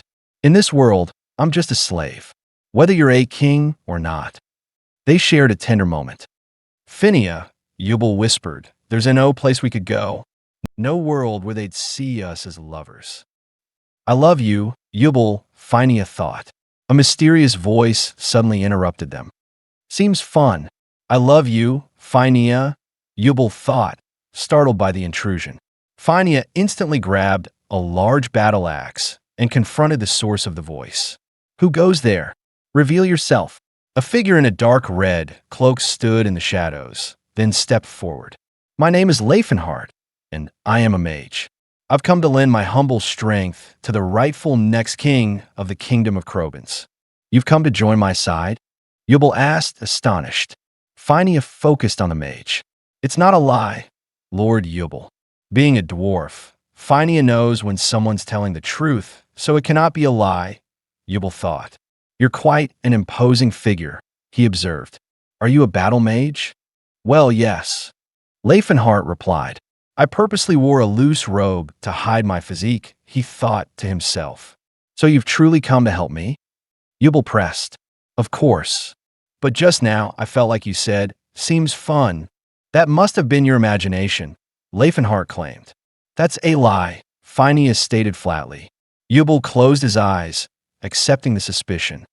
I suppose it's only natural to look at me with such suspicion. Don't worry, I don't mind. Dwarves are such a hassle. They are called walking lie detectors for a reason, Laefenhart thought. He then said aloud, I didn't mean to criticize. To be honest, my lover is also an elf. Yubel and Phinia stared in shock. Huh, it seems to be true, Phinia thought. Why are you looking at me like that? Laefenhart asked. I can't believe there's another weirdo like me in this world. Yubel muttered. He then addressed the mage directly. You said you've come to help me? Then what kind of help can you offer? Being mysterious isn't just for anyone, it seems. Laefenhart mused, before making his offer. How about provisions worth 100,000 gold coins?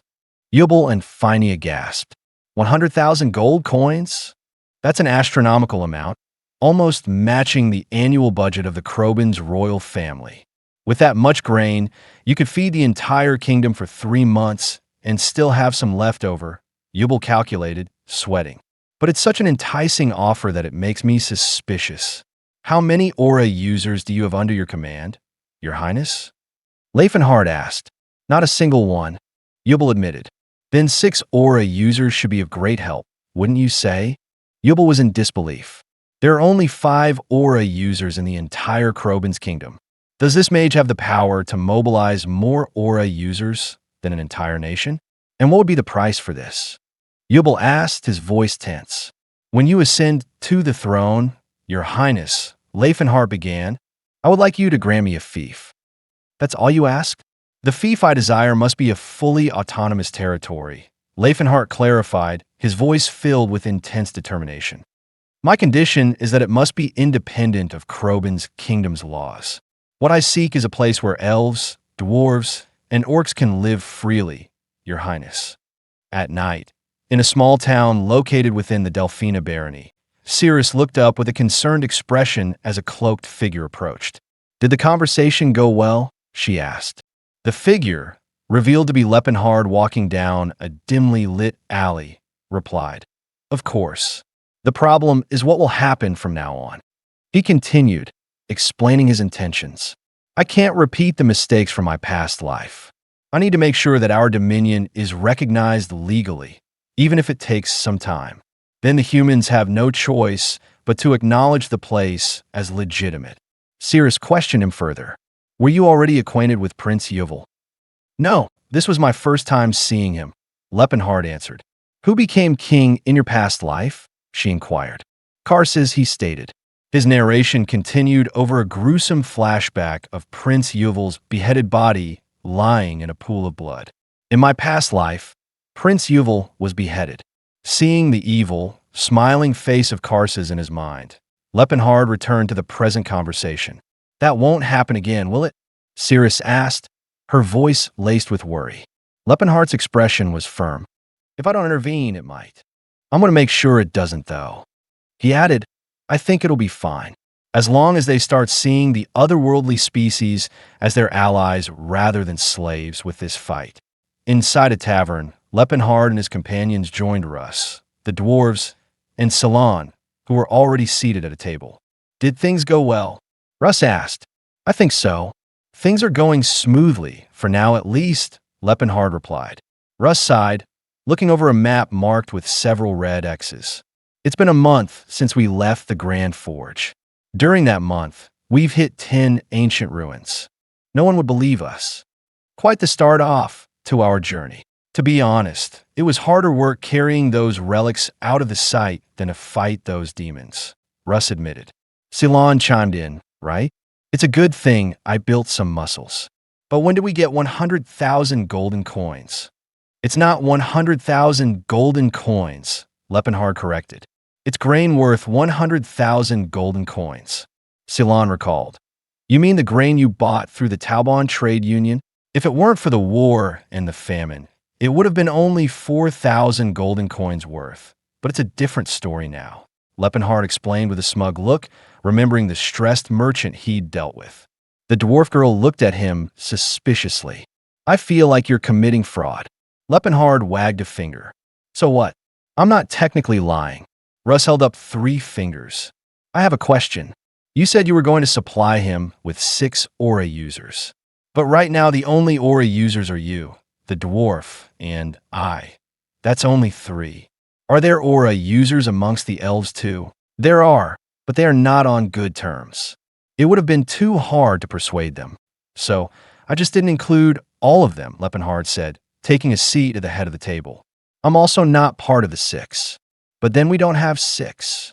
Russ asked, confused. It's okay. We'll have the great orc champions, Kakin and Stala. Orcs? They have aura users too. Laefenhart began his explanation. There is a grasslands about 15 days of travel southeast of the Larchid Mountains. It's been named the Land of Trials. He described an orc tribe with very old traditions residing there, their culture marked by tribal, bone-carved decorations. They are not orc slaves who have lost their wildness and live in fear. They are not orc swordsmen who have become cruel and savage. They are a tribe who have continued on the spirit of true warriors by combining both reason and savagery. They are called the Blue Bear Tribe, a memory of a blue-skinned orc from his past life surfaced. Tedid should be there too, Laefenhart thought with a faint smile. I wonder how much he's grown. Russ remained skeptical. There were definitely several useful orc swordsmen, but are they that strong? Laefenhart smiled confidently. They're the strongest fighters I know. Strongest even when compared to humans, elves, and dwarves. Meanwhile, in a dark, ethereal space filled with floating rocks, glowing green symbols appeared, emitting streams of light that formed into crystals. A bearded sage with long white hair, surrounded by a green aura, spoke. Not bad. You've done a great job. I praise you for your hard work, Sage Leston. Thank you, Guardian Daos, Leston replied. Guardian Daos then spoke, his voice echoing. Dangerous information should be managed under the right people. That is how one protects humanity. This is all for the sake of humanity. After he vanished, Tesron, clad in a dark hooded robe, stood alone. He called me here for this useless small talk? He thought, his expression determined. I need to climb to a position with more influence than I have right now. I'd love to give a speech about how dangerous the Demon King is, but I'll just be treated like some lunatic even if I did. Tesron's narration explained his strategy.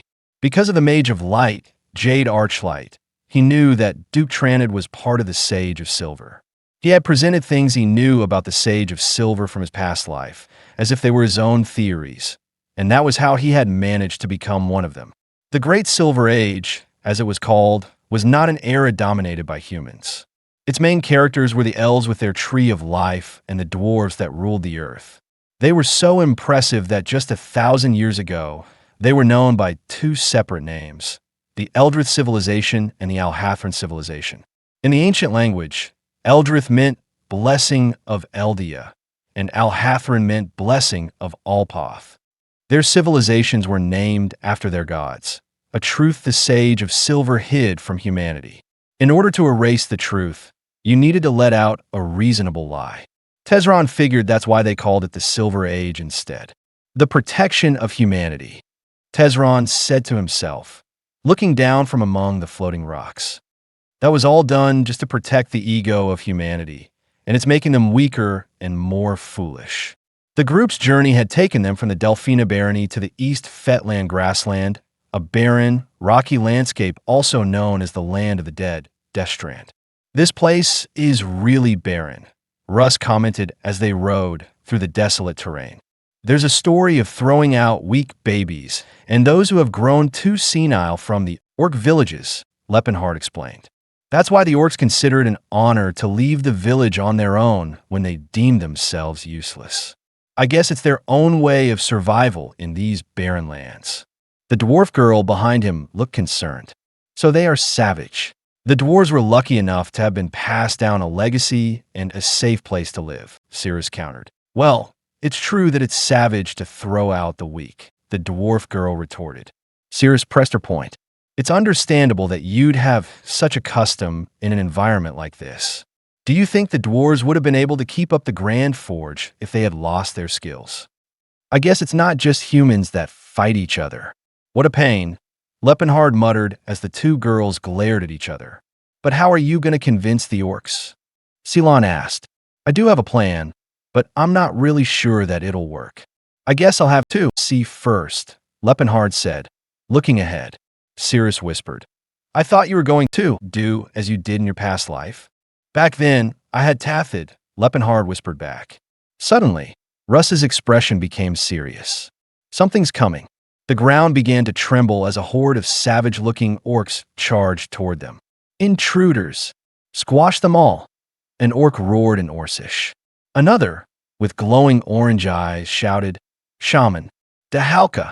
What are they saying? Russ asked, alarmed. It means we should prepare for battle, Laefenhart replied calmly.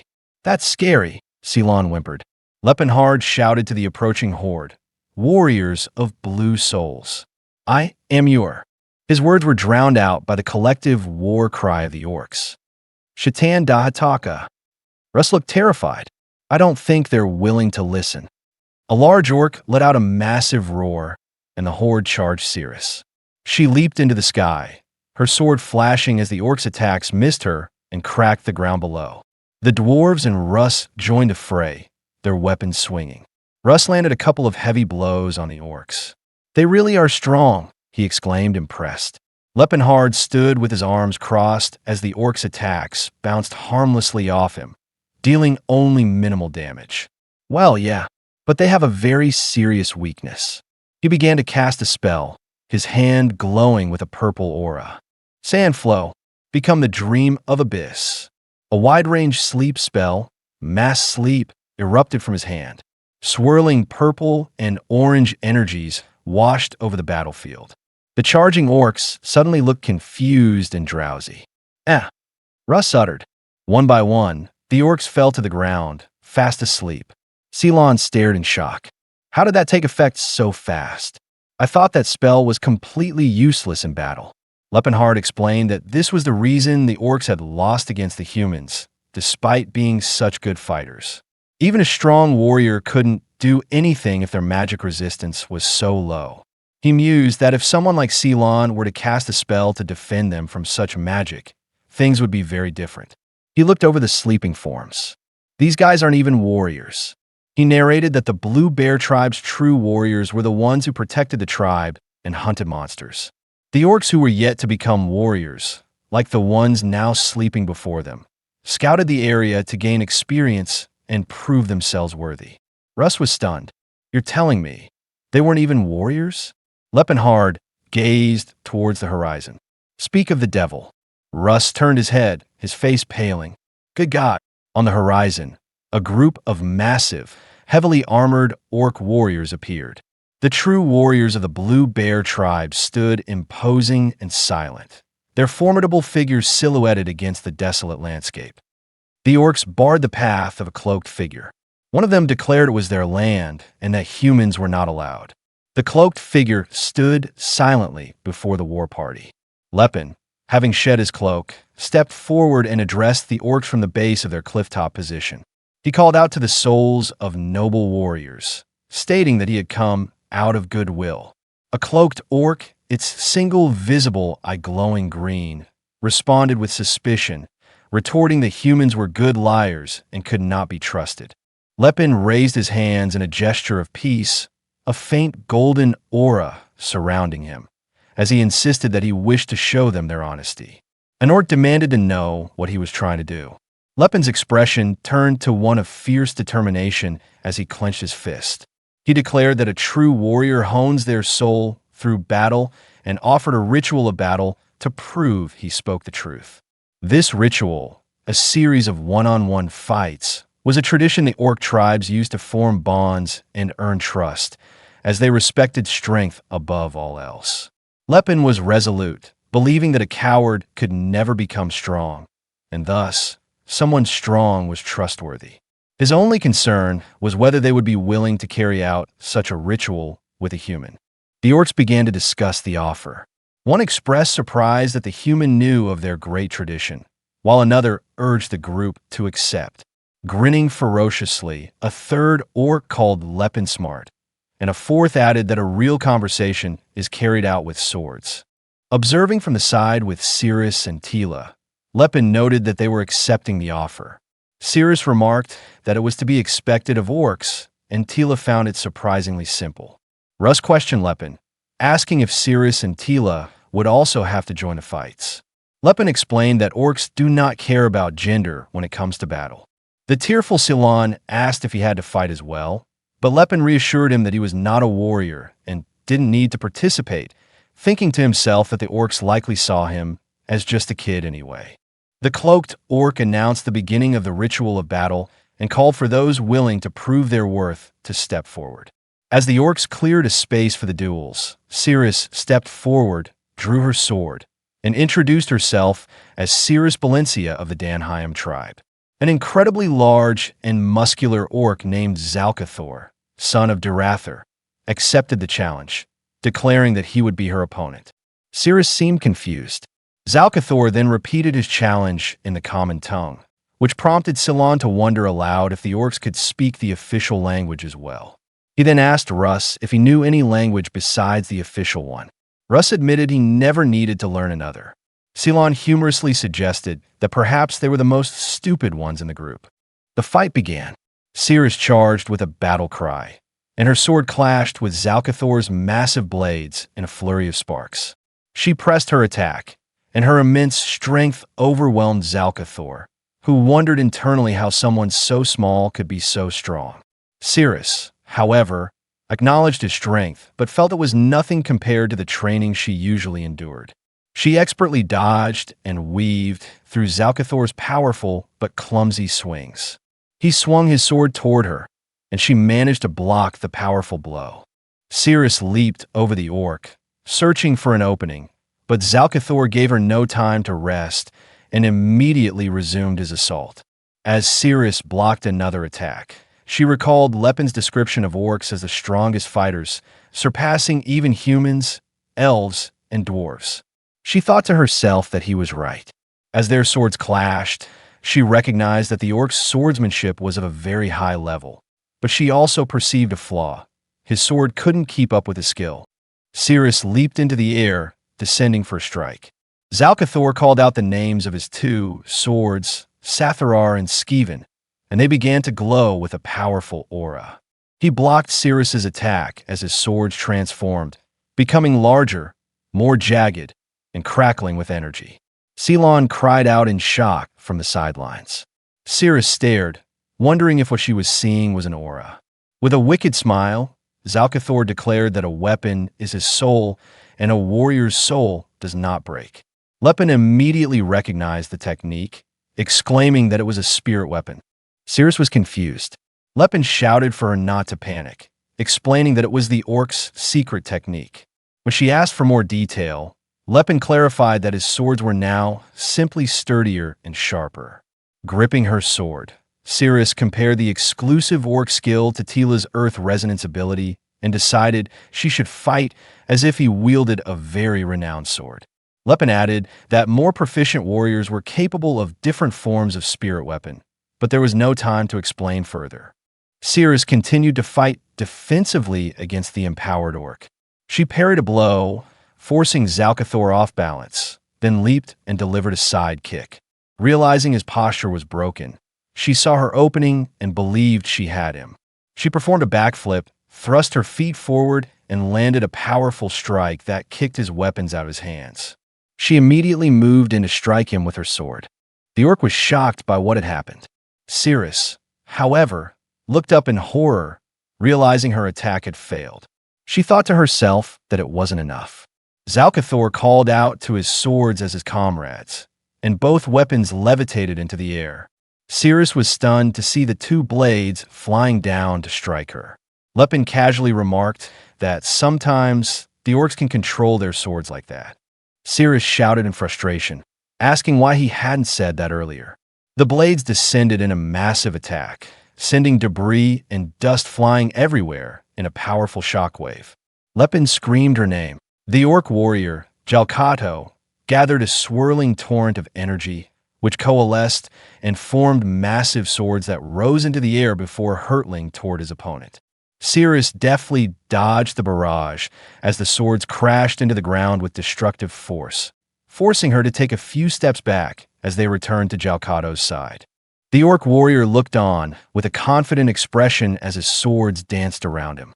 He told the elf warrior that she was truly remarkable, admitting that he had not expected to have to fight alongside his friend.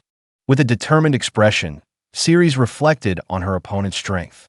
She acknowledged that it made sense for a technique passed down through an entire race to be more than a simple weapon enhancement. For a moment, she questioned if she should admit defeat, but immediately cast the thought aside. Fueled by a deep-seated hatred of losing, especially due to something like racial traits, she had a sudden realization. Pushing off the ground with enough force to shatter it, she charged forward. Cirrus questioned why she was fixated on Jalkato's unique orc technique when elves, of course, had their own. Closing her eyes, she began to chant, a swirling green aura enveloping her.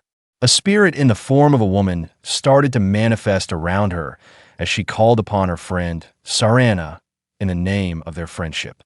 The spirit fully materialized and asked her friend, Serendi, why she had called. Watching from the sidelines, a red-haired man, Lord Laefenhart, reacted in astonishment. He wondered how she had manifested the spirit of wind, Sarana, already, even with Nyland's help, marveling at her astonishing growth. Cirrus leaped high into the air, using the wind spirit's power to create a vortex. With unwavering determination, she flew toward the orc. Jalkato's swords shot up to intercept her, but she expertly deflected the remaining blades with incredible speed and precision as steel clashed against steel. Empowered by the spirit, Cirrus turned the tables on her opponent. Jalkato was caught off guard as her sword, now glowing with power, descended upon him. She landed directly in front of the shocked orc and placed her blade at his throat, declaring checkmate. A cloaked orc announced that the outsider had emerged victorious, and the surrounding orcs erupted in cheers. Ceylon rushed to Cirrus's side, asking if she was all right and if she had any injuries. Cirrus assured her that she was fine. Lord Laefenhart then approached and congratulated her on a job well done, which she accepted with thanks. The group discussed her use of the spirit. Tila asked if it was really okay to step on a spirit like that, noting it seemed a bit upset. Laefenhart explained that spirits are pure beings that don't hold on to small grudges and forget easily. Russ Riley commented that it was like a goldfish. Laefenhart thought to himself that Cirrus had a way of getting rough once she got close to someone. Soon after, the cloaked orc announced the second duel of the Rite of Combat, calling for anyone who wished to prove their worth to step forward. Tilla declared that it was her turn and stepped forward confidently, holding her axe. Unfortunately, Tilla was defeated. Her opponent, an elder orc, told the dwarven woman that while she possessed great potential as a warrior, she was not yet fully honed. He explained that not giving her all in battle was a sign of disrespect, though he could see it was not her intent. The elder continued, stating that recognizing one's own skills and using only what one could handle was a warrior's way, but she lacked the discernment to gauge her opponent's abilities. He assured her that even if she had fought with all her might, their warriors could have handled it, and the fact she didn't realize this was her shortcoming, meaning she needed to train harder.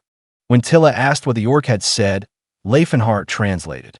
He told her it was good she hadn't overestimated herself, but there had been no need to hold back.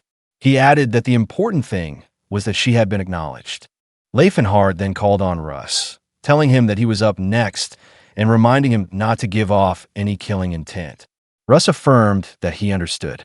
He stepped forward, enveloped in a blue aura, and introduced himself as Cyrus von Tense, the inheritor of Tense Sword, declaring he was there to prove his worth as a warrior.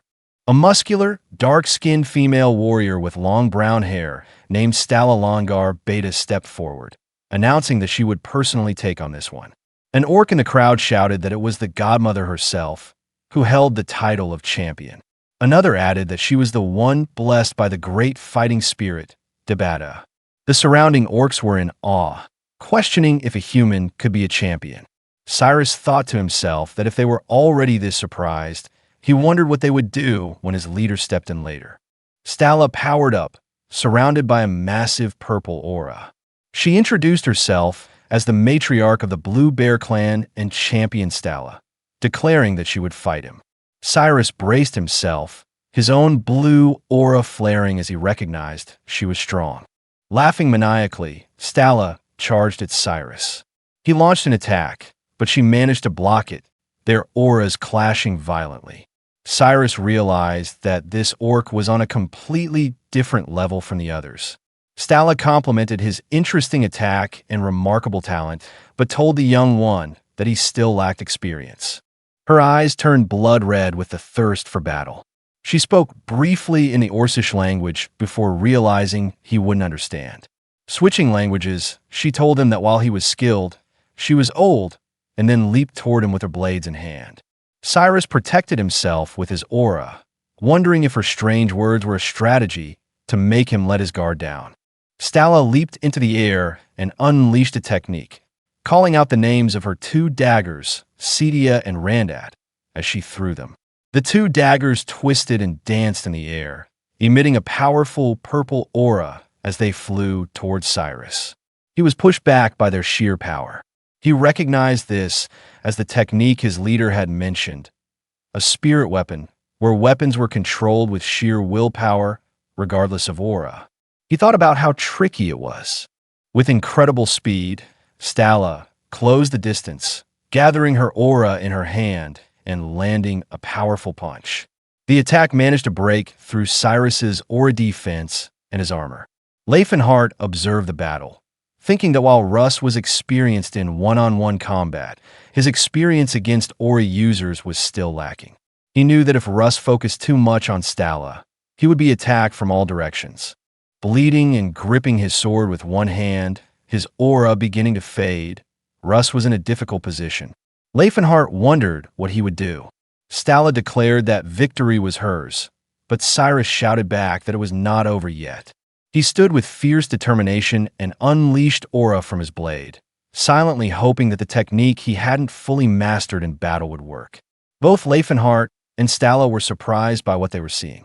Cyrus's eyes glowed blue as he was enveloped in a matching aura, summoning dozens of illusory copies of his sword with a technique he called Phantom Divide. Cyrus unleashed his ultimate technique, surrounding himself with an overwhelming number of glowing blue phantom swords.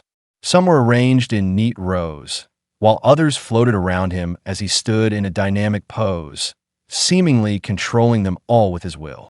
Stalla, the orc champion, calmly analyzed the visually stunning and complex sword technique. Looking at Cyrus amidst his swirling vortex of blades, she smirked confidently, unimpressed by the spectacle. She identified the attack as Phantom Sword, noting that she only felt 3 real presences, with the rest being mere illusions. The 3 real swords flew towards her with intense glows while the illusion shattered. Unimpressed, Stella easily blocked the 3 blades, remarking that the young man had potential. With incredible speed, Cyrus closed the distance between them and landed a blow to Stella's abdomen, his blade's aura managing to cut her.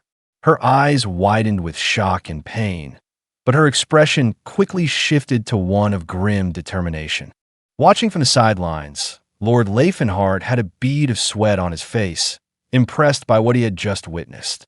He marveled at the impressive use of aura, wondering if it was a technique that separated his presence from reality. Stella grabbed her wound and smirked, telling Cyrus that it was a decent attack, but it wouldn't work twice. Cyrus expressed his frustration as his first attempt seemed to have failed. Stella then charged forward with blinding speed, her body wreathed in purple energy, preparing to deliver a finishing blow. Surprisingly, Cyrus created another phantom divide. Stella skillfully dodged and weaved through Cyrus's attacks, cutting through the phantom blades. She thought to herself that if one could discern between the afterimages and the real ones, it wasn't that hard to avoid. The battle intensified, with both warriors moving at high speeds. Stella managed to land a blow on Cyrus, only for it to be an aura illusion. As the illusion dissipated, Cyrus appeared from behind her and landed a successful blow, wounding her leg. He thought to himself that he had succeeded. Laefenhart was stunned by Cyrus's growth, wondering if he had swapped the real presence with a fake one, and marveling at the amazing feat, he questioned if Russ had already grasped the essence of the Void Sword, concluding that the young man was a real genius. Laefenhart reflected on the technique, which transcended spatial laws by creating sword illusions through aura manipulation and altering the very essence of the aura itself, making it extremely difficult to counter. He knew, however, that this was merely a secondary effect. The real purpose of the technique was to teleport aura to strike the opponent, which was the foundation of the Void Sword technique. Considering the Void Sword was once the signature move of Sword Lodestar Cyrus, it meant that Russ had achieved incredible growth in such a short time. Seeing the technique again stirred strange emotions in Laefenhart, who surmised that Russ must have perfected it after locking himself away in the Grand Fort for days. Stella turned to look at Laefenhart, thinking that if she was to face that massive human blessed by the spirit of battle later, she had better bring this to an end. Deciding to finish the fight, she declared that while it had been fun, it was time to end it. She unleashed her full power, calling upon her 12 sisters to charge like birds. Cyrus reacted in shock to her massive attack, questioning what it was. Stella unleashed a barrage of powerful purple energy blasts as the blades twisted and turned, releasing their aura as they flew toward him.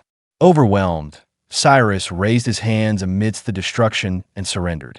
Stella announced that the third duel of the Rite of Combat had the Blue Bear tribe victorious, and the crowd roared in approval. Later, Laefenhart asked Cyrus to show him that technique during their next fight so he could experience it once. Cyrus replied that there was no point in using it against him, especially against someone who didn't know the concept of dodging, meaning it wouldn't be much of an issue for him. Laefenhart responded that it was something he would only know if he experienced it himself, and announced that it was now his turn.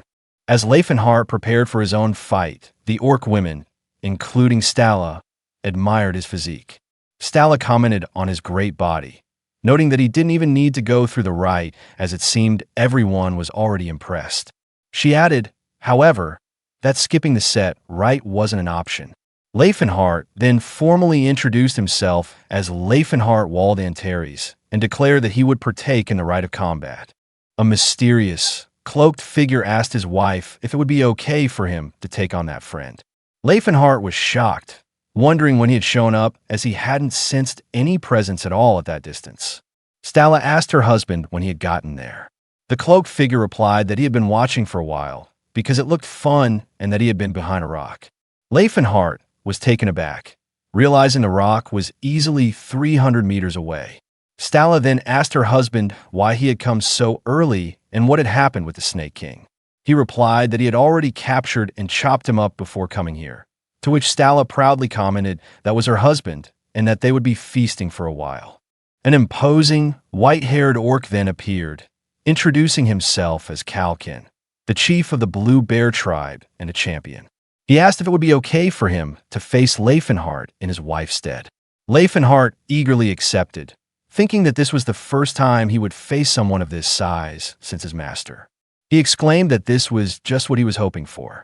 Kalkin grabbed his sword and charged at Laefenhart, laughing and saying that was the spirit and that they should fight. Laefenhart then cast a spell, saying, "Dream, descend. Improved sleep." The spell took effect, and Kalkin fell to the ground, fast asleep. The other characters were comically underwhelmed. Ceres and Cyrus were speechless, while Ceylon commented on how lackluster it was. Russ questioned if that surely didn't count as a victory. Stella screamed at Laefenhart that this wasn't the way of a warrior.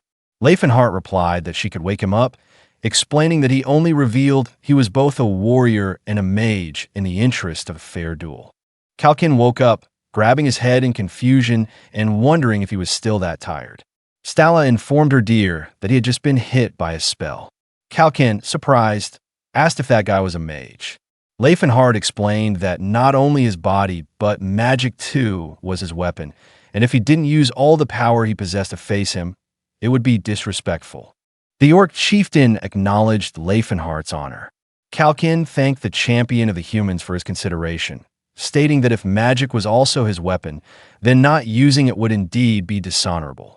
The other orcs debated the use of magic in a warrior's duel, with some questioning if it was a cheap trick, while others argued that not giving one's all in the rite of combat was even more dishonorable. They concluded that it was a difficult problem, but if the chieftain said so, then that was how it was. Laefenhart thought to himself that thanks to his current body, he could gain trust much faster than in his past life. He then declared that they should resume the rite of combat. The two warriors clashed in a massive explosion of green and multicolored aura. Amidst a desolate, rocky landscape, a green-skinned orc had just slain a powerful beast. He and his wolf, Black King, looked on as a powerful yellow light emanated from the distant battle. The orc stood before the massive, slain beast and spoke to his wolf, who smiled at him, asking what was with that look. He then tossed a large piece of meat from the slain beast to the large wolf, calling him sly. As another bright light filled the sky, the orc wondered what it was. He then smiled and decided it was time to go back. With teeth gritted in determination, Laefenhart sped forward, a fiery golden aura trailing behind him. Facing him was Kalkin, a green-skinned orc with white, spiky hair and prominent tusks. His face was tense as a green aura enveloped him, a bright light emanating from his side. Laefenhart lunged, his fist glowing with a powerful golden aura. He shouted the name of his attack, Ki Striking Blast, as he unleashed a powerful punch. The impact of his fist against Kalkin, who wielded a large, glowing green sword, created a massive green and yellow explosion. Kalkin countered the blast with his own glowing sword, creating a series of bright, fiery sparks at the point of impact. A determined grin spread across Laefenhart's face. He was impressed by his opponent's strength. He thought to himself that it was just as he expected of an orc to handle such a massive weapon with ease. Laefenhart then unleashed a second, even more powerful attack, calling out, Link Ki Striking Blast. A massive golden explosion filled the battlefield as Kalkin tried to block the attack. Smirking confidently, Laefenhart beckoned his opponent with his hand, thinking that he had surely proven himself a worthy warrior. He then decided to change tactics, casting a spell by calling upon a spirit to descend upon him and cast Improved Sleep. A swirling vortex of purple energy with concentric rings appeared on the battlefield. The spell hit Kalkin, who fell into a deep sleep with the purple energy still swirling around him. Now in midair, Laefenhart prepared to strike the sleeping Kalkin. He mused internally that even though Kalkin was an aura user, the orc's magic resistance was still terribly weak. His expression became serious and focused as he prepared his next move. Suddenly, the still sleeping Kalkin jolted, his sword glowing with a powerful green aura. As Laefenhart charged up a powerful attack, his hands glowing golden, Kalkin's body instinctively managed to swing his sword, almost striking Laefenhart. Laefenhart was shocked, wondering if the magic had failed. Watching from the sidelines, Ceylon and Cyrus looked on with astonishment. Ceylon exclaimed in wonder, asking if aura users could really fight while asleep. Cyrus noted that he was learning so much from the display, realizing that Kalkin could manipulate his aura to artificially induce a conditioned reflex, a technique he decided he should practice later. Just then, Kalkin yawned, woke up, and worriedly asked if he had been hit again. Laefenhart reflected that he had never seen this technique in his previous life, considering that it might have been something Kalkin didn't need to show back then, as he had distributed mental spell defense talismans to the orcs. He decided to cast another spell, commanding his opponent to be still as a stone with paralyze. Kalkin was trapped within a purple magical circle as the paralysis spell took effect, and he was shown gritting his teeth, struggling against it. It was clear that Kalkin had no magic resistance.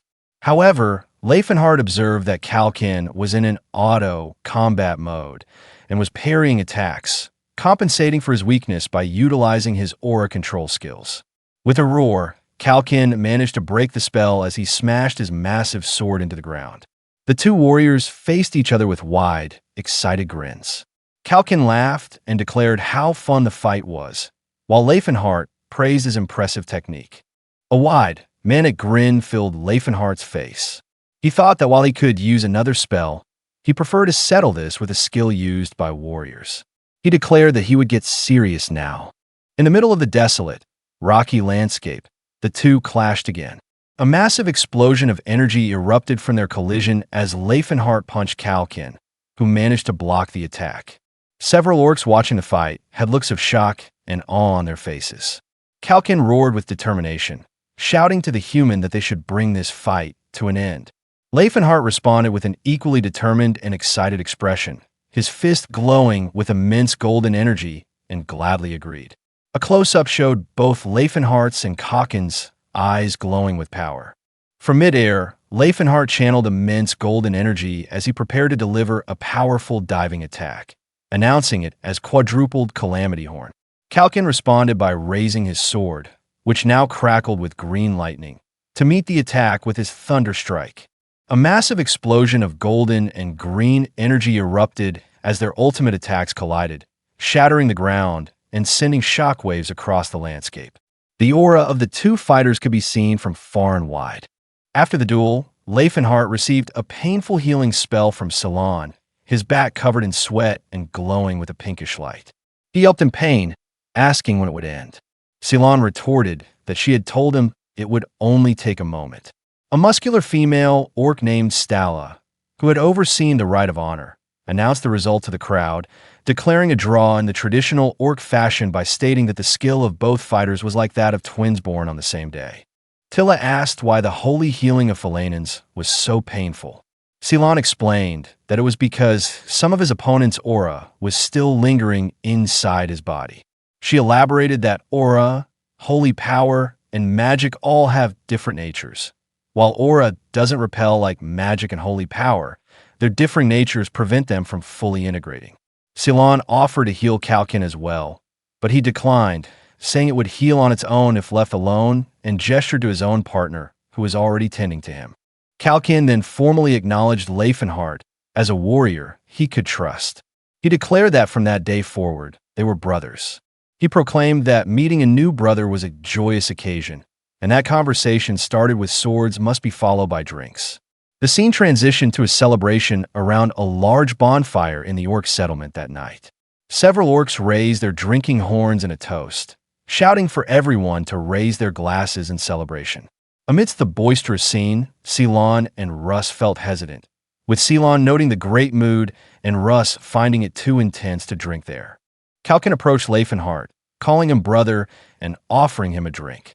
Laefenhart internally grimaced, remembering the disgustingly strong and bad-tasting liquor from his past. However, upon tasting it, he was surprised to find it was actually good and wondered if his taste had changed. Kalkin was overjoyed that Laefenhart liked the drink, admitting he was worried it wouldn't suit a human's taste. He declared he couldn't contain his happiness and called to his wife to bring the whole barrel, to which she playfully replied that he was quick to make excuses to drink more. Laefenhart impressed the onlooking orcs by effortlessly lifting and drinking from the large barrel. Nearby, two orc women commented on Laefenhart's companions, wondering if elves were usually that fat, finding it surprising that someone so large could be strong. Another added that the dwarf woman with him was also fat. Ceres asked what they were saying, and Laefenhart explained that they were calling her fat, as orcs consider anyone without visible muscles to be so. The two orc women then turned to Salon and were shocked to learn he was a man, finding it unbelievable that a boy could be so skinny. Cyrus sat pensively by the fire, reflecting on something his brother had tried to tell him. Just then, Kalkin turned his head, remarking that it seemed the shepherds had returned. As a tall, muscular, green-skinned orc with long black hair identified as Tacit arrived, Laefenhart looked shocked and surprised. Tacit exclaimed that it was a miracle and asked if Laefenhart wasn't his benefactor. Tacit, Laefenhart called out. Tacit was amazed that Laefenhart recognized him, despite looking so different now. Kalkin, surprised, asked if the two knew each other. Tacit explained to his chief that Laefenhart was the benefactor who had guided him there. Kalkin remarked on the incredible coincidence. He then asked his new brother what brought him to the wilderness. Laefenhart explained that he wished to find an even better land for the Blue Bear tribe to live in and hoped that Kalkin would lend him his strength. With his arms crossed and a serious expression, the muscular orc chief, Kalkin, questioned Laefenhart's proposal, asking if fighting would truly grant them land. Standing before a large map, Laefenhart confirmed that, in simple terms, that was the case, pointing to his target, the Gelfane Viscounty, which bordered the Gloaten Great Mountain. Kalkin then turned to Tacit, who had grown up among humans, and asked for his opinion. Tacit admitted that while he didn't trust humans, he trusted Sir Laefenhart, certain that his benefactor would not lie to them. Kalkin acknowledged this, but expressed his concern for the tribe's safety. Tacit suggested seeking counsel from the Godmother and the Mukiabi, stating that their wisdom was needed. Inside a tent, a powerfully built orc with a headband, Gralta, the Mukiabi of the Blue Bear tribe, introduced himself. Later, with Laefenhart present, Kalkin addressed the gathered elders, declaring that a new brother had introduced a new fate to them and that they must make a wise decision for the sake of the tribe. A few days later, Laefenhart and his diverse group of companions were on horseback, riding through a barren, rocky landscape. Cyrus commented that things seemed to have gone well, and Laefenhart confirmed that the tribe would relocate to a safer place, with 100 orc warriors joining them. Cyrus then questioned why Tacit, who was riding a large, fearsome wolf, was already with them. Laefenhart explained that they needed a messenger for when the orcs were to join them later. Cyrus humorously observed that with elves and dwarves already in their company, he wouldn't be surprised if a troll joined them next, a thought that made Laefenhart reflect on how sharp Cyrus was. Their journey brought them to the Termania Highway. That night, a large caravan of covered wagons traveled along the road, surrounded by cloaked figures. Watching from a distance were two other cloaked figures. The older man, sporting a mustache, noted with surprise that only about 100 soldiers were guarding the caravan. He found this strange, as he expected Prince Eubal, despite his reputation, to understand the importance of the rations and assign at least 500 troops. The younger man suggested that perhaps they couldn't spare more forces due to the war. The younger man also observed that the guards weren't resisting his foresight spell, indicating there were no mages among them. The older man found the small force protecting such valuable supplies very strange. A closer look revealed their mistake. The soldiers were small in stature, almost like children, and they even spotted an orc gladiator among them. The younger scout concluded that they must be disguising refugees or civilians as soldiers. He realized that Prince Eubal's forces were stretched thin, and an attack now would put them in serious trouble. The older scout agreed, concluding that the prince's situation was worse than they had thought. He then gave the order to his own cloaked soldiers, telling them the enemy consisted of pitiful child soldiers who would scatter with a little intimidation, and to go easy on them. The cloaked soldiers charged forward, their commander on horseback raising his sword and commanding them, in the name of the true king, Lord Karsus, to drop their weapons and kneel. In response, the disguised defenders threw off their cloaks, revealing themselves to be powerful dwarves and other warriors. The commander was stunned, muttering, "Dwarves?"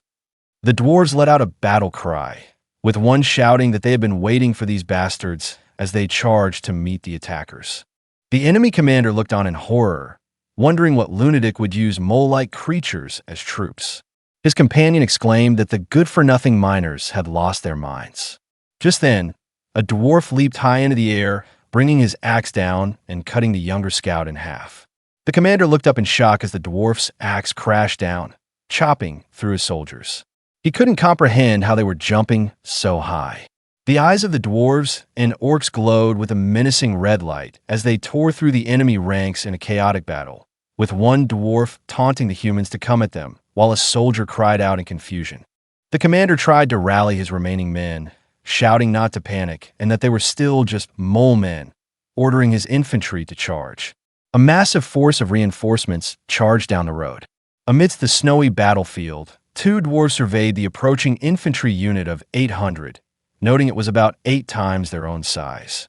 One remarked that since the Savior had told them not to manifest their auras, it would take a bit longer to finish them off. As the two groups clashed, the enemy commander yelled for his men to fight, belittling the dwarves. Watching the battle from a distance, Laefenhart thought that even with high morale, the enemy couldn't match up to his forces, making the journey worthwhile. Ceylon expressed her surprise at how overwhelming the dwarves were. Laefenhart explained that his side was prepared while the enemy was caught off guard strategically and mentally, adding that for a human to predict the presence of 3 dwarf aura users was not a matter of military science, but of divination. The enemy commander, sweating and panicked, screamed at his men not to retreat, questioning their loyalty to their master. The dwarves commented on his nerve, with one stating you can't hate the uneducated. The orc gladiator, Talcata, then charged into battle, roaring that he would kill them. The commander charged fiercely at Talcata, calling him filthy orc scum. Talcata delivered a powerful blow, sending blood flying. Later, on horseback, Talcata reported to Laefenhart in his carriage that he had beheaded the enemy commander. Laefenhart, pleased, commended him, though he internally noted that Talcata still referred to him as Lord despite his education, deeming the plan half successful. Later, in an opulent hall within the Delphina Barani, a group of nobles and military leaders gathered around a long dining table. An elderly nobleman with a monocle, identified as Count Fianin, Prince Eubel's grandfather, addressed a hooded figure, who was Laefenhart. He thanked him for his help, but found his request to officially recognize a slave race as military forces and sign a contract bewildering. Laefenhart reiterated that their participation was a condition for providing the supplies. The council members reacted with outrage. Count Fianin called mages impossibly stubborn, while another dismissed the request as unrealistic idealism. A third questioned what a force of only 100 could possibly achieve. Laefenhart corrected him, stating the force was actually 126 and would soon be joined by the Blue Bear tribe, for whom he spoke as a representative of their alliance. The council continued their objections, questioning the intentions of dwarves, the battle capabilities of a primitive wild elf, and dismissing wild orcs as savages useless in large-scale warfare. Count Fianin argued it would be better to sell the dwarves and elves to hire mercenaries. Laefenhart asked if they were saying they didn't trust them. "Isn't that obvious?" the Count retorted.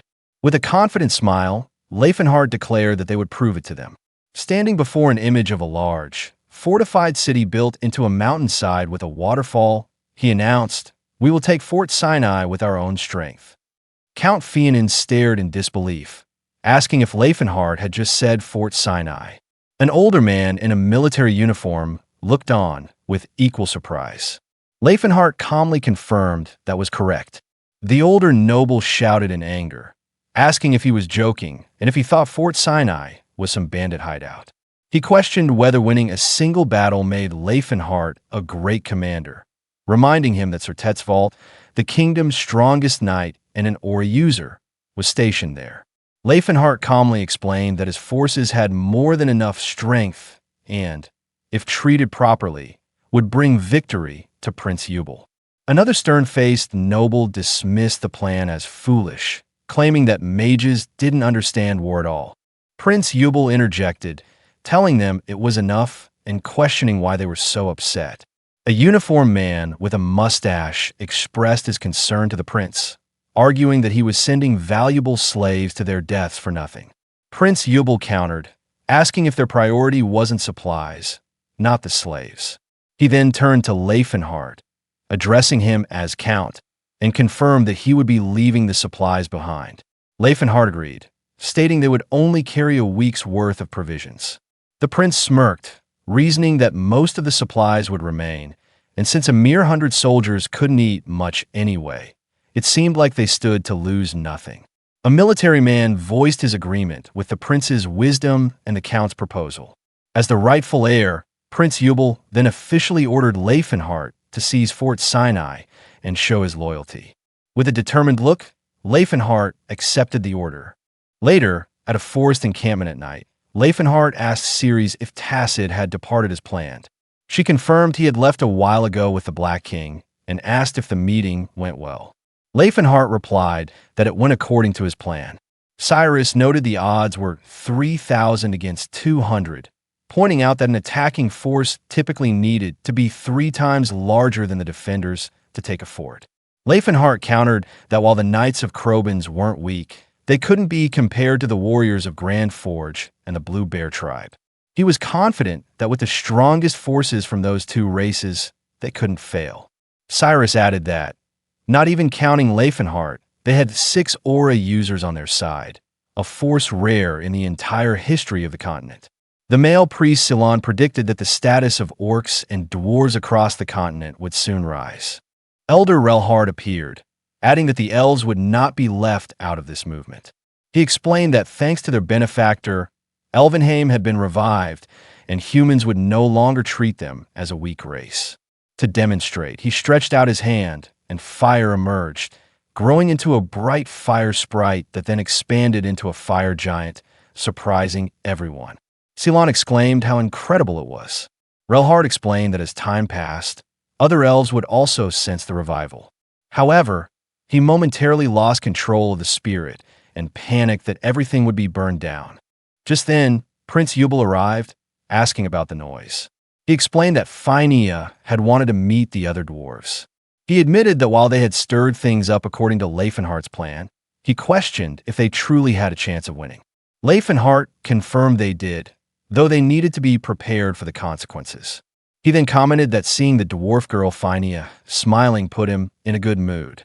Prince Eubel told Laefenhart that as long as their wills were aligned, he was more trustworthy than his own vassals and could act as he wished. He added that just seeing Phainia smile made him thankful. Laefenhart smiled and promised not to disappoint him.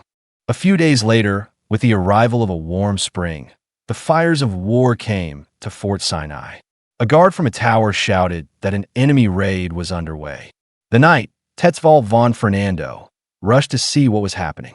A subordinate reported that the enemy had invaded, but they both looked on in confusion.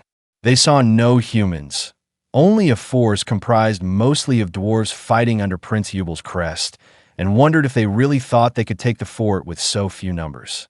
Tetzvold reasoned that the lives of slaves were more valuable than humans, making him wonder if they were just throwing money away or if it was a trap. He ordered his mages to scout ahead and for 10 knights to lead 50 soldiers each. When a subordinate questioned if 50 was overkill, Tetzvold insisted they would need at least that many to escape if it was a trap. A group of knights rode out to meet Laefenhart's army. One of the knights' commanders ordered his men to kill all the dwarf and elf males and to capture the elf females alive, noting that any female wielding a sword would likely be a slayer and a fine trophy. Another knight remarked that it was the most ridiculous situation he had ever been in. The leader gave the final order, in the name of Lord Karsus, to ravage the enemy. As they charged, a massive explosion erupted in front of them, sending knights and horses flying. The dwarven warriors, having finally received permission to use their aura, prepared to go wild. One dwarf held a large, glowing double-bladed axe. As the dwarves unleashed their blade auras, the enemy soldiers stared in disbelief, realizing what they were facing. The dwarf warrior Catamite led the charge. The enemy soldiers panicked as their knights fell, calling the dwarves small monsters.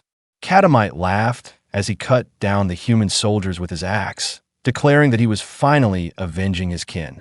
Another wild-haired dwarf eagerly charged into the fray, remarking it had been a while since he fought something that wasn't a monster. Another warrior leaped into the air, surrounded by a green aura, ready to strike with his hammer. From the fortress walls, Tesron and his subordinate looked on in shock and fear. Tesron couldn't believe the dwarves were aura users. A mage advised him that if they were truly aura users, the gate was in danger. Tesron agreed and ordered the immediate activation of the fort's protective magic. Mages began to cast a powerful spell, creating large, glowing blue magic circles that formed a massive hexagonal barrier around the entire fort. Laefenhart and his companions observed the barrier. He was unconcerned, stating that everything was going according to plan, as he had expected even a shabby fort to have a high-level defensive magic circle. Nearby, a group of elves began to chant, surrounded by a golden, fiery aura. The energy intensified, forming into multiple giant fire elementals. Tesron yelled in shocked desperation, ordering his men to fire arrows. The arrows flew towards the elementals, but were consumed by the flames, having no effect. His subordinates reacted with terror, one exclaiming that it looked like spirit magic from a fairy tale, while another questioned how a mere elf could use such magic. One of the fire elementals punched the magical barrier, shattering the section protecting the gate. A soldier screamed that the magic circle was broken. Catamite, praising Relhard's success, charged forward and brought his glowing red aura-infused axe down on the castle gate with immense force, smashing it open. The human soldiers inside panicked as the fiends began to enter. The fire elementals and the army of dwarves poured through the broken gate, ready to storm the castle. With a look of fury, Tesron von Fernando leaped into battle on his horse, ordering the knights of Fernando to charge. He declared that he would handle the bastards himself while his men took care of the other monsters. He rallied them to show the lowly creatures the power of a true knight for their true king. As Tesron charged, the dwarf warrior Catamite commanded his own troops, Malloyd and Sloyd, to protect their comrades. A wild-haired dwarf cautioned his allies, warning them that the human leader appeared to be an aura user as well.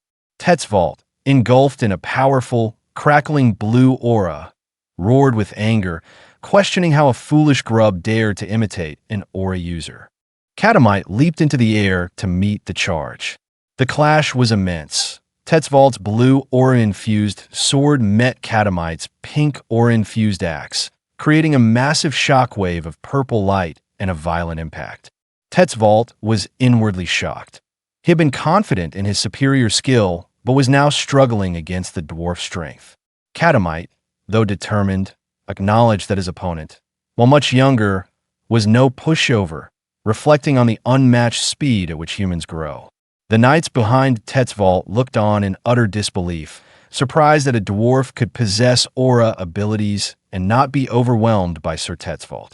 Watching from a distance, Laefenhart observed that Catamite seemed capable of holding his own against Tesron and at least wouldn't lose.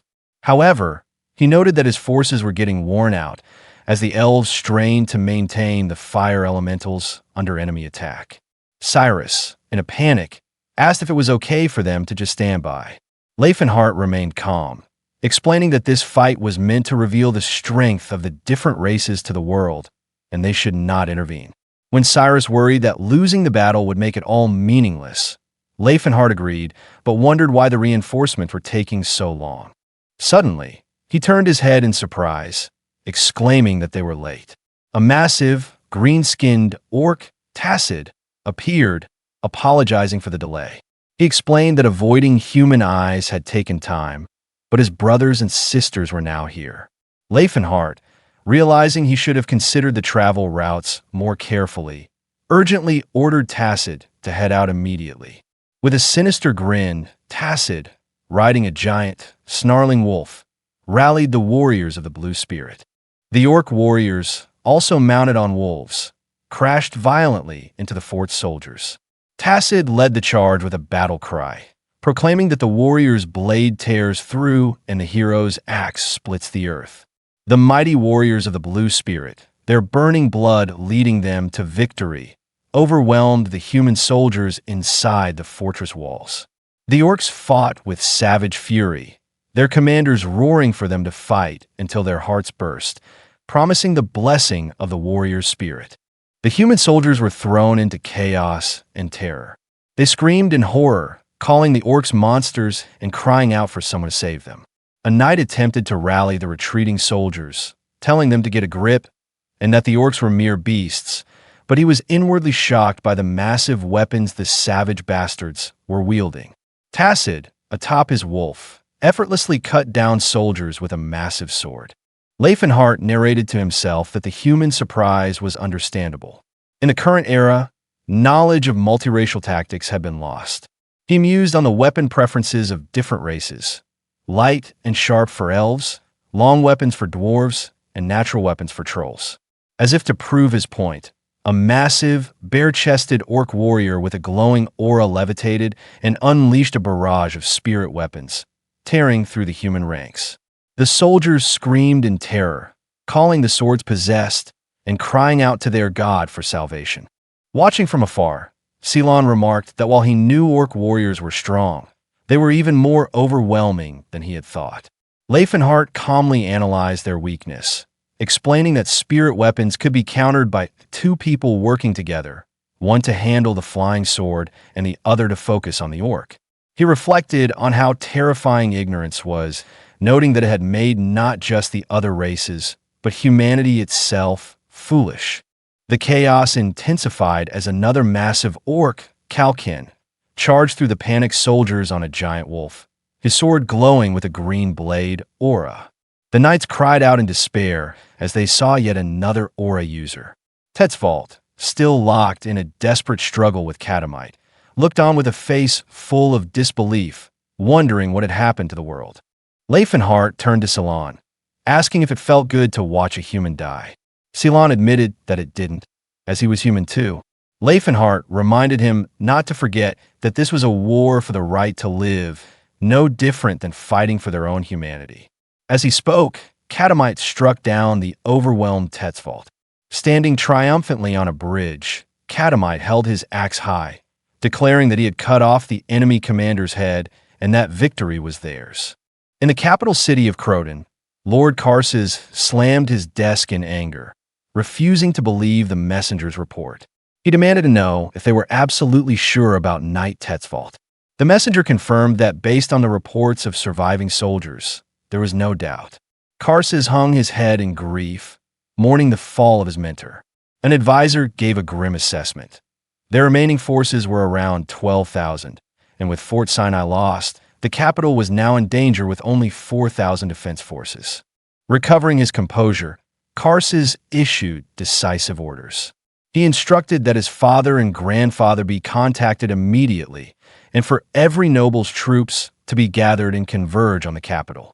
He knew that if they lost the capital, there wouldn't be another chance, as a coronation by Prince Eubal would sway even the neutral nobles to his side.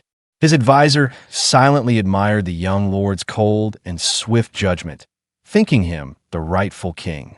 The day after the fall of Fort Sinai, Prince Eubal stood atop its walls with Laefenhart, looking out at the mountains in disbelief. He said it felt like a dream. Laefenhart reminded the prince that he had promised he wouldn't be disappointed. Eubal, smiling, asked if the brave warriors were resting well. Laefenhart confirmed they were. When asked about the nobles' reaction, Laefenhart replied that while they were surely upset, there was little they could do while their own soldiers were camping in fields and Eubal's were resting in proper quarters. Eubal gave all credit to Laefenhart and his soldiers and then asked for the casualty report. 17 dwarf warriors and 9 orc warriors had been killed. No elves were lost, but all were injured. Yubel acknowledged that while the loss was relatively small compared to the enemies, it was still a significant blow to their small force. Laefenhart was inwardly impressed, thinking the prince was far more competent than he had initially thought, even feeling a bit guilty for deceiving him. He reasoned that if both were qualified to be king, he might as well support the one he preferred, concluding that at least now no one in Yubel's army would disrespect the other races. However, he knew there were still fools who spouted nonsense. A smarmy nobleman approached him, offering to buy his excellent slaves at any price. Laefenhart angrily corrected him, stating they were not slaves but proud allies. The nobleman simply noted that he wasn't easily swayed. Laefenhart gritted his teeth, wishing he could smack the man. Rumors of the non-human victory spread throughout the capital, met mostly with disbelief. Soldiers and nobles gossiped, some finding it ridiculous while others considered the possibility, given the savagery of orc gladiators. In a tavern one night, an orc was being scolded by a human innkeeper for not putting firewood away quickly enough.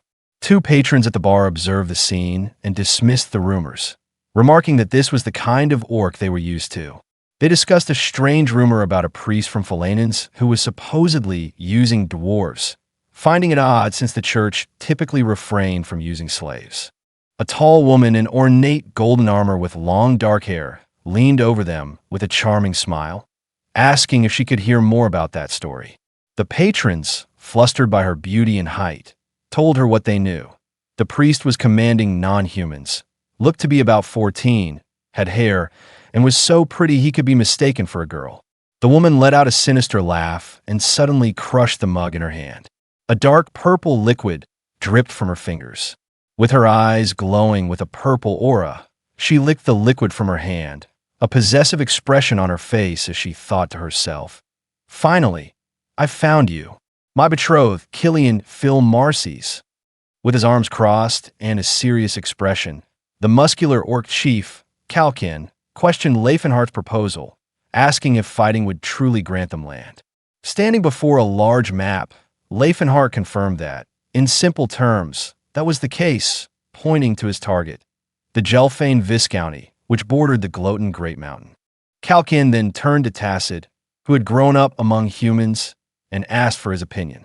Tacit admitted that while he didn't trust humans, he trusted Sir Laefenhart, certain that his benefactor would not lie to them. Kalkin acknowledged this, but expressed his concern for the tribe's safety. Tacit suggested seeking counsel from the Godmother and the Mukiabi, stating that their wisdom was needed. Inside a tent, a powerfully built orc with a headband, Gralta, the Mukiabi of the Blue Bear tribe, introduced himself. Later, with Laefenhart present, Kalkin addressed the gathered elders, declaring that a new brother had introduced a new fate to them and that they must make a wise decision for the sake of the tribe. A few days later, Laefenhart and his diverse group of companions were on horseback, riding through a barren, rocky landscape. Cyrus commented that things seemed to have gone well, and Laefenhart confirmed that the tribe would relocate to a safer place, with 100 orc warriors joining them. Cyrus then questioned why Tacit, who was riding a large, fearsome wolf, was already with them. Laefenhart explained that they needed a messenger for when the orcs were to join them later. Cyrus humorously observed that with elves and dwarves already in their company, he wouldn't be surprised if a troll joined them next, a thought that made Laefenhart reflect on how sharp Cyrus was. Their journey brought them to the Termania Highway. That night, a large caravan of covered wagons traveled along the road, surrounded by cloaked figures. Watching from a distance were 2 other cloaked figures. The older man, sporting a mustache, noted with surprise that only about 100 soldiers were guarding the caravan. He found this strange, as he expected Prince Yubel, despite his reputation, to understand the importance of the rations and assign at least 500 troops. The younger man suggested that perhaps they couldn't spare more forces due to the war. The younger man also observed that the guards weren't resisting his foresight spell, indicating there were no mages among them. The older man found the small force protecting such valuable supplies very strange. A closer look revealed their mistake. The soldiers were small in stature, almost like children, and they even spotted an orc gladiator among them. The younger scout concluded that they must be disguising refugees or civilians as soldiers. He realized that Prince Yubal's forces were stretched thin, and an attack now would put them in serious trouble. The older scout agreed, concluding that the prince's situation was worse than they had thought. He then gave the order to his own cloaked soldiers, telling them the enemy consisted of pitiful child soldiers who would scatter with a little intimidation, and to go easy on them. The cloaked soldiers charged forward, their commander on horseback raising his sword and commanding them, in the name of the true king, Lord Karsus, to drop their weapons and kneel. In response, the disguised defenders threw off their cloaks, revealing themselves to be powerful dwarves and other warriors. The commander was stunned, muttering, "Dwarves?" The dwarves let out a battle cry, with one shouting that they had been waiting for these bastards as they charged to meet the attackers. The enemy commander looked on in horror, wondering what lunatic would use mole-like creatures as troops. His companion exclaimed that the good-for-nothing miners had lost their minds. Just then, a dwarf leaped high into the air, bringing his axe down and cutting the younger scout in half. The commander looked up in shock as the dwarf's axe crashed down, chopping through his soldiers. He couldn't comprehend how they were jumping so high. The eyes of the dwarves and orcs glowed with a menacing red light as they tore through the enemy ranks in a chaotic battle, with one dwarf taunting the humans to come at them, while a soldier cried out in confusion. The commander tried to rally his remaining men, shouting not to panic and that they were still just mole men, ordering his infantry to charge. A massive force of reinforcements charged down the road. Amidst the snowy battlefield, two dwarves surveyed the approaching infantry unit of 800, noting it was about 8 times their own size. One remarked that since the savior had told them not to manifest their auras, it would take a bit longer to finish them off. As the two groups clashed, the enemy commander yelled for his men to fight, belittling the dwarves. Watching the battle from a distance, Laefenhart thought that even with high morale, the enemy couldn't match up to his forces, making the journey worthwhile. Ceylon expressed her surprise at how overwhelming the dwarves were. Laefenhart explained that his side was prepared while the enemy was caught off guard strategically and mentally, adding that for a human to predict the presence of 3 dwarf aura users was not a matter of military science, but of divination. The enemy commander, sweating and panicked, screamed at his men not to retreat, questioning their loyalty to their master. The dwarves commented on his nerve, with one stating you can't hate the uneducated. The orc gladiator, Talcata, then charged into battle, roaring that he would kill them. The commander charged fiercely at Talcata, calling him filthy orc scum. Talcata delivered a powerful blow, sending blood flying. Later, on horseback, Talcata reported to Laefenhart in his carriage that he had beheaded the enemy commander. Laefenhart, pleased, commended him, though he internally noted that Talcata still referred to him as Lord despite his education, deeming the plan half successful. Later, in an opulent hall within the Delphina Barani, a group of nobles and military leaders gathered around a long dining table. An elderly nobleman with a monocle, identified as Count Fianin, Prince Yubal's grandfather, addressed a hooded figure, who was Laefenhart. He thanked him for his help, but found his request to officially recognize a slave race as military forces and sign a contract bewildering. Laefenhart reiterated that their participation was a condition for providing the supplies. The council members reacted with outrage. Count Fianin called mages impossibly stubborn, while another dismissed the request as unrealistic idealism. A third questioned what a force of only 100 could possibly achieve. Laefenhart corrected him, stating the force was actually 126 and would soon be joined by the Blue Bear tribe, for whom he spoke as a representative of their alliance. The council continued their objections, questioning the intentions of dwarves, the battle capabilities of a primitive wild elf, and dismissing wild orcs as savages useless in large-scale warfare. Count Fianin argued it would be better to sell the dwarves and elves to hire mercenaries. Laefenhart asked if they were saying they didn't trust them. "Isn't that obvious?" the Count retorted. With a confident smile, Laefenhart declared that they would prove it to them. Standing before an image of a large, fortified city built into a mountainside with a waterfall, he announced, We will take Fort Sinai with our own strength." On a vast, empty battlefield under a cloudy sky, the armies of Karsus and Prince Eubal faced each other, ready for a large-scale confrontation. Karsus's 10,000-strong Grand Army, a formidable force in disciplined ranks under red and gold banners. Dwarf Prince Eubal's 3,000 soldiers assembled under blue and yellow banners. Watching the opposing army, a hooded Laefenhart remarked with a confident smile that Karsus's forces were truly fitting for a future monarch, having gathered his entire army the moment he heard about the fall of Fort Sinai. From Karsus's side, a knight in ornate armor with long brown hair, Raven von Spirius, rode forward. His sword glowed with a red aura as he shouted a challenge across the battlefield, calling the opposition fools for not recognizing the true king and daring any warrior among them to step forward. When his challenge was met with silence, he taunted them, suggesting they must have used some cowardly trick to defeat Knight Tetzvold. Within Prince Eubal's murmuring ranks, the dwarf Catamite offered to cut down the challenger, whom he judged to be weaker than Tetzvold. A bearded dwarf warrior beside him knowingly remarked that they all knew who was going to step up. Raven von Spirius looked down with a condescending expression at the rider who came to meet him. From Prince Eubal's ranks, the young, blue-haired knight, Cyrus, rode forward, surrounded by a glowing blue aura.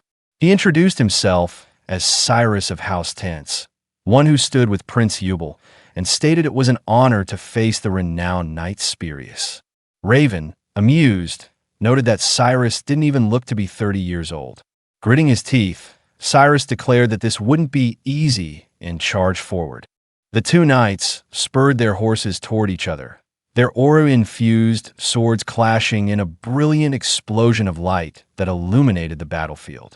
The soldiers in Prince Eubal's army erupted in cheers, surprised and excited to see they had an aura user of their own.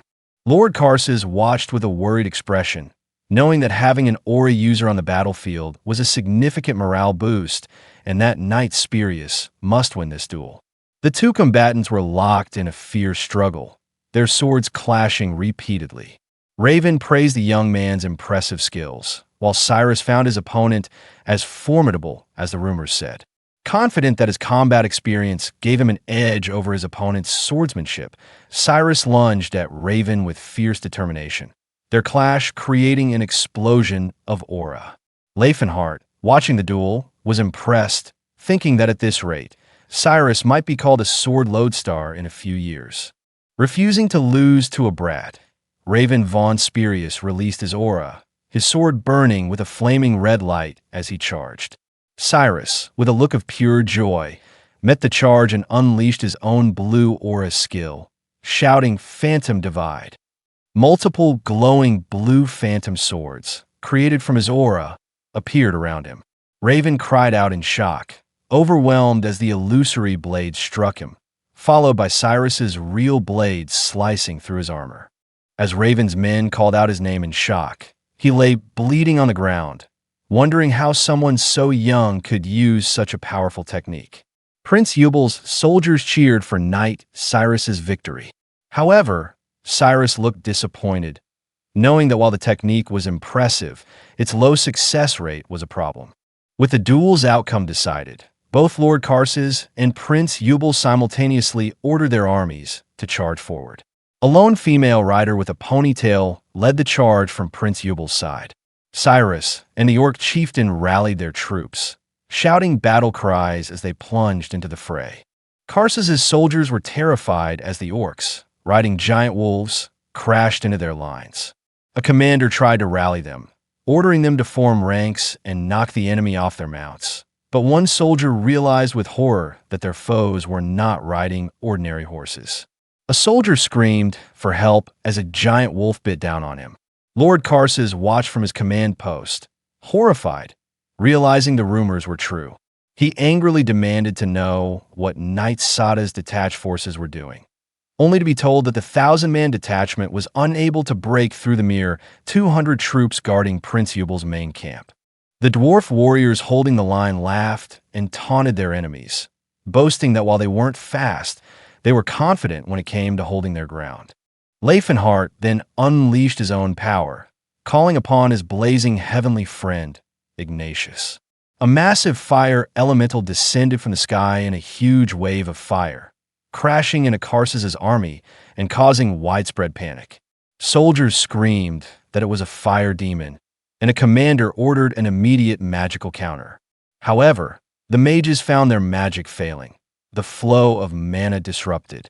Karsus gritted his teeth, trying to understand how the enemy mage could be so powerful as to cause such a disruption. From a distance, Laefenhart stood confidently, surrounded by a purple magic aura, revealing himself as the source. Elsewhere on the battlefield, soldiers cried out that an elf which was slaughtering them, as Ceres, in her black and golden armor, gracefully leaped through the air, cutting them down with a glowing spirit flying alongside her. Utterly defeated, Lord Karsus ordered the retreat. Prince Eubal and his army raised their swords in celebration. The confrontation, which would later be known as the Battle of Ledant, ended in a decisive victory for Prince Eubal's forces, leaving the field littered with the bodies of Karsus' troops. In the nearby Hendra County, Prince Eubal and his knights were greeted by a massive crowd of cheering commoners, hailing him as the true king. The prince wryly noted how quickly the people who had supported Karsus just yesterday had changed their minds. Count Fianan reported that Prince Karsus was holed up in the royal capital, preparing for a siege, and that several nobles were already requesting an audience to pledge their loyalty. Eubal scoffed at the opportunistic nobles, whom he compared to raccoons. The count pointed out that several powerful aura users remained neutral and suggested trying to win them over. As he rode, Prince Eubal reflected on his true motivation. He must become king, a king who truly serves the people, as the least he could do to repay the nation. At Hendra Castle, a mysterious woman with long, dark hair, dressed as a paladin of Sayre, was stopped at the gates. The guards crossed their halberds to block her path, demanding her business. One guard was flustered, noting that while her face was beautiful, her body was strangely large. He felt a sense of unease as her imposing, shadowy figure, filled with a dark purple aura, loomed over him. In a garden at Hendra Castle, Killian struggled through push-ups, his face strained with effort as Laefenhart counted his reps. Laefenhart told him to give his muscles a break and move on to squats, but the exhausted yet determined Killian immediately prepared for the next exercise, ignoring the advice. Laefenhart chided him, reminding him not to overdo it. Killian declared that he wanted to get ripped as fast as possible, even if he had to give it his all, a level of dedication that took Laefenhart aback. Thanks to the recent battle, Killian had earned the title of the Young Saint among Prince Eubal's forces. The sight of the young cleric bravely maneuvering through the bloodied battlefield while casting healing magic had left a lasting impression on everyone. Killian's attention was then drawn to Ceres, who was busy socializing with her water spirit. She was apologizing to the stern-looking spirit, Sarana, explaining that she couldn't help her actions during the life-or-death battle and asking if they were still friends. Laefenhart remarked that he told her the spirit would get mad. Ceres nervously tried to downplay the situation, claiming spirit's memories were worse than a goldfish's and that she would forget about it soon. Laefenhart, bewildered by her uncharacteristically casual behavior, wondered if they were actually friends and questioned if her entire personality in his past life had been a facade. Just then, a guard interrupted to announce that a woman had come to see the mage. Laefenhart was confused, but the guard explained that while she initially came looking for the young saint, something about her imposing stature made him think she was actually there for Laefenhart. In the sitting room, a tall, armored paladin introduced herself as Christine, a servant of the god Sayre. Laefenhart, wondering if his old acquaintance Tesron had a younger sister, asked why a holy knight of Sayre would come to see him. Christine clarified that it was not him she was looking for, but rather the cleric of Philanins, Killian Philmarces. Laefenhart realized the soldiers must have assumed she was his guest due to their similar statures and asked what business she had with Killian. Killian peeked out from behind a door, wondering who could be looking for him. Upon seeing him, Christine's face beamed with joy as she called his name. Killian screamed in pure terror, recognizing her instantly. Christine lovingly asked how long he would run from fate, declaring that their meeting was destined. Killian panically rejected her premise, shouting that he was not her love and questioning why that was his fate. Laefenhart stepped in, trying to understand their relationship. Christine, her expression shifting to one of intense fixation on Killian, turned to Laefenhart and, with a joyful smile, declared that by the name of the great god, they were approved to be betrothed. Later, Killian frantically ran to his room to pack his bags, followed by Laefenhart. He insisted that he had to run and get out of there immediately. Laefenhart, having told Christine to wait, urged him to calm down and asked what was going on, questioning if he was engaged. Killian vehemently denied it and began to explain the nightmare. Christine Syl Estana hailed from a prestigious family in the southern kingdom of Holline and had been predicted from a young age to grow into an extraordinary beauty. True to expectations, she blossomed into a stunning woman, with the only issue being that she grew too much, towering at 2 meters tall. Around that time, a divine oracle from the god Sayer descended, proclaiming that she was a daughter of the gods, meant to be a sword for their will and the mother of a great individual, destined to meet her partner when she crossed paths with the man of the sun. Bestowed with the title of paladin, Christine underwent rigorous training and was eventually sent on a mission to the kingdom of Basilai. It was there that she met Killian. Seeing him gracefully move across the battlefield, healing the wounded with perfect poise, she was convinced he was her ideal partner.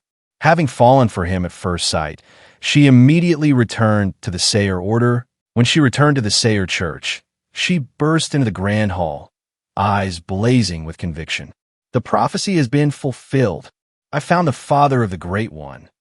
The clergy erupted in panic. You must be mistaken, an elder shouted. How could Sayer's chosen one be a boy barely 12 years old? But before doubt could take root, another oracle descended. The sacred symbol above the altar glowed brightly, and a divine voice echoed through the cathedral. It's him. The room fell silent in awe and disbelief. The Philanen's order, wary of conflict between churches, hesitantly accepted the prophecy, but only under one condition. If she can win his heart, one priest declared, then and only then will we approve the union. And so began what Killian would later call the nightmare. Killian trembled as the memory resurfaced. Christine's obsession is fanatical, he muttered. She appears everywhere. No matter where I go, she finds me. To be honest, I joined you on pilgrimage just to get away from her. I thought maybe she'd give up. Laefenhart listened silently, his mind reeling. So that's why you're pushing yourself so hard? He asked softly. Why you're training like this? Killian nodded, frantically packing his clothes. I've always wanted to be stronger, but after meeting her, it became urgent. If I build enough muscle, if I look more like other men, maybe she'll lose interest. Laefenhart tried to reason with him. You know, height isn't everything when it comes to love. Killian's face twisted in panic. Her personality is terrifying. She doesn't listen to anyone. She just decides things and expects the world to follow. He clutched his head, voice cracking. She's already planned our children's names and careers.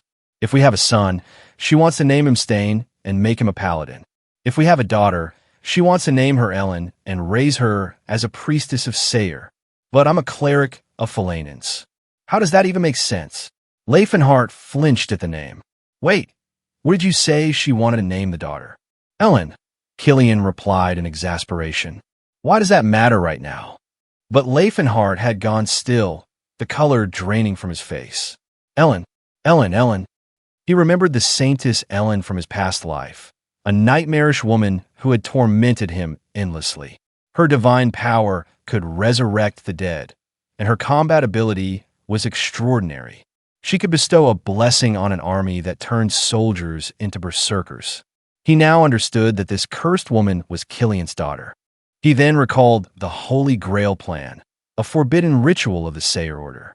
A man and a woman would conceive a child within a special barrier, making the child a sacred vessel. The child would absorb the father's life upon conception and the mother's upon birth, sacrificing both parents for the birth of the Holy Grail. With this horrifying knowledge, Laefenhart told Killian that if he went through with the marriage, he was going to die. Killian blinked in confusion. "Are you saying marriage is the grave of life, Mr. Laefen?" he asked, misunderstanding completely. Laefenhart stared at him helplessly. "Killian is the father of Saintess Ellen. That's why no records of him exist in the future. He dies before she's even born." "Killian," he said firmly, "I'm starting to think you really shouldn't marry that woman." Killian gave a weak smile. "Finally, someone on my side. Anyway, I'm running away. It's been nice knowing you, Mr. Laefen." "What? You're leaving right now?" Laefenhart sputtered as Killian slung his packed bag over his shoulder. Outside the room, two guards watched, whispering to each other. "It seems the young saint is preparing to leave. Did he quarrel with the mage?" Killian looked grim. "If I get caught before leaving, I'm done for." "Well, that's true, but..." Laefenhart began but stopped. He realized something. "I can't just see him as a healing tool anymore. He's a comrade, one of the few who truly believed in my dream." He straightened. "Let's talk about it. She chased you all the way here, didn't she?" Killian sighed heavily. "So what do you expect me to do? Are you going to stop her for me?" Laefenhart met his eyes. "Then are you really going to leave my side just like that?" Killian hesitated, eyes flickering with conflict. "I don't want to, but this is the situation. I can't drag you or anyone else into this mess." Laefenhart thought quickly. "Isn't there anything we can do? Maybe convince her that chasing someone who doesn't return her feelings will only bring resentment." Killian cut him off. "If I could convince her with words, I wouldn't have left the Philanen's order in the first place." The guards nearby exchanged glances, whispering to each other again. To them, it looked like they were watching two lovers having a tearful farewell. Then, before either man could react, a cheerful voice rang through the hall. "Killian, you've already packed and are ready to go." Christine's eyes sparkled with delight as she appeared in the doorway. "Let's hurry back and have our wedding." Killian froze in horror, while Laefenhart could only sigh, bracing for chaos. With a face contorted in absolute terror, Killian screamed in reaction to Christine's sudden appearance and her subsequent proposal. Christine, wearing a creepy, obsessive, and love-struck expression, fantasized about their future. Her eyes, glowing purple with swirling hearts, betrayed her fantasy as she told Killian they should go home and live happily ever after, with just one son and one daughter. Killian vehemently refused, shouting that he did not want to, but Christine dismissed his protests as shyness. Watching them, Laefenhart internally noted that she didn't listen to anyone at all. He decided to intervene, asking Christine why exactly she liked Killian. She explained that if they were to marry, their children would grow up to be a reasonable height. Laefenhart was surprised by her strangely logical reasoning. Christine then tried to appeal to Killian's insecurities, asking if he really planned to pass his curse on to his children. Killian angrily retorted that being short wasn't a curse. Christine agreed, stating that just as he hated his lack of growth, she hated that she grew too much. With her eyes glowing a menacing purple, she declared their meeting was divine will and that their fate was set by the goddess herself. As she tried to pull him with her, Killian once again screamed his refusal. Desperate, Killian turned and whispered to Laefenhart, begging to be saved. Laefenhart, stressed and unsure how to handle the powerful paladin, admitted that he would if he could, but he didn't know how. In a final, panicked move, Killian turned back to Christine and declared that he was sorry, but he already had someone he loved.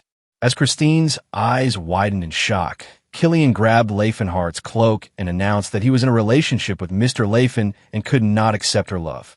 The sudden confession left Laefenhart, Christine, and even the nearby castle guards in stunned silence. To make his claim more convincing, Killian added that he and Mr. Laefen were bound by Philanen's red thread of fate. He silently justified the lie to himself, recalling the time they were brought together as the goddesses' pair at the intersection of fate in the Chad Principate.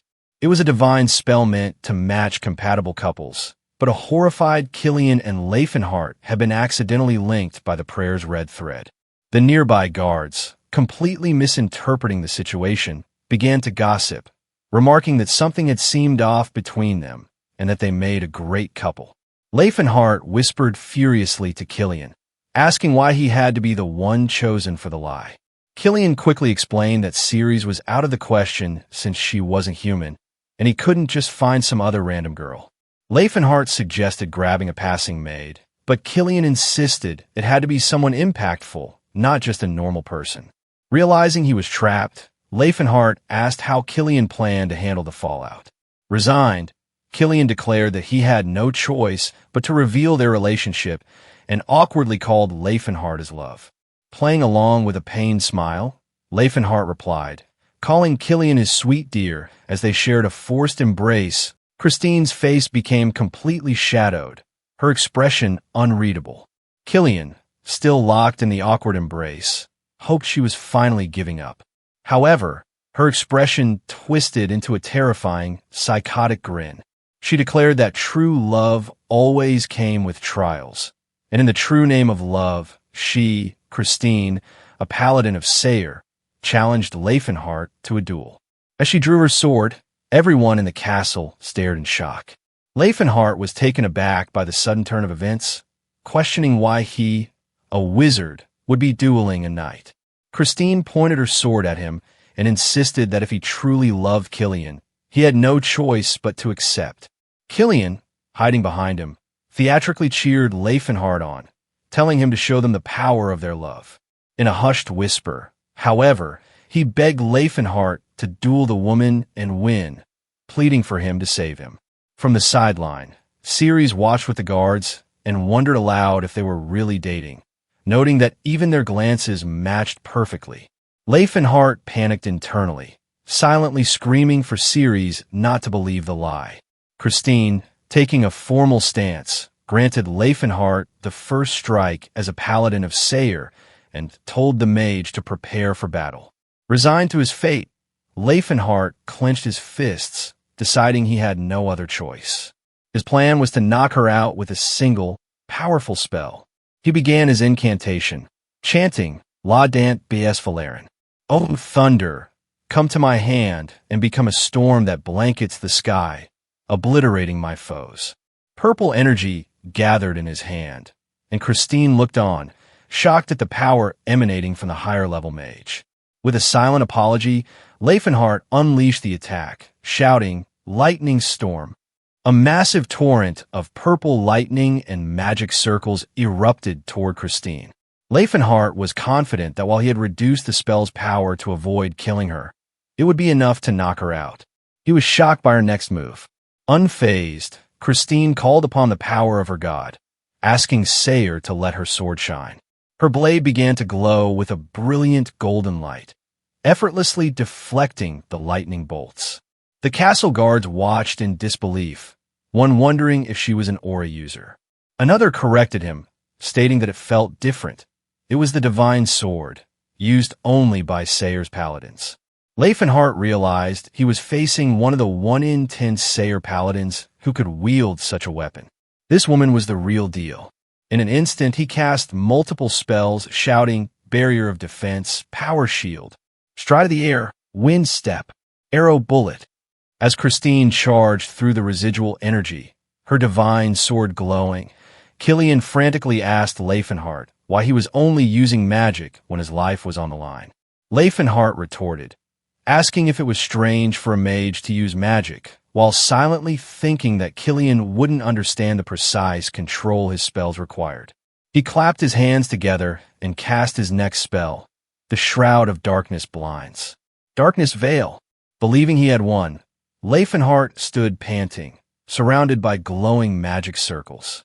He calculated that it would take her at least 30 seconds to break free from the large block of ice she was now encased in.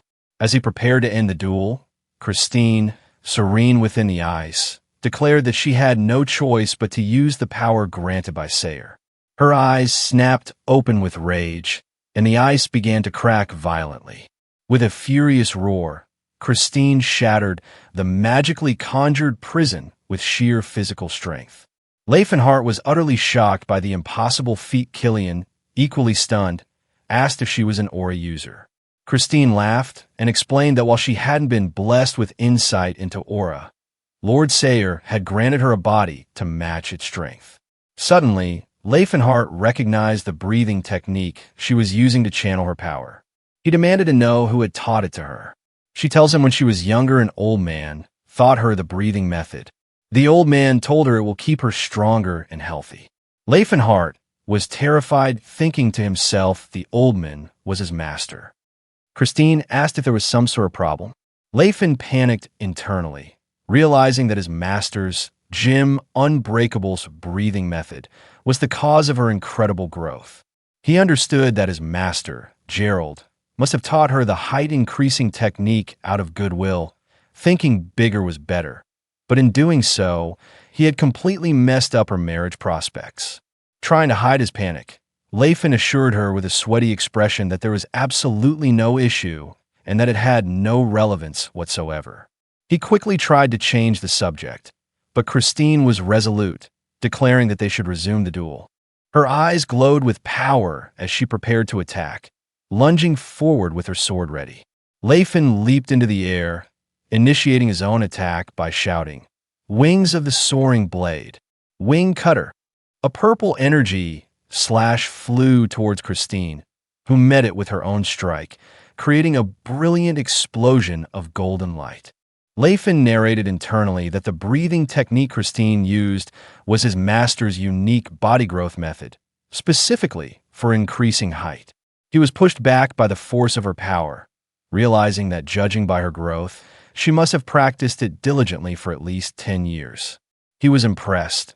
He hadn't used the method himself, but he knew that her ability to even practice it meant she possessed remarkable talent. If it worked for everyone, his master would have made a fortune, as so many people were self-conscious about being short. Fueled by frustration, Christine lunged at him again, demanding to know why he wouldn't just lose already. A bewildered Laefen responded by asking who in the world ever tries to lose in a duel. Christine retorted that this was typical talk for a mage and accused him of using such sweet words to seduce the innocent Killian. Confused, Laefen muttered that he hadn't said anything special. Vowing to show him the power of her love, Christine prepared another powerful attack. Laefen questioned what the power of love was supposed to be as she unleashed a massive wave of purple energy, screaming that he was pitiful for not knowing.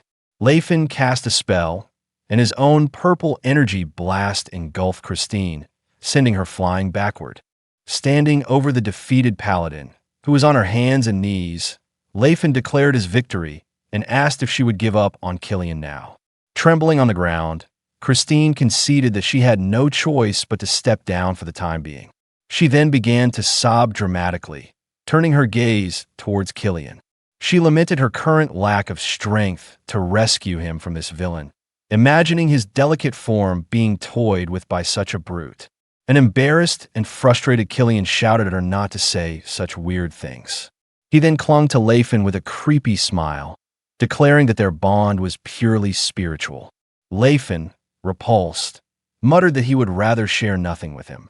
Killian whispered fiercely for him to play along, warning him not to ruin everything when they were so close. With tears in his eyes and a forced smile, Laefen agreed, referring to their delicate Killian. Killian hissed at him to stop crying and smile. Misunderstanding the entire exchange, Christine swore she would return to rescue Killian before running off in tears. Laefen watched her leave and asked Killian how he planned to handle the aftermath, to which Killian replied that they would cross that bridge when they came to it. The next day, inside a grand hall, Count Fianan listened to a report.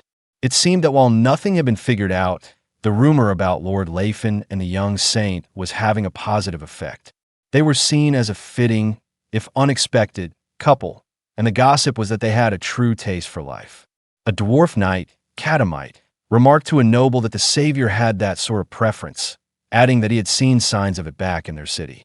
Elsewhere, the orc warrior Jalcado asked a human knight named Hans if there could be love between men. Hans explained that knights occasionally took on midongs, boys with delicate, girl-like appearances, using the young saint as a perfect example. Jalcado seemed to understand and introduced himself, and the two agreed to get along. Ceres reported to Laefin, who was hiding under the covers in his bed. She explained that the various factions were establishing mutual respect as comrades, bringing them one step closer to the future he dreamed of. With Killian and Tacid standing by the door, she urged him to come out. From under the blanket, Laefin yelled that this was all Killian's fault, but Killian retorted that complaining wouldn't change anything. Ceres tried to reassure Laefin, noting that the rumors only spread because Killian had a pretty face, which was the very reason he trained so hard every day. This sparked a moment of realization for both Laefin and Killian. "That's it," they exclaimed in unison. Now determined, Laefin announced that from that day on, Killian would undergo special training to be turned into a strong man whose body could become like iron. Killian eagerly agreed, stating he had been waiting for this. Watching them, Tacid remarked to Ceres that they looked close and that this would only spread the rumors even more, to which Ceres agreed. Tacid shrugged, figuring rumors were only temporary anyway. Outside a large walled city, Prince Eubal and Laefin's army were gathered. The prince shouted a declaration, proclaiming that the traitor Karsus had paid for his sin of defying the heavens and demanded the gates be opened for the true king. A soldier on the castle wall shouted back in defiance, calling them monsters and accusing Prince Eubal of allying himself with demons, a stain on the proud history of Krobans. He demanded that Eubal disband his army immediately. Laefin commented on the futility of so much talking before a fight. Prince Eubal rallied his warriors, urging them to show their courage. On the wall, the commander ordered the archers to commence a barrage. As arrows rained down, the advancing army raised their shields. Kalkin and his wife Stalla charged forward on their giant wolf, unfazed by the arrows. Katamite and the others rode alongside them, some complaining about the motion sickness. A soldier on the wall recognized the aura users, shouting Cyrus's name. Lord Karsus ordered the archers to shoot, offering 100 gold coins to whoever could hit one of the demons. The arrows were blocked with ease, and Kalkin mocked their pitiful efforts. The defenders then began throwing spears.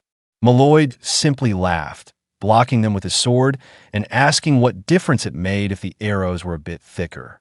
Cyrus then unleashed a powerful blue energy slash from his sword. On the wall, a bandaged Raven von Spirius reacted in terror, recognizing his own gigantic blade technique. He cursed the scoundrel for daring to use his move. The massive blue slash impacted the castle wall, causing a huge explosion and sending soldiers flying and shouting in retreat. Kalkin praised the powerful blow as he and his wolf climbed the breached wall. He leaped over the rubble, ready to attack the terrified soldiers below. Grabbing one soldier, he smashed into the ground, unleashing a green energy shockwave as he yelled, "Thunder drop!" The green-skinned warrior stood triumphantly on the rubble with his wolf. He and Cyrus had breached the castle, their eyes glowing with their aura. The terrified soldiers stared up at them, finally understanding the true power of an aura wielder. With a look of determination, the orc champion Stalla remarked that everyone was doing great. Laefin gave her an order, telling her to make the assault intense and to bring down the walls until the defenders were utterly daunted. He specifically instructed her not to target the soldiers, but only the walls. Stalla, thinking it would be embarrassing if she were the only one slacking, unleashed her power. The daggers strapped to her waist began to glow with a purple aura. She threw them towards the castle wall, shouting for her 12 sisters to go. The purple, glowing projectiles flew through the air and slammed into the fortifications, creating a series of massive explosions. Amidst the destruction, Lord Karsus and Raven von Spirius looked on in shock and despair. Even Kalkin looked up in surprise, wondering when his wife had learned to do such things. The three dwarves watched the destruction with professional interest. One commented that her demolition technique was refreshing, while another wondered if orcs knew architecture. The third mused that it might be convenient to call them whenever they needed to tear down buildings. Cyrus, the young blue-haired warrior, grinned with a crazed confidence, seeing it as another skill to add to his list, one he thought would be easy to learn with practice. Lord Karsus cursed, admitting he hadn't expected this approach and that it was why he had tried to avoid a siege. Raven von Spurius apologized, stating that he could have handled them if it were just a few. He advised Karsus that they had no other choice but to retreat to the royal palace, and Karsus reluctantly agreed. Just then, a soldier ran up, breathlessly reporting that Prince Yubel's forces were retreating. Karsus looked down from the wall in disbelief, wondering why they would retreat from a battle they had already won. As they pulled back, one of Yubel's soldiers taunted them, shouting that the traitors' lives were already in Prince Yubel's grasp. Karsus wondered what scheme the prince was orchestrating, knowing full well they could march into the royal palace at any time. A knight on horseback from the retreating army shouted back at the castle, declaring that the true king could not endanger the people of the capital. He challenged them that if they truly cared for their people's well-being, they should raise the white flag and submit to judgment. The realization of the political trap hit Karsus with full force. He understood that this was how they planned to paint him as the scoundrel. He wondered what kind of ruthless person had thought of such a tactic. From his own side, Laefenhart watched with a smirk as Prince Yubel commented that Karsus was not the type to wage a destructive siege after hearing such words. Yubel praised Laefenhart's wisdom, convinced that the war was theirs. General Count Fianan gave the order to return to Viscount Zedrin's estate, confident that their show of overwhelming power would lead to a surrender without any more unnecessary bloodshed. That night in the Grand Castle, Lord Karsus sat at the head of a long table, surrounded by worried-looking nobles. His father, Duke Fernando, asked grimly if there was any way for them to reclaim victory. An angry noble spoke up, acknowledging that while he didn't know what tricks the scoundrels used, it was a fact that they possessed the power of aura users. Karsus looked distraught, wondering where on earth they had managed to find such forces. Another noble suggested that since the enemy had arrogantly retreated, perhaps they should withdraw for now and strategize for another day. Karsus shot down the idea, reminding them that the royal seal and crown were in the capital. If they were to leave the sacred hall, Prince Yubel could hold a coronation ceremony. The moment they lost the capital, they would lose the war. The nobles debated seeking aid from the neighboring Chadan Principate or the Bacilli Kingdom. Karsus refused, asking if they were suggesting they permit foreign intervention, which would lead to the ruin of the Kingdom of Krobans, even if they won. A noble argued passionately that if they didn't, Karsus's own downfall would be imminent. Karsus bit his lip, thinking to himself that it was more accurate to say that all of them would face ruin. He fumed internally as even his father and grandfather began to agree with the desperate nobles. One of them suggested they should have assassinated the filthy prince, but Karsus reminded them that they had already attempted that several times. Duke Fernando turned to Raven von Spurius, asking for his thoughts as an aura user. The blindfolded knight stated that regardless of his wickedness, Yubel shared the king's blood, and as a knight, he could not commit such a disloyal act. However, he then surprised everyone by saying that he did agree with the idea of an assassination. He clarified that his target was not Prince Yubel, but the mysterious wizard. They had to assassinate Laefenhart. Meanwhile, Prince Yubel's army established a camp near Viscount Zedrin's estate on the capital's outskirts. That evening, a victory celebration was held at the estate. Viscount Zedrin commended all who had joined the cause, telling them to eat and drink to their heart's content. The crowd raised their goblets, toasting to the true king. Laefenhart remarked to Prince Yubel that such formal events were necessary for unity between the existing factions and the neutral nobles. Yubel questioned why they were commending those who did nothing, but Laefenhart explained that they had to praise them even more precisely because they had done nothing. It was necessary to attribute some credit to them to ease any resentment or jealousy toward the other races. He stated that foolish people only praise those who shine in battle, but the wise attempt to see the bigger picture. A group of nobles overheard and were flattered, praising Laefenhart's understanding of war. Yubel thought to himself that the mage had a keen political sense he should learn from, while Count Fianan complimented Laefen's skill at handling people at such a young age. Throughout the hall, Killian was busy making introductions. He presented Kalkin, chieftain of the Blue Bear tribe, to a nervous Viscount Halton. Halton was impressed by Calkin's command of the common tongue, which Kalkin explained was thanks to a necklace of communication gifted to him by Laefen. Halton then complimented Calkin's soldiers on being impressively brave, adding that it was not what one expects from orcs. Stalla, standing nearby, laughed and said this was how orcs truly acted, honoring warriors and disdaining cowards. Calkin's blood boiled at the backhanded compliment, and he muttered about the weakling claiming to be a warrior.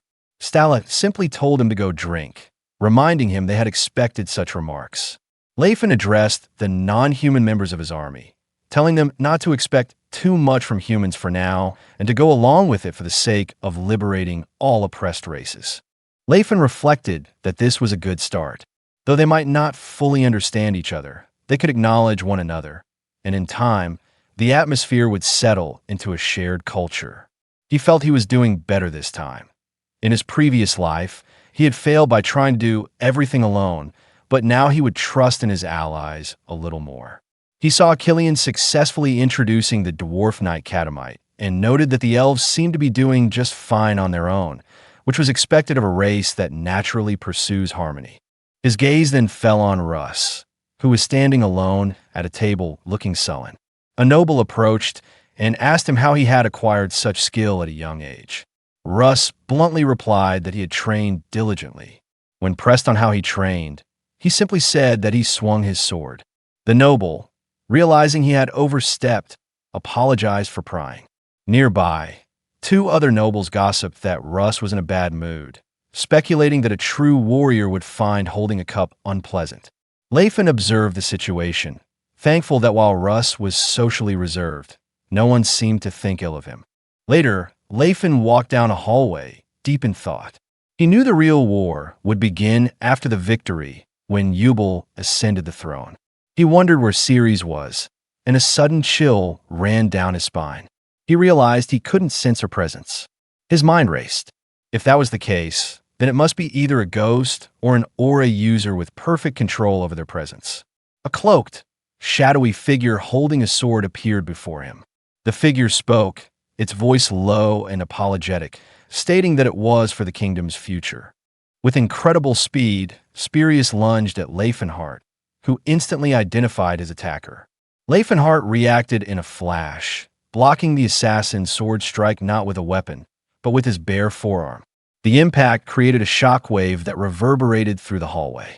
Spirius was shocked that his attack had been blocked so easily, his mind racing to the conclusion that it must be iron skin magic. He commended the mage on his fast reaction speed and launched a furious barrage of attacks. Laefenhart blocked every strike, and Spirius grew more bewildered, thinking that there was no way iron skin magic should be this strong. Roaring, Laefenhart countered with a punch, his arm now glowing with a powerful purple magical aura. He thought to himself that it wasn't magic, it was simply his bare arm. He then unleashed a volley of purple flame bullets from his fist, a spell he called Flames of Destruction, Flame Bullet. Spirius was pushed back by the force of the magical assault, conceding that Laefenhart couldn't be an ordinary mage, considering the powerful allies he kept. With a newfound resolve, Spirius readied his sword, which began to glow with a reddish aura as he prepared to give the fight his all. Laefenhart, annoyed, realized he should have predicted he would be the target. He briefly considered running, but knew he had no other choice but to fight. As Spirius charged forward, his sword leaving a trail of red aura, Laefenhart dodged and unleashed a powerful punch to his ribs. Gritting his teeth from the impact, Spirius recognized the technique. He slid backward to create distance, accusing Laefenhart of being a combat mage, which he supposed wasn't strange given his physique. Laefenhart decided to play along, hoping he could maintain the illusion as long as he didn't use his own aura. He warned Spirius that there were 6 other aura users in the mansion who would come running once they realized what was happening. Spirius was unfazed, his sword glowing with an intense, fiery aura as he asked if Laefenhart believed he would still be alive by then. Laefenhart grew concerned, wondering how long he could withstand the fight without using his own power. Spirius, vowing to end it in a single blow, unleashed his ultimate attack, a massive swirling vortex of red aura that shot from his sword. The attack slammed into Laefenhart, tearing his clothes and causing him to groan in pain. Spirius was shocked to see him still standing, his muscular physique now visible. Laefenhart assessed the damage to his arm, realizing he couldn't handle blade aura without his spiral guard technique. Spirius, meanwhile, wondered if Laefenhart's strangely well-built body was also the result of magic. He pressed his advantage, launching a flurry of fiery slashes that battered Laefenhart and tore the surrounding hallway to shreds. Laefenhart was thrown back, rolling across the floor to dodge the onslaught before countering with a powerful punch. Spirius swung his sword in a deadly arc aimed at Laefenhart's head, but the attack was blocked. In that moment, a brilliant golden aura erupted from Laefenhart's now shirtless form, shocking Spirius to his core. The assassin stared in disbelief, recognizing the power. Laefenhart lamented that things never seemed to go the way he wanted, questioning how he could have thought to fight an aura user without using his own aura again. With his confidence restored, he smirked, stating he couldn't repeat his mistake twice. The sight of the golden aura triggered a stunning realization for Spirius. He asked if Laefenhart was Gerald's successor, the successor to the Martial King. He couldn't believe that the legendary figure was a mage. "Then you're the Martial King, Laefenhart?" he asked in disbelief. Laefenhart spoke condescendingly, telling the assassin that life is full of surprises. Spirius, now wreathed in his own fiery red aura, admitted he had felt a bit of guilt about assassinating a mage, but that he could let go of that guilt now. Laefenhart cracked his knuckles, his golden aura flaring as he challenged him to come at him. Spirius raised his sword to the sky and unleashed his gigantic blade, a massive sword of pure red aura. The two opposing powers spewed into the air, shooting towards the heavens and leaving devastation in their wake. Laefenhart charged forward, meeting the colossal blade not with a weapon, but with his bare hands. He channeled his aura and unleashed a powerful blast that shattered the large aura sword into pieces. Spirius looked on, incredulous at the crude display of power. Laefenhart landed on a nearby balcony, his golden aura blazing, and reminded Spirius that he was the one who had started this. Roaring in fury, Spirius swore to eliminate every last trace of him.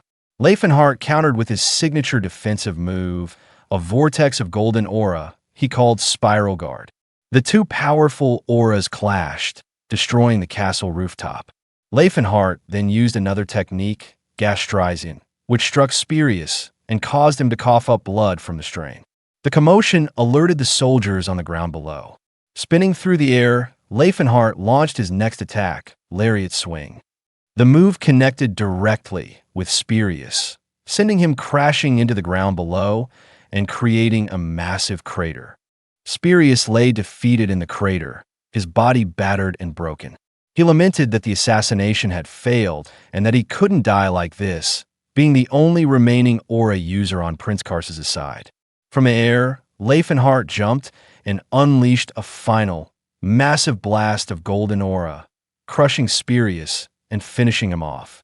Laefenhart walked out of the smoke and dust, his body still glowing with his powerful golden aura.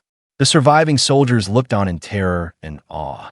They recognized the legendary power, identifying it as Gerard's light. The rumors they had heard were true.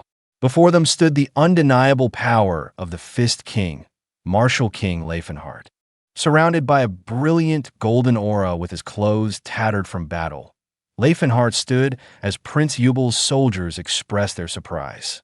They were shocked to discover that the Fist King Laefenhart was the same person as Lepin and that someone of his stature had been among them. The dwarves who were allied with Laefenhart were equally stunned. Malloyd questioned why no one knew their savior was an aura user, to which Catamite replied that Laefenhart had wanted to keep it a secret. Malloyd humorously admitted he thought Laefenhart had meant hiding his massive build. Prince Eubel, sweating and wide-eyed, was utterly stunned by the revelation, exclaiming in disbelief that the man before him was the Fist King of their era. A soldier explained the fearsome reputation of the Gym Unbreakable, the martial arts school of the Fist King, stating that there was no such thing as a weak heir.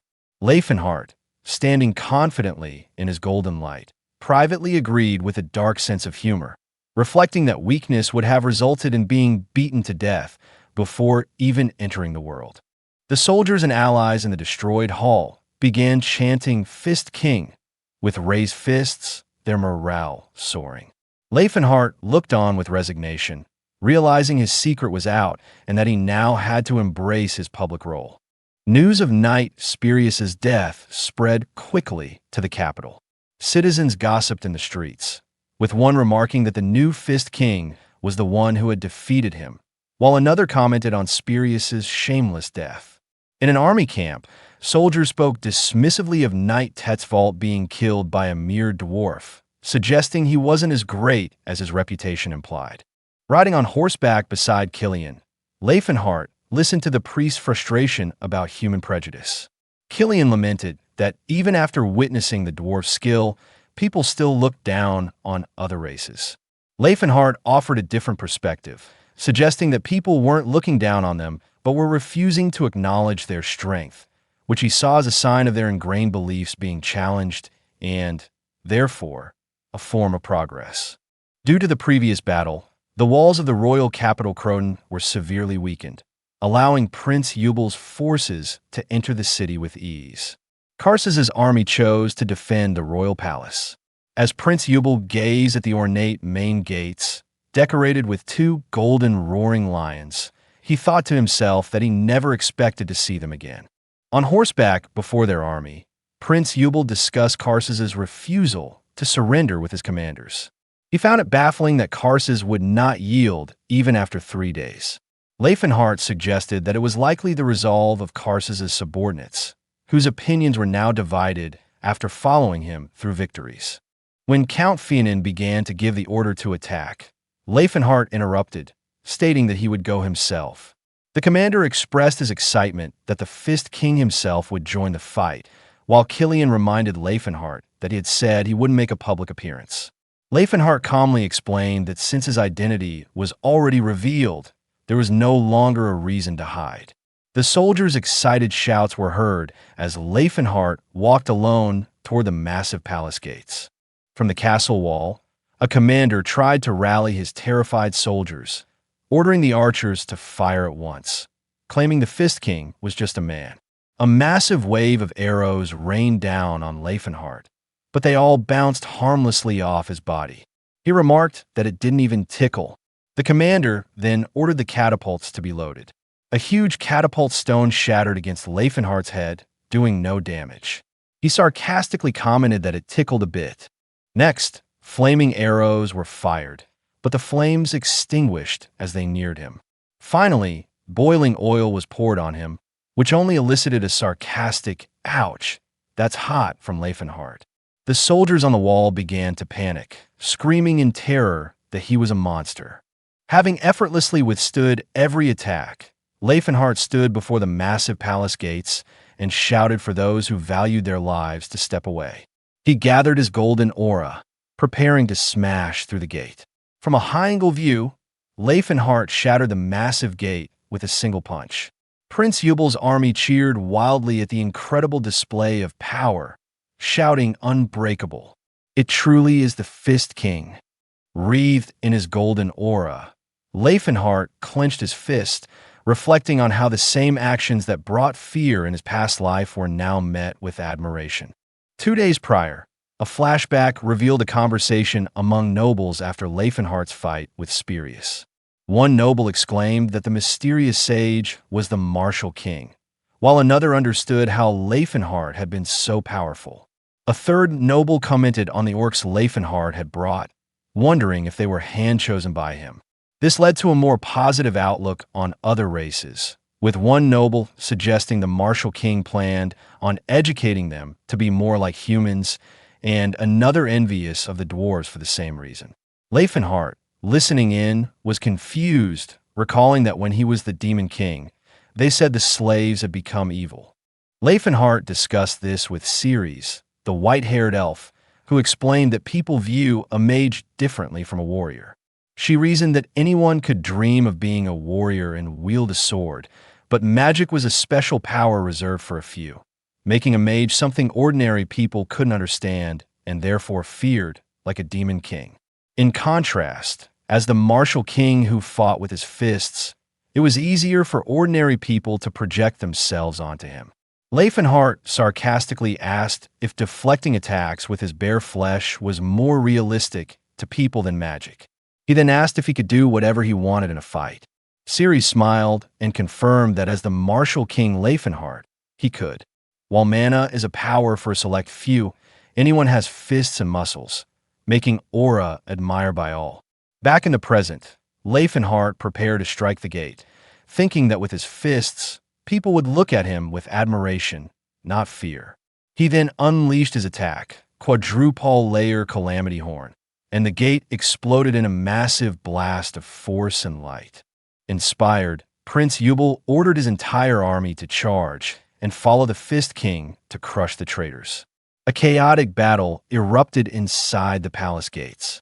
Karsus's loyal knights fought to the death, shouting their loyalty to Lord Karsus, while Yubel's forces, including the non-human races, overwhelmed them. Laefenhart shouted to the remaining defenders, urging them to surrender and preserve their lives. In a grand throne room, Prince Karsus stood alone in full armor to face the intruders. Prince Yubel and his royal guard entered, with Yubel declaring that this was the end. Karsus smirked defiantly at his cousin, remarking that it had been a while. Laefenhart watched the confrontation, thoughtfully comparing Karsus's expression to his own in a past life. Yubel asked Karsus where the others were. Karsus explained that his father and grandfather had taken refuge to ensure their lineage would not face extinction. Count Fianan scoffed, questioning where they could find safety as traitors. Karsus revealed they had sought asylum in the Chadan Principate, just as Lantis from the Taikan Kingdom had, stating that ensuring their lineage endured was enough for him. Yubel asked why Karsus hadn't gone with them. Karsus replied by asking Yubel why he thought he hadn't. Yubel realized that his presence in Chadan would have started a war between nations and understood that Karsus would rather die there than live as a puppet king. Yubel privately acknowledged his enemy's concern for his people over his own life as humbling before steeling himself to finish the conflict. Karsus gave a grim, knowing smile, acknowledging the thoughtfulness in Prince Yubel, and asked who would take his head, pointing his sword at Yubel. Prince Yubel raised his own sword, declaring his intention to claim his cousin's life himself, as was fitting for a duel between royalty. Count Fianan expressed his shock, but Yubel stated that while he knew he didn't stand a chance against Karsus, he had to show the courage worthy of a king. He then quietly spoke to Laefenhart, revealing his plan to fight Karsus to show his courage, but counting on Laefenhart to intervene at the right moment. Unaware of this, Karsus taunted Yubel to come at him. The two princes then clashed swords in the center of the throne room. In the heart of the throne room, Prince Yubel and Prince Karsus were locked in a fierce duel, their swords clashing and grinding against each other, sending sparks flying through the air. With an angry and mocking expression, Karsus taunted Yubel, accusing him of hiding his skills while pretending to be preoccupied with a female dwarf. Yubel, however, managed to push Karsus back, retorting that he had never hidden his skills, but simply never had a reason to use them. Karsus, gritting his teeth, struggled against Yubel's surprising strength. He pressed his advantage, his face a mask of rage as he bore down on Yubel's shield, forcing him onto the defensive. Fianan, Yubel's old advisor, watched in shock, wondering how the prince could possess such strength. Frustrated by Yubel's solid defense, Karsus insulted him for hiding behind his shield like a coward. Yubel, barely blocking another of Karsus's powerful attacks, explained that he used to think people only humored him because he was a prince, but he was now realizing he was quite strong. He credited his strength to his time spent with Phainia, the young female dwarf, explaining that keeping up with her required rigorous leg training, so he never skipped his daily deadlifts and squats. Phainia watched the duel with a panicked expression, while Yubel, a determined and almost crazed grin on his face, seemed energized by the fight, having finally found a reason to unleash his full strength. Laefenhart, standing behind a blushing and flustered Phainia, thought to himself that of course spending time with a strong dwarf would make working out mandatory. The truth behind Yubel's skills seemed to enrage Karsus. He scoffed at Yubel's newfound confidence, breaking through his guard and striking his shield with such force that it sent Yubel stumbling back. He laughed, questioning if Yubel really thought this was enough to face a true knight. Yubel struggled to maintain his footing, his armor scraped. His martial arts, taught by Phainia, were rooted in the techniques of a dwarf warrior, which were ill-suited for the higher center of gravity of a human body. In a moment of desperation, he turned to Laefenhart for help. Seeing the prince in danger, Laefenhart rushed forward, shouting. Karsus was shocked and furious at the interruption of what he considered a sacred duel, calling Laefenhart's actions dishonorable for a Fist King. With a grim expression, Laefenhart slammed his bare, aura-infused elbow down onto Karsus's sword, pinning it to the ground with immense force. He coolly stated that his style of martial arts didn't care much for honor. Enraged and helpless, Karsus cursed him as Laefenhart prepared to deliver a finishing blow. A bright flash of light from Laefenhart's aura engulfed the throne room, blinding the onlookers. When the light faded, Laefenhart stood victorious, holding Karsus's severed head by the hair. He held it up for all to see, proclaiming that the traitor's throat had been slit. Yubel stared in shock as the reality of his victory and the violent end of his cousin sank in. He slowly recovered his composure, his expression turning serious and regal as he transitioned from a duelist to a monarch. He walked up the steps to the throne, took the royal ring from Karsus's body, and placed the crown upon his own head. His soldiers and allies cheered for their new king. Laefenhart knelt before him, showing his allegiance. King Yubel ordered the traitor's head to be displayed for all to see, and Fianin praised the birth of the new king. Thus marked the rise of Yubel II, the new king of the Kingdom of Krobans. The news of the civil war's end spread swiftly across the continent, leaving many who had predicted Yubel's defeat speechless. That day, another hero was also born, Fist King Laefenhart. The one who had defeated the famed Golden Knight had appeared in the Kingdom of Krobans and, with the help of non-human races, had led the kingdom to victory. The extraordinary feats of these other races on the battlefield confounded the skeptics. This news reached Tesron in the Kingdom of Graim. He angrily slammed his fist on a desk covered in reports, cursing the demon king Laefenhart for regaining so much power already. He lamented the loss of King Karsus, whom he considered a wise and dependable ally, and seethed at Laefenhart for eliminating all opposition before it could even take root. Just then, two men burst into his study. One, named Eustace, reported that Russ was alive and had defeated Sir Spurius. The other, Stefan, added that rumors about that filthy and lowly bloodline had even reached his ears. Eustace declared Russ a traitor for attaching himself to Laefenhart and said that if he had any honor, he would return and beg for forgiveness. Tesron listened, his expression cold and calculating, thinking to himself how ironic it was for them to call Russ a traitor when they were the ones who had stabbed him in the back. He mused that while Russ hadn't used to be like this, as long as he opposed Laefenhart, he was a trustworthy ally. He then turned to Stefan, asking if he was getting used to the berserker armor. Stefan declared that the only thing left for them to do was to face Laefenhart. A malicious smile spread across Tesron's face. The time for action had come, he announced. It was time to kill Laefenhart. Back in the royal capital of Croden, the nobles in the throne room were divided. While all agreed that Laefenhart deserved a great reward for his contributions, some were wary of granting him autonomy, which would make him a powerful lord independent of the king's direct control. One argued that simply granting him an earldom and a viscounty was not enough, while another insisted that autonomy was excessive. King Yubel, sitting on his throne, listened to the debate before making his decision.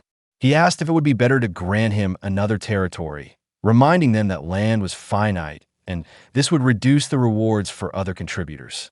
He suggested that giving him the entirety of the fallen house of Fernando seemed appropriate. The nobles fell silent, their own rewards now at risk. Seeing no further objections, King Yubel declared that Sir Laefenhart would be granted the title of Earl, land, and autonomy. From that day forth, his domain would be known as the Antares County. In that moment, within the kingdom of Krobans, a new state was born. Two swords had been driven deep into the earth amid tall grass that whispered in the morning wind. Sunlight spilled through the swaying leaves, gilding the steel with gold. In the distance, beyond the quiet of the meadow, the white palace of Antares rose like a mountain of marble and serenity, its spires gleaming, its banners unmoving in the calm air.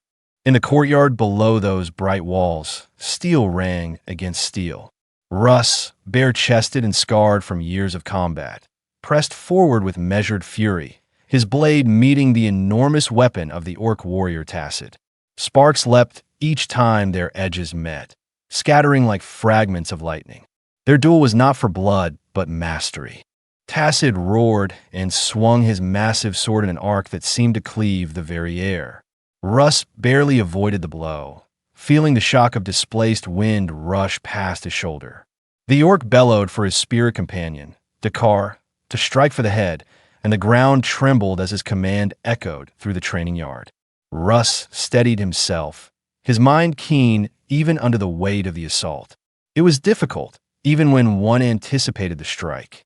He thought that before he could hope to master the ethereal power of aura, his foundation as a swordsman must first be flawless. When Tacit paused, Russ straightened and offered counsel. He warned that throwing away one spirit weapon would leave a fighter defenseless and advised the orc to carry a spare blade.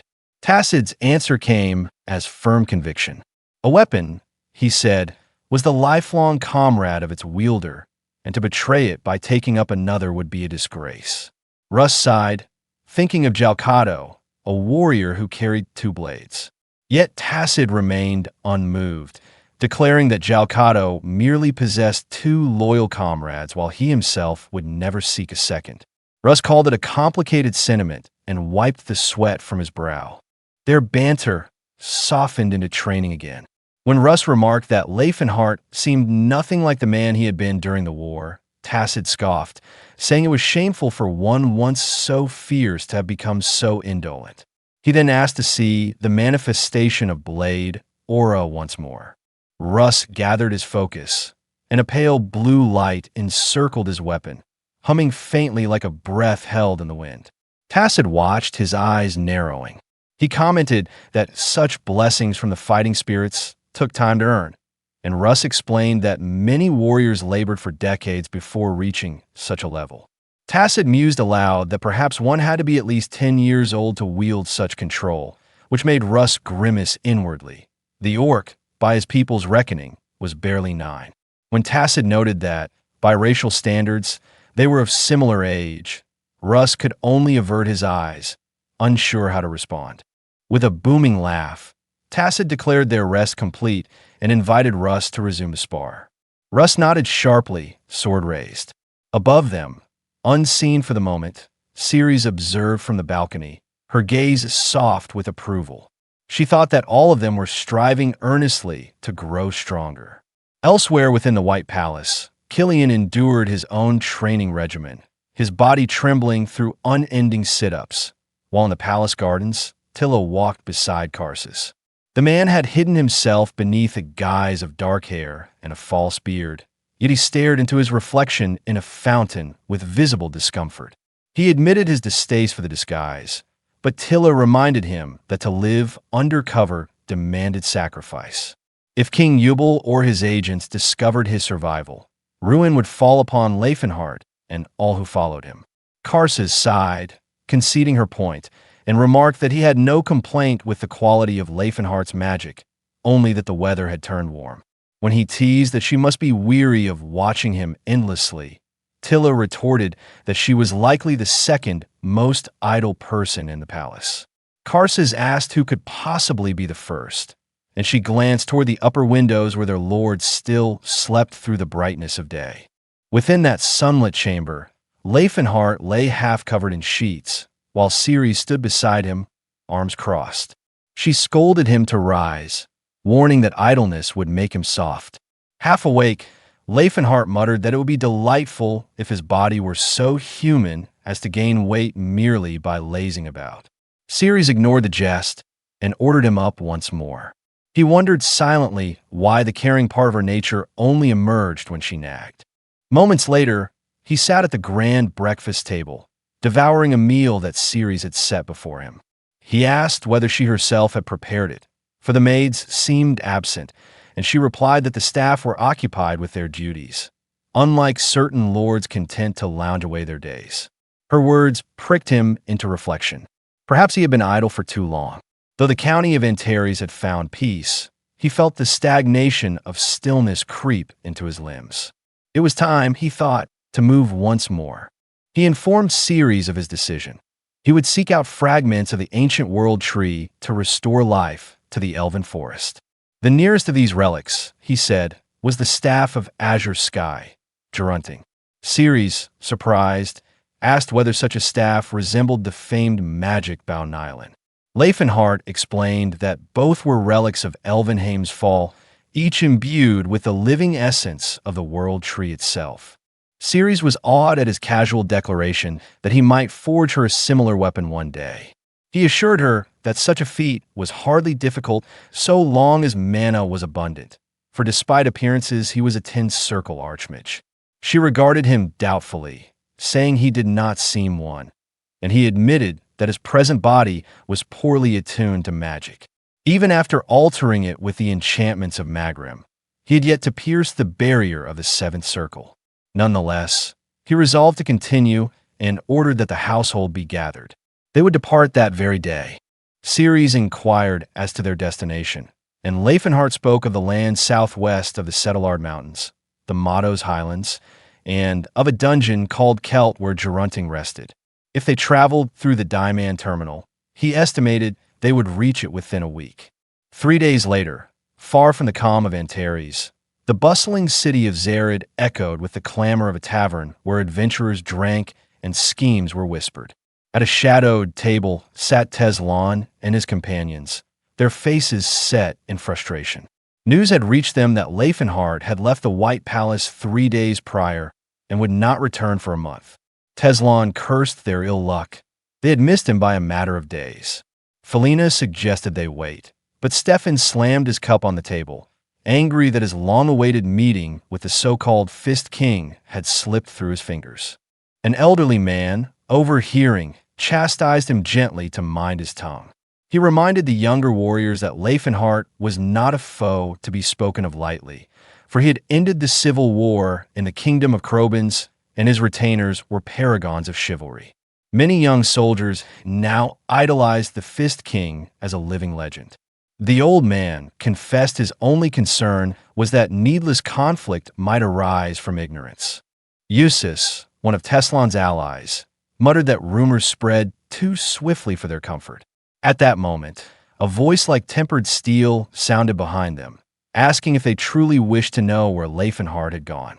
They turned to see a tall woman clad in armor as bright as a mirror and hair black as raven's wings. She named herself Christine, paladin in service to Lord Sayer, and declared that she, too, bore enmity toward the Fist King.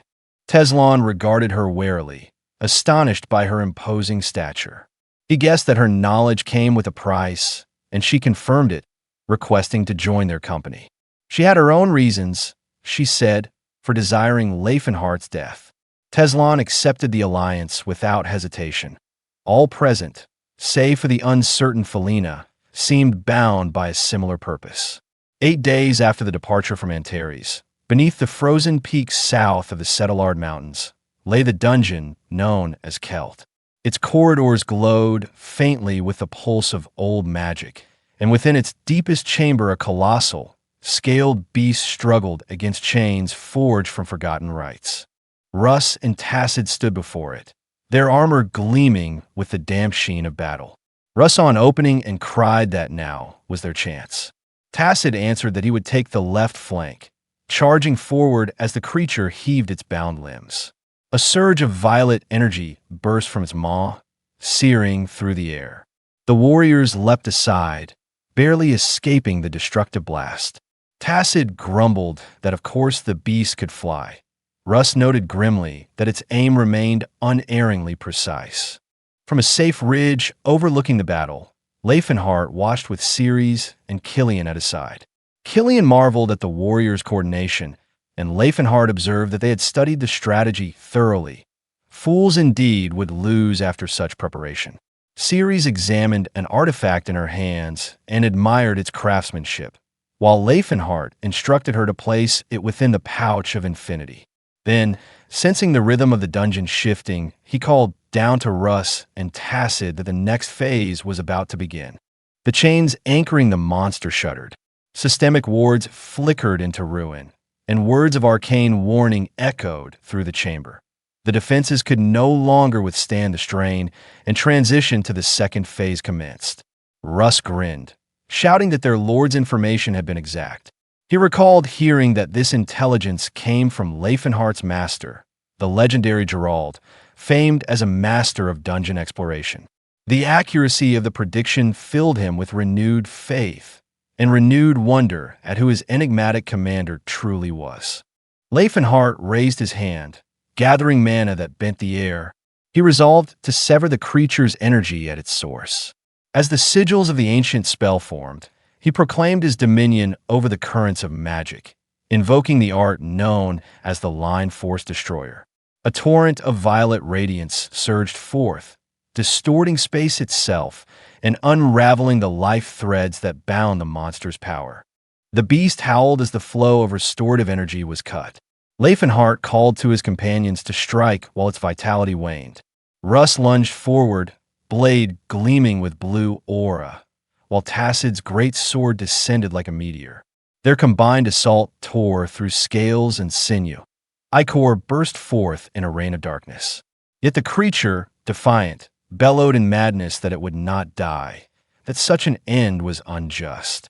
Laefenhart, weary of its resistance, released a surge of golden force that shook the chamber. The blast consumed the monster in brilliance, and at last it fell still. When the echoes faded, the mage descended to the shattered floor, gazing upon the ruined carcass. He murmured that such beings always lamented the unfairness of death, though they had shown no mercy to the weak in other realms. From the shadows, Ceres approached, carrying a staff of twisted wood that shimmered with azure light. She asked if this was the relic they sought, and Laefenhart regarded it with quiet reverence. Thus they beheld the staff of azure sky, Gerunting, a relic born from the essence of the world tree itself. Ceres held it close, wonder softening her features, and thought that at last they had found the seed from which their new world might grow.